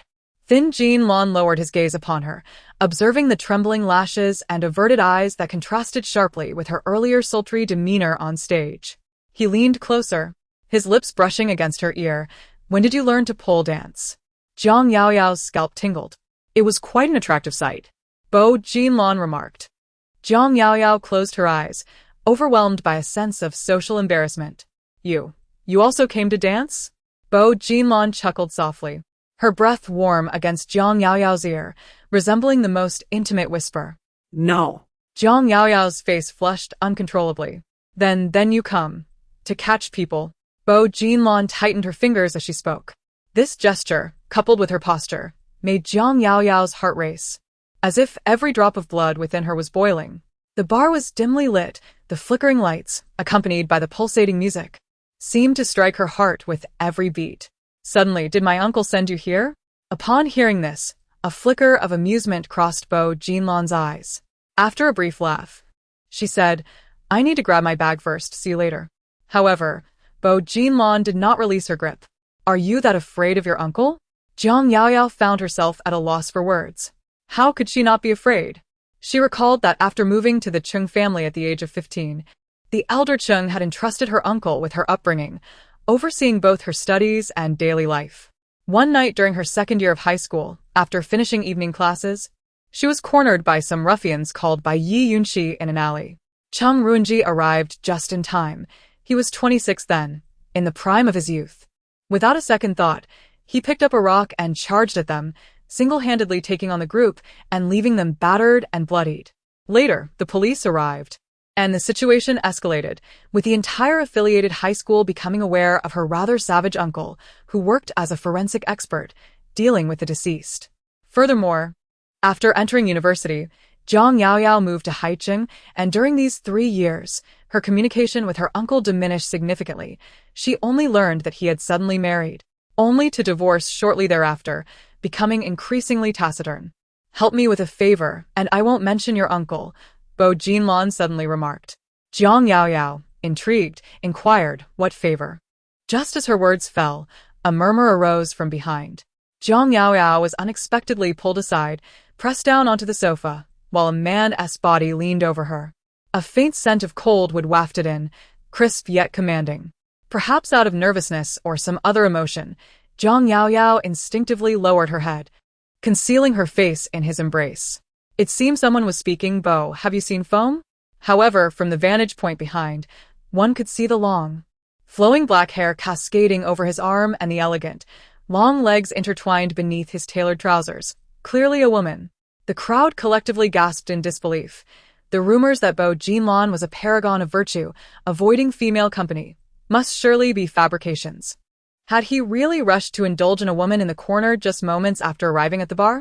A few seconds later, several individuals discreetly turned and departed in unison. Bo Jinlon gazed down at the girl in his arms. Her face was pressed against his chest, her dark attire and flowing hair accentuating her fair, delicate complexion, rendering her irresistibly charming.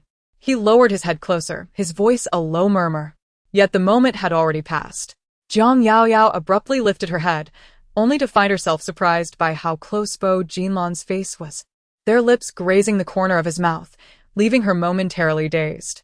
Bo Jinlon appeared oblivious to the awkwardness of the situation. What is it? He asked, his expression unreadable. As the flickering light illuminated his features, she noticed the unmistakable trace of lipstick at the edge of his finely sculpted lips. Seeing her silence, Bo Jinlon, ever the gentleman, loosened his grip. Aren't you going to fetch your bag? Let's go. Dressed in an austere, elegant black suit, he exuded an air of refined dignity. Yet the hint of red at his mouth was strikingly out of place. Jiang Yao Yao struggled to overcome her inner turmoil. You have something on your face. What is it? Bo Jinlon raised an eyebrow in curiosity. My, Lipstick, Zhang Yaoyao stammered, feeling flustered. Bo Jinlong lifted his hand. Is it here? She quickly shook her head, to the left, a little more to the left. Bo Jinlong furrowed his brow and decisively grasped her delicate fingers. You do it for me. Zhang Yaoyao felt her heart race, her hands trembling. She gazed at the strikingly handsome face before her, initially feigning nonchalance as she brushed her fingers against his cheek, then leaning closer to his lips. Bo Jinlong always took great care in maintaining his appearance. In her memory, he had never looked disheveled like other men. Thus, when her fingertips encountered the roughness of stubble, her curiosity piqued, prompting her to explore further on his chin. It was then that his deep voice broke the tension. Is it really that difficult to remove? Ah. Zhang Yaoyao blushed, hastily withdrawing her hand. All done. Chapter 60. When they seemed to resemble a couple, how enchanting. It was utterly unbearable. A face so strikingly handsome was right before her eyes, allowing her to touch it at will. Who could withstand such temptation? Zhang Yaoyao lowered her head and secretly stuck out her tongue. No need, she hurriedly declined. It's difficult to hail a cab from here. Standing there in a finely tailored suit, Bo Jinlong exuded elegance and poise, his noble demeanor starkly contrasting with the surrounding atmosphere of drunken revelry. Zhang Yaoyao couldn't shake the feeling that he was ill-suited for such a place. If she had to choose, the refined ambience of the lounge upstairs would be far more appropriate for him. I drove myself here. Upon hearing this, Bo Jinlong raised an eyebrow. You drove yourself? Zhang Yaoyao immediately bristled. What kind of doubtful tone is that? Why wouldn't I be able to drive myself? With a playful smile, Bo Jinlong reached out and pinched her puffed cheek. Is your car insured? How dare you? Zhang Yaoyao's irritation flared, swatting his hand away. My driving skills are impeccable. The journey here was smooth as silk. What's so difficult about driving? It's just a matter of pressing a button to start, then the gas, brake, and steering wheel. Bo Jinlong remained unfazed. Have you had a drink? Zhang Yaoyao paused. Oh right, then I suppose calling for a designated driver will suffice? Bo Jinlong quickly responded. Then I will drive and follow you. Is that really necessary? Zhang Yaoyao's expression was one of firm refusal. Of course it is, Bo Jinlong replied, his smile unwavering. Your uncle just called me an hour ago and scolded me thoroughly.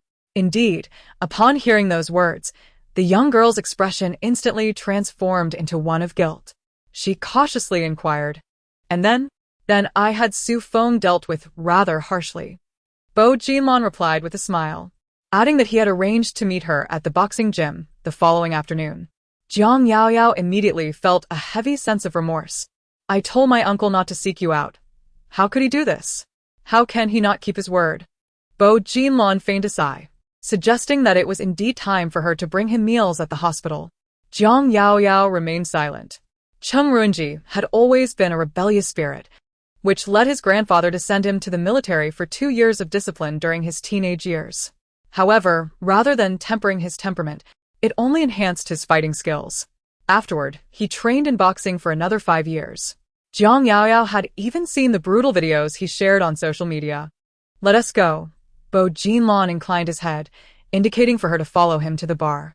To her dismay, they discovered that Song Nionieo was nowhere to be found. Where's your friend? She might have gone to the restroom. Let me call and check. The bar was too noisy, so she decided to step outside. Bo Jinlong naturally followed her, his fingers tucked in his pockets, his gaze lowered to her with an inexplicable tenderness. After several rings, the call finally connected. Nionieo, where have you gone? Zhang Yaoyao frowned, noticing the sudden, delicate lilt in her friend's voice. What about my bag and jacket? Don't worry, they're all with me. Song Niao suddenly covered her mouth, her voice dropping to a low and mysterious whisper. This is the most crucial moment concerning my lifelong happiness. I will send your clothes and bag to your home tomorrow. I'll hang up now, goodbye. With that, the call was abruptly ended. Zhang Yaoyao. What on earth? She lifted her head, blinking in confusion. Bo Jinlong let out a soft chuckle and said, Come on, I'll see you home. The two ascended the steps, reaching the ground floor before proceeding down the dimly lit corridor towards the exit. Zhang Yaoyao followed closely behind him, cautiously watching her steps. Suddenly, she felt a warmth at her wrist. Looking up, she spotted a drunken man staggering towards them, swaying unsteadily. Bo Jinlon instinctively pulled her closer, allowing the man to pass first. Jiang Yao Yao responded with an "oh," obediently standing still. Once the inebriated man had slowly circled around them, Bo Jinlon urged, "Let us go." The two continued their walk outside, yet his hand remained firmly grasped around hers. Initially, she considered reminding him, but as time passed, it felt as though they appeared to be a couple. Perhaps it was best to feign ignorance, she thought with a chuckle. Upon reaching the outside, the wind picked up, and Bo Jinlon naturally released her hand, removing his suit jacket and handing it to her. After their previous encounters, Jiang Yao Yao accepted it without hesitation, draping the garment over her shoulders. Lowering her head, she inhaled the familiar scent, a smile threatening to break through. "What are you smiling about?" Jiang Yao Yao's smile abruptly froze as she looked up to find Bo Jinlon standing by the car door, squinting at her with a scrutinizing gaze. "What has you so pleased?" he inquired once more. "I won't tell you." Jiang Yao Yao glared at him and hurriedly opened the car door to sit inside. In a place where no one could see, Bo Jinlon lowered his head, his tongue brushing against his lips, a smile illuminating his face like a refreshing breeze after the rain. 10 minutes later, the Bentley glided into the nocturnal traffic. Bo Jinlon nodded, his expression betraying no unusual emotions. All was well. "Then please drop me off at the entrance of the community, so we won't be seen again." "Am I truly that disgraceful?" Bo Jinlon raised an eyebrow. He narrowed his eyes, gazing ahead in silence. Jiang Yao Yao stole glances at him. To her recollection, Bo Jinlon had always been charming and affable, yet that did not imply he possessed a gentle temperament. In fact, when he was silent, especially when he wasn't smiling, his face could appear rather intimidating. But why was that? They had merely indulged in a drunken escapade, and now that they had the opportunity to distance themselves from it, why did he seem rather displeased? Before she could ponder further, her phone rang. In the late-night chat group of wealthy women, Song Nionieo, "Darlings, I declare that I am in love." "Duan Fei, who are you in love with?" Song Nionieo, "With Su Fenlai." "Duan Fei, is it the Su Fenlai that I know?" After reading the chat history, Jiang Yao Yao was left bewildered. At the same time, Bo Jinlon's phone buzzed. He glanced at the caller ID and promptly declined the call. On the other end, Su Fenlai exclaimed, "Is this how you treat your benefactor?" Half an hour later, the car arrived at the entrance of the Huarui Shofu community. Jiang Yao Yao hurriedly said, "Please stop here." Bo Jinlon looked at her and inquired, "Do you have an access card?" Jiang Yao Yao shook her head. Bo Jinlon remarked, "The security here is quite strict. Without an access card, entry is impossible." With that, he drove directly forward. Just as Jiang Yao Yao was about to say, "I don't have an access card, do you?" Bo Jinlon merely flashed the headlights twice, and the gates slowly opened, allowing the car to enter. Jiang Yao Yao thought to herself, "Indeed, a luxury car is the best pass." As it approached 11 o'clock, the neighborhood was unusually quiet, with few vehicles passing by. Bo Jinlon expertly navigated the car to the entrance of the Jiang family mansion and then came to a halt. Jiang Yao Yao hurriedly unbuckled her seatbelt. "I'm getting out now, goodbye." "Wait a moment." Jiang Yao Yao turned around and asked, "What's wrong? Are you leaving just like that?" Bo Jinlon raised an eyebrow, his expression enigmatic. "Do you have nothing to say to me?" Jiang Yao Yao blinked innocently. "What should I say?" The next moment, Bo Jinlon suddenly leaned closer. Jiang Yao Yao's pupils widened in surprise, and she instinctively recoiled, her fingers tightening around her phone. However, Bo Jinlon merely paused for a moment, his gaze flickering. Then he leaned back, extending his hand. Jiang Yao Yao asked, "What is it?" Bo Jinlon raised an eyebrow slightly. "What's the matter?" Jiang Yao Yao gritted her teeth. "You still remember a bag of local specialties?" Bo Jinlon smirked. "After all, it's tea and tobacco meant for your uncle. I wouldn't he dare forget." Jiang Yao Yao sighed. "Fine then." She nodded. "I'll get out now, goodbye." Bo Jinlon smiled and nodded, "Goodbye." Jiang Yao Yao quickly exited the car, carrying her shopping bag. Oblivious to the fact that she was still clad in his suit, her heart seethed with resentment. The black Bentley executed a U-turn and sped off in the direction from which it had come. As Jiang Yao Yao pivoted, car lights illuminated her from behind, and a green Jeep screeched to a halt at the entrance. The black Bentley had departed with haste, and she only caught a glimpse of a ramrod-straight figure within. However, she was certain it was not Xie Jinran, who favored sports cars over such executive-style sedans. "Open the gate," Zhang Yao Yao commanded. Jiang Yingxue resented her tone.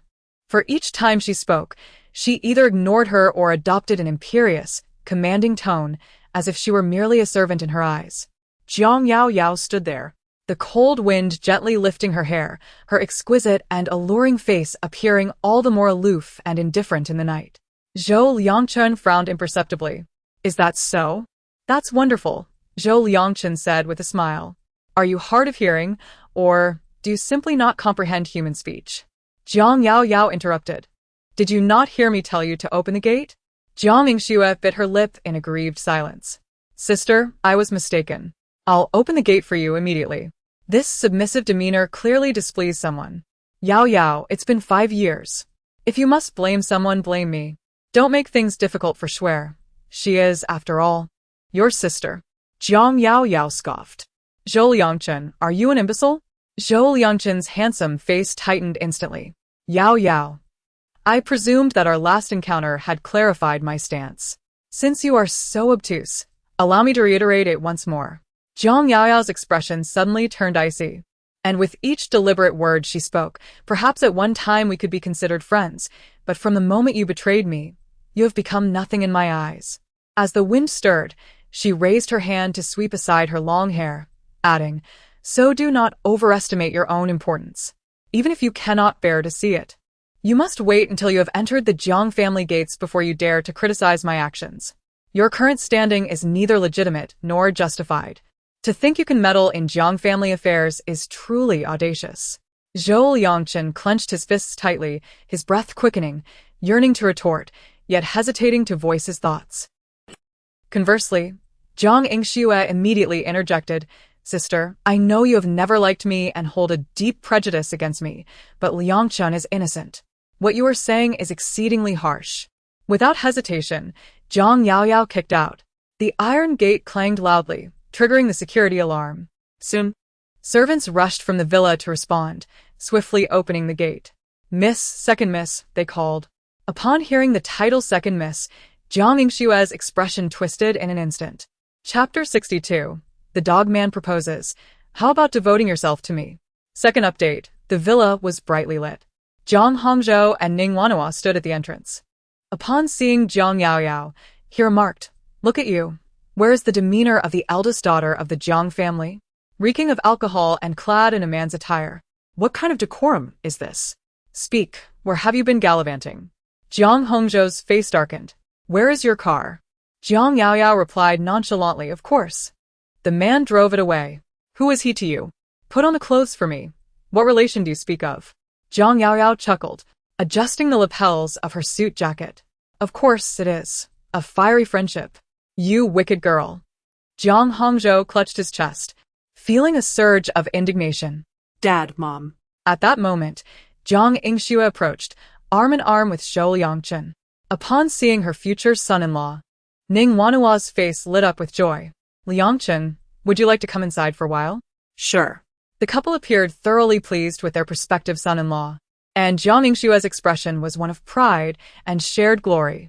In contrast, Jiang Yao Yao smirked inwardly and stepped into the house. Upon returning to her bedroom on the second floor, her first action was to remove her clothes. "Goodness, I was in such a rush getting out of the car that I completely forgot to return the suit to him. That insufferable man didn't even remind me? How forgetful." As her mind spun with thoughts, Jiang Yao Yao devised a plan. "Uncle, do you have plans tomorrow afternoon?" As expected, Cheng Runji replied, "I have an appointment with a friend." The so-called friend was, of course, Bo Jinlan. Jiang Yao Yao quickly typed, "I wish to adopt a pet dog. Would you accompany me to purchase one tomorrow afternoon?" Cheng Runji. After confirming the time and place, she messaged someone else, "Your clothes are with me. I forgot to return them." The man replied, "I know. Is it too late to realize that now?" She concluded, "This way, I can help you evade this crisis." The man responded, Oh, is that all?" Jiang Yao Yao felt exasperated.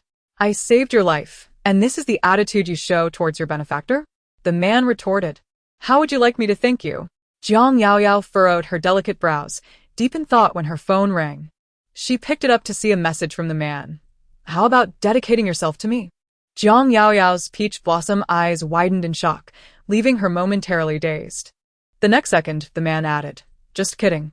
Jiang Yaoyao. Damn. He's teasing her again. The following day happened to be the weekend. At 11 a.m., Song Niao Niao arrived at the Jiang residence. She took a stroll around the bedroom, noting its spaciousness, complete with a walk-in closet and an abundance of designer brands. Goodness. Has Ning Wanao suddenly changed her demeanor? Why is she being so nice? Jiang Yaoyao chuckled. Do you really think that's possible? Glancing at the time, she said, let's go. I have a meeting with my uncle at 1 o'clock. We'll pick up the car from the bar and then head straight to meet him. All right. But since your uncle is here, I won't accompany you to the pet store. Coward. As the two descended the stairs, laughter echoed from the living room. A glance around revealed several familiar faces, each adorned in gold and jewels, clearly indicating their unsavory intentions. Ning Wanao hurriedly stood up, asking Yao Yao, are you hungry? Should I ask the kitchen to prepare something for you and your friend? Jiang Yaoyao retorted, where's your husband? Ning Wanao's expression stiffened momentarily. Your father has a social engagement this afternoon, he just left. Since he's not here, what are you pretending for? Yao Yao, weren't you a secretary before? Jiang Yaoyao spoke with a light scoff. Indeed, life had become far easier since she assumed the role of Mrs. Jiang. Residing in a grand house, adorned in gold and silver, indulging in exquisite delicacies, she no longer needed to toil daily for a living. Moreover, she could invite her family over to partake in her bounty. The expressions of the elders present were quite remarkable. One middle-aged woman boldly stepped forward, exclaiming, you little brat, who are you calling a freeloader? Whoever stands up to admit it is indeed the one. Jiang Yaoyao regarded her, astonished at her brazen demeanor. Her audacity was truly astounding. Ning Wanao, she interjected, they are your elders after all.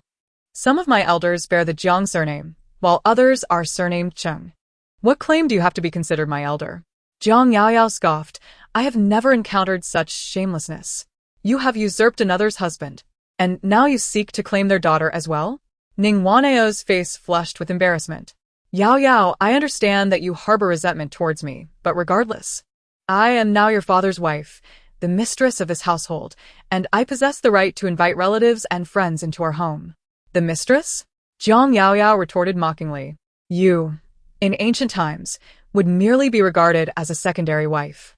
No matter how favored or powerful you may become, in the eyes of outsiders, you will forever remain inconsequential. With that, she turned away. This wretched girl had an exceedingly sharp tongue. She exhibited a complete disregard for her elders. Wanao, you are far too lenient with her. Indeed, how can you continue to treat her with such courtesy after she has spoken to you in that manner?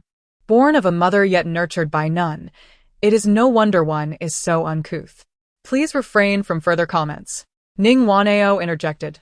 In the past, I wronged Sister Yunru, and as for Yao Yao, I truly bear no resentment towards her. These individuals are her maternal relatives. Is it not entirely natural for them to voice a few words from the perspective of elders? The more she demonstrates forbearance, the more it highlights Jiang Yaoyao's boorishness and rudeness. Moreover, the more they hurl insults, the more they articulate the pent-up frustrations she has endured since last night. Ning Wanao's calculations resonated perfectly, yet she failed to consider that Jiang Yaoyao was not one to suffer in silence. Suddenly she pivoted, her enchanting peach blossom eyes shimmering brightly, yet exuding an air of intimidation. Who was it that mentioned my mother? Perhaps her gaze was too fierce. The crowd fell momentarily silent, rendered speechless by her intensity. Ning Wanao hurriedly spoke. Yao Yao, please do not be angry. They are merely seeking justice on your behalf, I presume? Jiang Yaoyao retorted with a cold laugh. Indeed, they are your kin. Well aware that you climbed into the bed of a married man while my mother was pregnant, subsequently giving birth to an illegitimate daughter. All the while calling my mother sister and deceiving her for 15 long years. Yao Yao. Ning Wanao urgently interrupted. There are so many elders present. Could you please be mindful of the occasion? Very well, Jiang Yaoyao replied, stepping forward. Dare to speak ill of others behind their backs. Yet now you cower like a turtle, unwilling to step forth? She stated directly, Niao Niao, assist me in calling the police. Song Niao Niao was taken aback. Call the police? Why would we do that? Before she could react, Zhang Yaoyao had already approached the coffee table, seizing an object and hurling it to the ground. The sound of shattering glass echoed, followed by a cacophony of a woman's hysterical screams. Upon entering the living room, one was immediately struck by the chaotic scene. Shards of glass littered the floor alongside various toppled snacks and pastries, while several police officers were inquiring about the situation. Upon seeing him, Ning Wanhua hurried over, urging, "Hangzhou, you must clarify things to the police. My brother did not act with intent." At that moment, one of the officers approached, addressing Jiang. "Mr. Jiang, we received a report regarding a disturbance. Several adults are allegedly bullying a young girl." Jiang Hangzhou quickly inquired, "Where is Yao Yao?" "Uncle Jiang, Yao Yao is here," Song Niao called out. Rushing over, Jiang Hangzhou found Jiang Yao Yao sitting expressionless in a corner of the living room, one hand resting on her knee, blood trickling down incessantly. Hearing the commotion, she raised her gaze and asked, "Your brother-in-law struck me. How do you intend to address this?" Ning Wanrong, her brother-in-law, interjected, "This insolent girl insulted me first and smashed things. I merely attempted to pull her away." Silence. Ning Wanhua interjected sharply. "Yao Yao is a girl and your junior. No matter how disrespectful she may be, it does not justify your actions." Ning Wanrong's expression stiffened. "Wanhua, I was only acting for your sake." "This is the Jiang household," Ning Wanhua interrupted again, her voice firm. "You are merely a guest here. What right do you have to dictate matters?" Ning Wanrong's face instantly turned a deep shade of purple. Jiang Hongzhou's expression was hardly any better. His countenance was cold and fierce, his fists clenched tightly, embodying a sense of impending storm. In that moment, no one could fathom the complexities of his emotions. "Hongzhou, it is all my fault," Ning Wanhao began to explain. "Today is the weekend, and I thought to invite my elder brother and sister-in-law over for a simple meal. Little did I know that they would have an unpleasant encounter with Yao Yao." Jiang Yao Yao suppressed a cold smile within, maintaining an air of indifference on her face. "Let the police leave for now. After all, this is a family matter. It would be detrimental to the Jiang family's reputation if word got out, especially with our mother still hospitalized and unable to handle any stress." Jiang Hongzhou gradually relaxed his fists, seemingly regaining his composure. He swiftly approached the officers to discuss the situation. Shortly, the policemen exchanged glances and then looked at Jiang Yao Yao. The Jiang family held significant prestige in the capital. The Jiang Rui Group's department stores had chains across the nation. The scandals surrounding Jiang Hongzhou from a few years prior had circulated widely, compounded by the recent hospitalization of the matriarch. In summary, the situation painted a picture of a stepmother and her relatives conspiring to bully a small orphan left behind by the ex-wife. The young girl had blood on her hands, and when the officers arrived, they were met with silence, with only her friends attempting to explain, clearly frightened by the scene. It was truly pitiful. Yet, as the saying goes, a fair officer finds it difficult to adjudicate family affairs. Since the head of the family had spoken, they naturally treated it as a private matter. As the officers were about to depart, "Wait a moment," Jiang Yao Yao suddenly interjected. "I was assaulted and injured. Is this matter to be dismissed just like that?"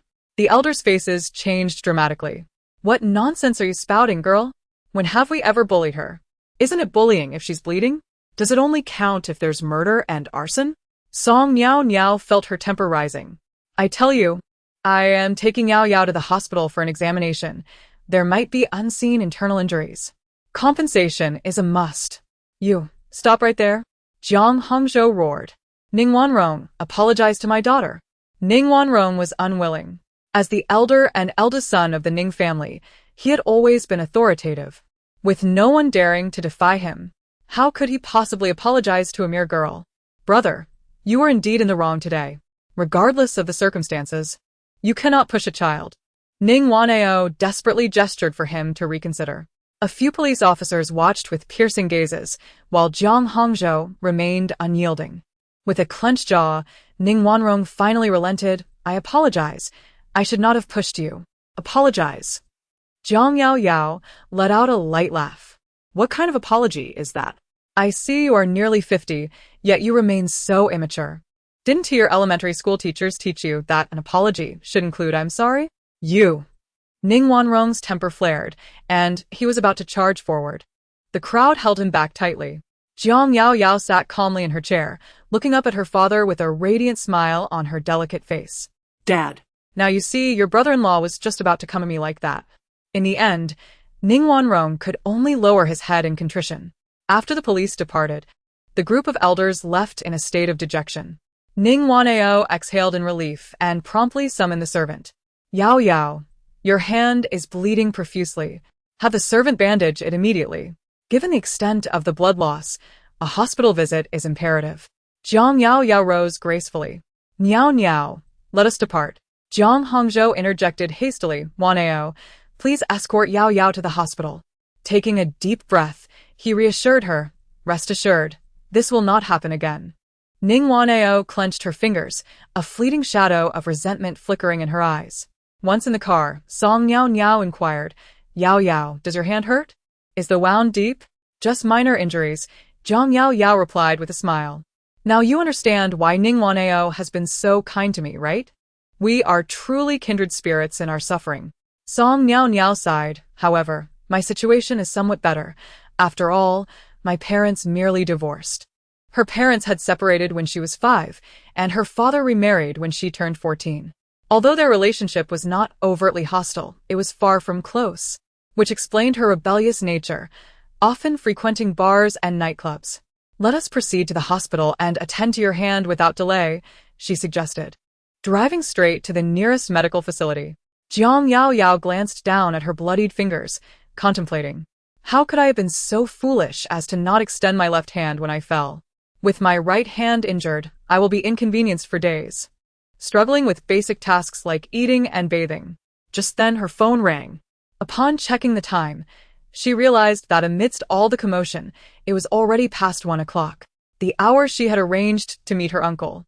She hurriedly answered the phone. Uncle, please hold on for a moment. I have something to attend to. Where are you? Cheng Ruiji's voice was cold and harsh. Jiang Yao Yao couldn't help but shiver. I'm on my way to the hospital right now. Why are you going to the hospital? Cheng Ruiji interrupted. Are you injured? Jiang Yao Yao did not conceal the truth. I just have a small scrape on my hand. I need to get it treated. I'll come find you immediately. Which hospital? Jiang Yao Yao glanced ahead. The Concord Hospital. 10 minutes later. After parking the car, Song Niao cautiously assisted her friend out of the vehicle. You really scared me just now. You could have settled your argument with them without throwing things around. Now you've hurt yourself. It's not worth the trouble. My uncle is coming soon. As soon as Jiang Yao Yao said this, Song Niao immediately fell silent. But soon enough. Forget it, let him come. The injured person takes precedence. I'll accompany you to register first, so the doctor can take care of you quickly. Jiang Yao Yao smiled. Are you not afraid of my uncle anymore? I am, but I worry about you more. If it comes to it, I can just avoid him later. Song Niao replied with a grin, looking foolishly cheerful. The two quickly registered in the emergency department and, after receiving their number, waited outside the consultation room. Before long, Jiang Yao Yao's phone rang again. She raised her right hand while her left rummaged through her small bag for her phone. Let me help you with that, Song Niao offered. Retrieving the phone, she glanced at the screen and asked, Who is this dog of a man? Jiang Yao Yao. Chapter 63, Apologies. My girlfriend has a low pain tolerance.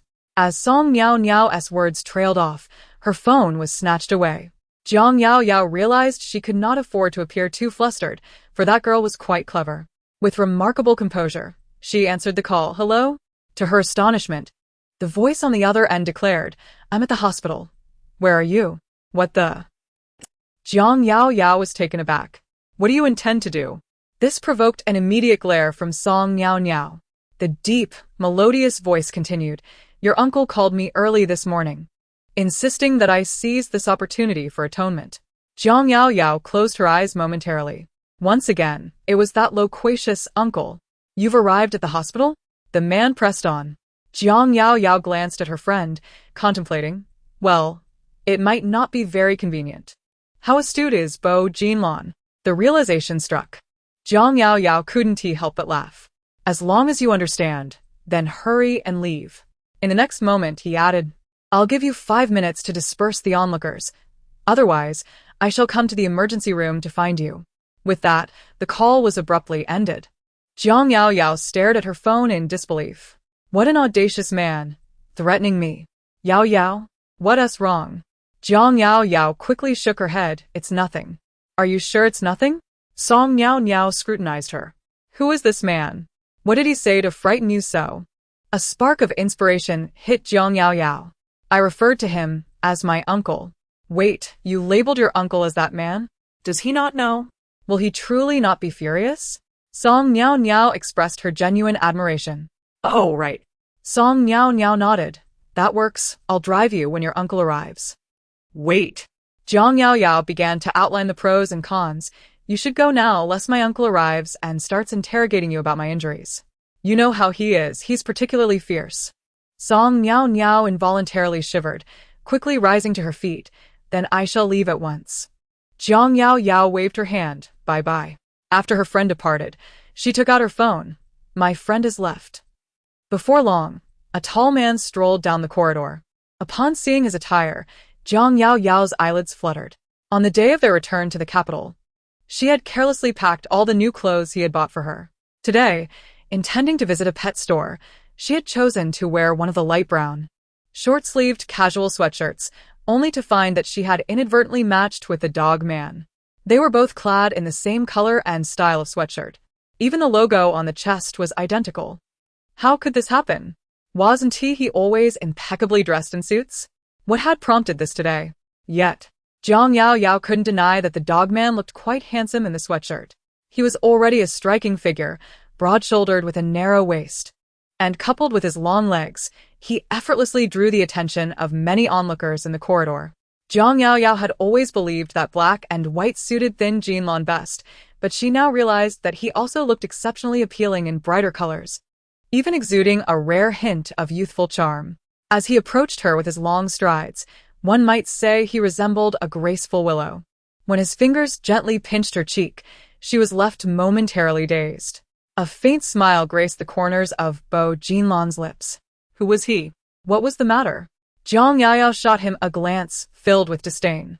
Bo Jinlong effortlessly grasped her right wrist, lifting her injured hand high. Who caused this injury? He inquired. I accidentally scratched it myself, she replied. Yourself? Accidentally? Bo Jinlong narrowed his dark eyes, clearly skeptical. Jiang Yao Yao blinked in surprise, and suddenly, memories of her 17th year flooded her mind. That day, after a conflict with Jiang Mingyang, she had run to him, her palm wounded and feeling utterly aggrieved. As an innocent young girl, she had anticipated sweet comfort from her crush, but he had responded with coldness and mockery. Overwhelmed by her emotions, she had confessed her feelings. Coincidentally, that year coincided with the college entrance examination, and in a fit of resentment, she had asked her uncle to cease Bo Jinlong's tutoring. It was unclear what Cheng Ruinji had said, but astonishingly, Bo Jinlong truly stopped coming to tutor her, leading Jiang Yao Yao to lose all hope in him. Perhaps she had become so engrossed in her thoughts that she failed to hear the doctor calling her name. A bespectacled male doctor was examining her injured right hand. Bo Jinlong inquired, Is it serious? It's manageable. The wound isn't deep, and there's no debris. Fortunately, you brought her in promptly. Any later, and it might have healed poorly. The doctor replied with a hint of humor. Jiang Yao Yao cleared her throat, her cheeks flushed with warmth. Last night, she deliberately tormented Ning Wanyi, and as expected, she couldn't bear it after only one night, summoning her maternal family to visit early in the morning. The greater the pretense of magnanimity, the more she intended to use outsiders to voice criticisms against her. However, she miscalculated her target. Clean the wound and bandage it, and it should be fine, the doctor concluded after the examination. Bo Jinlong inquired, Is a tetanus shot necessary? It wouldn't hurt to have one. I'll write you a prescription now, and the nurse can administer it after tending to the wound. Perhaps due to the doctor's nonchalant demeanor, Bo Jinlong furrowed his brow. The nurse? Jiang Yao Qiao was taken aback and hastily clarified, He's not my boyfriend. Oh? The doctor chuckled. So defensive. I assumed he was your boyfriend. Jiang Yao Qiao immediately glanced at someone. Bo Jinlong stood behind her, his handsome face composed and his expression unremarkable. This is being defensive? Zhang Yaoqiao scoffed inwardly. Forgive my obtuseness. I truly couldn't discern it. After receiving the prescription, the nurse led the two to treat the wound. The irrigation caused a stinging sensation, and Zhang Yaoqiao couldn't help but tense up, instinctively clenching her fingers. Does it hurt? The nurse asked with a smile. If you're afraid of pain, just hold your boyfriend's hand. Zhang Yaoqiao could only reiterate, he's not my boyfriend. The nurse glanced at their matching outfits. Are you married? Huh. Zhang Yaoqiao was bewildered. Bo Jinlong cast a downward glance at her and said, I'll go get the medicine first. As he strode away with his long legs, the nurse swiftly applied medication to the wound and expertly bandaged it. Little girl, did you have a quarrel with your husband? Zhang Yaoyao was at a loss for words. He is neither my husband nor my boyfriend. You are mistaken. My apologies. I assumed you were a couple because you were wearing matching outfits, the nurse explained apologetically. Just as Zhang was about to respond that it was fine, the nurse continued, he must be pursuing you, right? While I was treating your wound, he kept his gaze fixed on you, those eyes never leaving you for a moment. Zhang Yaoyao remained silent, unwilling to elaborate further. The nurse promptly prepared the necessary tools. Let us conduct a skin test to check for any allergies. Upon seeing the sharp needle, Zhang Yaoyao quickly turned her face away and shut her eyes. Bo Jinlong, somewhat astonished, noted her unusual fear of the injection, as she usually appeared fearless. The skin test may sting a bit, just bear with it, the nurse remarked. The moment the nurse mentioned it, Zhang Yaoyao felt a surge of anxiety. As the needle pierced her wrist and began to move within, she gasped sharply, the pain causing her scalp to tingle. At that moment, she suddenly felt a large hand on the back of her head, pressing her down against the man's chest. However, as she sat in the chair and Bo Jinlong stood, her face was positioned right against his abdomen. All done, the nurse announced promptly. Yet. Zhang Yaoyao remained with her eyes closed, completely still, as if she had been startled into a stupor. Is it truly that painful? The nurse chuckled playfully, inquiring, Is it all right? It was Bo Jinlong who responded, Apologies, my girlfriend is rather sensitive to pain. The man's expression was amiable, his words casual, yet imbued with affection. The nurse, suddenly struck by a wave of affection, collected the tray, reassuring, rest assured, the injection won't be too painful. Once the nurse had departed, Zhang Yao finally registered what had occurred. She hastily shifted her body away, distancing herself from that perilous zone. Her face seemed to still bear the lingering warmth of that touch. With flushed cheeks, she felt somewhat awkward and unnatural, stammering, You just now. In contrast, Bo Jinlong's reaction was impeccably proper, remarking, I didn't realize you were so afraid of injections. Zhang Yao immediately refuted, I am not. Bo Jinlong smiled knowingly. You were too frightened to even look just now. And you say you aren't? Zhang Yao was exasperated. It's called trypanophobia, do you understand? Bo Jinlong nodded, a smile playing on his lips. Now I comprehend. As the skin test required approximately 15 to 30 minutes, Zhang Yao cleared her throat twice and initiated conversation. This attire you're wearing, did we purchase it together in Haicheng last time? Bo Jinlong glanced down at himself, asking, Does it suit me? Zhang Yao scrutinized him earnestly, replying, I don't believe it's quite your style. Bo Jinlong raised his eyebrows inquisitively, questioning why. The brand's image is geared towards younger individuals. Zhang Yao gestured toward herself, adding like a youthful maiden such as myself. You're too mature for it. It doesn't suit you. Promise me, please refrain from wearing it in the future, all right? Bo Jinlong furrowed his brow, retorting, The doctor just referred to me as a young man. Zhang Yaoyao burst into laughter, noting the doctor's bald head and estimating his age to be at least in his 50s. In his eyes, she was undoubtedly still a young lady. Bo Jinlong squinted his dark eyes and casually rubbed his fingers together, pondering whether the girl was implying he was old. When the nurse re-entered, she sensed an unusual atmosphere in the room.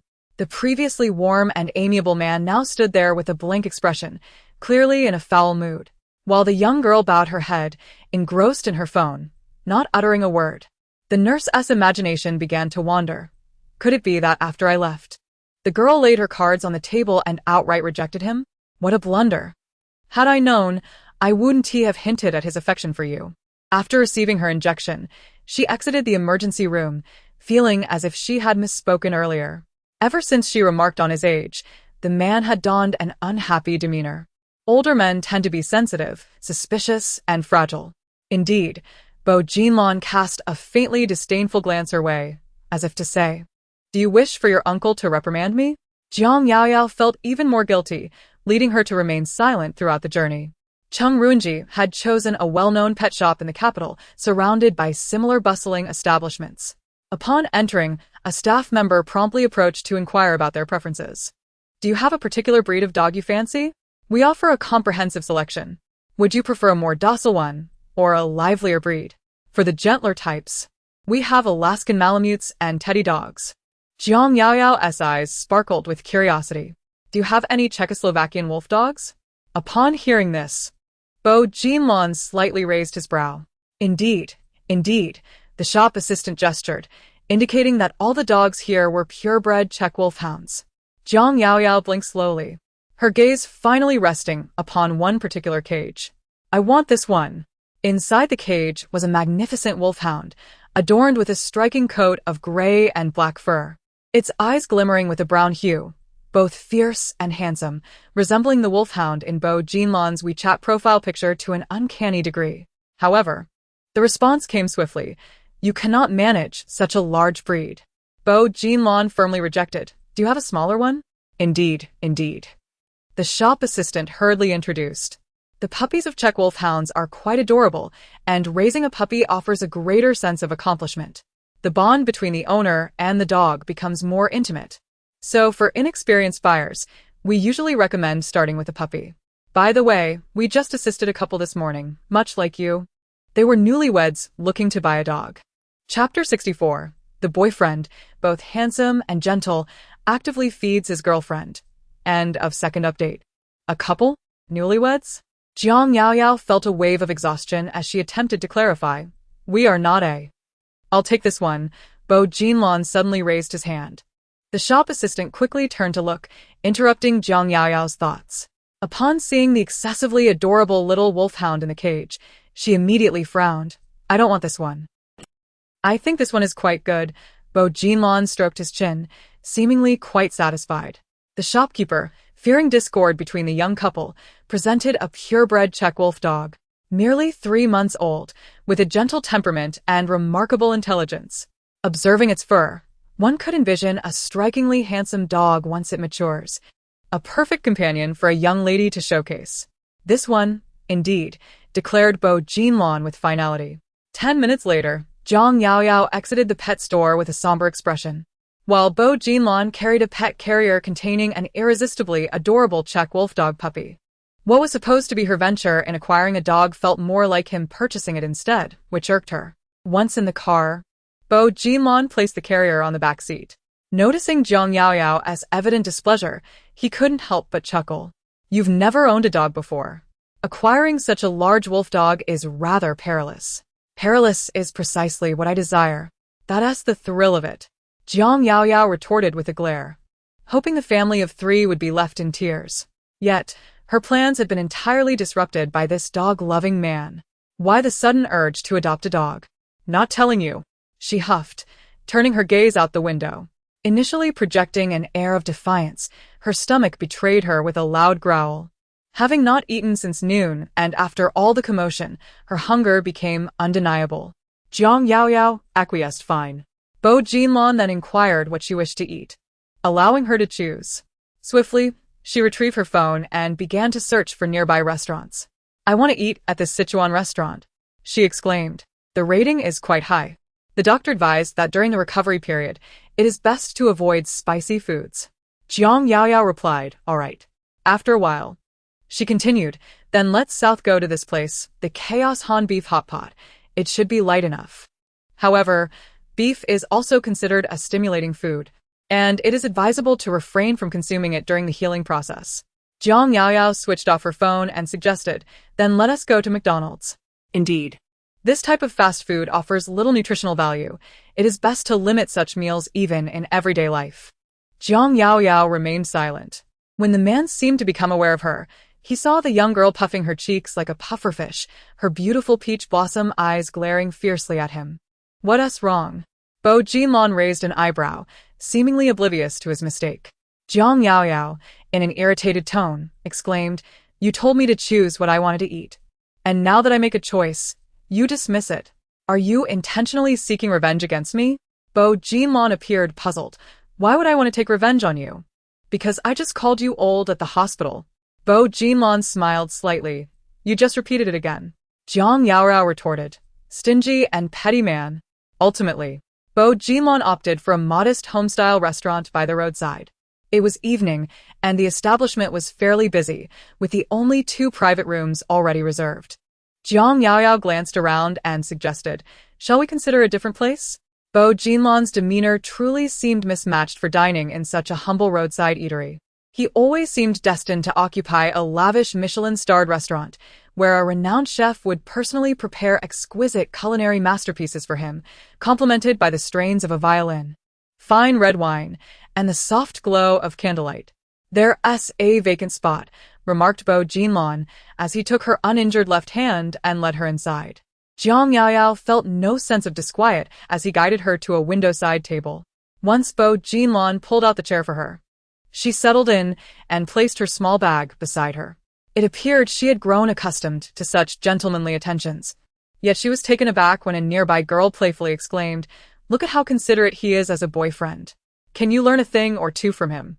Jiang Yaoyao instinctively glanced to her right, where she saw a young couple in matching outfits observing them.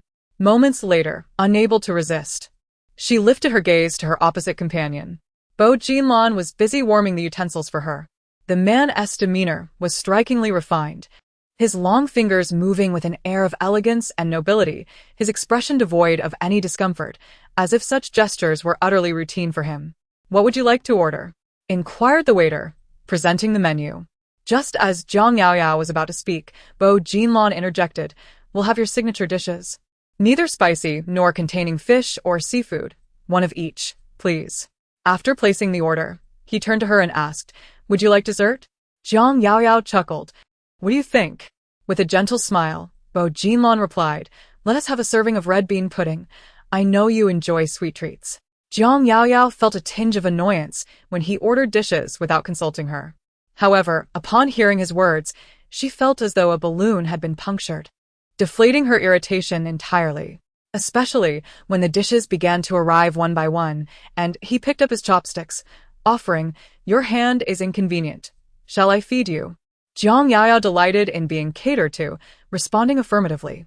Then, from the adjacent table, she overheard a young couple engaged in a familiar quarrel. "Can't you show some effort as well?" The boy, perplexed, retorted, "What have I done?" The girl continued, "Look at her boyfriend, so handsome and gentle, actively feeding his girlfriend. Her hand is injured, making it difficult for her." The boy countered, "When I was unable, you never fed me either." "When have you ever been unable?" She shot back. "Every time I say something, you argue back. With your talent for contention, why not work at a construction site? You're at it again. Every time you're unhappy, you pin it on me." The girl, in a fit of frustration, tossed her chopsticks aside and rose to leave. The boy rolled his eyes but hurried after her. Jiang Yaoyao watched, astonished, as she opened her mouth in surprise. A piece of braised pork was instinctively placed inside. After feeding her, the man took a piece of pork with his chopsticks and placed it in his own mouth. Jiang Yaoyao blinked, realizing he had used the same chopsticks. "Are you implying that I should use the communal chopsticks?" she inquired. "Shouldn't you?" Jiang Yaoyao replied. Thin Jinlon raised an eyebrow at her, saying, "Yaoyao, you shouldn't be so demanding." Jiang Yaoyao. Sharing the same pair of chopsticks and wearing matching outfits. How could others not misunderstand? Even I almost did. Amidst this delicate atmosphere, schemes were being hatched within the Jiang family mansion. Wane. Please don't fault me for being candid, but that woman initially committed suicide by leaping from a mental asylum. I've heard that mental illness is hereditary. Didn't you witness that wretched girl smashing items like a maniac this afternoon? Could it be that she also suffers from a mental affliction? Eldest sister-in-law, your concerns are excessive. Ning Wani's voice was gentle. In truth, Yaoyao isn't usually like this. Today, you all truly went too far. Rest assured, my lips are sealed. The woman on the phone promptly advised, since the objective is to have her married off. What could be simpler? No matter how domineering that wretched girl is, as long as she and young Master Xia consummate their relationship, what more can she possibly stir up? Upon terminating the call, Ning Wannia's expression metamorphosed into one of sinister dread. Following the incident at midday, although Jiang Hongzhou hadn't reproached her, she was cognizant that blood is thicker than water. No matter how rebellious Jiang Yaoyao might be, she was, after all, his biological daughter. In his heart, Jiang Yaoyao's position even outweighed that of Jiang Yingshui. Throughout these years, even though Jiang Yaoyao hadn't resided in the Jiang household, he had never stinted on her monthly living expenses.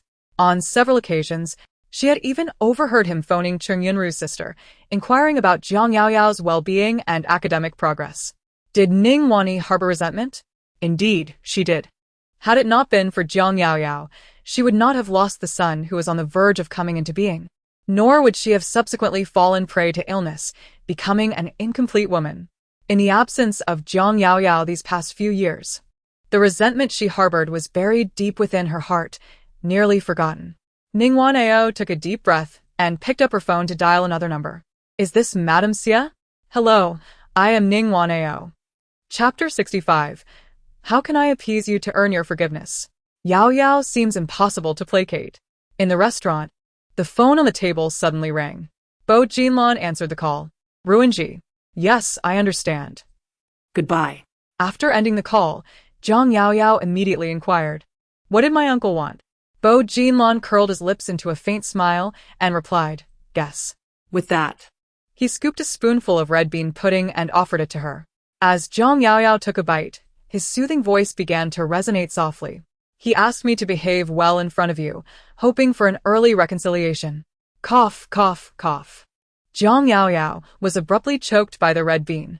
A flicker of amusement flashed in Bo Jinlan's eyes as he stood up, gently patting her back. How careless of you. One can even choke while eating.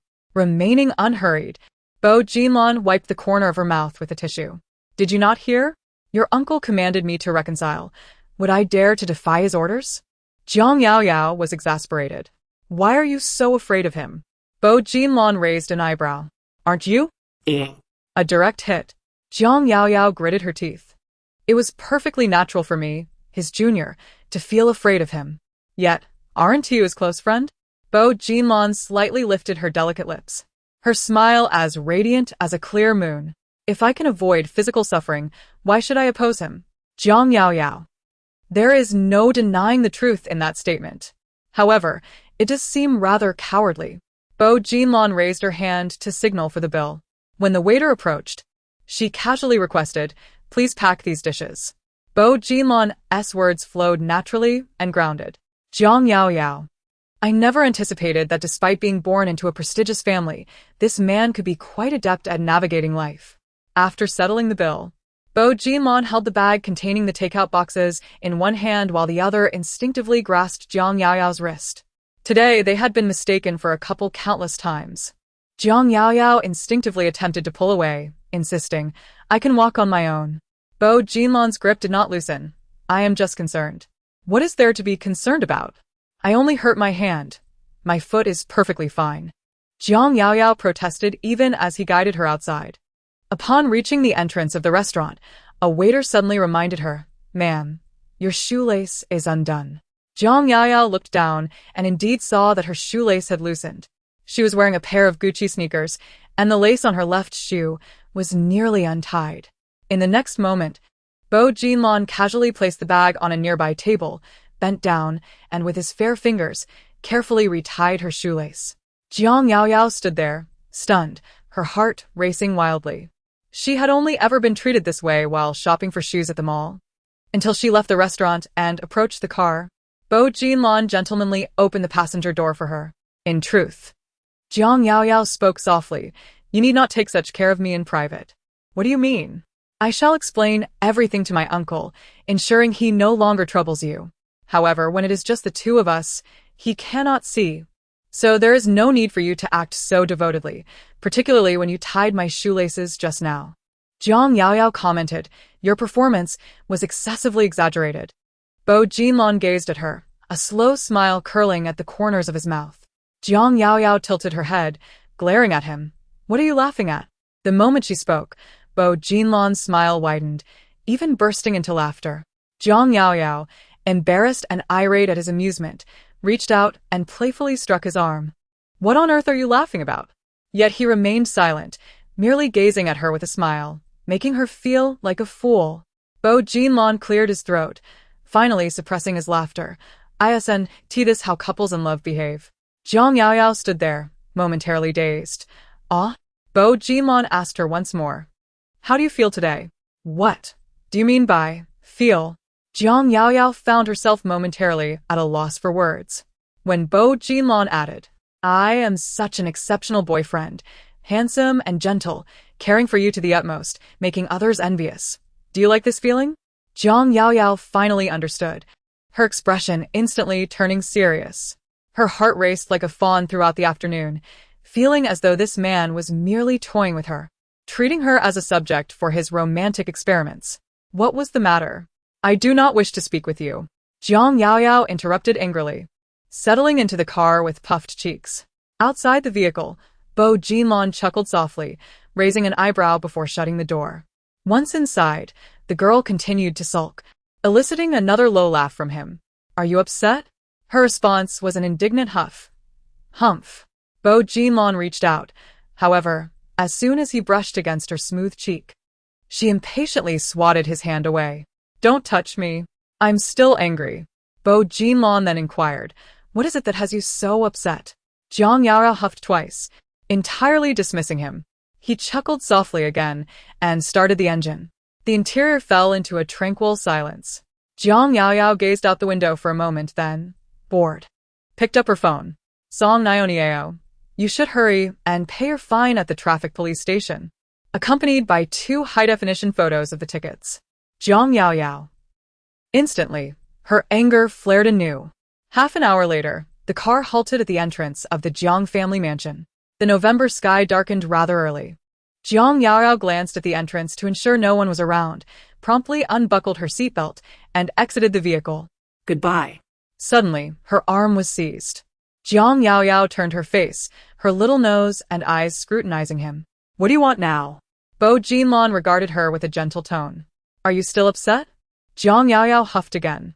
Remarkably, Bo Jinlan smiled. How can I coax you into forgiving me? It's impossible to coax me. Jiang Yaoyao struggled, urging him to leave quickly, lest anyone see them. Bo Jinlan gazed at her for a while before he released his grip. Take good care of your injuries at home these days. Remember what the doctor said, and also... Jiang Yaoyao, feeling a bit impatient, interrupted, and what else? We've spent quite a bit of time together today, and I've suddenly realized that this man can be rather verbose. Perhaps all older men are like this. Don't forget your dog, Bo Jinlan said as he handed her the dog crate from the back seat. Jiang Yaoyao peered inside at the puppy wolf dog and declared, I've made up my mind. This dog shall be named Doglin. Bo Jinlan. Jiang Yaoyao carried the crate into the Jiang family's living room. Yao Yao.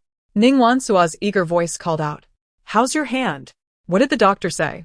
Is it serious? The doctor said it was close to being disabled. Jiang Yaoyao exaggerated for effect. It's all my fault. Ning Wansua's expression turned remorseful. Yaoyao, rest assured, I've already spoken to them. They won't be visiting the Jiang family for a while. I hope you keep your word. Jiang Yaoyao replied, ascending the stairs with the crate in tow. Stop right there. Jiang Hongzhou put down his magazine. I ask you, where have you been gallivanting all afternoon? Jiang Yaoyao turned around with annoyance. Did you not see this large dog? Why did you buy a dog? And why are you bringing it upstairs? Didn't your wife tell you? Jiang Yaoyao smiled. She said to let your youngest daughter's room be mine, but I found the feng shui of that room unfavorable. So I converted it into a doghouse. I specifically went out today to buy a dog. Absurd. Jiang Hongzhou rose to his feet, his complexion ashen. Yaoyao, even in your capriciousness, there must be a limit. In this world, how many struggle to secure the basic necessities of life? Is this behavior acceptable? What will others say about me if this gets out? Jiang Yaoyao couldn't help but chuckle. She had not anticipated that President Jiang was a philanthropist at heart. Be quiet. Jiang Hongzhou retorted, clearly agitated. You, a young lady, gallivanting outside all day. What kind of decorum is that? Even with an injured hand, you cannot restrain your wandering legs? Jiang Yaoyao rolled her eyes in response. Indeed. Jiang Hongzhou, in a fit of anger, flung a magazine across the room and sternly commanded, starting tomorrow, you must report to the housekeeper wherever you go. You are forbidden from entering bars or nightclubs, and you absolutely must not consort with those dubious men outside. Rest assured, I shan't be going out these days, as I need to recuperate at home, Jiang Yaoyao replied nonchalantly, laughing as she ascended the stairs. That stubborn girl. All right.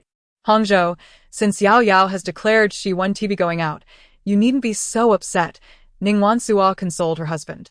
With her hand injured, many things are inconvenient. I will take good care of her in the meantime. Jiang Hongzhou nodded, acknowledging, you will bear the brunt of it these days. She is your daughter. It is my duty to care for her. Besides, if it weren't for me, she wouldn't have been injured. So consider this my way of atoning for my mistakes. Her understanding demeanor elicited a satisfied smile from Jiang Hongzhou. Ning Wansuo seized the moment, suggesting, tomorrow is Sunday, and I would like to invite the Xie family over for a visit. It would be a perfect opportunity for young Master Xie and Yao Yao to cultivate their relationship. What do you think? Jiang Hongzhou nodded, acknowledging the merit of the suggestion. You may proceed with the arrangements. Very well, came the reply. Jiang Jinlan came to the office looking for me. What did he want? He brought a plethora of leftover dishes, claiming that you two had not finished your meal. Jiang Yaoyao responded, how extravagant. You certainly have quite the appetite. He packed 10 dishes, which must mean you ordered at least 20. Are you both feasting like royalty tonight? Jiang Yaoyao hastily denied. It was all his doing. I had nothing to do with it. Indeed, who else would indulge you in such a manner? The only one capable of affording your whims is likely him. Cheng Ruinji's sardonic remarks culminated in a suggestion. I recommend you give him another chance. Jiang Yaoyao had prepared her retort. Uncle, didn't give you a chance? Cheng Ruinji immediately fell silent. The matter of their breakup was non-negotiable. Jiang Yaoyao asserted firmly. I hope you will not be easily swayed by mere leftovers, as this pertains to my lifelong happiness. Cheng Ruinji abruptly ended the call. Jiang Yaoyao placed a hand on her heart, feeling a surge of courage. Daring to provoke a tiger was indeed quite bold. The following day, which was Sunday, Jiang Yaoyao remained indoors to recuperate. Around 11 in the morning, a knock echoed through the house. Jiang Ingxue entered. Sister, Mom and Dad asked me to call you downstairs. Has your mother not taught you that one should not enter another's room uninvited? Jiang Yaoyao retorted, her expression icy. Jiang Ingxue, vexed, replied, I knocked. But I did not respond. You. What is wrong with me? Pretending. Continue to pretend. Jiang Ingxue took a deep breath. After all, I called you. If you do not come down, do not blame me if father gets angry later.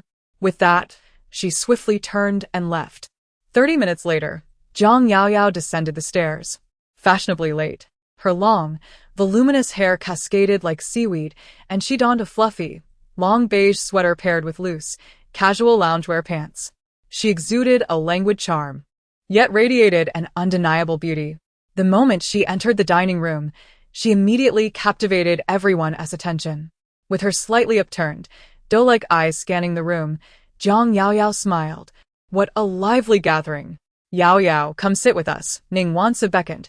These are Jinran's parents. You've met them at the hospital before. They've come especially to visit you today, and brought many gifts. Mr. Xie nodded with a smile. Mrs. Xie stood up and approached Jiang Yaoyao. Poor child. How did you injure your hand so badly? Jiang Yaoyao beamed. Didn't Madame Jiang tell you? This hand is a result of her teachings. Mrs. Xie's expression stiffened. Ning Wansuo's lips twitched several times. She had long known that this reckless girl had little regard for her elders. But she never anticipated that she would disregard the feelings of her future in-laws as well. Chapter 66. A Cure for All Ailments. President Bo has sent 20 Hermes handbags. Second update, however, there is no rush. Once this impudent girl becomes a bride, she will learn that being someone else's daughter-in-law is not as simple as it seems. Mrs. Xie is certainly not easily deceived. Yao Yao. Jiang Hongzhou cast a warning glance, indicating the presence of a guest and the necessity of maintaining decorum. Jiang Yaoyao smiled gently and settled onto the single sofa. Jean ran. Mrs. Xie eagerly gestured. Where is the gift you brought for Yaoyao? Hurry and present it.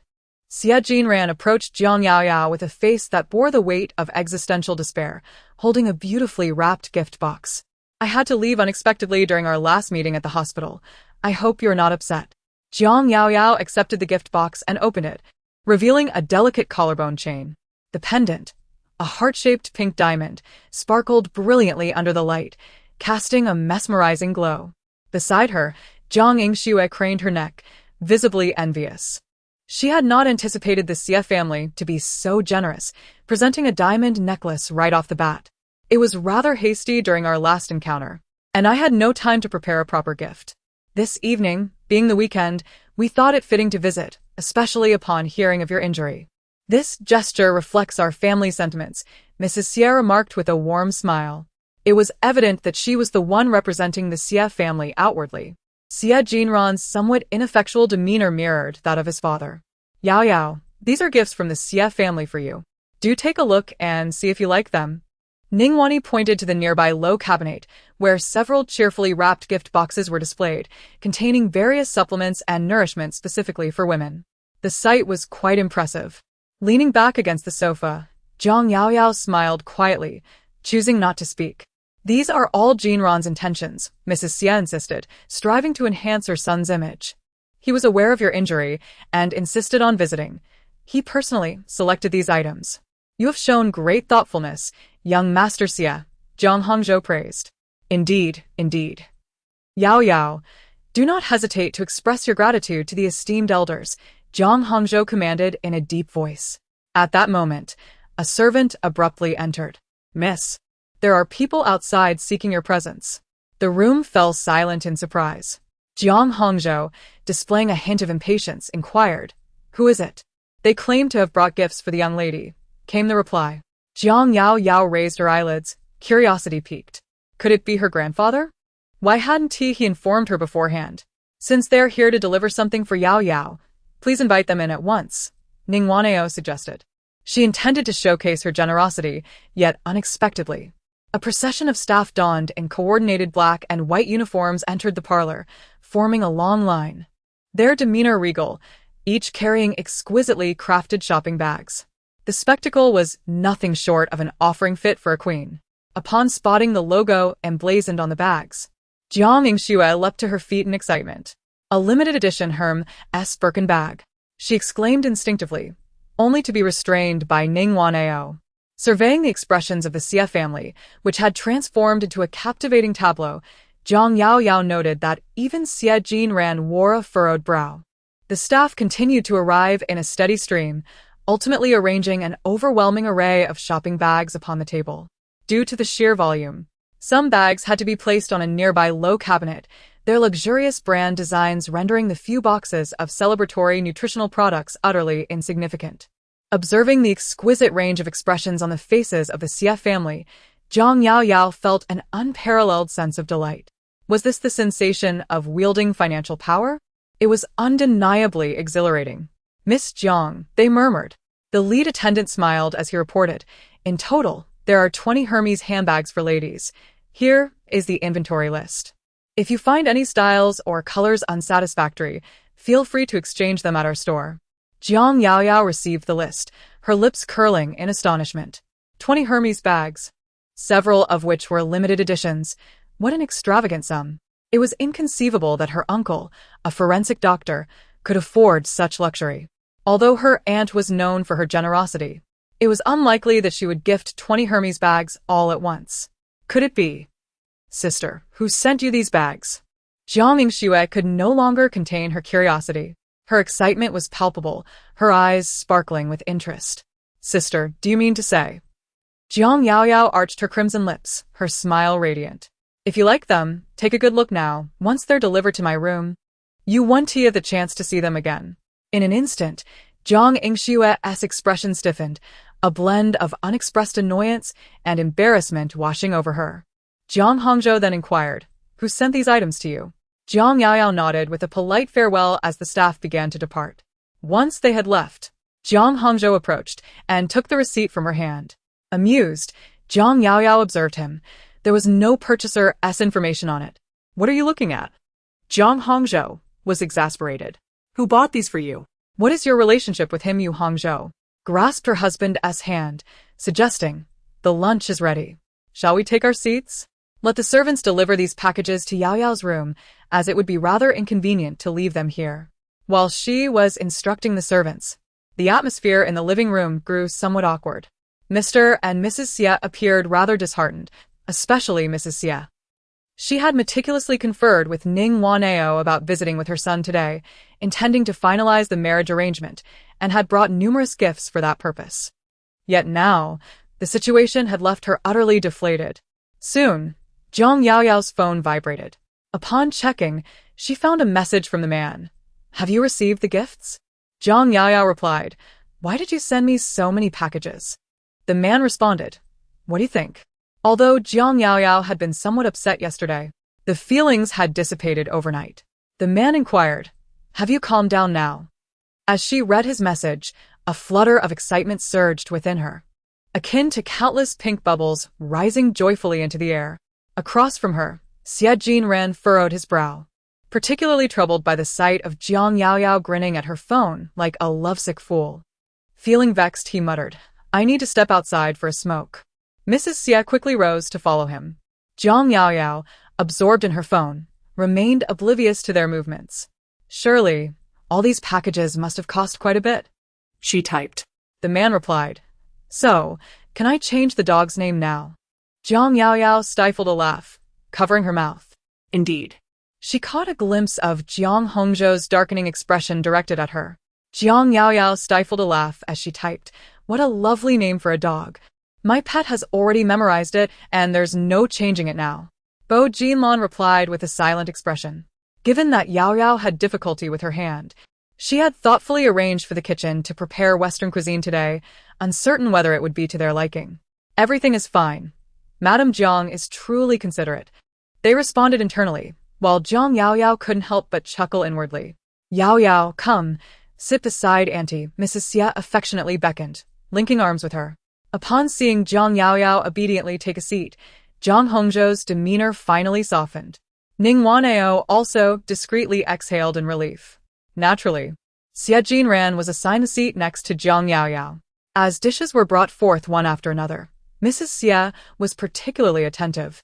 Jinran, Yao Yao has injured her right hand and cannot manage the utensils, so please assist her, do you understand? Hearing this, Xie Jinran remained silent. Zhang Yaoyao tilted her head slightly, finding amusement in his expression.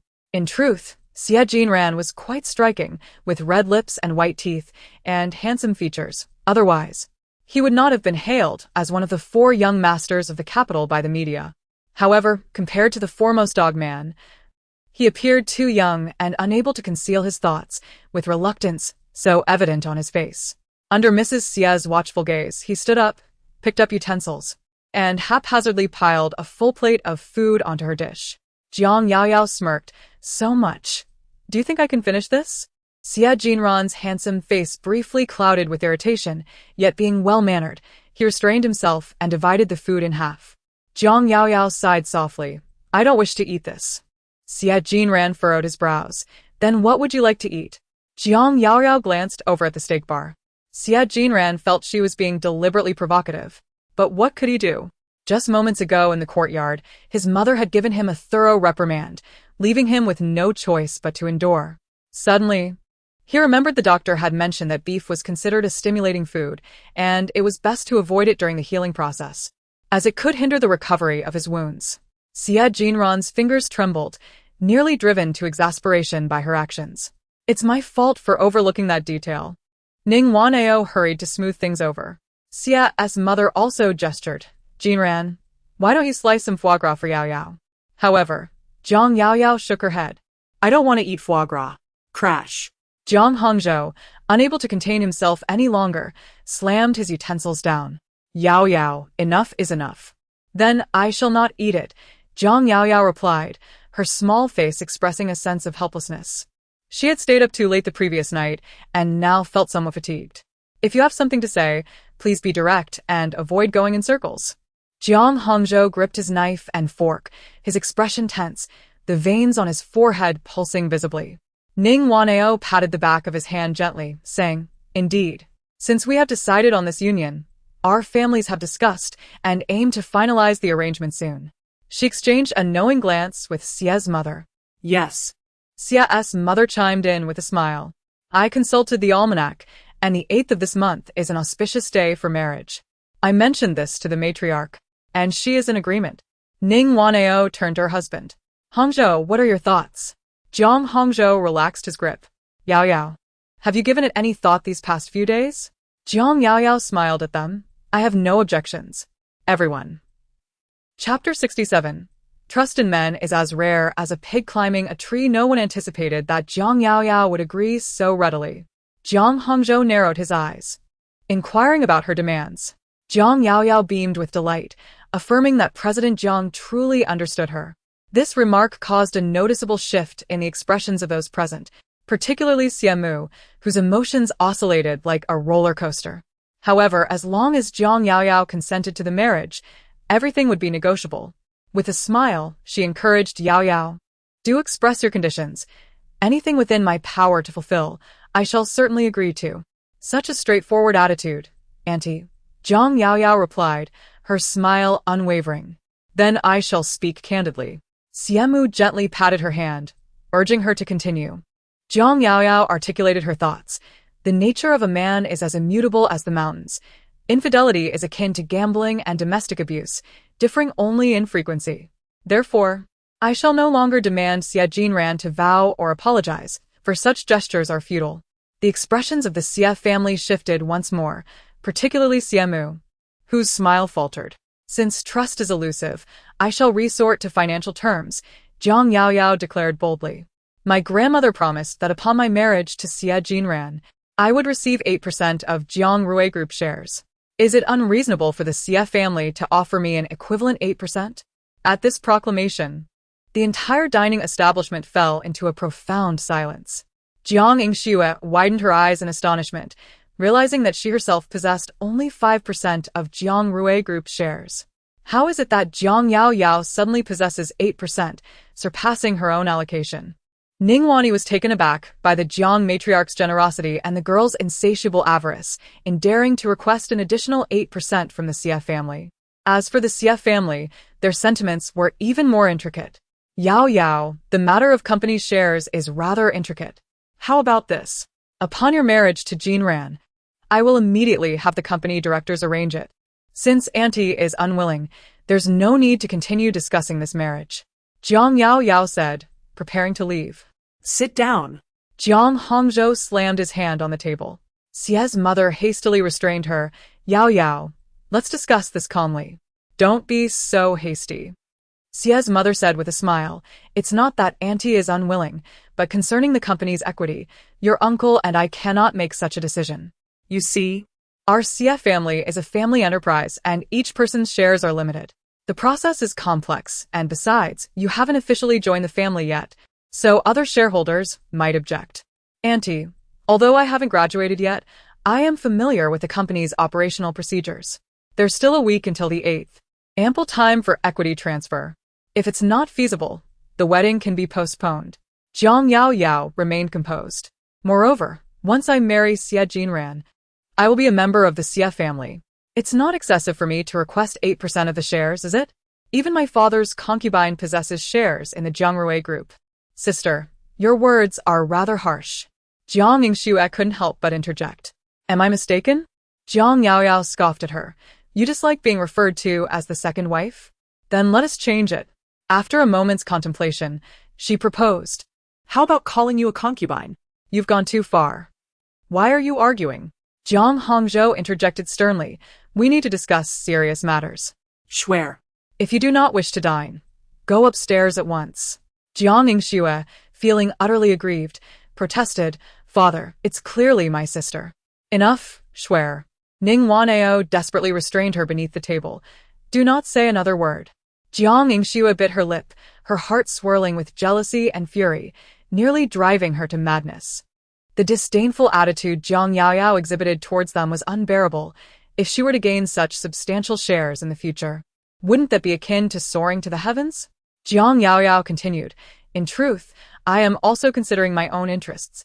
Aunt, please understand, the dark history surrounding Xie Jinran is extensive. Aside from Bo Yunqi, he has had numerous previous relationships. Do not go too far, Jiang Yaoyao. Xie Jinran could no longer contain his anger and abruptly rose to his feet. Too far? Jiang Yaoyao remained unfazed. The internet has a memory. Merely input your name, and one can uncover tales of you flaunting extravagant cars while parading with internet celebrities. Shall I pull out my phone and demonstrate? You. Xie Jinran's features contorted in disbelief.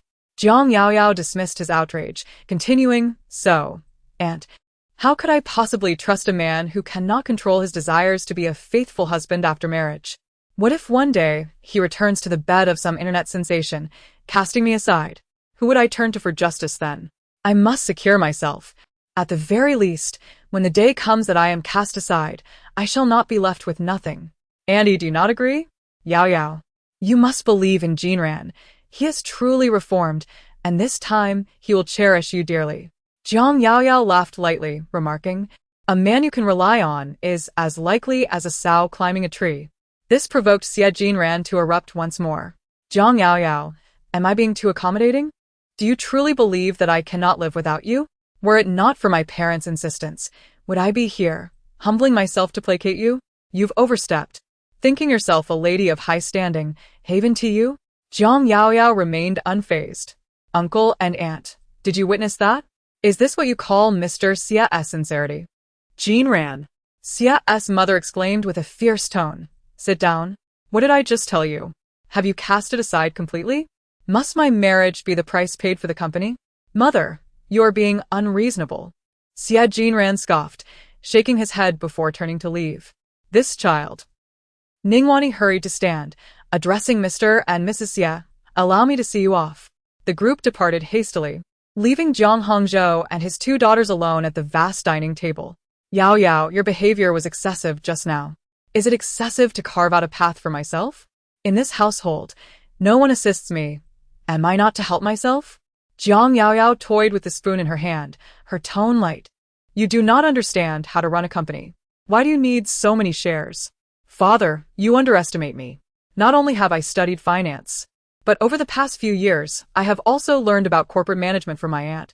Moreover, even if I lacked understanding, the conversion of equity into renminbi is undeniably attractive, is it not? Jiang Hongzhou's expression tightened.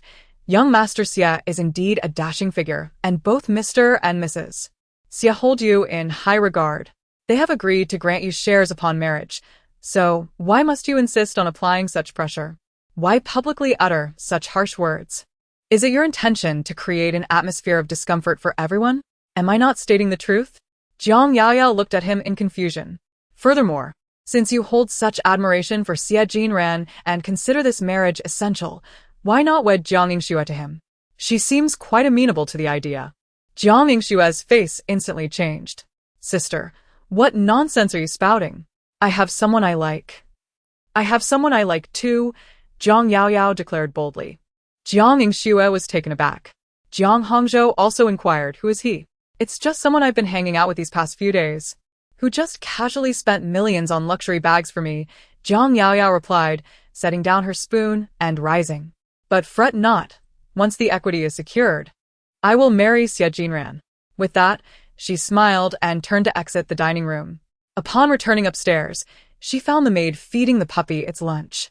Jiang Yaoyao took out her phone to record a short video and send it to someone, captioning it, "You have quite the appetite." This made her chuckle, her eyes sparkling with a touch of pride. The dog man replied, "Aren't you supposed to go to the hospital for a dressing change tomorrow?" Jiang Yaoyao furrowed her brows and typed a refusal. "I don't need your company. I can go by myself." The man replied, "I was merely inquiring. I never suggested accompanying you." Jiang Yaoyao. Ha. In the next moment, the man added, "If you do require my company, I would not be opposed." Jiang Yaoyao retorted, "Get lost." Chapter 68. Trending First. The mysterious girlfriend of Bo Jinlan exposed. Second update. Meanwhile, Xie's mother hurriedly pursued her son outside the door. Xie Jinran, stop right there. Xie Jinran stood still, his handsome face marked by indignation and distress. Why are you so impatient? What did I just tell you? The most crucial thing now is to finalize this marriage. As long as the external investment is secured, all subsequent issues for the company will be resolved effortlessly. Xia's mother took a breath. I understand that suddenly pressuring you to marry Jiang Yaoyao feels unfair, but you must consider the bigger picture. Mom, I despise Jiang Yaoyao.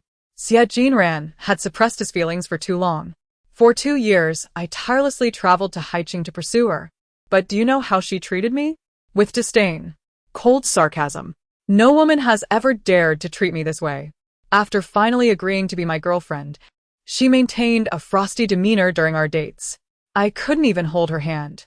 The moment I got too close, she would immediately turn away, as if I were some kind of plague. She is the eldest daughter of the Jiang family. A bit of arrogance is only to be expected. Who told you to be so impatient? You quickly became involved with that illegitimate daughter of the Bo family and got caught in the act. Isn't that entirely your fault? Mother Xia expressed her discontent emphatically, stating, Jinran, you are my only son, and the entire Xia family will eventually belong to you. As long as you marry Yao Yao and help the company navigate through this difficult period, I will not interfere with your life after marriage. It is merely a woman. How can you not handle her? Why do you find it so difficult to accept this reality? Her words were earnest, emphasizing that one must endure minor inconveniences to achieve greater goals. Think it over carefully. The following day was Monday. Song Niao Niao arrived at the Jiang residence early in the morning. The wind had picked up overnight, and the temperature in the capital had plummeted to around 10 degrees Celsius. She was bundled in a thick coat and scarf, exclaiming, Do you have any idea how fierce the wind is outside? I nearly stumbled out of the car like a fool. Jiang Yao Yao laughed as she entered the cloakroom, with Song Niao Niao following suit. To her astonishment, she exclaimed, Why have you purchased so many bags? They are all Hermes. My goodness. This Birkin bag must cost at least $1 million. The array of Hermes bags dazzled her eyes. Although the Song family was regarded as a moderately wealthy family in the capital, her monthly allowance was limited due to her status as an undergraduate. Even her birthday gifts amounted to no more than a few tens of thousands each year. Surely, these cannot have been gifts from Ning Wanao. Nor would Uncle Jiang be so extravagant, and your uncle wouldn't be that generous either. Song Niao Niao analyzed, pondering, Which man has given you these gifts? I bought them myself. Jiang Yao Yao replied casually.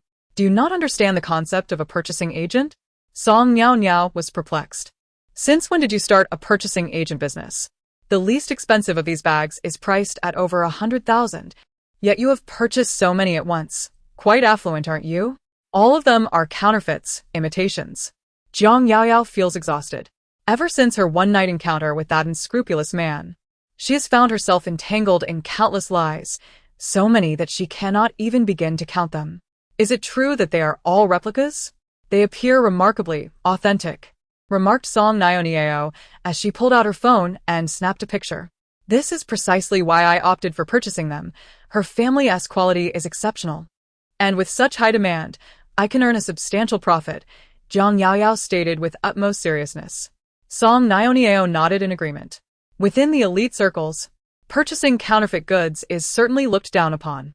However, under certain circumstances, acquiring replicas to pass off as genuine can be quite necessary. Many wealthy wives often flaunt their faux luxuries at banquets, and no one dares to expose them. Immediately, Song Niao declared, Then I shall select one as a birthday gift from you. No. Jiang Yaoyao quickly interjected, pulling her away. These have all been reserved. Your business is remarkably thriving. Hasn't it? Jiang Yaoyao chuckled awkwardly. These bags were gifted by that man. It would be rather impolite to pass them on to someone else. Upon reaching the ground floor, Ning Wanhua was on the phone, and upon spotting them, she promptly rose. Yaoyao, are you heading to the hospital? I'll have the driver take you.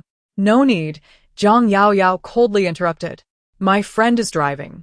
Ning Wanhua smiled and nodded. By the way, Mrs.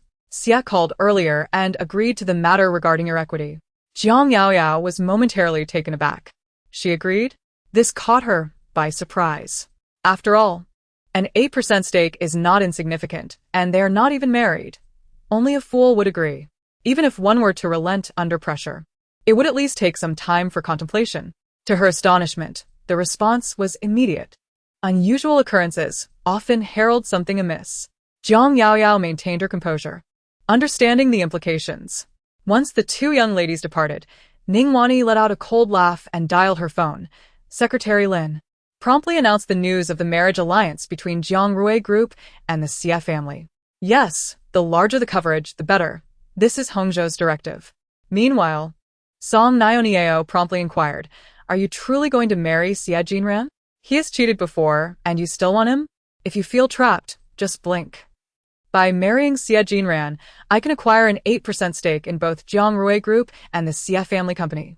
Would that sway your decision?" "I refuse," Song Nioniao declared adamantly. Once unfaithful, forever untrustworthy. Jiang Yaoyao regarded her thoughtfully, but Su Feng was quite the libertine before he arrived. "He's different," Song Nioniao interjected passionately. "He told me that day he is part of the entertainment industry, and many reports are fabricated or exaggerated. I mustn't hold any biases against him." Jiang Yaoyao chuckled. "Double standards." "Oh, I do not." The two of them bantered as they got into the car. Jiang Yaoyao's injury was not deep. During the dressing change, the doctor had remarked that it was healing well, and now it was merely a matter of waiting for the scab to fall off. After leaving the hospital, they headed straight to a nearby mall to purchase a birthday gift. Simultaneously, in the top-floor office of the Bo Yuan Group, standing before the desk, Li Jing trembled. Finance Daily announced that tomorrow would herald the strategic alliance between Jiang Rui Group and the Xie family, along with the impending union of the Jiang family's eldest daughter and the Xie family's eldest son, with the nuptials scheduled for the 8th of this month. With a raised eyebrow, Bo Jinlong remarked that today was already the 2nd. "Indeed, time certainly flies," Li Jing observed, gauging his superior's reaction. Although the approach to Miss Jiang was initially for the military project, now that the project had stalled and his wife had absconded, how could President Bo remain so composed? The Xie family had pledged 8% of their company's equity for this marriage, and Miss Jiang would also receive 8% of Jiang Rui Group shares. Bo Jinlong remained silent, his handsome and chiseled face betraying no emotion, save for the soft drumming of his fingers on the tabletop. Li Jing felt compelled to intensify his words. Miss Jiang is still young and may be temporarily blinded by the allure of wealth. Abruptly, Bo Jinlong looked up, silencing Li Jing. Yao Yao is not the kind of girl who is easily swayed by money. Li Jing paused, inwardly noting the protectiveness. "It's just a pity that she will soon no longer be your wife." "This matter is not as straightforward as it seems," Bo Jinlong said, his eyes narrowing slightly. "President Bo, you mean? Investigate the Xie family, including Xie Corporation's current business operations and internal asset structure." "Understood, President Bo." Li Jing quickly nodded, affirming his expectations. President Bo would not let this lie. The Xie family was truly doomed for daring to vie for President Bo's woman. After the assistant departed, Bo Jinlong picked up his phone. "Release those photos from last time immediately." Upon receiving the news, Su Fenglai was incredulous. "Are you certain?" he inquired. "No more clandestine affairs? Has your account been compromised? May I inquire if this is indeed Bo Jinlong himself?" Bo Jinlong's expression remained unchanged, trending at the top spot. He stated, "Comprehend?" Su Fenglai was rendered speechless. Meanwhile, Zhang Yao was still perusing the shops. "Very well," she declared, "I shall acquire this one." After much deliberation, Song Niao Niao finally settled on a birthday gift, a handbag from a prestigious luxury brand's latest collection. Jiang Yao promptly made the payment. Song Niao Niao, examining the bag in the mirror, remarked, "While it is quite attractive, I still find the replica bag from your collection to possess a superior texture." Jiang Yao retorted, "Is it plausible that an authentic item lacks texture?" Leaving the boutique, the two proceeded to a restaurant on the upper level for luncheon. Before long, Jiang Yao's cellular device emitted an auditory signal. Upon observing the caller identification, she promptly assumed an upright posture. "Uncle." Jiang Yao was perplexed. "What have I done now?" "Observe Weibo," Cheng Ruinji instructed, the foremost trending topic. With that, he terminated the call in an aloof manner. Jiang Yao hastily accessed Weibo and navigated to the trending topics. Initially, she surmised that the scoundrel had once again participated in a public function, akin to the awards ceremony in High City, which had dominated Weibo's trending topics for several days, concomitantly elevating the stock prices of several of Bo Yuan Group's subsidiaries. However, upon beholding the title of the foremost trending topic, she was taken aback. Late-night passionate kiss with mysterious girlfriend by vehicle, Bo Yuan Group CEO's romance exposed. As she gazed upon the attached photographs once more, Zhang Yaoyao's eyes widened, her entire being seemingly petrified. What was she looking at? Song Nionieo leaned in closer, exclaiming in disbelief, Bian Jinlan has a girlfriend? Who is that woman? Where is this? It was astonishing to discover that Bian Jinlan had a playful side, indulging in such antics. Zhang Yaoyao hastily set her phone down, urging, it's time to eat, let's refrain from gossiping. How can I possibly resist gossip? Song Nionieo retorted. Bian Jinlan actually has a girlfriend. Are you not even the slightest bit curious? As she took a seat across from Zhang Yaoyao, she added, deep down, you must still be holding on to feelings, right? Doesn't it hurt? Like a knife slicing through your heart? Zhang Yaoyao blinked stiffly, bewildered by her words. Song Nionieo clicked her tongue, lamenting how her longtime crush had been taken by another woman. Such a realization was understandably difficult to accept. Zhang Yaoyao shot her a glare. As the dishes began to arrive one by one, she couldn't help but secretly reopen her phone, scrolling back to that trending topic.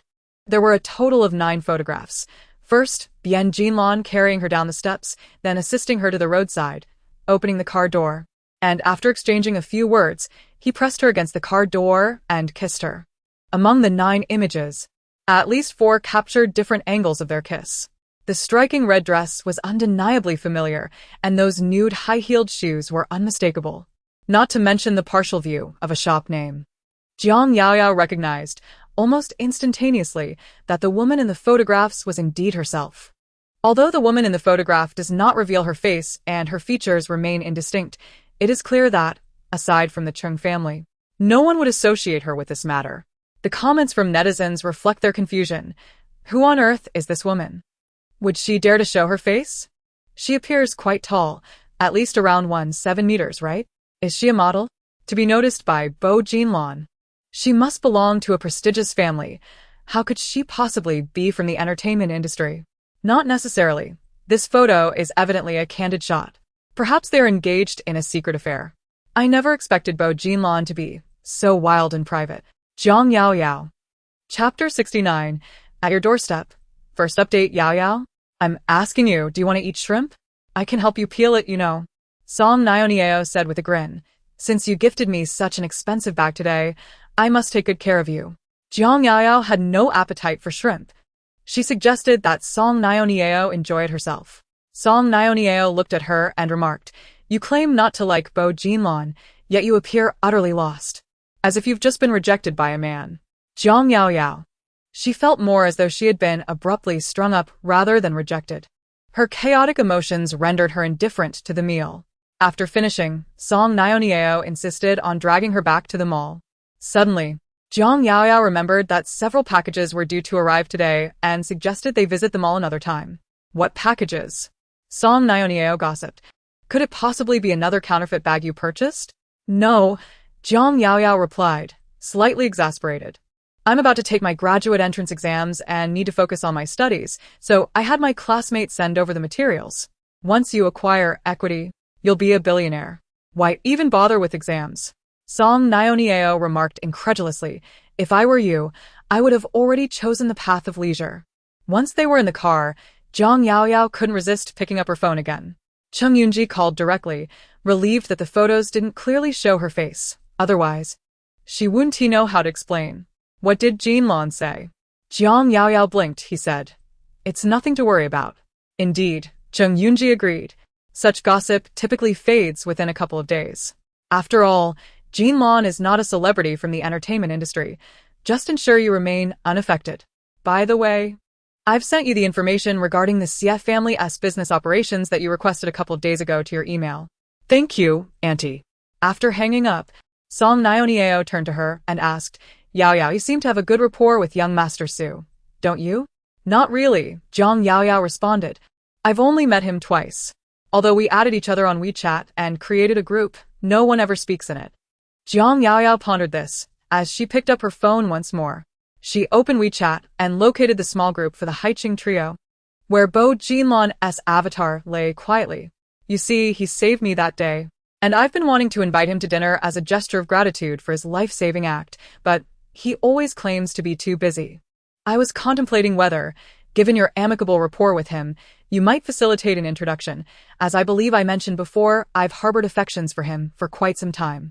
I've been a devoted follower on Weibo and a consistent viewer of his live streams, having also patronized his merchandise, achieving gold membership status. Song Miao Miao prattled on, only to realize the other party's distraction. Yao Yao, what are you doing? Jiang Yao Yao hastily put down her phone. I've noticed your unusual behavior today, constantly preoccupied with your phone. Confess, whose call are you anticipating? Jiang Yao Yao shook her head, remaining tight-lipped. Half an hour later, at the Jiang family mansion, as Jiang Yao Yao entered the living room, the cheerful ambience abruptly ceased, as if her presence had disrupted the harmonious atmosphere. Yao Yao, Ningwani greeted, rising to her feet. Several packages arrived for you at noon. I've instructed the servants to deliver them to your room. Once her figure disappeared. Mom, look at her, utterly devoid of manners. Enough, it's not the first time. One becomes accustomed to it, Ningwani expressed with magnanimity. Jiang Yingshui pouted. From now on, when Dad's not around, just ignore her. She doesn't appreciate it. Making us appear as if we're offering warmth to a cold shoulder. Whether she appreciates it is her concern. As the mistress of the Jiang family, I cannot stoop to petty squabbles with a junior.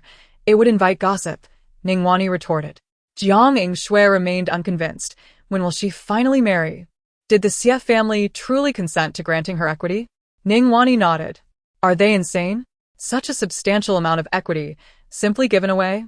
Do you believe the Xie family is truly that naive? Ningwani's words carried a hidden implication. What does it mean? Ningwanao instructed. You may all leave now. Understood, madam. Once the servants had departed, she whispered, this matter is of no concern to you. Focus your thoughts on Zhou Liangchen. Pray tell, what did he say regarding marriage? Upon mentioning her boyfriend, Jiang Yingshui instantly blushed. He mentioned that for the next few years, he wishes to concentrate on his career. He is still young and currently enjoys significant attention from his superiors in the military. While a career is indeed important, one must not neglect the significant events in life, Ningwanao cautioned earnestly. He is quite handsome, and with the two of you often apart, delays may lead to unforeseen changes. Do you understand? The temptations outside are plentiful. If he is reluctant to marry, perhaps an engagement would suffice. In the room on the second floor, Jiang Yao Yao meticulously organized her study materials. After reviewing the information sent by Cheng Yunji, she found herself unable to resist pulling out her phone once more. The profile of a certain someone remained frustratingly silent. She exited WeChat and opened Weibo. A trending topic still occupied the top position on the charts, and netizens had begun to investigate the background of the female party involved. Since the woman's face was not visible in the photo, many netizens hastily reached conclusions, with some even tagging Ho Yuning directly. Compelled by an inexplicable urge, Jiang Yaoyao ventured into Ho Yuning's Weibo. As a student of directing studying abroad, Ho Yuning was quite active on her personal Weibo, sharing not only film reviews, but also numerous photographs from her travels around the globe. In summary, through her Weibo presence, it was evident that Ho Yuning embodied the essence of a wealthy and talented young woman. Beneath the latest Weibo post, netizens have already begun to leave comments. Is your mysterious girlfriend, Bo Jinlan you? Sister, you are truly beautiful. Congratulations, congratulations. A match made in heaven. A handsome man and a beautiful woman. Jiang Yaoyao, in a fit of anger, hurled her phone across the room. At 6 p.m, a servant hurriedly descended the stairs, reporting that the young lady claimed she was not hungry. With a resounding clap, Jiang Hongzhou struck the dining table. Ning Wansua quickly interjected, suggesting that if Yao Yao didn't wish to eat, it was of no consequence. After all, girls often complain about dieting. Ning Wansua proposed, shall I go upstairs and call her? Forget it, Jiang Hongzhou replied, picking up his chopsticks. Let us eat. We needn't concern ourselves with her. As for the room upstairs, Jiang Yaoyao tapped on WeChat for the umpteenth time. It was already past 6 p.m. Logically, the man should have finished work by now. Even if he had been preoccupied during the day and missed the trending news, he should have seen it by now. Why, then, had he not come to find her? This thought filled her with frustration. Just as Jiang Yaoyao set her phone down and prepared to rise, it suddenly buzzed. Her heart raced, only to discover it was a Weibo notification. Inadvertently, she had followed Ho Yuning earlier in the day and now saw that she had just posted, "What one seeks, one shall find. What one hopes for, one may expect." Accompanying the text was a selfie of Ho Yuning, showcasing her chestnut curls and exquisite features, smiling radiantly at the camera. Below, netizens had already begun to speculate. Is she this happy because her relationship has been revealed? Is this an official announcement? Amidst the multitude of comments on Weibo, it was inconceivable that Ho Yuning had not taken notice. If it were not him, he could simply deny it. Yet, by posting such ambiguous messages, he was clearly hinting at something. Jiang Yaoyao, biting her small white teeth, felt her temper rising. Although reluctant to admit it, ever since she had seen that trending topic at noon, she had been anticipating a phone call from that dog of a man to explain the trending topic and those photos. To her surprise, however, Bo Jinlan seemed to have vanished today. There were no calls, no messages on WeChat. Just yesterday, he had inquired about her visit to the hospital for a dressing change.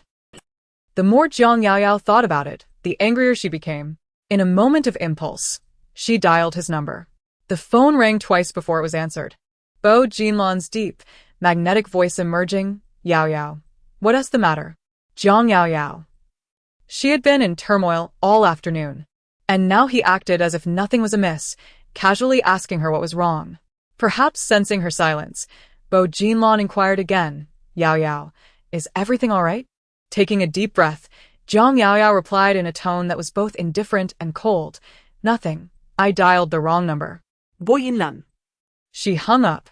After speaking, Jiang Yaoyao ended the call and seized a plush toy from the sofa, squeezing it vigorously in frustration. Just then, her phone rang again. Catching her breath, she reached for her phone. Upon seeing the wolf dog avatar, she promptly rejected the call. After all, she had her own temper. If he remained unperturbed, why should she bother to respond? It is merely a heartbreak. She had already experienced it 3 years ago, so enduring it once more isn't of great significance. Jiang Yaoyao consoled herself thus.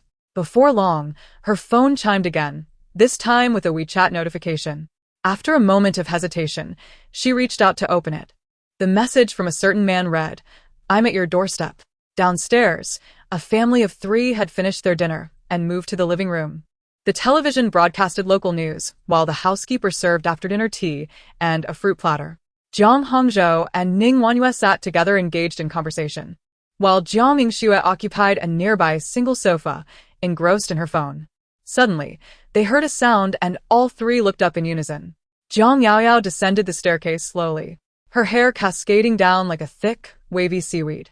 She wore a cream-colored knitted sweater, draped with a fringed shawl, complementing her dark green long skirt. Her features were striking, with vivid red lips, presenting an appearance as if she were heading out. Upon reaching the bottom of the stairs, she made her way toward the entrance. "Stop!" Jiang Hongzhou commanded, "At this late hour. Where do you think you're off to?" Jiang Yaoyao halted, turning to face him. "It's too stuffy in here. I just want to get some fresh air. Would you like to join me?"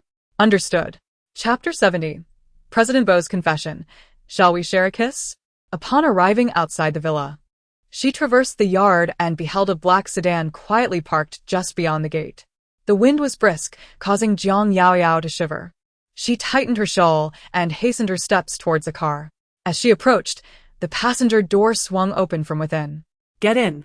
Jiang Yaoyao pressed her lips together, deliberately lingering outside for a while before haughtily entering the car.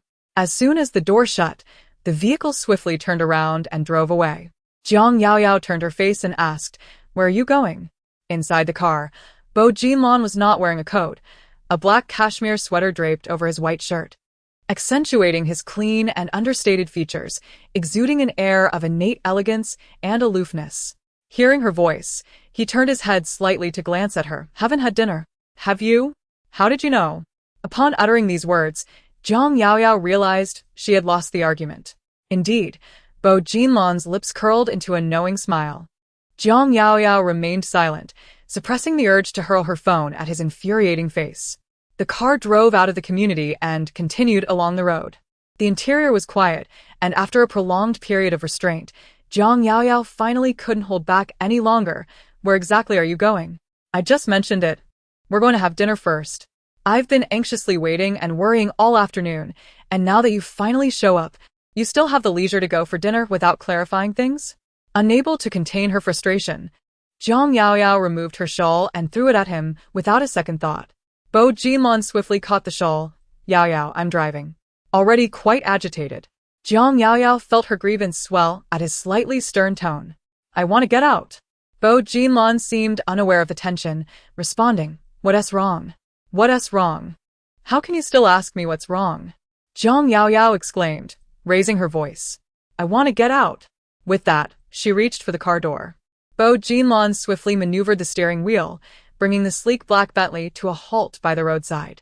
Without glancing at him, Jiang Yaoyao unbuckled her seatbelt and turned to push the door open. However, her arm was quickly grasped from behind.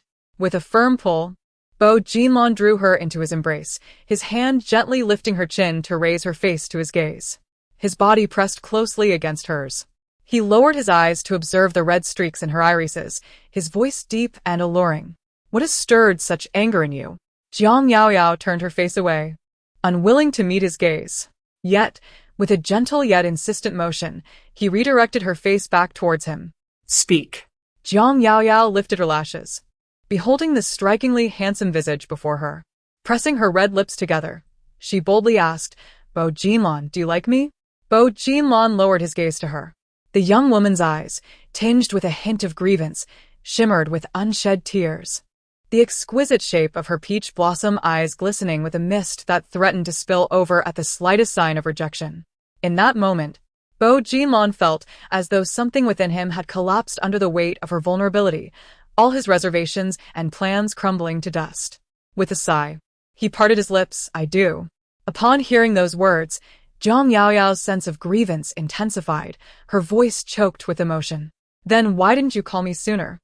He gently pinched her smooth cheek and murmured an apology. I was wrong. After the trending news broke, he intentionally refrained from seeking her out, wishing to grant her the space to ponder and uncover her own feelings. Her emotions were in disarray, and he was no less affected. To his astonishment, the young woman did not reach out to him for an entire afternoon. When she finally called him that evening, she claimed it was a wrong number. Ultimately, he had no choice but to concede. You scoundrel, Bo Jinlon, Jiang Yaoyao exclaimed, reaching out to push him away. A torrent of emotions surged within her, overwhelming enough to make her forget the pain in her injured right hand. Suddenly, a sharp pang shot through her, prompting her to halt her movements. Don't move. Bo Jinlon grasped her wrist, concern etched across his face. Did I pull on your wound? Let me see. The man examined the bandaged injury on her right hand with utmost care, his touch imbued with unmistakable tenderness and protectiveness. As Jiang Yaoyao watched him, sorrow began to creep back into her heart. In truth, the moment she laid eyes on those photos trending online, her mind had been awash with speculations. She was not naive. A man who harbored no feelings for her would not have stolen a kiss while she was intoxicated on the roadside. The first time they crossed that line could be attributed to the influence of alcohol, yet he had remained sober that day. Aside from the familial connection, if he truly held no affection for her, there would be no need for his extravagant displays of emotion. Perhaps it was the sting of prior rejection that left her feeling uncertain, yearning for him to take the initiative and articulate those words. He was far too astute to be oblivious to her thoughts, yet he remained silent. He simply would not reach out to her, amidst the rampant proliferation of various opinions online. Fortunately, the gauze showed no signs of bloodstains. After Bo Jinlon's examination, what did the doctor say when you went for a dressing change today? Why should I care? Jiang Yaoyao's tone was sharp, deliberately avoiding his gaze, her fair face taut, lips pressed tightly together. Bo Jinlon could hardly suppress a smile. He softened his tone. Are you truly angry? Perhaps it was the gentleness of his voice or the evident sense of grievance that made Jiang Yaoyao's nose tingle, and tears that had long been held back suddenly spilled forth. Startled, she hastily raised her hand to wipe them away. However, the man was quicker. his fingertip gently brushing against her delicate eyelid to wipe away the solitary tear. As he spoke, a cool, crisp breath brushed over her. I haven't even asked you why you are marrying Xie Jinran, and you've already felt wronged? Jiang Yaoyao paused slightly. How did you know? The arrangement of the marriage alliance was only decided today and has yet to be officially announced. How could he have known? Bo Jinlon raised an eyebrow slightly. I not only know that you are to marry him, but I am also aware that you have negotiated for 8% of the shares from the Xie family. Jiang Yaoyao was taken aback once more. While it was plausible that he knew about the marriage alliance, given the nature of gossip, it was entirely normal for such news to circulate. However, the matter of the shares was far too sensitive. The Xie family would never openly publicize it. Feeling guilty? Bo Jinlon smirked. I instructed you to rest at home for these few days, yet you secretly agreed to the marriage with the Xie family. He chuckled softly. Are you deliberately trying to provoke me? Jiang Yaoyao remained silent. After a considerable pause, she softly inquired, Bo Jinlon, do you truly harbor feelings for me? Through the thin fabric, Jiang Yaoyao sensed the fervent rhythm of his heartbeat, thudding powerfully, again and again. Can you feel it? The man's low voice resonated. Jiang Yaoyao feigned ignorance. Feel what? Do you still not comprehend my affections for you, Yaoyao? Her heart raced wildly, yet she pressed on. Then, why did you reject me before? Bo Jinlon's throat moved slightly as he replied, At that time, you were too young. Jiang Yaoyao protested. How could I have been young? I was already 17. Yet I was 26, he stated, gently tucking a strand of hair behind her ear. His voice imbued with an indescribable softness and tenderness. Moreover, you were preparing for your college entrance examination. But after my exams, you did not seek me out. Jiang Yaoyao desperately tried to ignore his hand resting on her ear, akin to a seasoned hunter, causing her heart to flutter chaotically. Later, you forbade me from tutoring you. On several occasions when I visited the Chung family, you ignored me. I thought you no longer liked me. Who said that? Jiang Yaoyao immediately countered. I was merely upset at the time. It was your rejection that left me without support. Shall we share a kiss? Ah? Jiang Yaoyao was momentarily taken aback. She was discussing past events with utmost seriousness. The next moment, Bo Jinlon leaned forward. Jiang Yaoyao felt as if that strikingly handsome, enchanting face suddenly drew closer. And before she could respond, her lips were captured by his. The man's fingers descended, gripping her slender waist tightly. She found herself forced against his embrace. The searing warmth of his lips momentarily disorienting her, causing a tumult in her chest, as if her heart might leap from her ribcage. Bo Jinlon did not press further. He soon released her, his voice low and husky, inquiring how it felt. Jiang Yaoyao's cheeks flushed crimson. Aside from that night of drunken indiscretion, this was her first kiss with a man while fully conscious. All she could articulate were sensations of trembling and weakness. After much contemplation, she stammered it was, acceptable. Bo Jinlon smiled, suggesting they share another kiss. As he spoke, he lifted her chin, his soft lips meeting hers once more. This time, he was far less gentlemanly. The raw essence of masculinity enveloped her, and Jiang Yaoyao felt a thunderous rush in her mind, her entire body succumbing to paralysis. She closed her eyes, her lashes fluttering gently. It felt as if electric currents coursed through her innards, or as if someone were gripping her tightly. Outside the car, the world was alive with the hustle and bustle of traffic, while inside, the dim lighting and confined space magnified every sensation, leaving her in a state of delightful confusion. Is this what it feels like to kiss someone you adore? Chapter 71. Do you want to be my boyfriend? Will you agree? As a man's hand clasped the back of her head, the kiss deepened and became more entwined. Jiang Yaoyao felt a fiery warmth on her cheeks. Her mind blissfully clouded, surrendering entirely to his embrace. It was unclear how much time had passed when the kiss finally concluded, and as they parted, she realized she was seated on the man's lap, oblivious to when that had happened. The car was enveloped in silence, punctuated only by their soft, labored breaths. As her heartbeat gradually steadied, she couldn't help but lift her gaze. The man's features were striking, with deep-set eyes that tapered elegantly at the corners, a straight and prominent nose, and sharply defined cheekbones that exuded an air of refined nobility. Below, his lips were thin, framing a jawline that was sculpted with precision, while a subtly pronounced Adam's apple bobbed gently with each breath he took. How captivating he appeared to her, especially now that she knew he harbored feelings for her. The sensation was unprecedentedly exquisite. Bo Jinlon leaned closer, resting his forehead against hers, whispering her name in a deep, gentle tone that lingered in the air, rich and tender, leaving her utterly enchanted. His dark, intense eyes held her gaze at such proximity, burning with an ardent fervor that felt almost magnetic. Jiang Yaoyao's heart, which had just begun to regain its composure, surged wildly once more, overwhelmed by a flurry of emotions. Why was he looking at her like that? The lingering remnants of their kiss flavored her voice with an unintentional hint of sulkiness and shyness. Bo Jinlon chuckled softly, their breaths intertwining in an atmosphere thick with unspoken tension. He spoke, "I want to be your boyfriend. Will you accept?" He dared not mention marriage again, fearing it might send her running once more. Instead, he resolved to take things slowly, step by step. BJ and L had prepared herself psychologically for everything, yet unexpectedly declared, "I refuse." The man instantly narrowed his eyes, questioning why. "On what grounds do you assume that I shall become your girlfriend merely because you desire it? When I harbored affections for you, you deliberately spurned me and coldly ignored me for 3 long years. To make matters worse, you even deceived me just recently. Had it not been for the exposure of that incident, you would have continued your charade." Having delivered her accusations, Ji Ingyo haughtily huffed. "In the past, you disregarded me. Now, I shall render myself unattainable." BGNLN. After venting her frustrations, Ji Ingyo turned her face away. In a place where he could not see, her lips involuntarily curved upward, and her enchanting eyes sparkled with a crescent-like smile. Unbeknownst to her, the reflective car window revealed every nuance of her expression. Within the tranquil confines of the car, BJ and LN released a soft sigh. "Very well."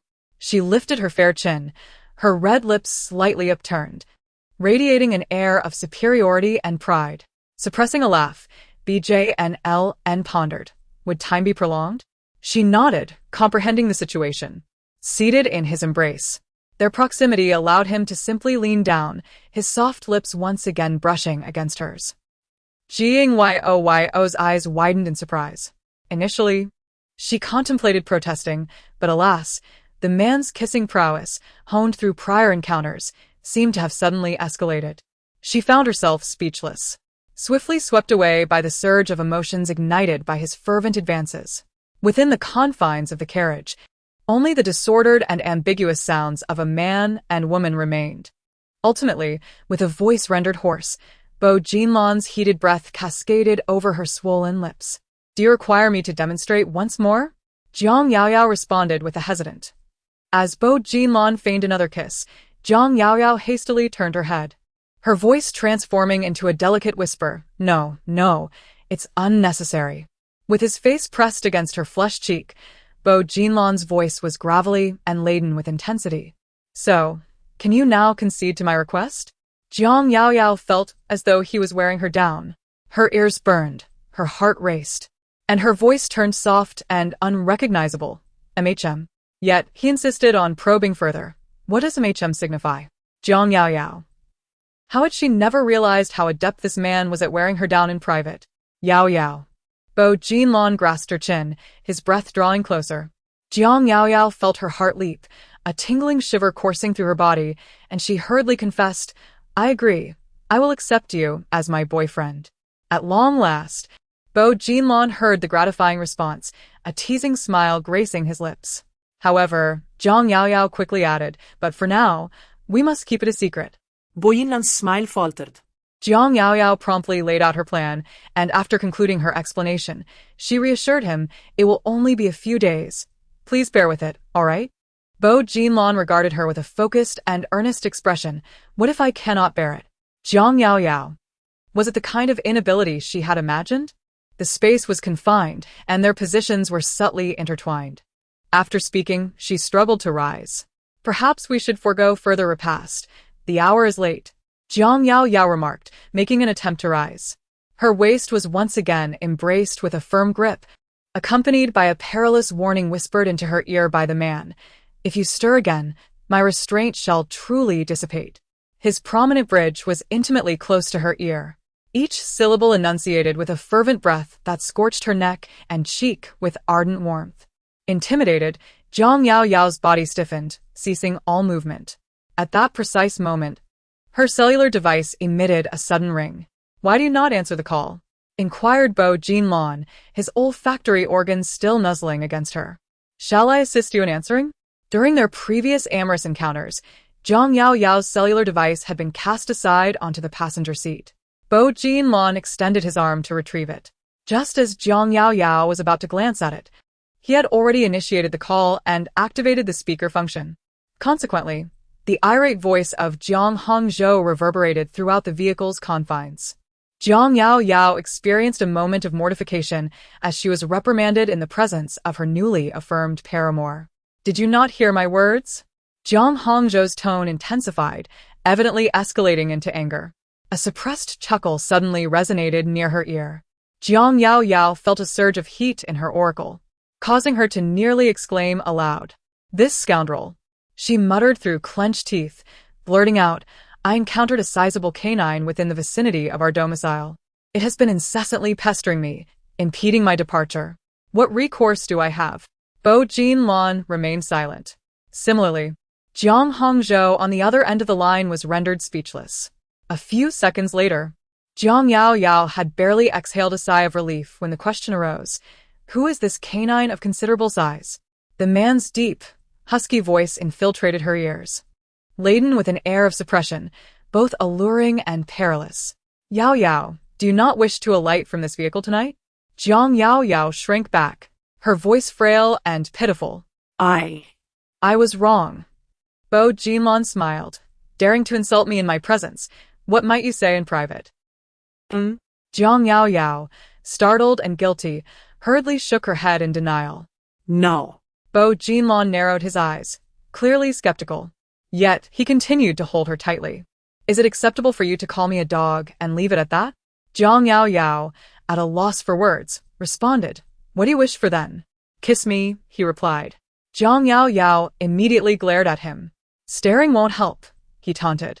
A slight smile curled upon Bo Jinlong's lips, an expression tinged with mischief. "Otherwise, you shan't exit the car tonight," Jiang Yao Yao muttered. "You old rogue." Yet, she only dared to utter those words in her mind. After a moment of contemplation, she relented then. "Close your eyes." "Close my eyes again? We've already kissed several times. What are you shy about?" Bo Jinlong raised an eyebrow. Jiang Yao Yao gritted her teeth, her ears burning with embarrassment. "So, will we kiss or not?" Bo Jinlong chuckled softly, finally obeying her request and shutting his eyes. Jiang Yao Yao gazed at his handsome, gentle face, gradually drawing closer. Initially aiming for his lips, she found herself inexplicably diverting and placing her lips upon the tip of his nose. When the man opened his eyes, displeasure evident, Jiang Yao Yao couldn't help but burst into laughter. Before entering the living room, she took a moment to glance at her reflection in the entrance mirror. Fortunately, Due to the injury to my right hand, which made applying makeup inconvenient, she went out earlier with a bare face, and now it seems perhaps only her lips are slightly swollen. Jiang Yao Yao pursed her lips, tightened the shawl around her shoulders, and entered the living room. Jiang Hongzhou and Ning Wanyi were sitting on the sofa, their faces filled with displeasure upon seeing her. "You are becoming increasingly outrageous. What is a young lady doing wandering outside in the middle of the night?" halt. Jiang Hongzhou stood up. "Tomorrow evening, we are dining at the Xie residence. Conduct yourself with decorum and do not disgrace the Jiang family name." "Understood." Jiang Yao Yao arched her exquisite eyebrows. "Is there anything else?" Jiang Hongzhou frowned deeply. "You may go." Jiang Yao Yao smiled faintly, turned, and ascended the stairs. Not long after returning to her room, her phone chimed. Jiang Yao Yao picked it up and glanced at the screen. "The scoundrel. Are you available tomorrow?" Jiang Yao Yao's heart skipped a beat. "What are your intentions?" "Inevitably, the scoundrel. Now that we are in a relationship, a rendezvous is in order, naturally." Jiang Yao Yao, gazing at the message, couldn't help but retort inwardly, "I just agreed to be your girlfriend tonight, and you're already eager to go on a date with me?" especially considering what happened in the car earlier, when, as a result of deliberate mischief, he kissed her until her lips were swollen. Rogue. Jiang Yaoyao typed, "Tomorrow is not feasible. I have prior engagements." Bo Jinlan pressed for details regarding her engagements. On the other end of the line, Bo Jinlan had already arrived at the restaurant's private room. He scrutinized his phone, his brow furrowed in consternation. Bo Jinlan raised his eyes and stated, "I am currently exchanging messages with my girlfriend." Su Feng came in and uttered a curse, exclaiming, "All right, I see you're no longer a single dog. Can you refrain from flaunting your relationship so brazenly?" Bo Jinlan offered a slight smile, acknowledging the truth in his words. Although they had only officially become a couple that very night, Su Feng couldn't help but unleash another expletive. Noticing Bo Jinlan once again engrossed in her phone, her face adorned with a playful smile, he fumed at what he perceived as deliberate provocation. "Aren't you going to clarify things on Weibo?" "Clarify what?" she replied. Now. "The netizens all assume that the woman kissing you on the street is Ho Yuning. She hasn't clarified anything either, allowing the misunderstandings to persist. Surely, you two don't have any secrets, do you? If Xiao Yao Yao finds out." Bo Jinlan lifted her gaze slightly, prompting Su Feng to quickly amend his words. "What I meant was, won't Xiao Yao Yao feel jealous? Yao Yao isn't as petty as you. And besides," Bo Jinlan warned, "from now on, refer to her as Big Sister." Su Feng was taken aback, incredulous at the notion of addressing a girl 9 years his junior as Big Sister. Bo Jinlan regarded him with an unwavering stare, saying nothing. All right, Big Sister it is," he conceded, eager to appease. "But what exactly is your current situation? You've posted pictures and trended on social media. When do you plan to make things public?" "The timing isn't right yet." Su Feng was perplexed. "Then why make the headlines?" At that moment, the waiter entered to serve the dishes. Bo Jinlan picked up her phone and snapped several pictures of the table. "What are you doing now?" With a calm demeanor, she replied, "Just sending these to my girlfriend." Once again, Su Fenglai finds himself inundated with the sweet torment of witnessing others' affections. He reflects, "I should not have ventured out for dinner tonight." Chapter 72. President Bo is too clingy. He yearns to hear his girlfriend's voice. However, it does not end there.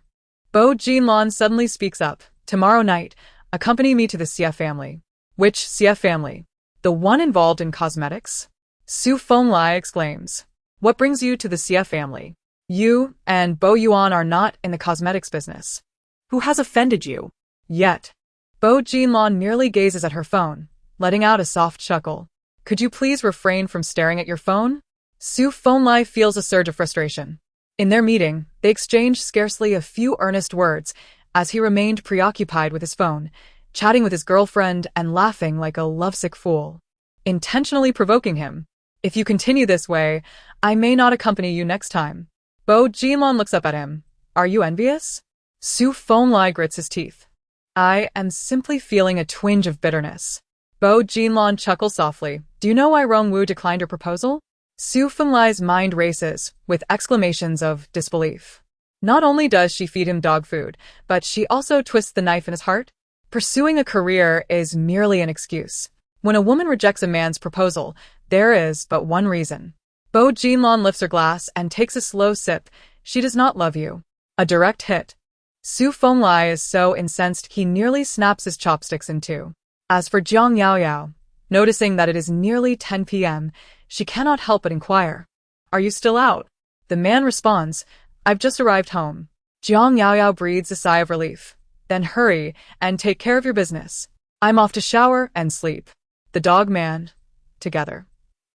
Jiang Yaoyao's eyes widened. How shameless. She dropped her phone, grabbed her pajamas, and entered the bathroom. After completing her grooming, she emerged half an hour later. Upon picking up her phone again, she discovered that someone had inundated the chat window with messages. "Why are you ignoring me? Feeling shy? You're not angry, are you?" Following that, he sent several substantial WeChat red envelopes. Further down, the dog man remarked, "You don't want the red envelopes? It seems I must resort to gifting a bag to placate you." Jiang Yaoyao. This is absurd. She tossed her phone aside and went to bed. The next morning, as Jiang Yaoyao rose, her phone chimed once more. Upon glancing at it, she saw that Bo Jinlon had sent a multitude of messages the previous night, all unanswered, and had now messaged her again early in the morning. The dog man. Are you awake? The dog man. What are you having for breakfast? Jiang Yao Yao once again. Seriously. Is the esteemed CEO of the Boyuan Group truly so idle as to inquire about my breakfast? Jiang Yao Yao felt compelled to answer, wondering about the tone laden with resentment. She countered his question, asking if he wasn't going to work today. I'll be at the office by 8. Then how do you have time to call me? Jiang Yao Yao pondered, perplexed. It was nearly 8 o'clock. He should be on his way. The next moment, it was simply because he yearned to hear his girlfriend's voice. Jiang Yao Yao. Words failed her. It felt as though someone had gently poked her heart with a finger, stirring a mix of tingling warmth and sweetness. Yao Yao? The man elongated the final syllable, laced with enticing affection. Ah, I'm here. Jiang Yao Yao cleared her throat twice, striving to restore her voice to its natural state. You should hurry and prepare for work. I need to freshen up. All right, Bo Jinlon responded, yet did not hang up the phone. Jiang Yao Yao blinked curiously. Shall I hang up then? Remember to think of me. After uttering this, Bo Jinlon ended the call. Holding her phone, Jiang Yao Yao felt a slow blush rising on her cheeks. A person so proud and indifferent in daily life, how could she be so adept at the art of romance? Sweet words flowed effortlessly from her lips, leaving Jiang Yao Yao's heart in disarray so early in the morning. As she descended the stairs for breakfast, she greeted, Dad. Good morning. Jiang Hongzhou looked at her, somewhat taken aback. Jiang Yingxue could not help but inquire, Sister, you seem to be in a good mood today. With a beaming smile, Jiang Yao Yao took her seat at the dining table. Naturally, her spirits were lifted, as she was on the verge of acquiring the shares of the Jiang and Xie families. Jiang Yingxue tightened her grip on her chopsticks, her mood instantly soured. After they had nearly finished eating, Jiang Hongzhou spoke up. The dinner tonight will be at the Xie family's old residence. This will be the first formal meeting between the elders to discuss the marriage. Yao Yao, the Xie family has agreed to grant you the shares, and you have promised to consent to this marriage upon receiving them. I hope you will keep your word. During dinner tonight, do not lose your composure in front of the elders. Do not bring shame upon the Jiang family. Jiang Yao Yao replied, all right. Jiang Hongzhou sighed in relief. Swear. Is Liang Chen free this evening? He mentioned that there is a performance report in the afternoon, so he might arrive late. Suddenly, Jiang Yao Yao let out a light laugh. What are you laughing about? Jiang Hongzhou furrowed his brow.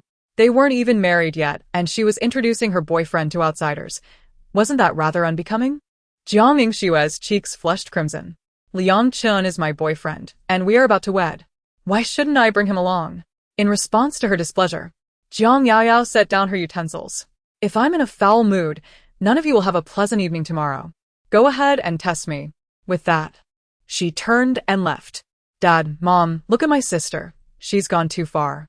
Enough, Jiang Hongzhou interjected, aiming to prevent any prolonged discord.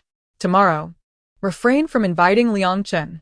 But I've already told him, Jiang Yingxue replied, on the verge of tears. My sister is so oppressive. Unfazed by the commotion downstairs, Jiang Yao Yao ascended the stairs. Earlier, during breakfast, she had received a WeChat message from Bo Jinlon. The message read, Forgot to send this. Here's my breakfast for today, accompanied by a photo of a cup of black coffee paired with an English breakfast platter. Jiang Yao Yao could not be bothered to respond. At 9 o'clock in the morning, the Economic Daily of the capital published a news piece. Jiang Rui Group is set to enter a strategic partnership with the Xie family company. The eldest daughter of the Jiang family, Jiang Yao Yao, is also to be wed to Xie Jinran, the son of the Xie family, with the wedding reportedly scheduled for this month. Jiang Rui Group is a retail chain management company with its namesake shopping malls spread across the nation. The Xie family, an established cosmetics brand, has maintained a solid reputation despite facing fierce competition from Western brands in recent years. Thus, the collaboration between these two companies promises to be mutually beneficial. Once the news broke, Jiang Yao Yao was bombarded with a flurry of messages and calls. While others remained indifferent and required no explanation, only old Master Qing stirred concern. Grandfather, that is false news. Please do not believe it. Has Uncle learned about this as well? A shiver ran down Jiang Yao Yao's spine. Why hadn't he called me? It was unlike him. Although Chung Ruinji was generally aloof and disinterested in gossip, he always reacted promptly when it concerned family matters, such as yesterday's trending incident. What could possibly be troubling him today? Indeed, your uncle has stormed towards the Jiang residence brandishing a 40-meter-long blade. Upon hearing this, Jiang Yaoyao nearly dropped her phone in fright. After hanging up, she immediately dialed Chung Ruinji's number, but the phone rang endlessly without a response. In a state of panic, she rushed downstairs. In the living room, only the mother-daughter duo remained. Jiang Yingxue pouted, her expression filled with grievance. Upon seeing Jiang Yaoyao, her eyes brimmed with resentment. After a lengthy tirade, Jiang Yaoyao casually settled onto the sofa, crossing her long legs and engrossing herself in her phone. Ning Wanyue, feeling snubbed, commanded, "Shuer, Come upstairs with me. Jiang Yaoyao genuinely feared that Chung Runji might cause a scene at the Jiang household, but fortunately. 10 minutes later, Bo Jinlan sent a WeChat message. "Rest assured, your uncle is with me." Jiang Yaoyao felt a surge of joy as she sent a heart emoji in response. Is this what it feels like to have a boyfriend? This sense of security is simply overwhelming. In the next moment, Bo Jinlan replied, "I love you too." Jiang Yaoyao. He truly knows how to seize every opportunity to flirt with her. How skillful he is. Chapter 73. A Call to Mr. Bo for reprieve. Unbeknownst to them, at a certain Hong Kong-style dim sum restaurant, in a private room, Chung Ruinji sat with a furrowed brow, his expression grave. Clad in a sleek black trench coat, beside him was Su Fenglai, whose fair and handsome visage was marred by evident fatigue. Unable to suppress a lengthy yawn while covering his mouth, Bo Jinlan was preoccupied with his phone. After sending those 4 words, Jiang Yaoyao had fallen silent. He pondered whether to send another message. "Did you turn into a thief last night?" Chung Runji remarked, the corners of his mouth slightly upturned. With Double 11 approaching, every live stream is engaged in pre-sale promotions. This year, I aim to achieve a new sales record. I am currently the leading figure in live streaming. Last night, I was deliberating with my team until 2 in the morning. Upon mentioning work, Su Fenglai's sleepiness dissipated, but after a lengthy discourse, he observed Chung Ruinji's impassive demeanor, indicating a lack of common ground. As for the other gentlemen, a pair of chopsticks were hurled onto the table with a sharp clatter. "Stop staring at your phone. Su Fenglai sa Colette. You and Xiaoyao." Bo Jinlan shot him a fierce glance. Su Fenglai had no choice but to amend his address. "You and your sister-in-law. Haven't you been in a relationship for 3 years? You should be like an old married couple by now. Yet recently it seems as if you're suddenly in the throes of passion. Why haven't I seen you messaging her all day long before this?" Upon hearing this, Chung Ruinji indeed turned his gaze towards Bo Jinlan, who remained unperturbed, knowing that Ruinji understood. "Chung Ruinji." Su Fenglai quickly turned to him, bewildered. "What does that mean?" Su Fenglai. "Unexpectedly, you are quite innocent." Bo Jinlan's words were exceedingly candid. Goodness. Su Fenglai finally comprehended. What a beast. Bo Jinlan narrowed her eyes slightly. Who is the beast? If word gets out that Xie Jinran has been cornered, you would be labeled as the mistress. A male mistress. Do you understand? Su Fenglai, having said this, wore a smug smile, particularly relishing the sight of someone's discomfiture. "Ha ha, at last, I avenged the grievance of being inundated with dog food since last night. Not to mention that Xie Jinran and Yao Yao's marriage has not yet been settled. Even if it were," Bo Jinlan smiled faintly, "I could still ensure he exits the Civil Affairs Bureau sideways." Su Fenglai. Chung Ruinji nodded in agreement. With this assurance he, as an elder, felt a sense of relief. After dispersing, the trio went their separate ways. President Bo. Once in the car, Li Jing reported anxiously, "The chairman just called, inquiring about the trending topic from yesterday." Bo Jinlan unfastened the button of her coat with one hand while holding her phone with the other, responding nonchalantly. "It seems the chairman has misunderstood that the person in the photo was Miss Ho. Rest assured, President Bo, I have not breathed a word about Miss Jiang. My loyalty to you is unwavering." Bo Jinlan continued, and Li Jing felt rather disheartened. However, Bo Jinlan was preoccupied with messaging her girlfriend. Jiang Yaoyao. Received. A faint smile slowly graced Bo Jinlan's lips as she typed. What are you doing now, Yao Yao? Jiang Yao Yao, solving advanced mathematics problems. The graduate entrance exam is approaching. Indeed, Jiang Yao Yao sent a blushing emoji. By Jinlan, if you feel weary from studying, remember to think of me. This time, Jiang Yao Yao sent a meme, a little girl holding a gigantic syringe, inscribed with the words, let me give you an anti-flare shot. By Jinlan licked her thin lips, unable to suppress a laugh. Li Jing, who was driving ahead, endured a continuous stream of her playful giggles. After lunch, the makeup team arrived at the Jiang residence. Ning Wanao assumed the role of the hostess, greeting and introducing them before leading them upstairs. Upon reaching Jiang Yaoyao's room, after the introductions were made, Ning Wanao remarked that tonight Yao Yao would be meeting her future in-laws, including the esteemed Mr. and Mrs. Xie, thus her makeup must be subtle, avoiding any excessive glamour. The stylist nodded in understanding.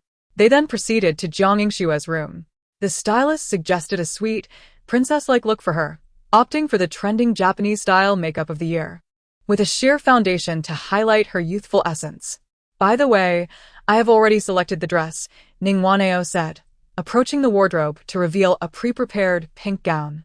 Although the dress appeared somewhat formal, given the significance of the occasion, it should suffice, shouldn't it? The staff exchanged glances before nodding vigorously, affirming its appropriateness. It was widely known that the eldest daughter of the Jiang family was the offspring of Mr. Jiang and his former wife. While Mrs. Jiang outwardly appeared impartial, the disparities in treatment between relatives were evident to those with discerning eyes. Once Ning Wanao had finalized the arrangements, she remained in her daughter's room, occasionally offering suggestions.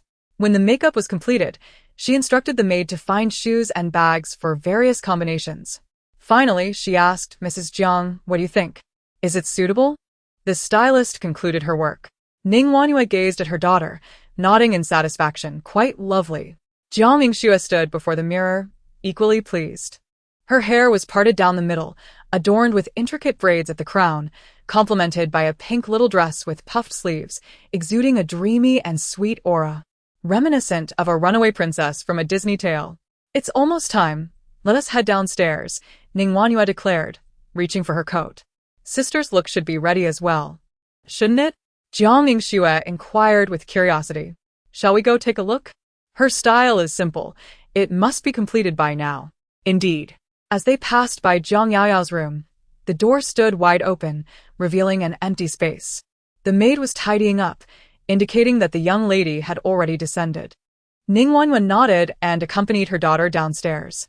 To their surprise, Jiang Yaoyao was seated on the sofa, adorned in a striking red gown, its lavish hem trailing along the carpet. Her cascading black waves framed her fair complexion and proud red lips. Yao Yao, this attire seems rather inappropriate, Ning Wanhua remarked, her expression stiff. We are to meet the elders of the Xie family tonight. They appreciate a girl who presents herself neatly and gracefully, and you. She hesitated. What is wrong with my appearance? Jiang Yaoyao arched her meticulously shaped brows. With her naturally striking features, enhanced by full makeup, she exuded an alluring charm. Casting a glance at Jiang Yingxue, she added, your daughter is dressed as a little princess. I must at least embody the wicked queen, lest I, as the elder sister, overshadow my younger sibling. Jiang Yingxue, feeling inadequate, nervously fidgeted, overwhelmed by the beauty of her sister, which left her devoid of confidence in comparison. Who could have bestowed upon Jiang Yaoyao such an enchanting and beguiling appearance? From a young age, her captivating gaze could ensnare the hearts of the boys at school, rendering them utterly spellbound. In stark contrast, Jiang Yingxue inherited the delicate features of Ning Wanhua, embodying the essence of a gentle beauty, often referred to as unadorned as a chrysanthemum by her admirers online. Yet, she was acutely aware that when the two stood side by side, the allure of her sister's striking beauty would inevitably draw all attention. As she entered the living room, her eyes gradually scanned the space. Upon spotting Jiang Yaoyao, resplendent in a vivid red dress on the couch, both sisters wore expressions of astonishment that mirrored each other. Jiang Yingxue felt an urge to stomp her foot in frustration. Ning Wanhua, having noticed the tension, smiled and suggested, it's almost 5 o'clock.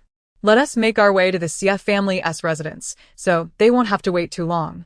Meanwhile, Zhang Yaoyao was engrossed in her phone, feeling as though her day had been consumed by incessant messaging with Bo Jinlan, save for the moments spent on her studies. She was uncertain of the content of their conversation, but the messages flowed continuously. I'm heading to the Xie family now, let us pause our chat. She typed. The response from the man was unexpected. We can still chat on the way. Zhang Yaoyao was at a loss for words. Didn't you say that using your phone in the car could make you carsick? She retorted. I'll call you later, he replied. Zhang Yaoyao could not help but wonder, was this man not supposed to be focused on work?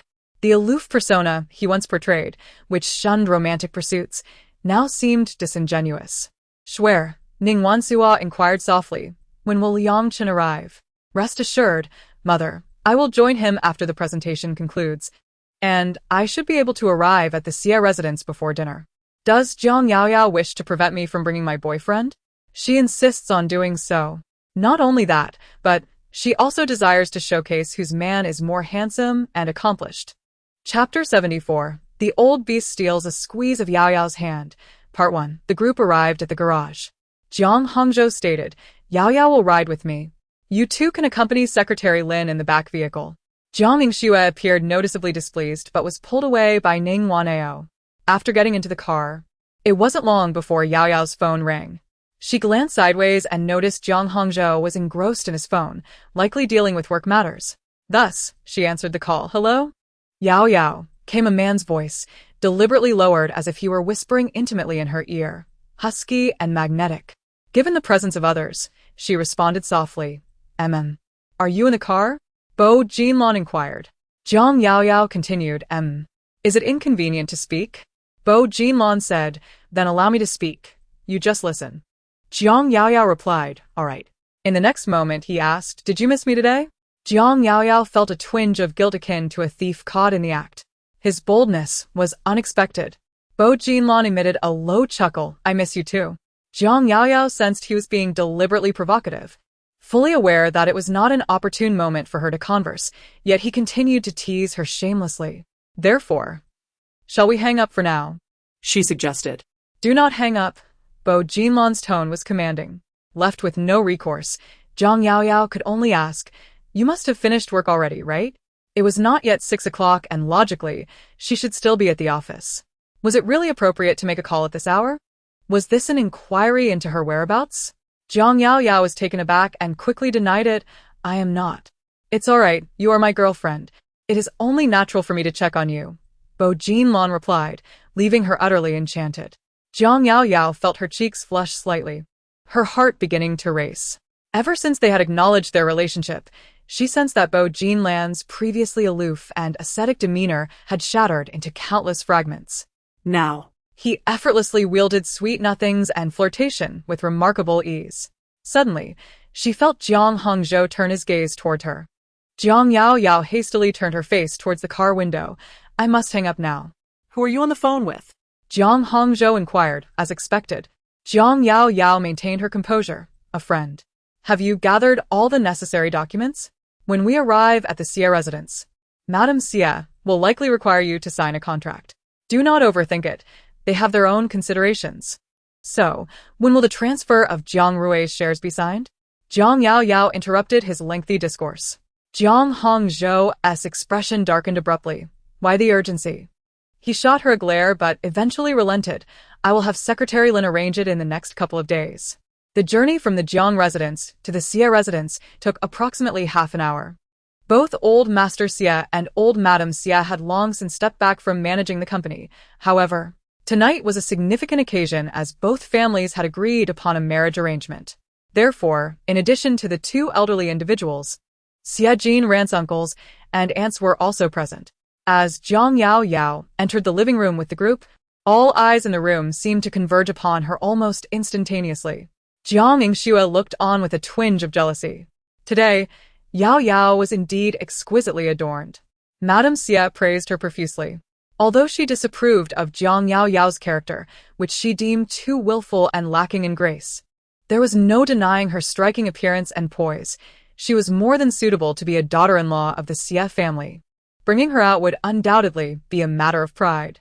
Jinran, Why are you still dawdling? Come here quickly. Are you mesmerized? Madame Xie teased, urging Yao Yao to take a seat. It's quite chilly outside today. Have some tea to warm up. Xie Jinran was indeed momentarily taken aback. He had always recognized Jiang Yao Yao's beauty, yet there was a stark contrast between her everyday appearance and her formal attire, especially when she entered alongside the Jiang family. Her coat opened to reveal a striking vintage red gown that captivated the eye. Coupled with her cascading curly hair and exquisitely delicate features, she was breathtakingly elegant and astonishing. When their gazes met, his heart skipped a beat until... Stay away from me, Jiang Yao Yao declared, choosing a chair in the corner to sit down. Xie Jinran stood there, his handsome face alternating shades of pale, as the fleeting thoughts in his mind dissipated, leaving only a profound sense of revulsion and disdain. A group settled into the living room, engaging in introductions and polite exchanges. Jiang Yao Yao, disinterested in participating, lowered her gaze to her phone. Bo Jinlan had sent her several messages just moments ago. Are you free tomorrow? Shall we have lunch together? Perhaps in the evening after dinner. We could arrange a date. Jiang Yao Yao silently complained, yet her lips involuntarily curled upwards. I need to review for the graduate entrance exam. Could you refrain from disturbing my studies? The man responded, sharpening the axe does not hinder the cutting of wood. One must balance work and rest. As Jiang Yao Yao was typing, suddenly, her sister, Jiang Yingxue, appeared beside her, leaning in curiously. Jiang Yao Yao promptly shut her phone. Who are you chatting with on WeChat? Jiang Yingxue inquired, her curiosity piqued. None of your business, Jiang Yao Yao retorted coldly, her indifference palpable. Don't feign innocence in front of me.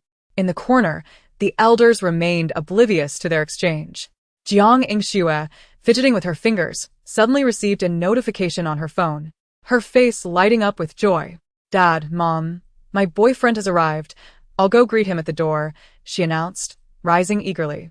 Ning Wanao nodded, go ahead. Before departing, Jiang Yingxue cast a triumphant glance at Jiang Yao Yao. Ning Wanao then smiled and explained, Xue's boyfriend was supposed to join us, but due to a performance report in the army, he couldn't make it. He graduated from military academy and is now a squad leader.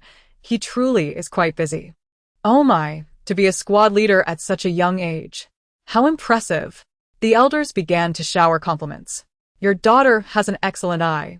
Mr. Jiang and Mrs. Jiang are truly fortunate. Before long, Jiang Yingxue returned with Zhou Yangchen, who had hurried over from the military and had not changed out of his uniform. Standing at over 6 feet tall, he exuded a commanding presence, with a handsome and upright demeanor. Dressed in a delicate pink gown, Jiang Yingxue clung to his arm, her expression a blend of shyness and unmistakable pride. Ning Wanao assisted with introductions, as usual receiving compliments and accolades from the crowd. Jiang Yao Yao sat nearby, her heart light with amusement.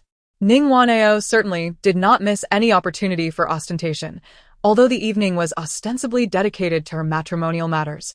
It appeared that Jiang Yingxue and Zhou Yangchen had become the main characters.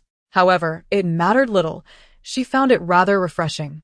On her phone, someone had just sent her several screenshots of movie posters currently showing in theaters. Which one do you wish to see? Jiang Yao Yao purposely selected a horror film. The response came swiftly. For a first date, wouldn't a romantic film be more appropriate?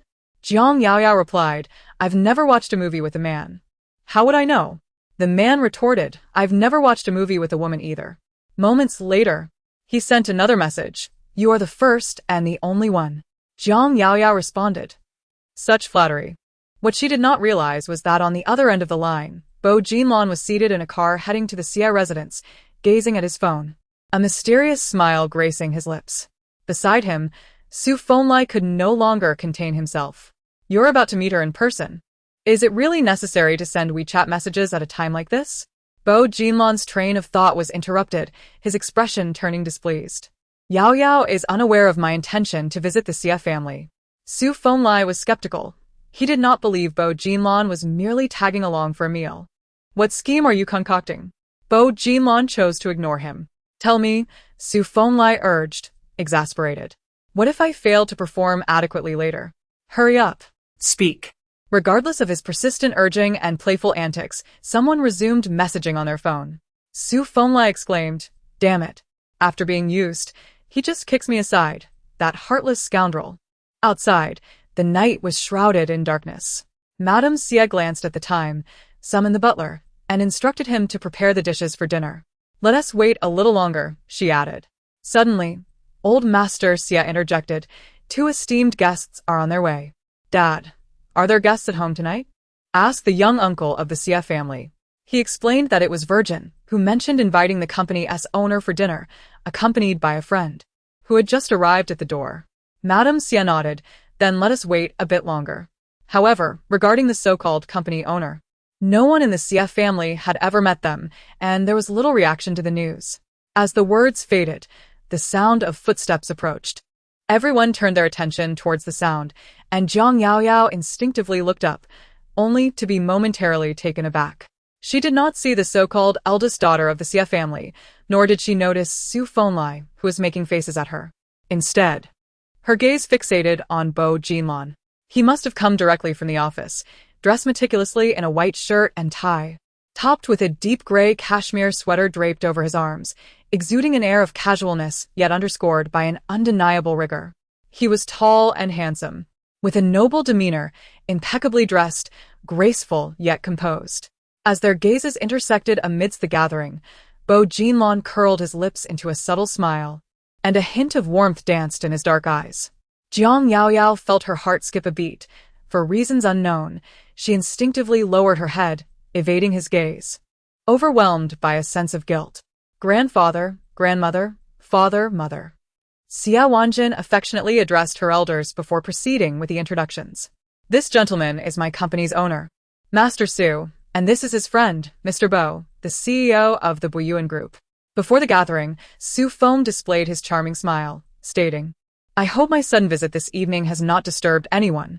In the capital, even among the affluent, there exists a hierarchy. The Xia and Jiang families held comparable status.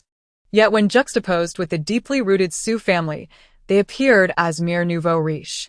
The Bo family, on the other hand, was even less worthy of mention. In an instant, everyone present stood, including the 2 elders from the Xia family, under the watchful gaze of Jiang Hongzhou. Jiang Yaoyao had no choice but to rise as well. A radiant joy and pride illuminated Xia Weizhen's face. She instantly became the focus of the room, her sweet voice tirelessly making introductions. Jiang Yaoyao could only hear Su Feng, speaking in a Beijing accent, effortlessly mingling with everyone, appearing completely at ease. In contrast, another individual spoke briefly, his tone indifferent, exuding an innate coolness, yet no one dared to overlook him. Finally, the group arrived at Jiang Yaoyao's corner. Jiang Hongzhou assisted with the introductions, saying, This is my eldest daughter, Yao Yao. As before, Bo Jinlan extended his right hand. Greeting, Miss Jiang. A pleasure to meet you. Jiang Yaoyao stifled her embarrassment and guilt, extending her right hand in return. Mr. Bo, it's a pleasure. Suddenly, a firm grip enveloped her hand, followed by a man bending his fingers to gently knead her palm. A fleeting moment. He then released her hand, his demeanor composed, exuding an air of chastity and indifference, embodying an aloofness untouched by worldly vices. Jiang Yaoyao thought to herself, what a cold facade. Was it not you, you old lecher, who secretly grasped my hand just now? This happened in Haiqing before, and now it reoccurs? Moreover, only moments ago, he was discussing our date for tomorrow on WeChat, and now, before everyone, he dares to sneakily hold my hand. What a scheming old man. Miss Jiang, I presume? Su Fenlai's playful voice broke the tension as he smiled and extended his right hand. Hello, I am Su Fenlai, a pleasure to finally meet you. Just as Jiang Yaoyao prepared to shake his hand, Bo Jinlan cast a cold glance at him. A glimmer of icy sharpness flashed, akin to a blade unsheathed. Consequently, Su Fenlai's hand inadvertently lifted, landing upon his own impeccably polished 800-style car. Ah, Miss Jiang is truly fortunate indeed. 2 daughters as beautiful as flowers. And such an impressive boyfriend, as well, ha ha.